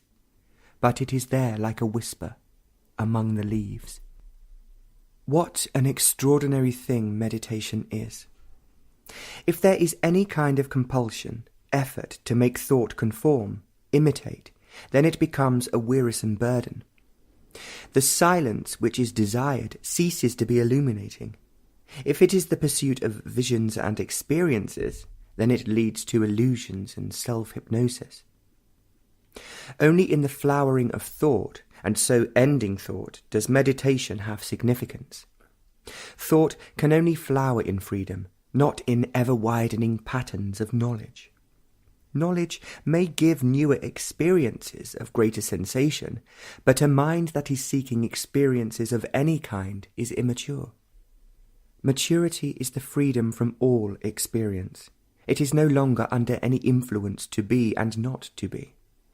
Maturity in meditation is the freeing of the mind from knowledge, for its shapes and controls is the craving for greater and wider experience. Meditation is the wandering through the world of knowledge and being free of it, to enter into the unknown. Third, they were quarrelling in that little hut with an oil lamp on that pleasant road. In a high-pitched, screechy voice, she was screaming something about money. There wasn't enough left over with which to buy rice. He, in a low, cowed tone, was mumbling something. You could hear her voice quite far away, and only the crowded bus drowned it. The palm trees were silent, and even the feathery tops of the corsarinas had stopped their gentle movement. There was no moon, and it was dark, the sun having set among the gathering clouds some time ago. Buses and cars passed, so many of them, for they all had been to see an ancient temple by the sea, and again the road became quiet, isolated, and far away. The few villagers that passed talked quietly, worn out after a day's labour.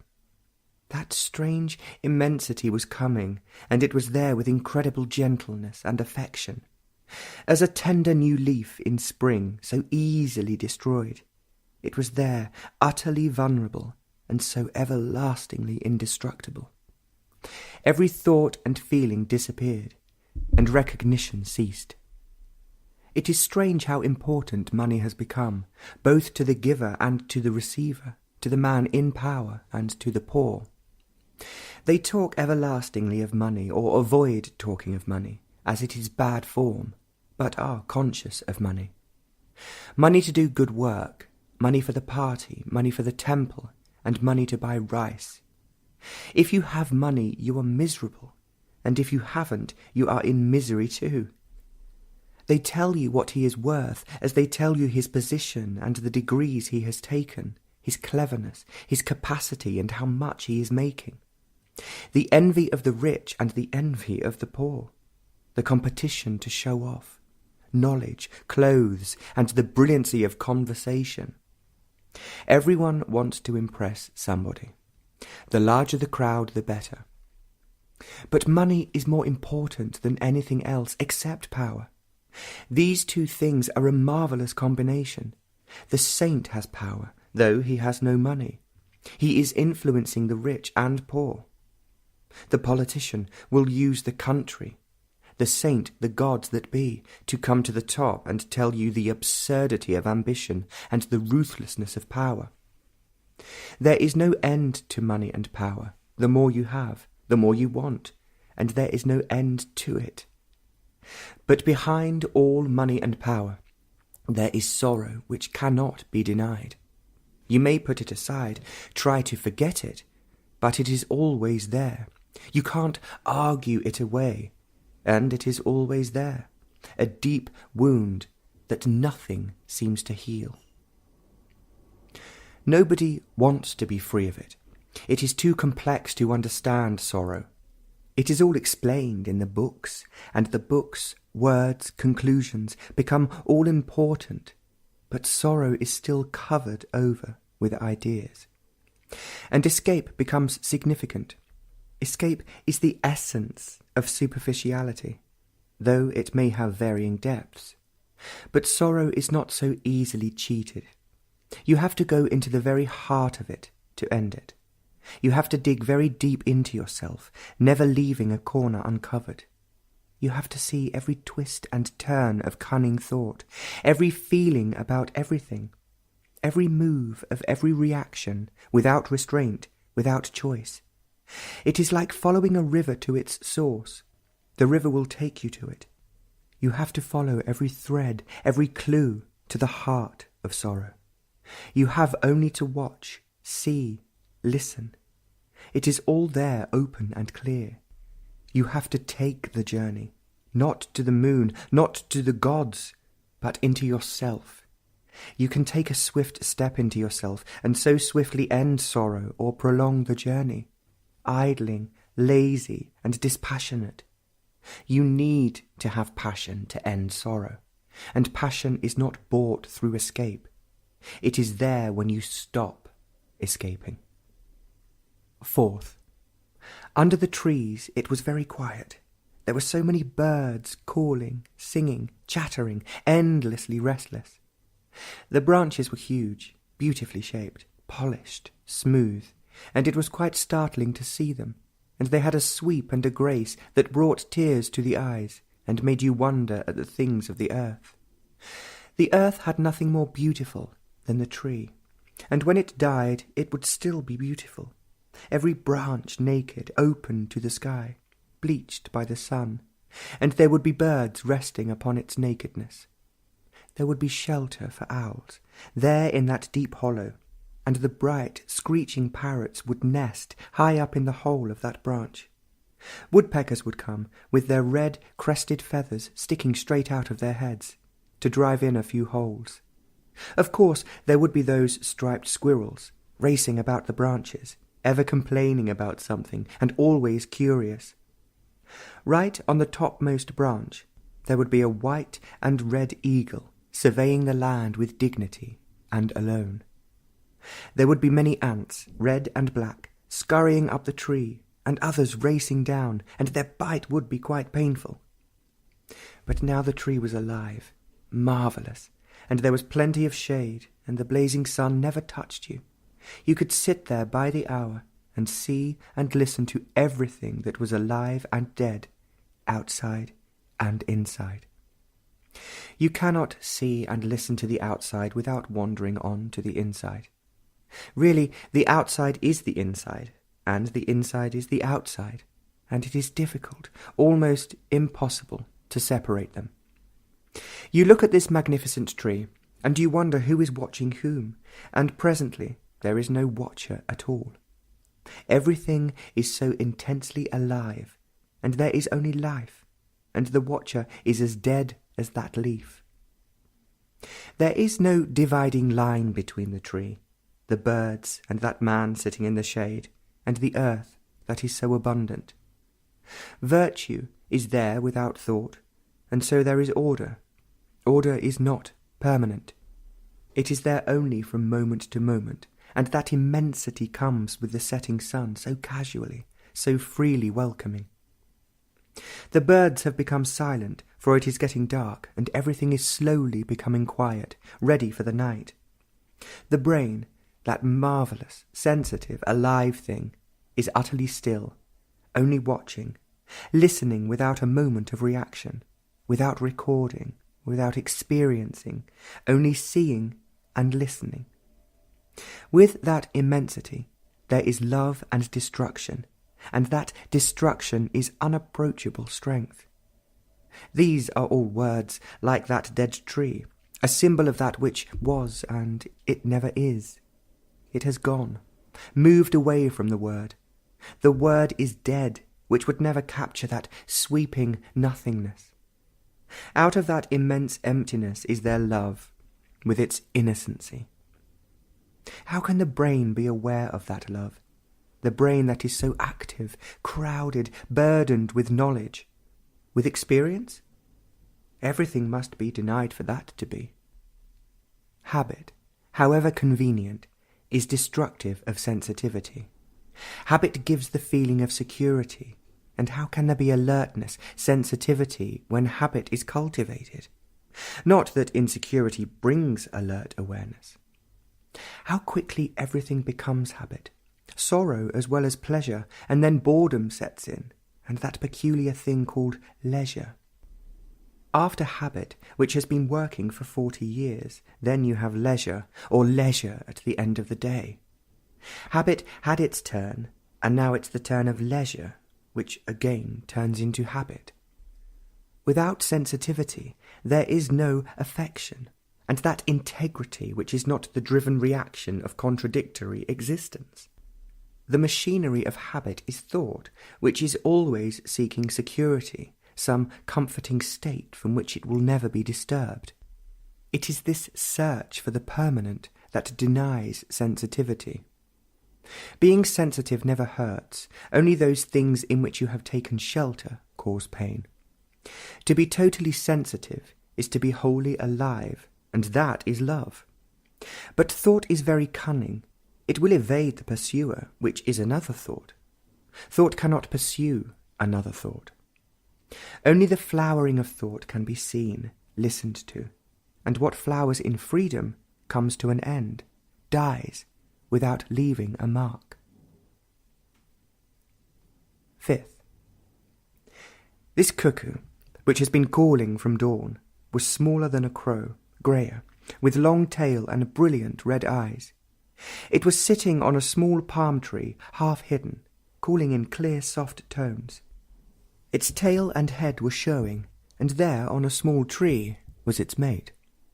It was smaller, more shy, more hidden. Then the male flew to the female, who came out onto an open branch. They stayed there, the male calling, and presently they flew away. There were clouds in the sky, and a soft breeze was playing among the leaves. The heavy palms were still. Their time would come, later in the day, towards the evening, to do their heavy dancing. But now they were still, lethargic and indifferent. It must have been raining during the night, and the ground was wet and the sand was brittle. The garden was peaceful, for the day had not yet begun. The heavy trees were somnolent, and the little ones were all awake, and 2 squirrels were chasing each other playfully in and out of the branches. The clouds of early dawn were giving way to the clouds of day, and the courserinas were swaying. Every act of meditation is never the same. There is a new breath, a new shattering. There is no pattern to be torn down, for there is no building of another, a new habit covering the old. All habits, however recently acquired, are old. They are formed out of the old. But meditation is not shattering the old for a new pattern. It was new and shattering. It was new, not in the field of the old. It had never entered into that ground. It was new as it had never known the old. It was shattering in itself. It was not breaking down something, but it itself was destruction. It destroyed, and so it was new, and there was creation. There is no toy in meditation which absorbs you or you absorb it. It is the destruction of all toys, visions, ideas, experience that goes to the making of meditation. You must lay the foundation for true meditation, otherwise you will be caught in various forms of illusion.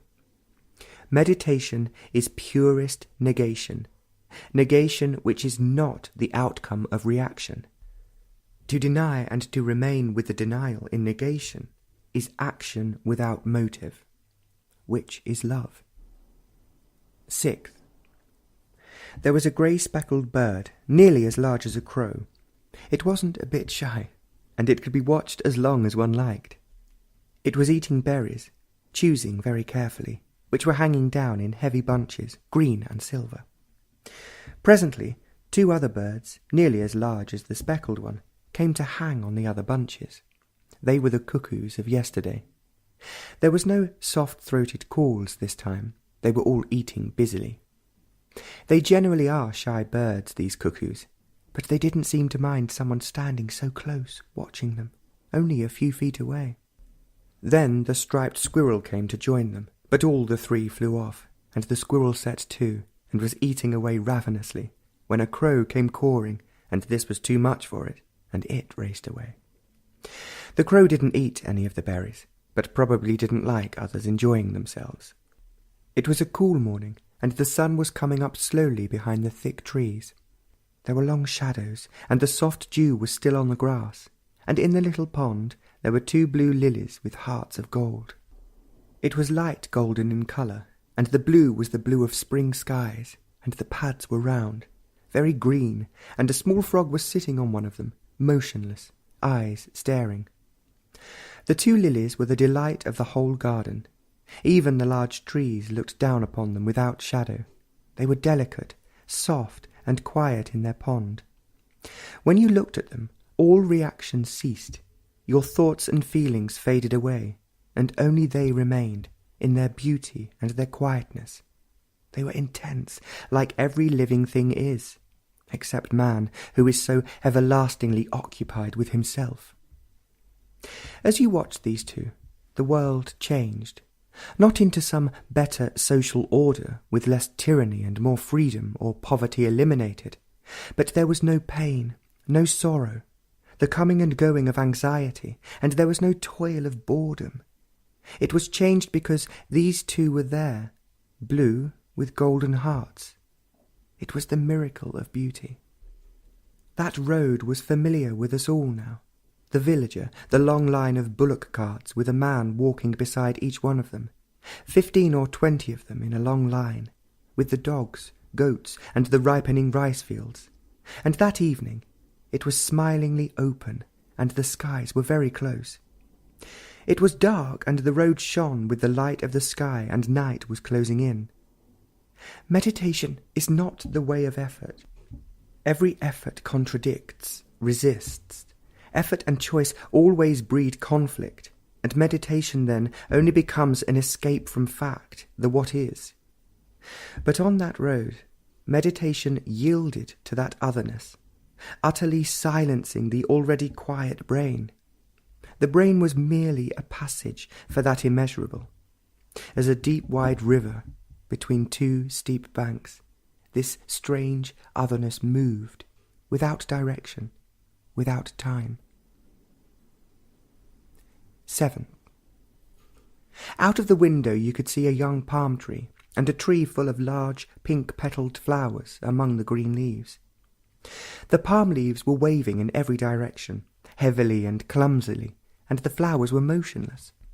Far away was the sea, and you heard it all night, deep and penetrating. It never varied its heavy sound, which kept rolling in. In it there was threat, restlessness, and brutal force. With the dawn, the roar of the sea faded, and other noises took over. The birds, cars, and the drum. Meditation was the fire that burned away all time and distance, achievement and experience. There was only vast, boundless emptiness, but in it there was movement, creation. Thought cannot be creative. It can put things together on a canvas, in words, in stone, or in a marvellous rocket. Thought, however polished, however subtle, is within the boundaries of time. It can only cover space. It cannot go beyond itself. It cannot purify itself. It cannot pursue itself. It can only flower, if it does not block itself and die. All feeling is sensation, and experience is of it, and feeling with thought builds the boundaries of time. 9th. From a long way you could hear the sea, thundering away, wave after wave, endlessly. These were not harmless waves. They were dangerous, furious, ruthless. The sea looked as though it was calm, dreaming, patient, but the waves were huge, high and frightening. People were carried away, drowned, and there was a strong current. The waves were never gentle. Their high curves were magnificent, splendid to watch from a distance, but there was brute force and cruelty. The catamarans, so flimsy, dark, thin men on them, go through those waves, indifferent, careless, with never a thought of fear. They would go far out to the horizon, and probably would come back late in the day with their heavy catch. The waves that evening were particularly furious, high in their impatience, and their crash on the shore was deafening. The shore stretched north and south, clean washed sand, yellowish, burnt by the sun. And the sun was not gentle either. It was always hot, burning, and only in the early morning, just as it was coming up out of the sea or setting among the gathering clouds, was it mild, pleasant. The furious sea and the burning sun were torturing the land, and the people were poor, thin, ever hungry. Misery was there, ever present, and death was so easy, easier than birth, breeding indifference and decay. The well-to-do were indifferent too, dull, except in making money or seeking power or in building a bridge. They were very clever at this kind of thing, getting more and more knowledge, more capacity, but always losing, and there is always death. It is so final, it cannot be deceived. No argument, however subtle and cunning, can ward it off. It is always there. You cannot build walls against it, but you can against life. You can deceive it, run away from it, go to the temple, believe in saviours, go to the moon. You can do anything with life, and sorrow is there and death. You can hide from sorrow, but not from death. Even at that distance you could hear the waves thundering away, and the palm trees were against the red evening sky. The pools and the canal were flashing with the setting sun. Every kind of motive drives us. Every action has a motive, and so we have no love. Nor do we love what we are doing. We think we cannot act, be, live without a motive, and so make our existence a dull, trivial thing. We use function to acquire status. Function is only a means to something else. Love for the thing itself doesn't exist, and so everything becomes shoddy, and relationship a dreaded affair. Attachment is only a means to cover up our own shallowness, loneliness, insufficiency. Envy only breeds hate. Love has no motive, and because there is no love, every kind of motive creeps in. To live without is not difficult. It requires integrity, not conformity to ideas, beliefs. To have integrity is to be self-critically aware of what one is from moment to moment. 10th. It was a very young moon that seemed to be hanging between the palm trees. It wasn't there yesterday.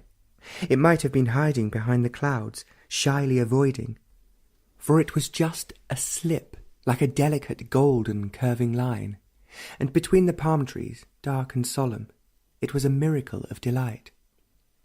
Clouds were gathering to hide her, but she was there, open, tender, and so close.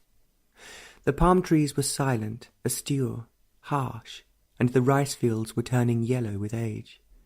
The evening was full of talk among the leaves, and the sea was thundering some miles away. The villagers were unaware of the beauty of the evening. They were used to it. They accepted everything, their poverty, their hunger, the dust, the squalor, and the gathering clouds. One gets used to anything, to sorrow and to happiness. If you didn't get used to things, you would be more miserable, more disturbed. It is better to be insensitive, dull, than to invite more trouble. Die slowly, easier that way.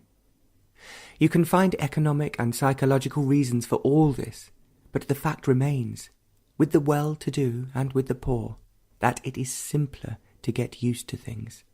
Going to the office, factory, for the next 30 years, the boredom and the futility of it all. But one has to live, one has responsibility, and so it is safer to get used to everything. We get used to love, to fear, and to death. Habit becomes goodness, and virtue, and even escapes and gods. A habit-ridden mind is a shallow, dull-witted mind. 11th. Dawn was slow in coming. The stars were still brilliant, and the trees were still withdrawn. No bird was calling, not even the small owls that rattled through the night from tree to tree. It was strangely quiet, except for the roar of the sea. There was that smell of many flowers, rotting leaves and damp ground. The air was very still, and the smell was everywhere. The earth was waiting for the dawn and the coming day. There was expectation, patience, and a strange meditation stillness. Went on with that stillness, and that stillness was love. It was not the love of something or of someone, the image and the symbol, the word and the pictures. It was simply love, without sentiment, without feeling. It was something complete in itself, naked, intense, without root and direction. The sound of that faraway bird was that love. It was the direction and distance. It was there without time and word. It wasn't an emotion that fades and is cruel. The symbol, the word can be substituted, but not the thing. Being naked, it was utterly vulnerable and so indestructible. It had that unapproachable strength of that otherness, the unknowable, which was coming through the trees and beyond the sea. Meditation was the sound of that bird calling out of that emptiness and the roar of the sea thundering against the beach. Love can only be in utter emptiness. The greying dawn was there, far away on the horizon, and the dark trees were more dark and intense. In meditation, there is no repetition, a continuity of habit. There is death of everything known and the flowering of the unknown. The stars had faded, and the clouds were awake with the coming sun. Experience destroys clarity and understanding. Experience is sensation, response to various kinds of stimuli, and every experience thickens the walls that enclose, however expanding and wide the experience. Accumulating knowledge is mechanical. All additive processes are, and are necessary for mechanical existence. But knowledge is time-binding. The craving for experience is endless, as all sensation is. The cruelty of ambition is the furthering of experience, insensation of power, and the hardening in capacity. Experience cannot bring about humility, which is the essence of virtue. In humility alone, there is learning, and learning is not the acquisition of knowledge. A crow began the morning, and every bird in the garden joined in, and suddenly everything was awake, and the breeze was among the leaves, and there was splendour. 13th. There was a long stretch of black clouds, heavy with rain, from horizon to horizon, north and south, and white were the breakers. It was pouring in the north and slowly coming south, and from the bridge over the river there was a long white line of waves against the black horizon. Buses, cars, bicycles, and naked feet were making their way across the bridge, and rain was coming in a fury. The river was empty, as it generally is at that time, and the water was as dark as the sky. There wasn't even that lovely heron, and it was deserted. Across the bridge was part of the big town, crowded, noisy, dirty, pretentious, prosperous, and a little further to the left were the mud huts, dilapidated buildings, small uncleaned shops, a small factory, and a crowded road, a cow lying right in the middle of it, the buses and cars going around it. There were streaks of bright red towards the west, but they too were being covered up by the coming rain. Past the police station, over a narrow bridge, is the road among the rice fields, going south away from the noisy, filthy town. Then it began to rain, heavy, sharp downpour that made puddles in a second in the road, and there was running water when there was dry land. It was a furious rain, an exploding rain that washed, cleansed, purified the earth. The villagers were soaked to the skin, but they didn't seem to mind. They went on with their laughter and chatter, their naked feet in the puddles. The little hut with the oil lamp was leaking. The buses roared by, splattering everybody, and the cycles, with their feeble lamps, passed with a tinkle into the heavy rain. Everything was being washed clean, the past and the present. There was no time, no future. Every step was timeless, and thought, a thing of time, stopped. It could not go further or go back. It had no existence. And every drop of that furious rain was the river, the sea, and the unmelting snow. There was total, complete emptiness, and in it were creation, love and death, not separate. You had to watch your step. The buses passed almost touching you. 15th. It was a beautiful evening. A few clouds had gathered around the setting sun. There were a few wandering clouds, heavy with burning colour, and the young moon was caught among them. The roar of the sea came through the casuarina and the palm, softening the fury. The tall, straight palms were black against the bright, burning rose of the sky, and a whole group of white water birds were going north, group after group, their thin legs stretched out behind them, their wings moving slowly. And a long line of creaking bullock carts were making their way to the town, laden with the firewood, the felled casuarinas. The road was crowded for a while, and became almost deserted as you went further on and as it got darker. Just as the sun sets, quietly there comes over the land a strange sense of peace, a gentleness, a cleansing. It is not a reaction. It is there in the town with all its noises, squalor, bustle, and milling people. It is there in that little patch of neglected earth. It is there where that tree is with a coloured kite caught in it. It is there in that empty street, across the temple. It is everywhere, only one has to be empty of the day. And that evening, along that road, it was there, softly wooing you away from everything and everybody. And as it got darker, it became more intense and beautiful. The stars were among the palms, and Orion was between them coming out of the sea, and Pleiades was beyond their reach. Already 3/4 of the journey done. The villagers were getting to know us, wanted to talk to us, sell us some land, so that we could be among them.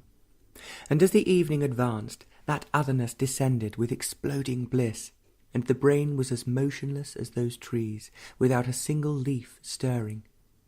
Everything became more intense, every colour, every shape, and in that pale moonlight all the wayside puddles were the waters of life.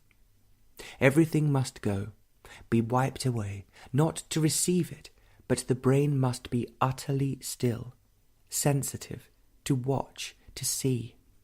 Like a flood that covers the dry, parched land, it came full of delight and clarity, and it stayed. 17th. It was long before dawn when the sharp cry of a bird woke up the night for an instant, and the light of that cry faded away. And the trees remained dark, motionless, melting into the air. It was a soft, quiet night, endlessly alive. It was awake. There was movement. There was a deep stirring with utter silence. Even the village next door, with its many dogs always barking, was quiet. It was a strange stillness, terribly potent, destructively alive. It was so alive and still that you were afraid to move. So your body froze into immobility, and the brain, which had awakened with that sharp cry of the bird, had become still, with heightened sensitivity. It was a brilliant night with the stars in a cloudless sky. They seemed so close, and the Southern Cross was just over the trees, sparkling in the warm air. Everything was quiet. Meditation is never in time. Time cannot bring about mutation. It can bring about change which needs to be changed again, like all reforms. Meditation that springs out of time is always binding. There is no freedom in it, and without freedom there is always choice and conflict. Rajghat, Benares.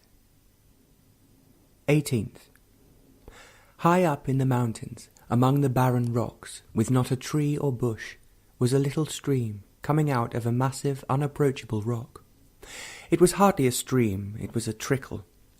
As it came down, it made a waterfall, just a murmur, and it came down to the valley, and it was already shouting of its strength, the long way it would go, through towns, valleys, woods, and open spaces. It was going to be an irresistible river, sweeping over its banks, purifying itself as it went along, crashing over rocks, flowing into far places, endlessly flowing to the sea. It wasn't getting to the sea that mattered, but being a river, so wide, so deep, rich and splendid. It would enter the sea and disappear into the vast, bottomless waters. But the sea was far away, many 1,000 miles. But from now till then, it was life, beauty, and ceaseless merriment. None could stop that, not even the factories and dams. It was really a marvellous river, wide, deep, with so many cities on its banks, so carelessly free and never abandoning itself. All life was there upon its banks, green fields, forests, solitary houses, death, love, and destruction. There were long, wide bridges over it, graceful and well used. Other streams and rivers joined it, but she was the mother of all rivers, the little ones and the big ones. She was always full, ever purifying herself, and of an evening it was a blessing to watch her, with deepening colour in the clouds, and her waters golden. But the little trickle so far away, amongst those gigantic rocks, which seemed so concentrated in producing it, was the beginning of life, and its ending was beyond its banks and the seas. Meditation was like that river, only it had no beginning and no ending. It began, and its ending was its beginning. There was no cause, and its movement was its renewal. It was always new. It never gathered to become old. It never got sullied, for it had no roots in time. It is good to meditate, not forcing it, not making any effort, beginning with a trickle and going beyond time and space, where thought and feeling cannot enter, where experience is not. 19th. It was a beautiful morning, fairly cool, and dawn was far away still. The few trees and the bushes around the house seemed to have become a forest during the night, and were hiding many serpents and wild animals, and the moonlight, with 1,000 shadows, deepened the impression. They were large trees, far above the house, and they were all silent and waiting for dawn. And suddenly, through the trees and from beyond, came a song, a religious song of devotion. The voice was rich, and the singer was putting his heart into it, and the song rode into the moonlit night. As you listened to it, you rode on the wave of the sound, and you were of it and beyond it, beyond thought and feeling. Then there was another sound of an instrument, very faint but clear. 26th. The river is wide and splendid here. It is deep and as smooth as a lake, without a ripple. There are a few boats, mostly fishermen's, and a large boat with a torn sail carrying sand to the town beyond the bridge. What is really beautiful is the stretch of the water towards the east and the bank on the other side. The river looks like an enormous lake, full of untold beauty and space to match the sky. It is a flat country, and the sky fills the earth, and the horizon is beyond the trees, far, far away. The trees are on the other bank, beyond the recently sown wheat. There are the green spreading fields, and beyond them are the trees, with villages among them. The river rises very high during the rains, and brings with it rich silt, and the winter wheat is sown as the river goes down. It is a marvellous green, so rich and plentiful, and the long, wide bank is a carpet of enchanting green. From this side of the river the trees look like an impenetrable forest, but there are villages tucked among them.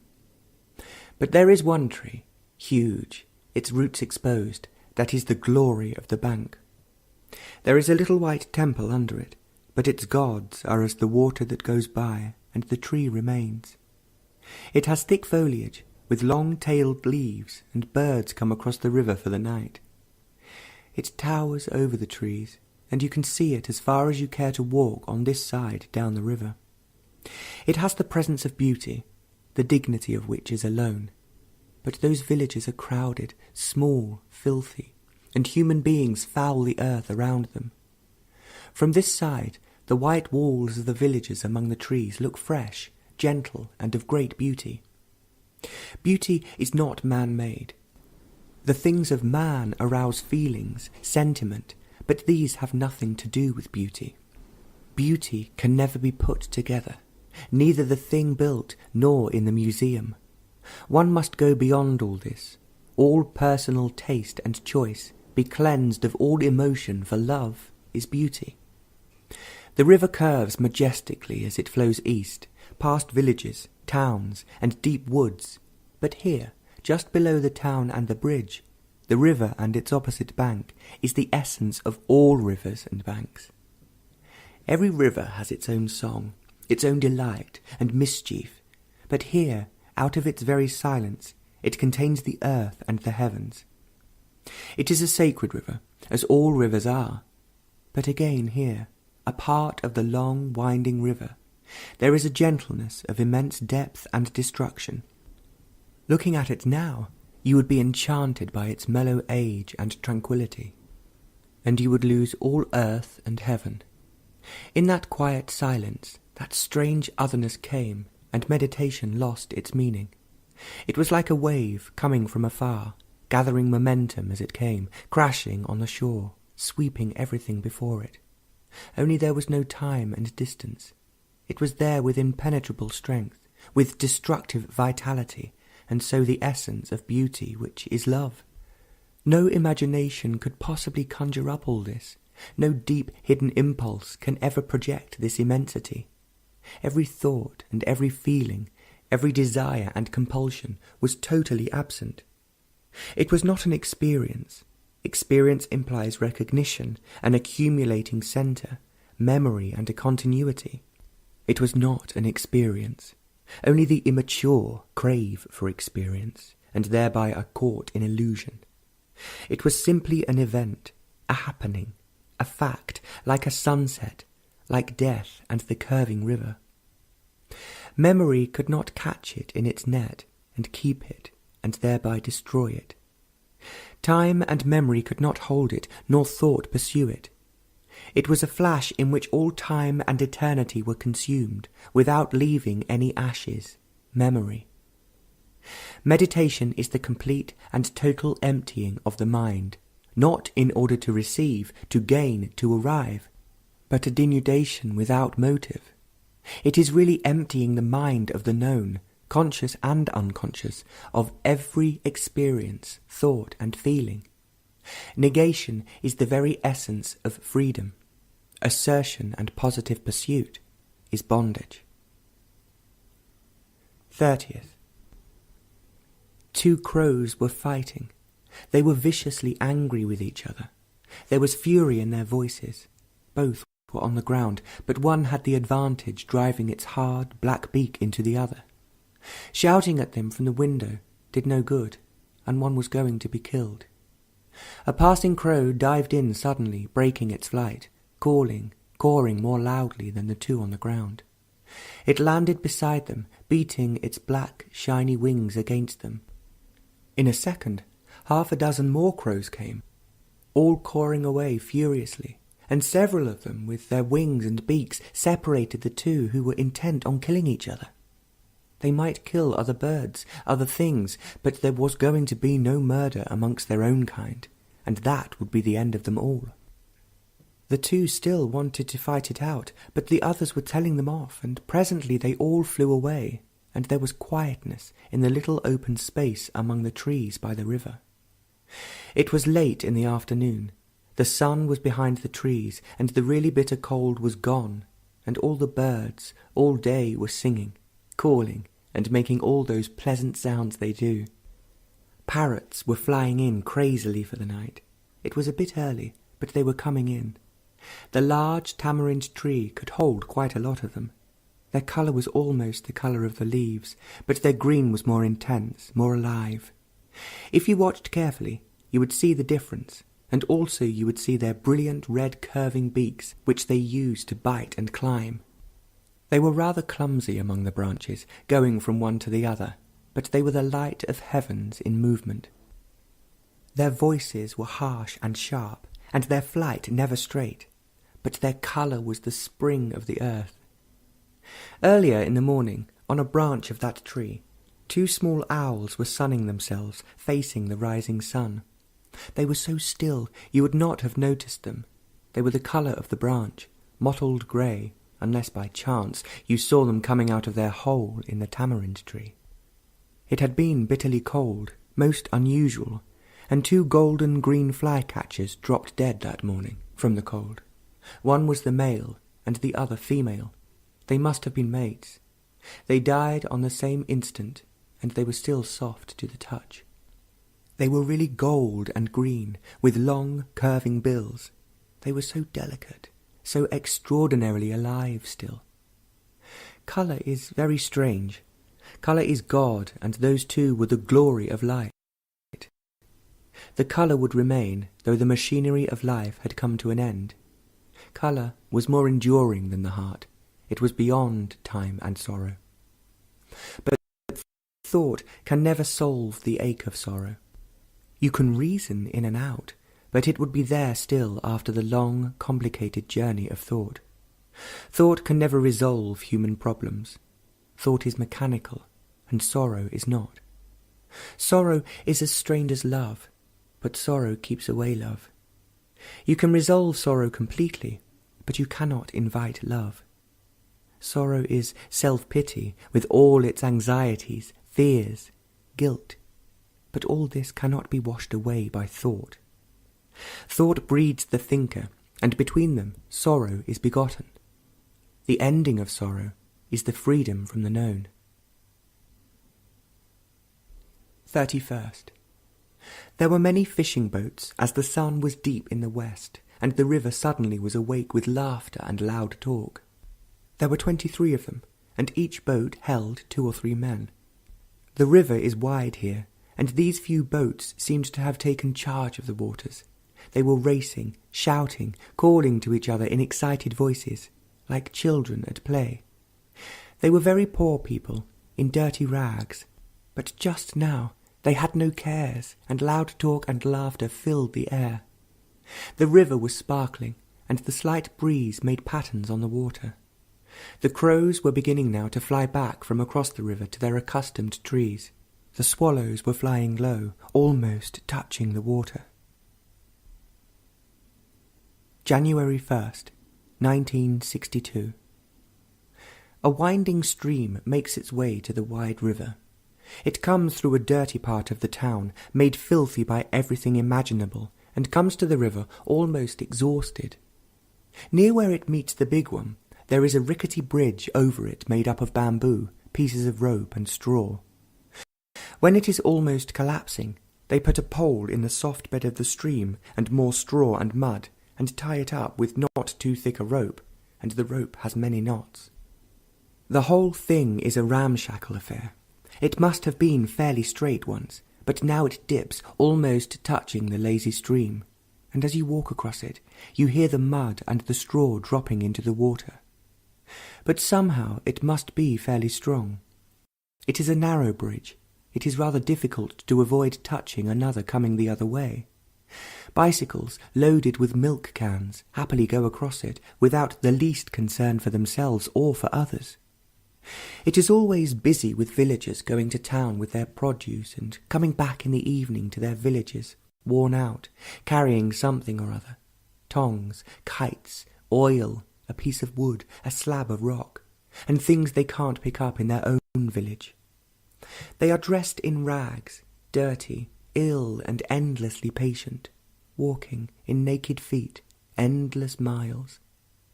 They have not the energy to revolt, to chase all the politicians out of the country, but then they themselves would soon become politicians, exploiting, cunning, inventing ways and means to hold on to power, the evil that destroys the people. We were crossing that bridge with a huge buffalo, several cycles, and the crossing villagers. It was ready to collapse, but somehow we all got across it, and the cumbersome animal didn't seem to mind at all. Going up the bank, following the well-worn sandy path, past a village with an ancient well, you came into the open, flat country. There are mangoes and tamarinds and fields of winter wheat. It is a flat country, stretching away mile upon mile till it meets, far away, the foothills and the eternal mountains. The path is ancient, many thousand years, with ruined temples, and countless pilgrims have walked upon it. As the path turns, you catch the sight of the river between trees in the distance. It was a lovely evening, cool, silent, and the sky was immense. No tree, no land could contain it. Somehow there was no horizon. The trees and the endless flat earth melted into the expanding sky. It was pale, delicate blue, and the sunset had left a golden haze where the horizon should have been. Birds were calling from their sheltering trees. A goat was bleating, and far away a train was whistling. Some village folk, all women, were huddled around a fire, and strangely they too had fallen silent. The mustard was in flower, a spreading yellow, and from a village across the fields a column of smoke went straight up into the air. The silence was strangely penetrating. It went through you and beyond you. It was without a movement, without a wave. You walked in it, you felt it, you breathed it, you were of it. It was not that you brought this silence into being by the usual tricks of the brain. It was there and you were of it. You were not experiencing it. There was no thought that could experience, that could recollect, gather. You were not separate from it, to observe, to analyze. Only that was there, and nothing else. Time by the watch was getting late, and by the watch this miracle of silence lasted nearly half an hour, but there was no duration, no time. You were walking back into it, past the ancient well, the village, across the narrow bridge into the room that was dark. It was there, and with it was the otherness, overwhelming and welcoming. Love is not a word nor a feeling. It was there, with its impenetrable strength and the tenderness of a new leaf, so easily destroyed. Pleiades was just overhead, and Orion was over the treetops, and the brightest star was in the waters. 2nd. The village boys were flying kites on the bank along the river. They were yelling at the top of their voices, laughing, chasing each other, and wading into the river to get the fallen kites. Their excitement was contagious, for the old people, higher up the bank, were watching them, shouting to them, encouraging them. It seemed to be the evening entertainment of the whole village. Even the starved, mangy dogs were barking. Everyone was taking part in the excitement. They were all half-starved. There wasn't a fat one among them, even among the old. The older they were, the thinner they were. Even the children were all so thin, but they seemed to have plenty of energy. All of them had torn, dirty rags on, patched with different cloths of many colours, and they were all cheerful, even the old and ailing ones. They seemed to be unaware of their own misery, of their physical weakness, for many of them carried heavy bundles. They had amazing patience, and they had to have it, for death was there, very close, and so also the agony of life. Everything was there at the same time: death, birth, sex, poverty, starvation, excitement, tears. They had a place under some trees higher up the bank, not far from a ruined old temple, to bury their dead. There were plenty of little babies who would know hunger, the smell of unwashed bodies, and the smell of death. But the river was there all the time, sometimes threatening the village, but now quiet, placid, with swallows flying low, almost touching the water, which was the colour of gentle fire. The river was everything. They occasionally bathed in it, they washed their clothes in it and their thin bodies, and they worshipped it, and put flowers, when they could get them, in it to show their respect. They fished in it and died beside it. The river was so indifferent to their joy and sorrow. It was so deep, there was such weight and power behind it. It was terribly alive and so dangerous. But now it was quiet, not a ripple on it, and every swallow had a shadow on it. They didn't fly very far. They would fly low for about 100 feet, go up a little, turn and come down again, and fly for another 100 feet or so, until darkness came. There were small water birds, their tails bobbing up and down, swift in their flight. There were larger ones, almost the colour of the damp earth, greyish-brown, wading up and down the water's edge. But the marvel of it all was the sky, so vast, boundless, without horizon. The late afternoon light was soft, clear, and very gentle. It left no shadow, and every bush, tree, and bird was alone. The flashing river by day was now the light of the sky, enchanted, dreaming, and lost in its beauty and love. In this light all things ceased to exist.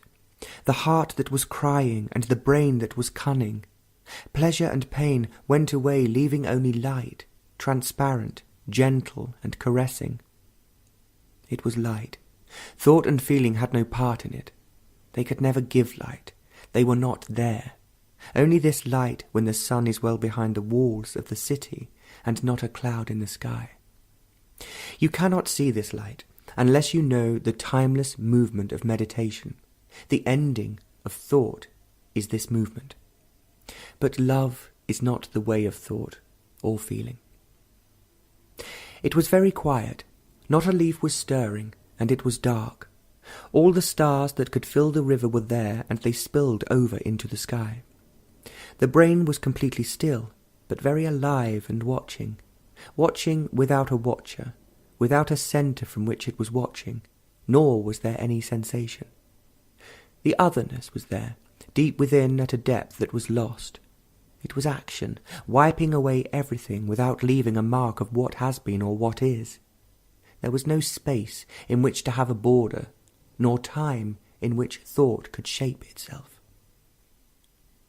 Third, there is something curiously pleasant to walk, alone, along a path, deep in the country, which has been used for several thousand years by pilgrims.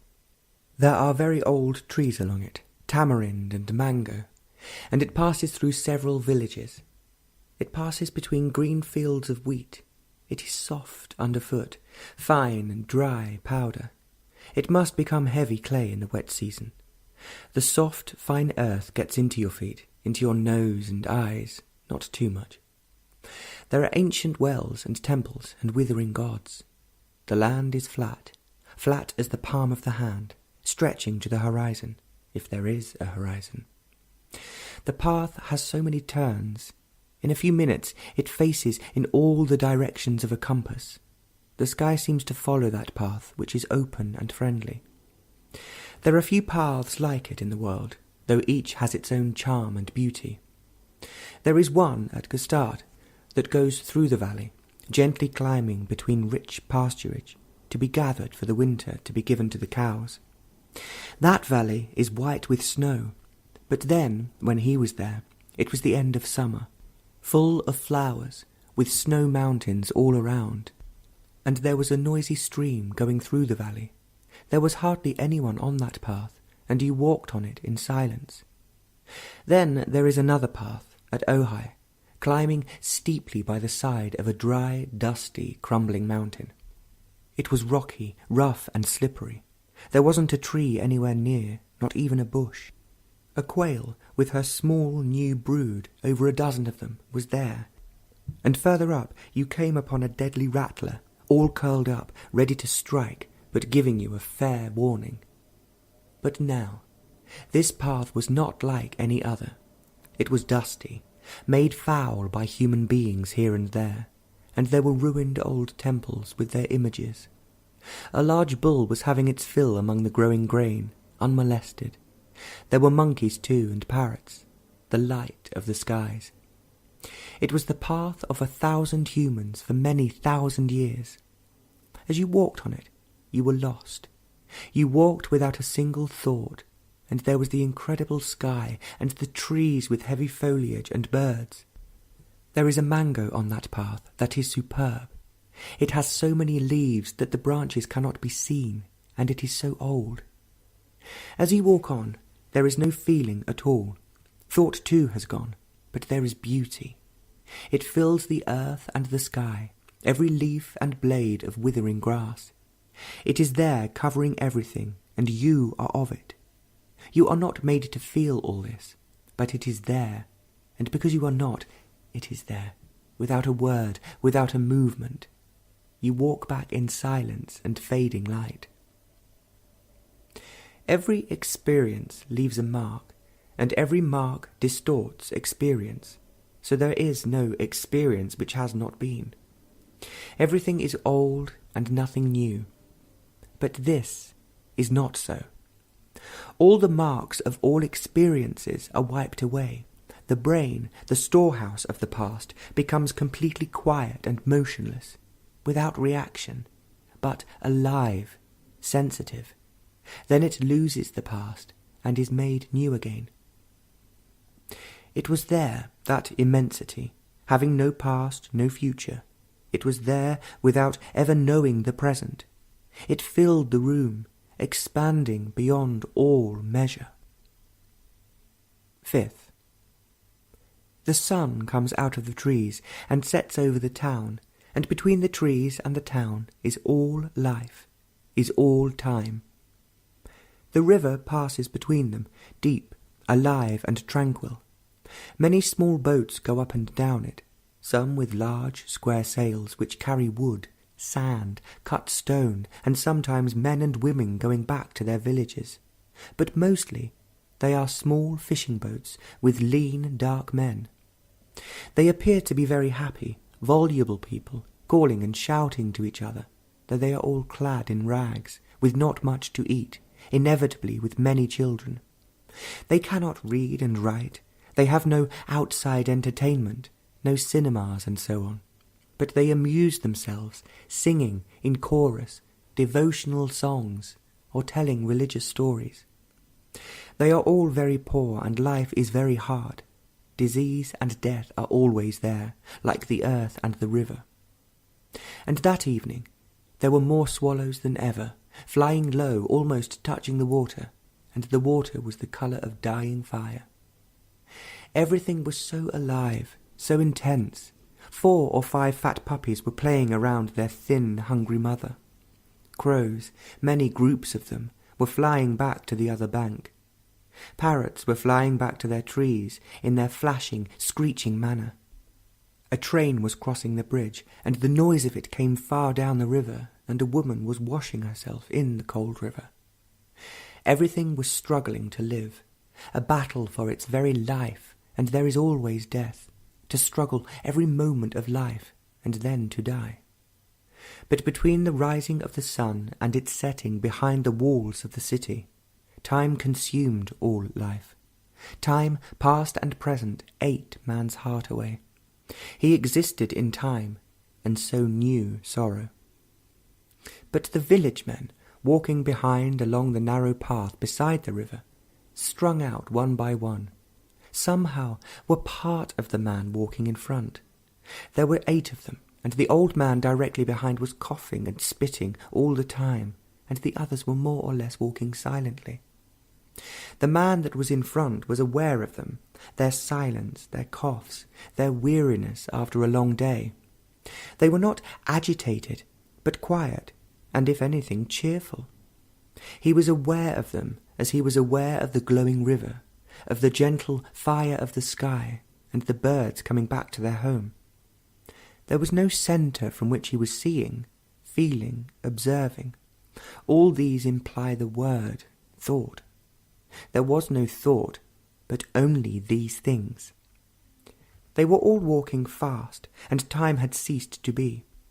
Those villagers were going back home to their hovels, and the man was going with them. They were part of him, not that he was aware of them as being a part. They were flowing with the river, flying with the birds, and were as open and wide as the sky. It was a fact, and not imagination. Imagination is a shoddy thing, and fact is a burning reality. All those 9 were walking endlessly, going nowhere and coming from nowhere. It was an endless procession of life. Time and all identity had ceased strangely. When the man in front turned to walk back, all the villagers, except the old man who was so close, just behind him, saluted, as though they were age-long friends. It was getting dark. The swallows had gone. There were lights on the long bridge, and the trees were withdrawing into themselves.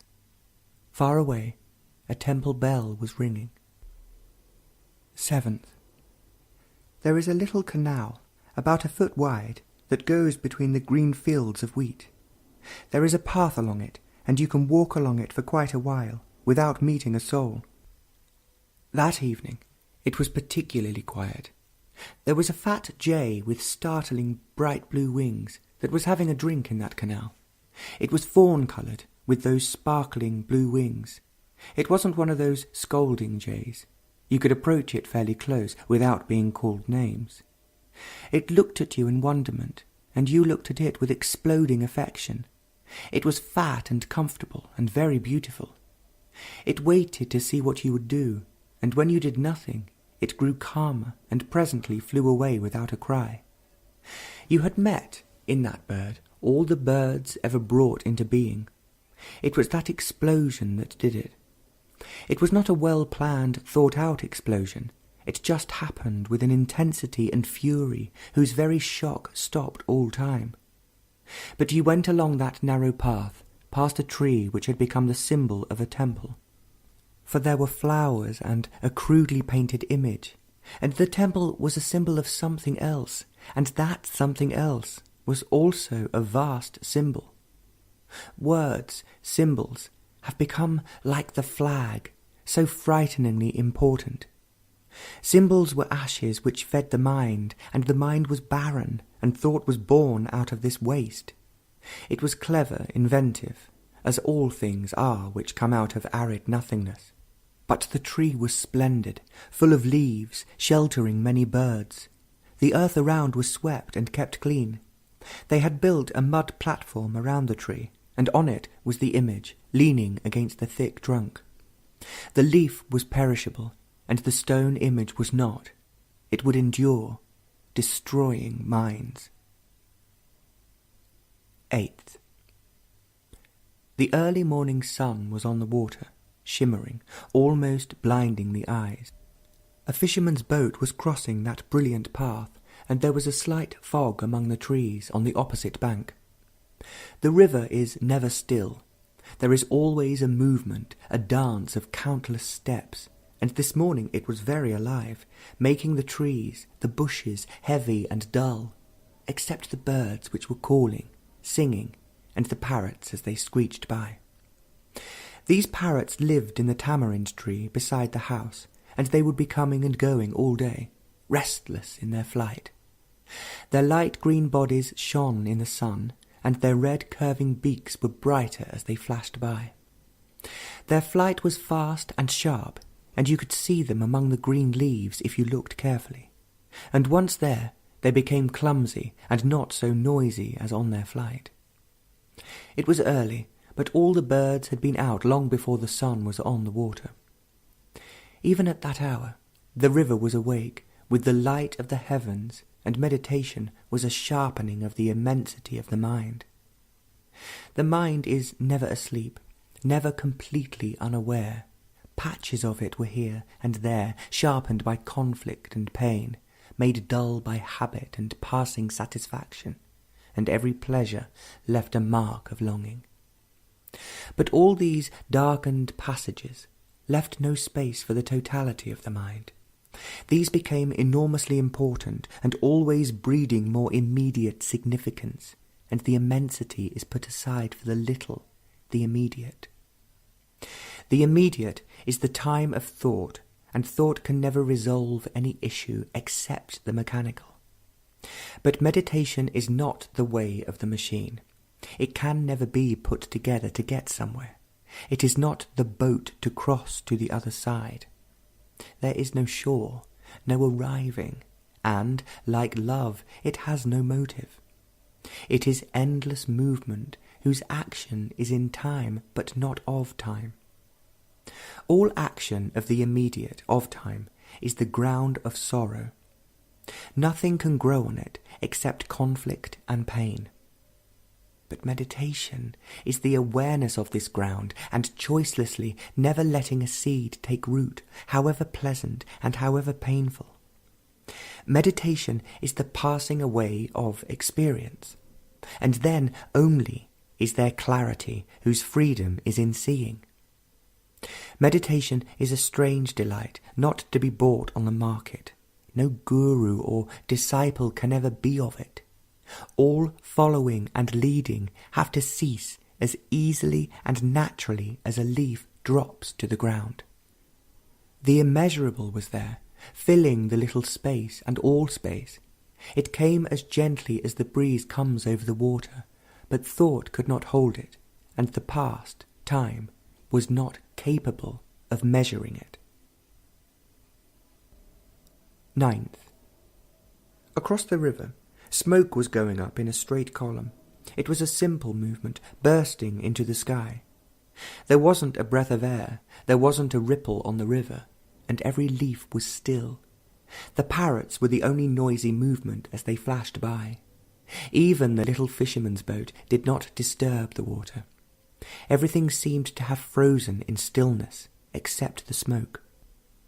Even though it was going straight up in the sky, there was a certain gaiety in it, and freedom of total action. And beyond the village and the smoke was the glowing sky of the evening. It had been a cool day, and the sky had been open, and there was the light of 1,000 winters. It was short, penetrating, and expansive. It went with you everywhere. It wouldn't leave you. Like perfume, it was in the most unexpected places. It seemed to have entered into the most secret corners of one's being. It was a light that left no shadow, and every shadow lost its depth because of it. All substance lost its density. It was as though you looked through everything, through the trees on the other side of the wall, through your own self. Your self was as opaque as the sky and as open. It was intense, and to be with it was to be passionate, not the passion of feeling or desire, but a passion that would never wither or die. It was a strange light. It exposed everything and made vulnerable, and what had no protection was love. You couldn't be what you were burnt out, without leaving any ashes, and unexpectedly there was not a thing but that light. 12th. There was a little girl of 10 or 12 leaning against a post in the garden. She was dirty. Her hair had not been washed for many weeks. It was dusty and uncombed.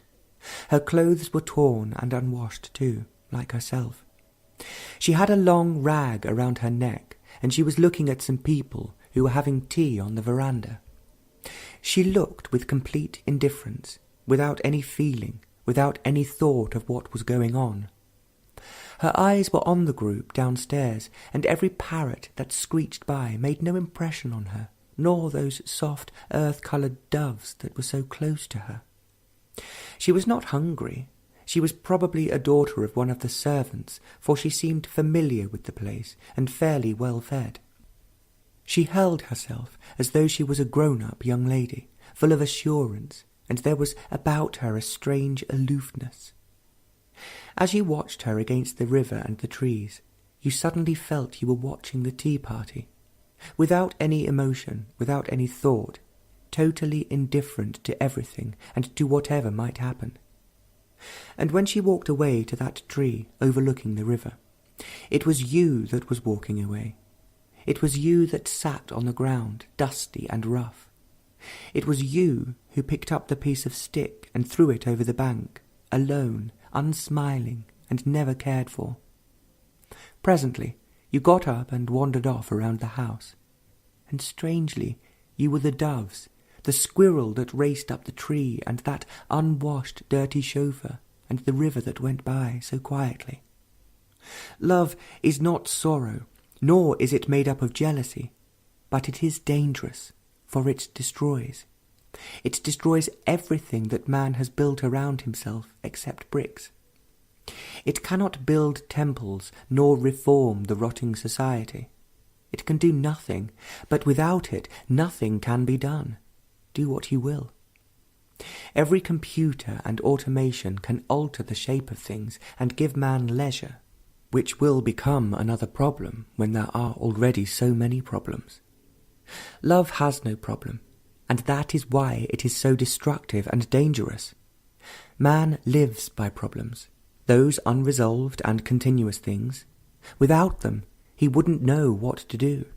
He would be lost, and in the losing gain nothing. So problems multiply endlessly. In the resolving of the one there is another, but death, of course, is destruction. It is not love. Death is old age, disease, and the problems which no computer can solve. It is not the destruction that love brings. It is not the death that love brings. It is the ashes of a fire that has been carefully built up, and it is the noise of automatic machines that go on working without interruption. Love, death, creation are inseparable. You cannot have one and deny the others. You cannot buy it on the market or in the church. These are the last places where you would find it. But if you don't look, and if you have no problems, not one, then perhaps it might come when you are looking the other way. It is the unknown, and everything you know must burn itself away, without leaving ashes. The past, rich or sordid, must be left as casually, without any motive, as that girl throwing a stick over the bank. The burning of the known is the action of the unknown. Far away, a flute is playing not too well, and the sun is setting. A great big red ball behind the walls of the town, and the river is the colour of gentle fire, and every bird is coming in for the night. 13th. Dawn was just coming, and already every bird seemed to be awake, calling, singing, endlessly repeating one or two notes. The crows were the loudest. There were so many of them, cawing to each other, and you had to listen with care to catch the notes of other birds. The parrots were already screeching in their flight, flashing by, and in that pale light their lovely green was already splendid. Not a leaf was stirring, and the river was running silver, wide, expansive, deep with the night. The night had done something to it. It had become richer, deep with the earth, and inseparable. It was alive with an intensity that was destructive in its purity. The other bank was still asleep. The trees and the wide green stretches of wheat were still mysterious and quiet, and far away a temple bell was ringing without music. Everything was beginning to wake up now, shouting with the coming sun. Every caw was more loud, and every screech, and the colour of every leaf and flower, and strong was the smell of the earth.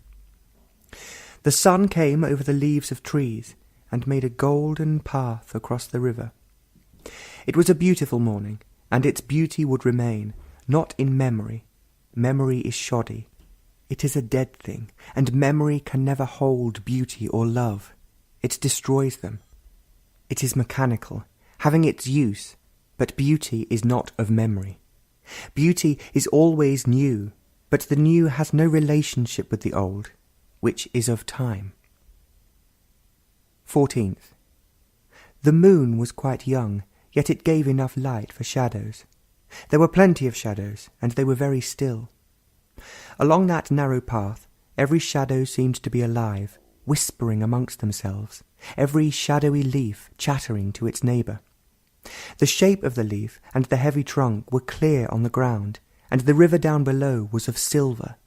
It was wide, silent, and there was a deep current which left no mark on the surface. Even the afternoon breeze had died, and there were no clouds to gather around the setting sun. Higher up in the sky, there was a solitary rose-coloured whisper of a cloud that remained motionless till it disappeared into the night.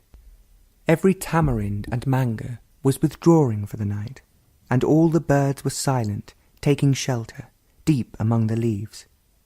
A little owl was sitting on the telegraph wire, and just when you were below it, it flew off on those extraordinary silent wings. After delivering milk, the cycles were coming back, the empty tins rattling. There were so many of them, single or in groups, but for all their clatter and noise, that peculiar silence of the open country and immense sky remained. That evening nothing could disturb it, not even a goods train crossing the steel bridge. There is a little path to the right, wandering among the green fields, and as you walk on it, far away from everything, from faces, tears, suddenly you are aware that something is taking place. You know it is not imagination, desire, taking to some fancy or to some forgotten experience, or the revival of some pleasure and hope. You know well it is nothing of these things. You have been through this examination before, and you brush all these aside. Swiftly, with a gesture, and you are aware something is taking place. It is as unexpected as that big bull that comes through the darkening evening. It is there with insistency and immensity, that otherness which no word or symbol can catch. It is there filling the sky and the earth and every little thing in it. You and that little villager who without a word passes you by are of it. At that timeless time, only there is that immensity, neither thought nor feeling, and the brain utterly quiet. All meditative sensitivity is over. Only that incredible purity is there. It is the purity of strength, impenetrable and unapproachable, but it was there. Everything stood still. There was no movement, no stir, and even the sound of the whistle of the train was in the stillness. It accompanied you as you walked back to your room, and it was there too, for it had never left you. 16th. With the heavily laden camel, we all crossed the new bridge across the little stream. The cyclists, the village women returning from town, a mangy dog, and an old man with a long white beard and haughty. The old rickety bridge was taken away, and there was this new bridge, made of heavy poles, bamboo, straw, and mud. It was strongly built, and the camel didn't hesitate to cross it. It was haughtier than the old man, its head right up in the air, disdainful and rather smelly. We all went over the bridge, and most of the villagers went down along the river, and the camel went the other way. It was a dusty path, fine dry clay, and the camel left a big wide imprint, and couldn't be coaxed to walk along any faster than it wanted to. It was carrying sacks of grain, and it seemed so utterly indifferent to everything. It went past the ancient well and ruined temples, and its driver did his best to make it walk faster, slapping it with his bare hands. There is another path that turns off to the right, past the flowering yellow mustard, flowering peas, and rich green wheat fields. This path is not used much, and it is pleasant to walk along there.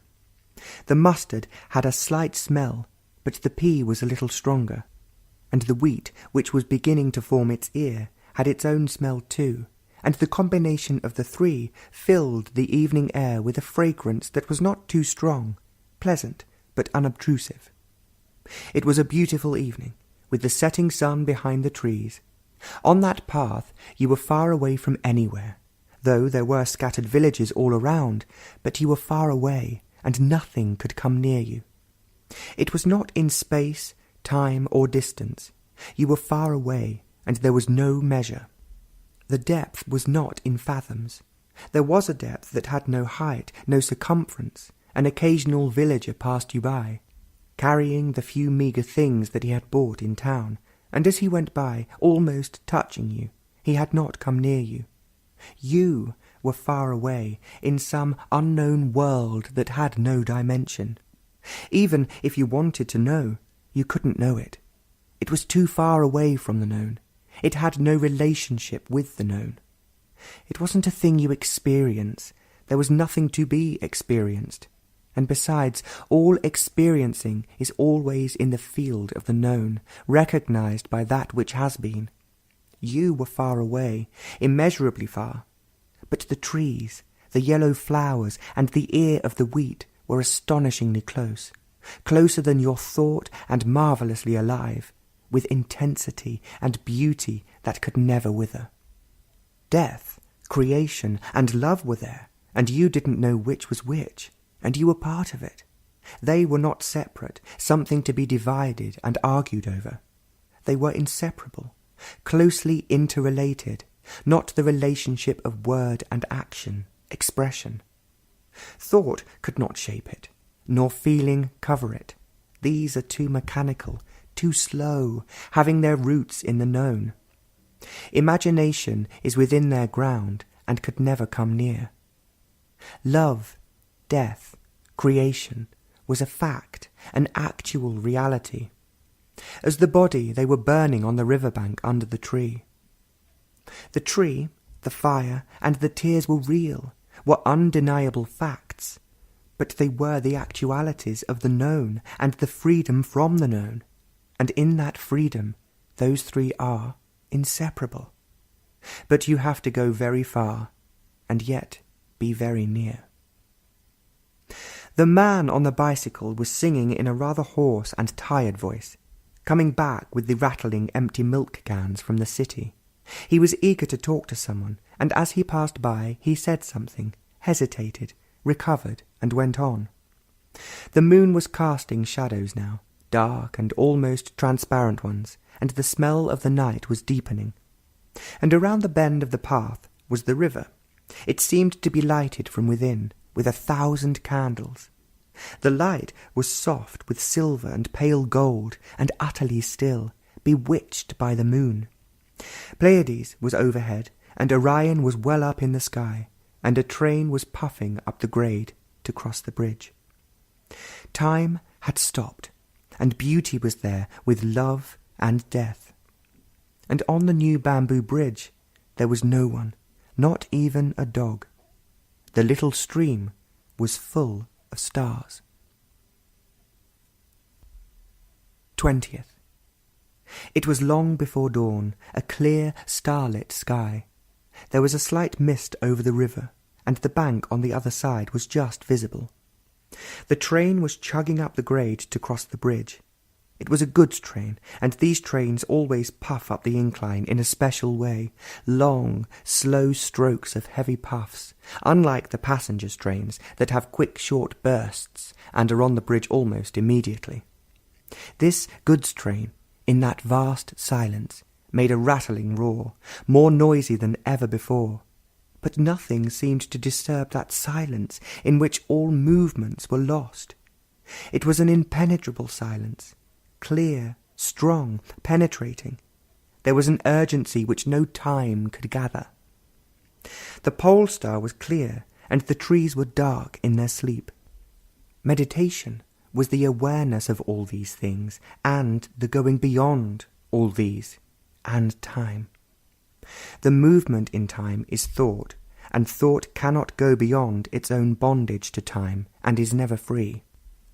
Dawn was coming over the trees and the river. A pale sign as yet, but the stars were losing their brilliancy, and already there was a call of the morning, a bird in a tree quite close by. But that immense silence still persisted, and it would always be there, though the birds and the noise of man would continue. New Delhi, January 21st. The cold had been too severe. It had been below freezing. The hedge had been burned down. The brown leaves had fallen off. The lawn was grey-brown, the colour of the earth. Except for a few yellow pansies and roses, the garden was bare. It had been too cold, and the poor, as usual, were suffering and dying. Population was exploding, and people were dying. You saw them shivering, with hardly a thing on, in dirty rags. An old woman was shaking from head to foot, hugging herself, the few teeth chattering. A young woman was washing herself, and a torn cloth by the cold river, the Jumna. And an old man was coughing deeply and heavily, and children were playing, laughing and shouting. It was an exceptionally cold winter, they said, and many were dying. The red rose and the yellow pansy were intensely alive, burning with colour. You couldn't take your eyes off them, and those two colours seemed to expand and fill the empty garden. Even though the children were shouting, that shivering old woman was everywhere. The incredible yellow and red, and the inevitable death. Colour was God, and death was beyond the gods. It was everywhere, and so was colour. You could not separate the two, and if you did, then there was no living. Neither could you separate love from death, and if you did, it was no longer beauty. Every colour is separated, made much of, but there is only colour, and when you see every different colour as only colour, then only is there splendour in colour. The red rose and the yellow pansy were not different colours, but colour that filled the bare garden with glory. The sky was pale blue, blue of a cold, rainless winter, but it was the blue of all colour. You saw it, and you were of it. The noises of the city faded, but colour, imperishable, endured. Sorrow has been made respectable. 1,000 explanations have been given to it. It has been made a way to virtue, to enlightenment. It has been enshrined in churches, and in every house it is made much of, and given sanctity. Everywhere there is sympathy for it, with tears and blessing. And so sorrow continues. Every heart knows it, abiding with it or escaping from it, which only gives to it greater strength to flourish and darken the heart. But sorrow is the way of self-pity, with its immeasurable memories. Sorrow has its roots in memory, in the dead things of yesterday. But yesterday is always very important. It is the machinery that gives significance to life. It is the richness of the known, the things possessed. The source of thought is in the yesterday, the yesterdays that give meaning to a life of sorrow. It is yesterday that is sorrow, and without cleansing the mind of yesterday, there will always be sorrow. You cannot clean it by thought, for thought is the continuation of yesterday, and so are also the many ideas and ideals. The loss of yesterday is the beginning of self-pity and the dullness of sorrow. Sorrow sharpens thought, but thought breeds sorrow. Thought is memory, the self-critical awareness of this whole process. Choicelessly frees the mind from sorrow. Seeing this complex fact, without opinion, without judgment, is the ending of sorrow. The known must come to an end, without effort, for the unknown to be. 22nd. The surface was highly polished. Every line, every curl of the hair was studied and had its place. Every gesture and smile was contained, and all movement was examined before the glass. She had several children, and the hair was turning grey. She must have money, and there was a certain elegance and aloofness. The car was highly polished too. The chromium was bright and sparkling in the morning sun. The white-walled tyres were clean, without any mark, and the seats spotless. It was a good car and could go fast, taking the corners very well. This intense and expanding progress was bringing security and superficiality, and sorrow and love could so easily be explained and contained, and there are always different tranquilizers and different gods and new myths replacing the old. It was a bright, cold morning.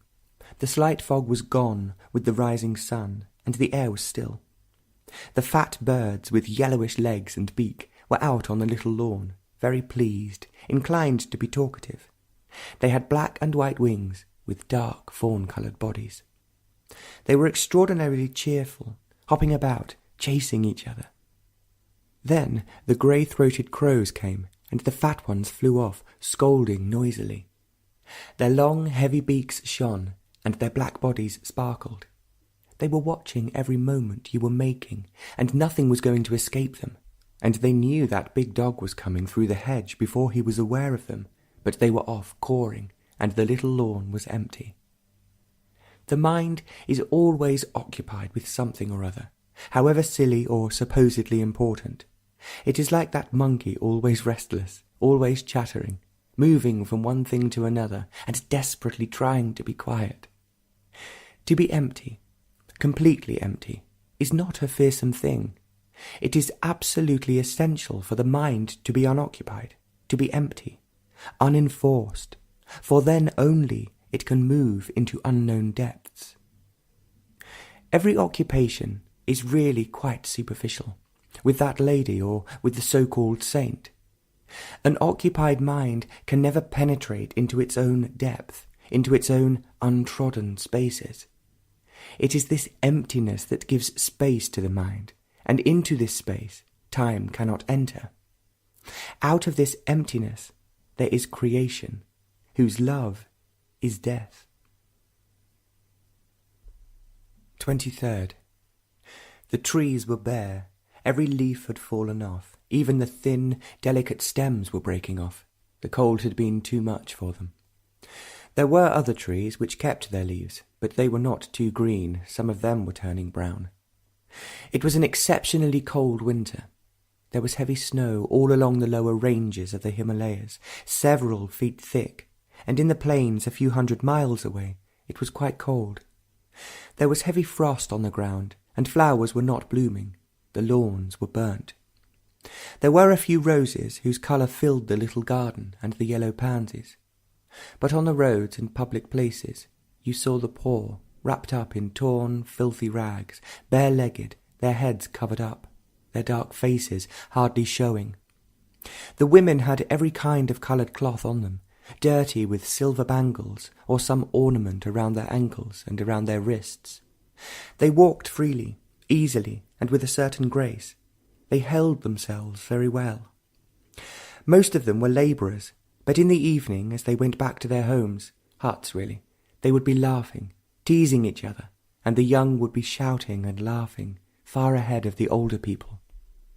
It was the end of the day, and they had been labouring heavily all day. They would wear themselves out very quickly, and they had built houses and offices where they would never live or ever work. All the important people went by there in their cars, and these poor people never even bothered to look who went by. The sun was setting behind some ornate building in a mist that had been hanging about all day. It had no colour, no warmth, and there wasn't a flutter among the flags of different countries. These flags too were weary. They were just coloured rags, but what importance they had assumed. A few crows were drinking out of a puddle, and the other crows were coming in to have their share. The sky was pale and ready for the night. Every thought, every feeling was gone, and the brain was utterly still. It was past midnight, and there was no noise. It was cold, and the moonlight was coming in through one of the windows. It made a pattern on the wall. The brain was very awake, watching without reacting, without experiencing, There was not a movement within itself, but it was not insensitive or drugged by memory. And of a sudden, that unknowable immensity was there, not only in the room and beyond, but also deep in the innermost recesses, which was once the mind. Thought has a border, produced by every kind of reaction, and every motive shapes it as with every feeling. Every experiencing is from the past, and every recognition is from the known. But that immensity left no mark. It was there, clear, strong, impenetrable, and unapproachable, whose intensity was fire that left no ash. With it was bliss, and that too left no memory, for there was no experiencing it. It simply was there, to come and go, without pursuit and recall. The past and the unknown do not meet at any point. They cannot be brought together by any act whatsoever. There is no bridge to cross over, nor a path that leads to it. The two have never met and will never meet. The past has to cease for the unknowable, for that immensity to be. Here begin the pages that were missing from the first publication of Krishnamurti's Notebook. 24th of January, 1962. The sky was intensely blue, the blue that gives colour to all things. That morning there was colour everywhere. The birds, the neighbours' children with their brilliant red trousers, the saris and the few flowers in the garden and the yellow pansies. These were extraordinary. One had seen them every day and marvelled at their delicacy and openness. But this morning they seemed to have covered the garden with their colour. They were really yellow, not brown yellow or red-green yellow. Their purity was the delight of the blue sky, and the eyes were filled with the colour. Beauty is beyond personal taste. It is not a reaction which is taste. Taste is within the field of things that have been gathered. It can be cultivated, as knowledge can be. It can be sharpened, refined. But beauty is not the plaything of thought, nor is it the fancy of any sentiment. Beauty as love cannot be put together by the vagaries of the mind. But that brief moment, when the sky and the flowers met, was the everlasting. Time totally ceased, and there was no space. There was only that and nothing else, but that brief moment was the unknowable. No mind could measure it, formulate it, or imagine it, and there was no word. The crested bird with its black head chattered on the gate, and the big brown eagles were circling in the sky, their sharp cry reaching the ground. It was a beautiful morning, and at the horizon, over the trees, a few clouds were gathering. To be beyond sorrow is to love. Sorrow is the loneliness of the empty mind that has built a wall around itself, the wall of resistance and anxiety. It's this loneliness that breeds sorrow. The sympathy, the consideration which this loneliness offers is the action of escape. In itself it is poor, and out of poverty there is not a new thing. And love is a new thing, and sorrow cannot meet it. Sorrow seeks refuge, an escape, the comfort of words, and ashes are not love. Love is dangerous, destructive, and words are comforting. And sorrow continues like the weed in the garden. It flourishes and builds temples, churches, and tyrannies. To face every fact, not with words and conclusions, to see without thought and so without feeling, to see it without distortion, brings about that energy which is essential to meet every movement of life. It was a still night, and that strange otherness was there with its immensity. It was a flame that left no ash. 25th. You could hear the lions roaring in the zoo, and the roar of the traffic on the main road, and the quiet noises of the night. There was a still breeze which had died with the setting sun. Every tree and bush was still, withdrawing for the night, except the flowers which seemed to be awake all day and all night. Darkness was as necessary as light, and the birds had settled for the night. The traffic grew less, and the night was deepening. It was a clear, cold night, and an aeroplane was coming in to land. It must have been a big plane, and it made the windows rattle. And again there was quiet. There's a quietness which is not the opposite of disturbance. In this quietness the mind can travel very far, beyond the measure of time. It's free to travel. There are no hindrances, no barriers, no self-imposed restrictions. All resistance prevents this journeying, but resistance and commitments do not bring about this quietness, for this is born out of freedom, the freedom that is at the beginning. Every talent, every specialization, every ambition prevents this freedom, and when there is no freedom, there is death and decline. To be free from the beginning, and not that supposed freedom that is said to come after resistances and commitments are over, then there's no freedom at all. A withered, disciplined mind can never be free. It has lost its youth, its innocence. Freedom is at the beginning and not at the end. To wander through life without ever being shaped to some pattern by some frustration and guilt is then as the deep, wide river which purifies itself. Its very movement is the purification. You cannot work for freedom. Then it becomes political, a thing to be bargained for, to be cultivated, to be put together. And what is put together or conquered can always be destroyed. You have to see it and not act about it. If you see it, then it is there, indestructible, never-ending. If you don't, then no effort, no conniving will ever bring it. It's there only to see it. A dog began to bark far in the night. It was a peculiar bark, several short ones, and a long drawn-out moan ending with 2 or 3 short barks. Other dogs joined in, but the deep-throated barks continued, never changing its rhythm for nearly half an hour. By its voice, it was not a street stray dog. There was power and strength behind it, like the roar of the lion which came through the barks. It was a deep roar, repeated several times, but the dog kept up its barks. On that sound you journeyed again very far, far beyond the measure of time. Again the brain was utterly still, every thought and feeling wholly absent, for that otherness, that incredible immensity filled the room and the space beyond the walls. There was bliss. 26th. The clouds began to gather in the morning, light, fleecy ones. They were gathering from different directions, mostly from southwest. The sun raced between them, and shadows covered the land. Towards the evening, the sky was dark and rain was in the air. The road by the house is not an important thoroughfare. It connects 2 main streets. There were a great many children on it that evening, all dirty, all in rags, all in torn shoes or barefoot. 1 or 2 smiled, the rest was solemn, sad and cold.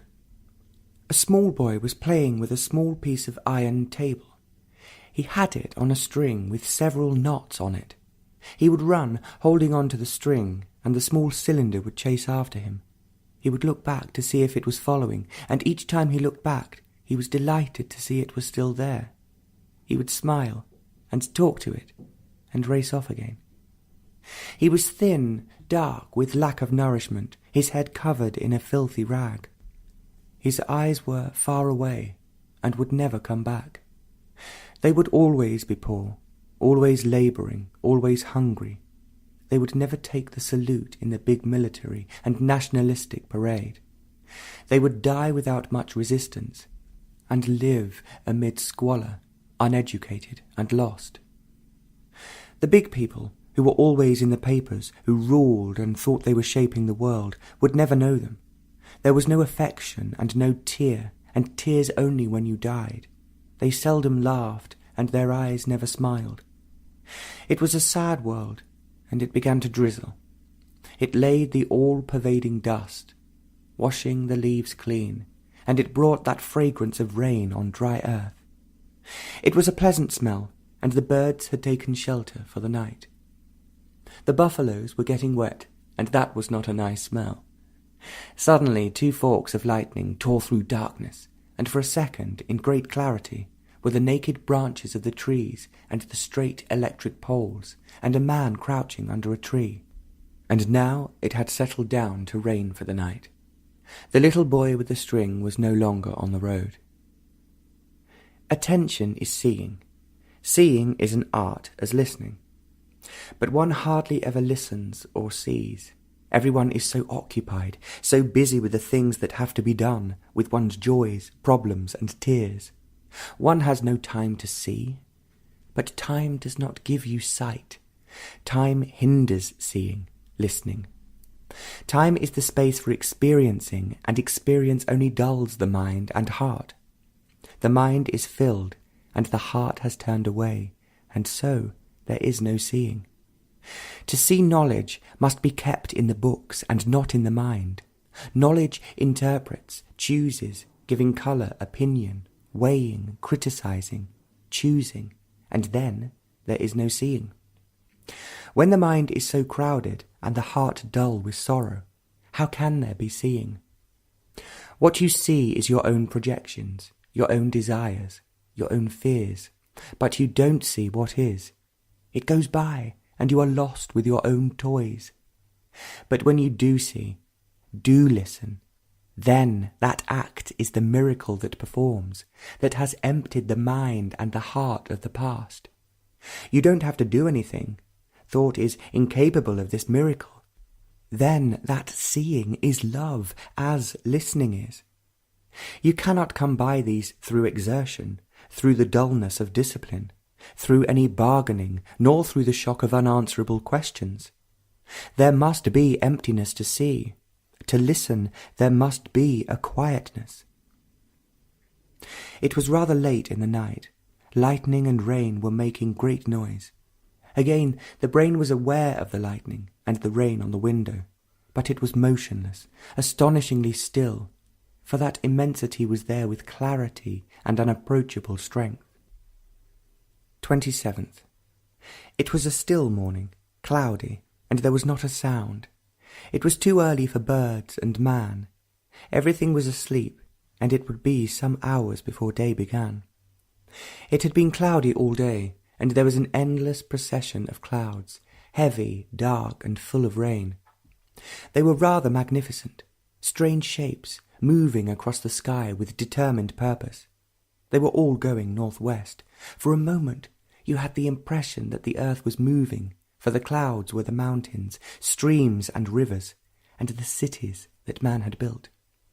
They looked like towers, peaks, and the blue waters. The sun came out through a mile-long blue patch, and there was glory. Every leaf was washed clean. Every leaf shone with drops of sparkling water.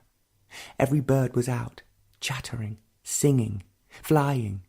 A whole group of crows were settling down on the wires, 37 of them, and parrots were screeching across the sky. It was a marvellous moment of light, clear and incredibly rich. Far away there was the sound of a bugle, and a motor bicycle roared. But the blue sky remained, and there were 1,000 shadows. There is no space in light, no journey to be taken, nothing to be fulfilled, and the pain of frustration. There was no death in that clear light, nor time to gain. It was a marvellous moment, and it is always there, not a thing to be remembered, to be pursued. It is there, but you have to turn the corner, just beyond your property, your family, your work and responsibility. You have to be alone without loneliness.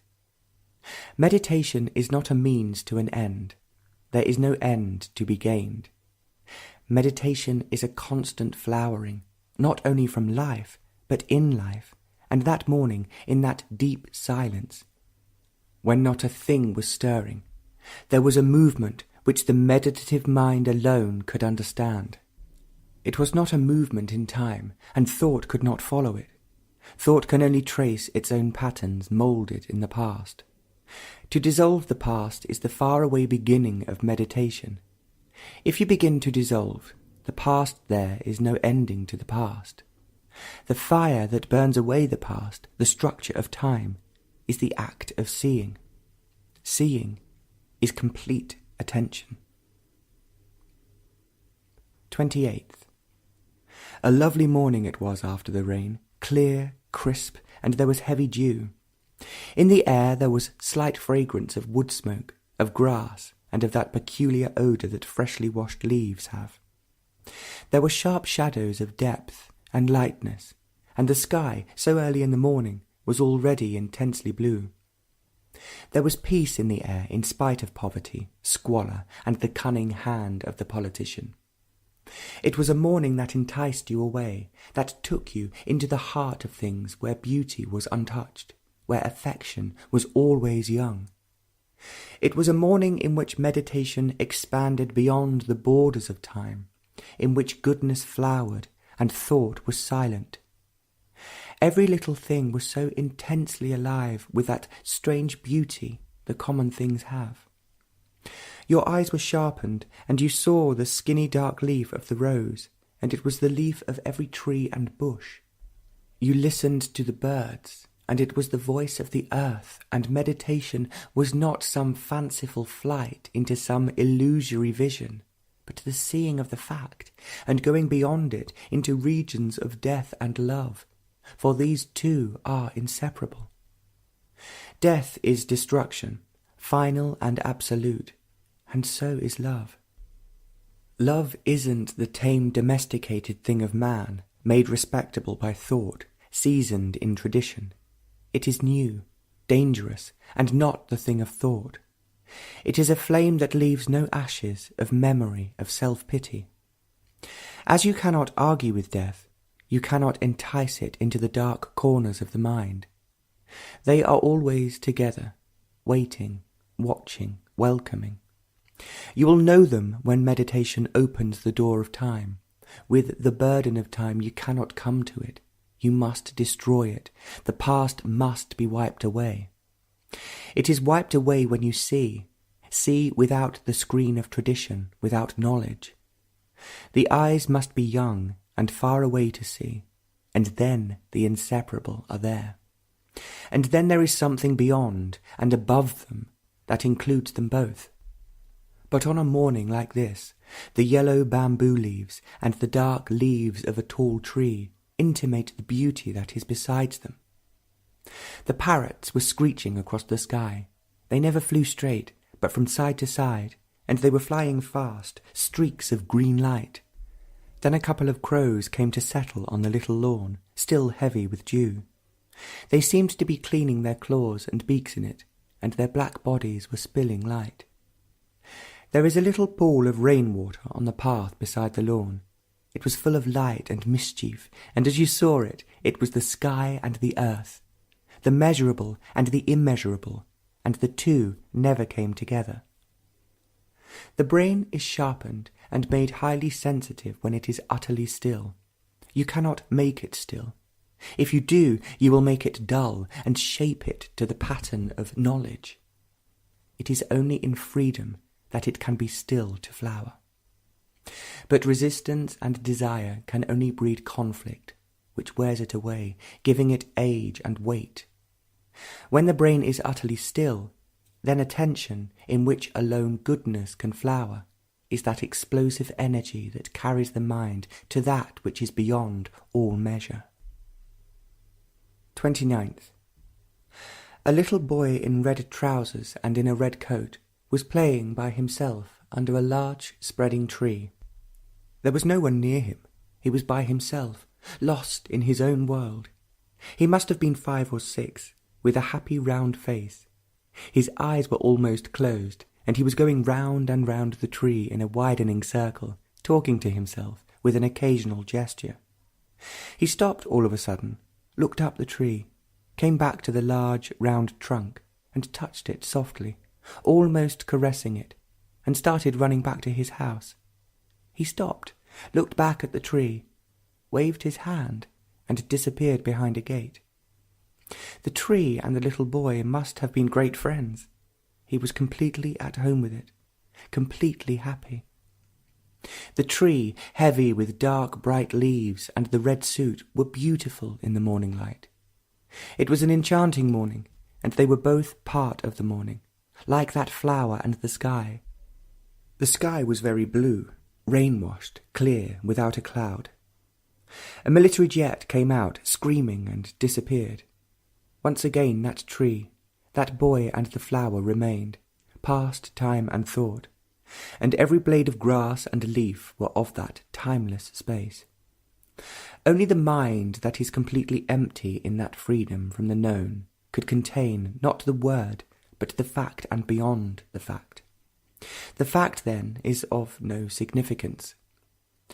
Meditation is the emptying the mind of the known, of knowledge and the fact. It is the fact, the what is, that frees thought. Thought cannot free itself. Thought is the word of the known. Thought cannot cover the fact, but the fact does put an end to thought. Knowledge is the experiencing of the fact, but the fact is not knowledge, nor is it the word. Thought is of knowledge, and knowledge cannot free the mind of the fact.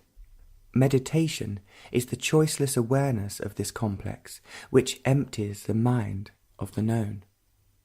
The thought that is disciplined with resistance, fear, and with the cunning ways of ambition is always a slave to the known. Discipline is conformity, a substitution which prevents the understanding of fear. It is suppression, and so sustains conflict which makes the brain dull. A disciplined thought is subservient and ready to obey. Where there is understanding, the destructive discipline ceases. 30th. The morning was heavy with fog. You couldn't see across the road. You couldn't see the tall, naked tree nor its delicate branches. The leaves were dripping with dew, and the few yellow pansies were weighed down with it, and the usual roar of the aeroplane engines was quiet. They couldn't take off in this thick fog. The birds were silent. Only the crows were out, flying low, searching for food. But the sun would come out presently, and shadows would begin, the lean ones and the fat ones. How important shadows, symbols have become. A word, an image, a picture. The real is far away. It is too dangerous, but the symbol is very close, comforting. You could always worship it, get terribly enthusiastic about it, get violent enough to kill and be killed, and also, in the name of the symbol, talk about peace and exploit. But the fact, with the real, there is no possibility to deceive and to be deceived. It is too direct, too dangerous. So the word, the book, the image become all important. But the fog that morning hid everything, the squalor, the beauty, the blue sky and the fading rose. The people across the road in their filthy rags were shivering, hugging themselves, waiting for the sun. A baby was crying, and the buffaloes with gunny sacks on their backs had a strong, unpleasant smell. And slowly, hesitantly, the sun came out, and a bank of fog would hide it again, and soon all the fog was gone, and the blue sky of the morning was there. It was that blue of flowers and their purity, and all the birds were out, and high up the vultures were circling again, effortlessly, with hardly a beat of the wing. Meditation is freeing the mind from knowledge, for knowledge breeds problems, and there is no end to them. One begets another. Freedom from the known is the ending of problems. But you cannot free the mind from the known by thought, for thought is the reaction of the known. So it becomes a vicious circle, to be broken only when you realize that all search is from the known to the known, and so completely stop all seeking, all finding. Then there is the mind that has no problems, but can meet problems without their taking root in the mind.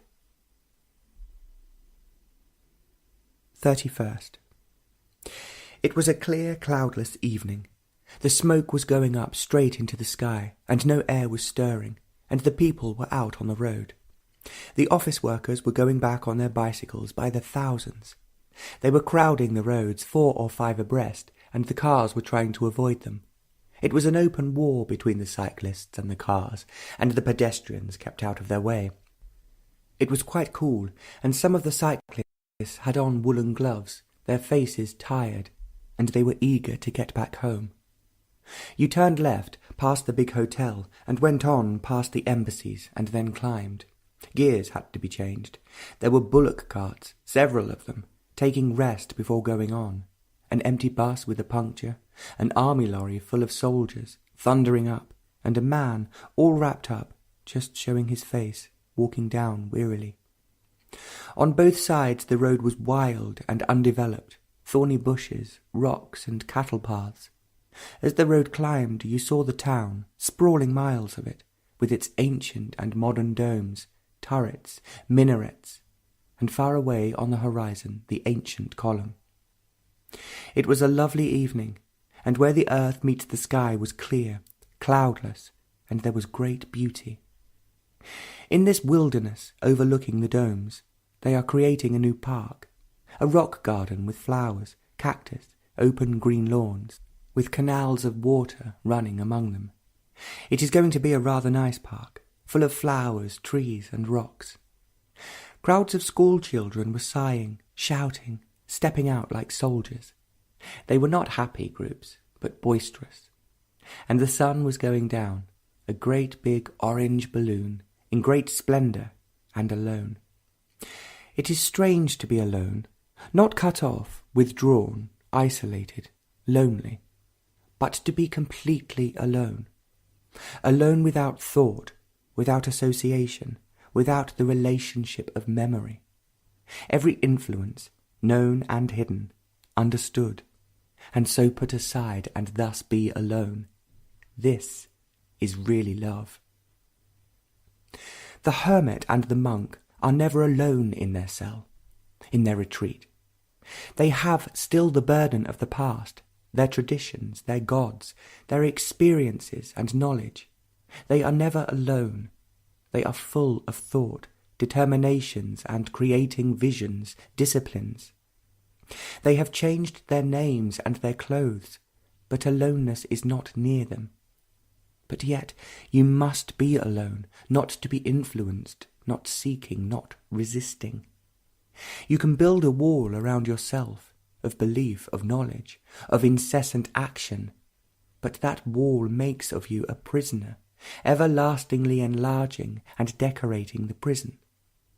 You cannot invite the immeasurable into the prison. What you invite will be your own ideas, projections, images. You can battle with them or embrace them, but you are still within the walls. This fact alone brings that energy which will break down the walls. There is a bliss in this aloneness. It is not a void, a dry aridness of no thought. Thought is arid, dry, and to be without thought, alone, is not a desert of nothingness. It is there, and you will come upon it when thought comes to an end, and with it feeling. You cannot buy it at any chemist, nor at any altar, and without it there is no love. February 1st. The trees were bare, open to the sky, with not a leaf, and a cold wind was blowing from the north. There was fresh snow in the mountains. It had been snowing there for a couple of months, and there were several feet of snow. It could be felt here, and the leaves were falling. Even the evergreen trees were feeling it. They said it was a most unusually severe winter, lasting for so long. The grass was burnt by the cold, and so were the hedges and bushes. The birds were going further south, to sunny places. And as usual, the poor were suffering. Sorrow is always there, and only death could wipe it away. But death also was a greater sorrow, living and dying. The rich in their big houses and the powerful had their share of it, death and life. The few years of power and money were all that mattered, and the struggle to live from day to day with little. Death was always there, waiting, watching. You couldn't escape it, even though it was worshipped. There were so many beliefs, so many hopes, and so many doctors, but it was always there, in every house, in every hut. Wherever you lived, it was there, with disease or with health. You were burnt on the banks of a river, or buried in marble halls. To death it was all the same, young, old, or newly born. Tears, the latest drugs and flowers, cannot dissuade death. It is so final and absolute. But who thinks of it? Till it comes, you avoid it, turn your face away from it. Others will die, but you may, by chance, by luck, continue. You are never face to face with it every day.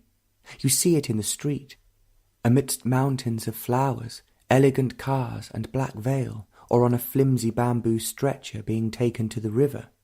But you never meet it. Others meet it. To others in the coffin or on the bank, it is dreadfully real, but to you it is still an idea, not a fact. It never is a fact till the last moment, but then it's too late. Then you cannot do anything about it. Others will cry, sob their hearts out, but you are deaf and gone. But life is death. They are inseparable. You cannot have one without the other, however much you may love the one. You cannot separate the one from the other and spend all of the days of your life cheating the other. It is there as your shadow, night and day, sleeping or waking. Your house is more or less permanent. The government or someone in the family will get it. Your family will inherit your name, but they too will pass away, with all your beliefs, fears, and guilt. There is nothing permanent, not even your bank account, though you may like to have it till the last moment. Nothing is permanent, and so your heart says, let's live for the day. But the day is full of sorrow and shadows. The more superficial you are, the more dead you are. But even for you, it is waiting there, even for the quick-witted. None can avoid it. Do what you will. But it is with life, and so live with it. Die every day as you live every day. Die to all the miseries, to all the pleasures. Don't keep one locked away deep in your heart. Die to everything, to your memories, to your youth, to your gods, to your saviours, and also to your family. Be an outsider to everything. Don't die tomorrow, but today, to everything that you have known. Then there is no fear, which is the shadow of death. Then you will see that life is not one thing and death another. The ending is the beginning. Then the mind is beyond time. Fear is time. Thought breeds it. With the death of the past, the experiences, memories, the new and the old traditions, mind is made new, and there is the unknown, the not measurable. The wind was still blowing from the north. Clouds were darkening the sky, and it would rain. It would turn cold, and as usual the poor would suffer. There would be disease and death and fears. An aeroplane, one of those new jets, was crossing the sky, ready to land. The screech and the roar were far behind. It was a beautiful thing to see. Second, it had been a splendid day, full of light and deep shadows. It was a light that entered into deep corners, into concealed places, even in the open. It had that penetrating quality that revealed the other side of the leaf and almost the dark side of the trunk. It exposed your heart and mind, if you allowed it. Even if you were indifferent, careless, it lighted the fringes of thought and gave a passing delight. If you were willing, it entered into the unexplored regions of your mind, where you have never been, but have hovered round the edges of it, and now you see the whole of it, without a shadow, where something could hide. There was no secret corner. You were surprised, open, vulnerable, and there was innocency. and every leaf was bright with light, and all the birds were in the little garden, the little and the big, the many colours and the plain ones, chattering away, unafraid and unwilling to leave. And towards the evening there were huge clouds on the horizon. There was one of fantastic shape, without colour, white, and against it 4 vultures were circling, without a flutter of the wing. There was one that refused to leave the centre of the vast cloud. It circled endlessly, but wouldn't leave its chosen boundaries. It was there for over 20 minutes. Those 4 must have been at well over 1,000 feet, and during all that time there was not a beat of the wing. The others wandered off, but the central one remained. There was such ease, effortless movement and freedom. You watched it as long as it was there, the dark bird against a white, enormous cloud. There were many in the sky that sunlit afternoon, but this one captured your attention. You were there in that garden, but you were that thing, flying effortlessly against that massive cloud. It was not in thought. You were up there, nor in empty fancy and imagination. You were actually up there, not identifying yourself with it, but you were that bird, watching the earth and flying on the wind.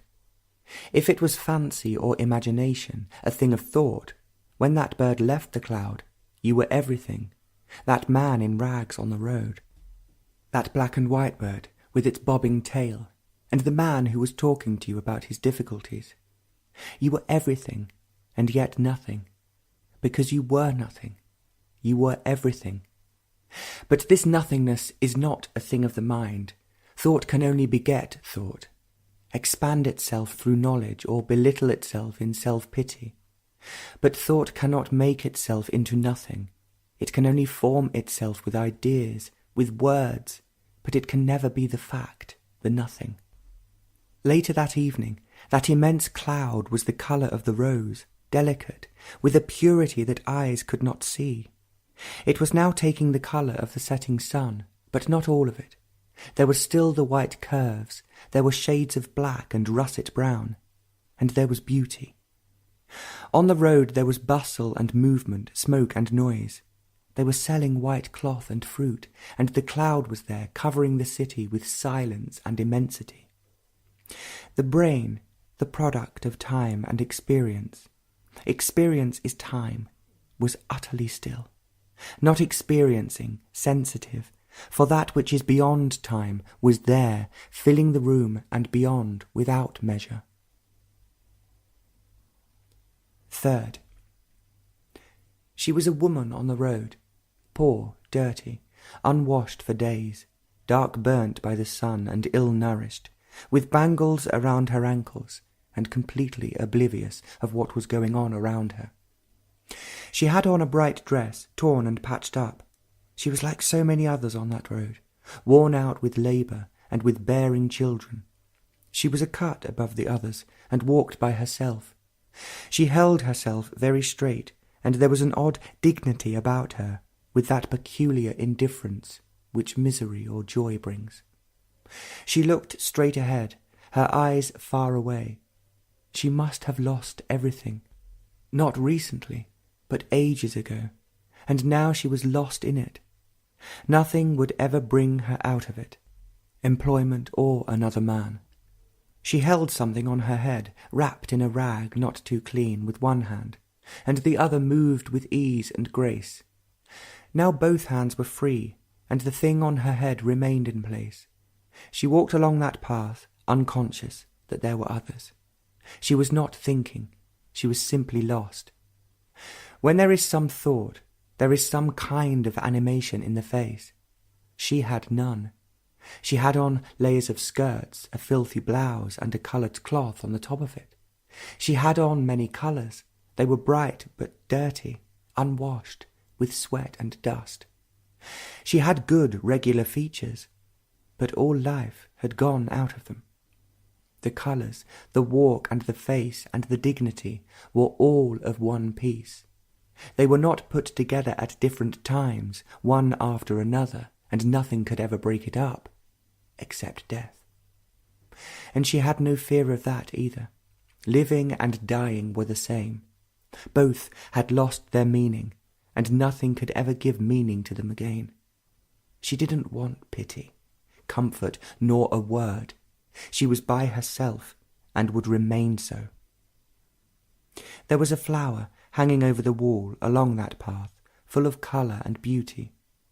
The wall was white, recently whitewashed, and the flower in the evening light was the reality of life, perishable, vulnerable, and fragrant.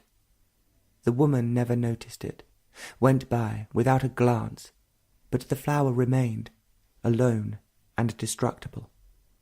The sky had cleared, and the sun was setting in a cloudless sky, brick red, big and unnoticed.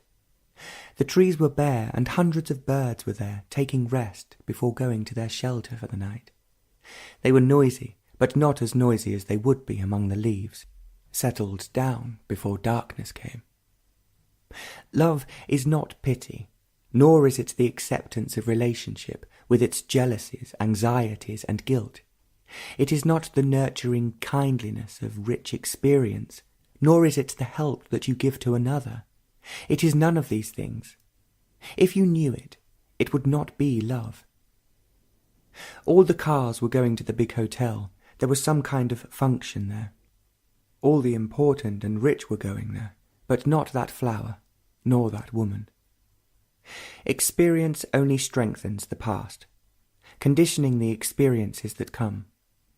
Experience with its knowledge is never the way of wisdom. That immensity came without any yesterday, pure, impenetrable, alone. Fourth, it was an old tomb in the middle of a wide enclosure with thick brick walls, well proportioned, high, and there were towers at the four corners. There were green lawns, trees, flowers, and in the old days fountains and water channels. It is rather beautiful, and it must have been much more when the tomb was respected. There must be many acres within those walls, and there were people everywhere. Picnics, parties, students, and young girls and boys playing. It was a pleasant afternoon with sun on the trees. The dome was of marble, onion-shaped, and though there were people, there was the quiet solitude of a garden that was not used much. If you went there on weekdays, there was hardly anyone, except a few tourists with their cameras, but you would be surprised by the solitude that was there. The late afternoon made long shadows, and the sky was blue, the blue of northern skies. There were parrots about, green with sharp red curving beaks. They had nests in the walls around the marble tomb. They were coming in from the surrounding country, screeching, zigzagging in their flight. Perched on the walls, they were motionless, light. Their long tails were the green of early spring, and their wings were late spring, and their red beaks shone, made more red by the evening sun. High up there, they were startlingly beautiful and frail. Clouds were gathering around the sun, and there was solitude. It was not a thing that you ran after, but it was there, in splendour. It surrounded you, it held you. It maintained its purity, even though you were in it. Nothing could soil it. The noises, the laughing children, and the passing tourists. You stayed in it, separate. You had come upon it unexpectedly, just as, turning round a corner, you met an old friend. You were still separate from it, isolated in your own world, but soon you were of it, without a barrier, without a thought. The whole of your consciousness, every little movement of feeling was taken over by it. It didn't absorb you like a toy does a child. It would never leave you again. You couldn't lose it. It was not yours to keep, to lose. All the yesterdays were gone, and it was not an experience. There is experience only when the dead revives, only to die again. Experience is changing recognition, and recognition is part of the known. Continuity of the known brings sorrow and the ache of time. But here there was no experience, something to be gained, added on to the past. It was there, and every leaf, every bird, and the blade of grass were not something different from it. Love is that solitude. It is always alone. The sun was setting in fire. Every cloud was aflame, and all the clouds had gathered around the sun. There was not one left. All were there burning. All light was there, and the birds were silent for the night. Again that incredible immensity was there, filling the heavens and the earth. 5th. It was a cloudy morning, cold, without a leaf stirring. There was a mist among the trees, and the lawn was heavy with dew, and every petal was covered in it. So early in the morning, there was no noise, not even a dog barked. It was a silence that was strangely alive, full of movement, and you were part of it. It was a movement that had no origin. It was there without an end. There was not a bird awake, and in that stillness, even the slightest sound was an explosion, and your body lay still, without thought and feeling. Thought is never free, no reaction can ever be, and every action of that reaction is inaction, though it appear to be very active. Out of this inaction, which is called action, confusion and misery grows. It is the ground in which mischief and mediocrity are bred. Far away, suddenly, the note of a flute exploded. It was a beginner who was playing it. A single note. It was not romantic. It was not in the hands of an expert. It was not played to entertain. In that silence, it had depth. It was pure. It had the quality of unheard melody. That note was being played over and over again, till dawn came, and birds began to sing. But that silence persisted, widening with greater depth. It was not more, there was no comparison. The active present had no borders of time. And an aeroplane was coming into land, and the day had begun. 7th. There were 4 parrots on that old tree. They had their nests in the dying trunk. They flew in screeching and became quiet as they settled on the branches. They were endlessly fidgeting, hanging on by their red beaks to go to a higher branch or to lower themselves. They were lighter green than the leaves, their long tails almost the colour of new leaves. Once they got among the leaves, it was difficult to spot them. Light was colour, and colour was light. There were others on other trees, but those 4 on the dying tree seemed to have captured the whole light of heaven. They were intense, ready to fly on the instant, gravely playful. From this distance, their eyes couldn't be seen, but their curving red beaks shone in the morning sun. From that window, with traffic roaring by, they seemed so utterly indifferent to the human world, but in flocks they came in from the outlying fields and groves to settle for the night among the ruins of old tombs, or among the trees that man had planted. You couldn't take your eyes off them, and there was joy in their very existence. A motive to joy is the death of joy. They were the flowers of the sky, and looking at them from that room where there was pain, it seemed so incredible that these birds could exist. Everywhere there was sorrow and pain, decay and corruption, and that light among the leaves, moving, restless, beauty that knew no pain. They would die, killed or put in a cage, but they had tomorrow. There was no time for them. They neither lived for today or for tomorrow. They just lived, the green delight of heaven. Death is time. Every thought intensifies time, and the many yesterdays had shaped thought, moulded it to fashion tomorrow. But love had no tomorrow, nor had it a yesterday. It was the only thing that had no time, and it was there, green among the wintry leaves. Sorrow and love cannot live together. Sorrow has a motive, self-pity and memory. Every tear is of time, a remembrance, and sorrow grows in the soil of time. You cannot be free of sorrow if you are not free of time. They are inseparable as the shadow of that electric pole. Sorrow is in the shadow, not in the fact, in the what is. Fact has no time, but thought about fact has. As you are aware of those parrots, the traffic, the pain in that expanding attention, only fact remained, and time was not, and even the fact was gone, ceased to have any meaning. And there was only this attention, in which everything was, for it was beyond time and measure. But you could not get it through that window or through any door.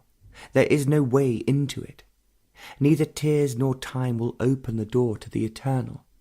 You must die without effort, without a cry, and then perhaps, as you turn along the road, it will be there. But it is not. 9th. It is a lovely morning, clear and full of perfume. The sky has been very blue, and this morning it is bluer still, and it is so close to the earth, so close to the little garden with its few flowers and the dew-soaked lawn. Every flower was open to the sky, to the sun that was just coming over the trees. There were hardly any shadows, and the flowers were waiting for the sun to touch them.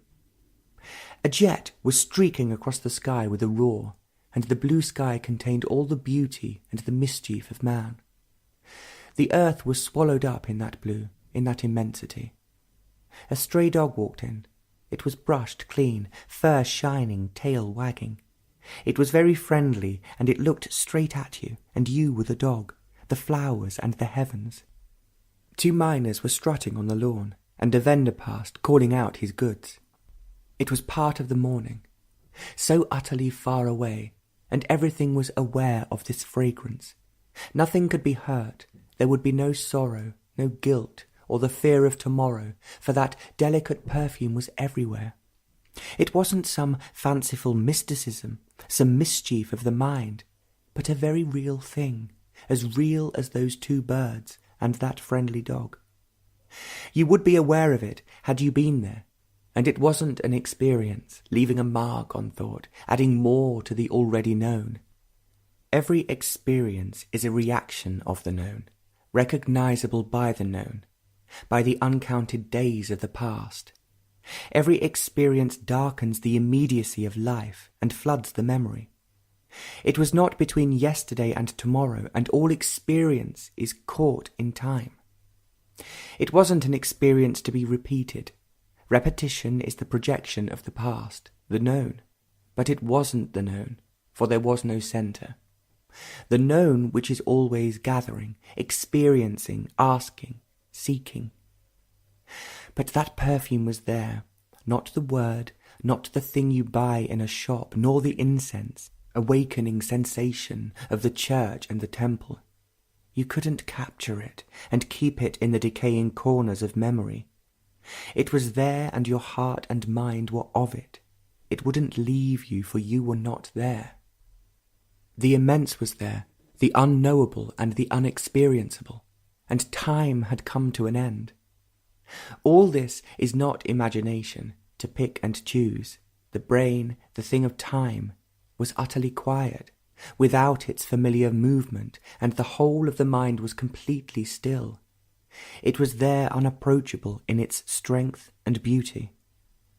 The dog had gone, and the noise of the day had begun, and the postman came with letters. 11th. A group of about 12 parrots were flying low, screeching at the setting sun. Their flight was noisy always, singly or in groups, and that evening they seemed to be more loud than ever. They were returning from their day in the country, for the night, to the shelter of the trees in town, and seemed to be very excited to get back. It had been a lovely day. There was the touch of the spring, and there were a few clouds making the sky more blue. The ancient and modern domes faded into the sky, and the trees were still bare, open to the sky. That evening, everything was open to it, and the mind had no secrets. Every corner of it was exposed, and in its exposure lost its shape. Every region of the mind was the beginning of the new. 30 or 40 crows were sitting on a bare tree of many branches, their black bills caught in the evening sun. Others were taking their bath in a puddle, cawing, calling, complaining and shouting their delight. There were miners fluttering around the puddle, trying to have their bath if the crows allowed them.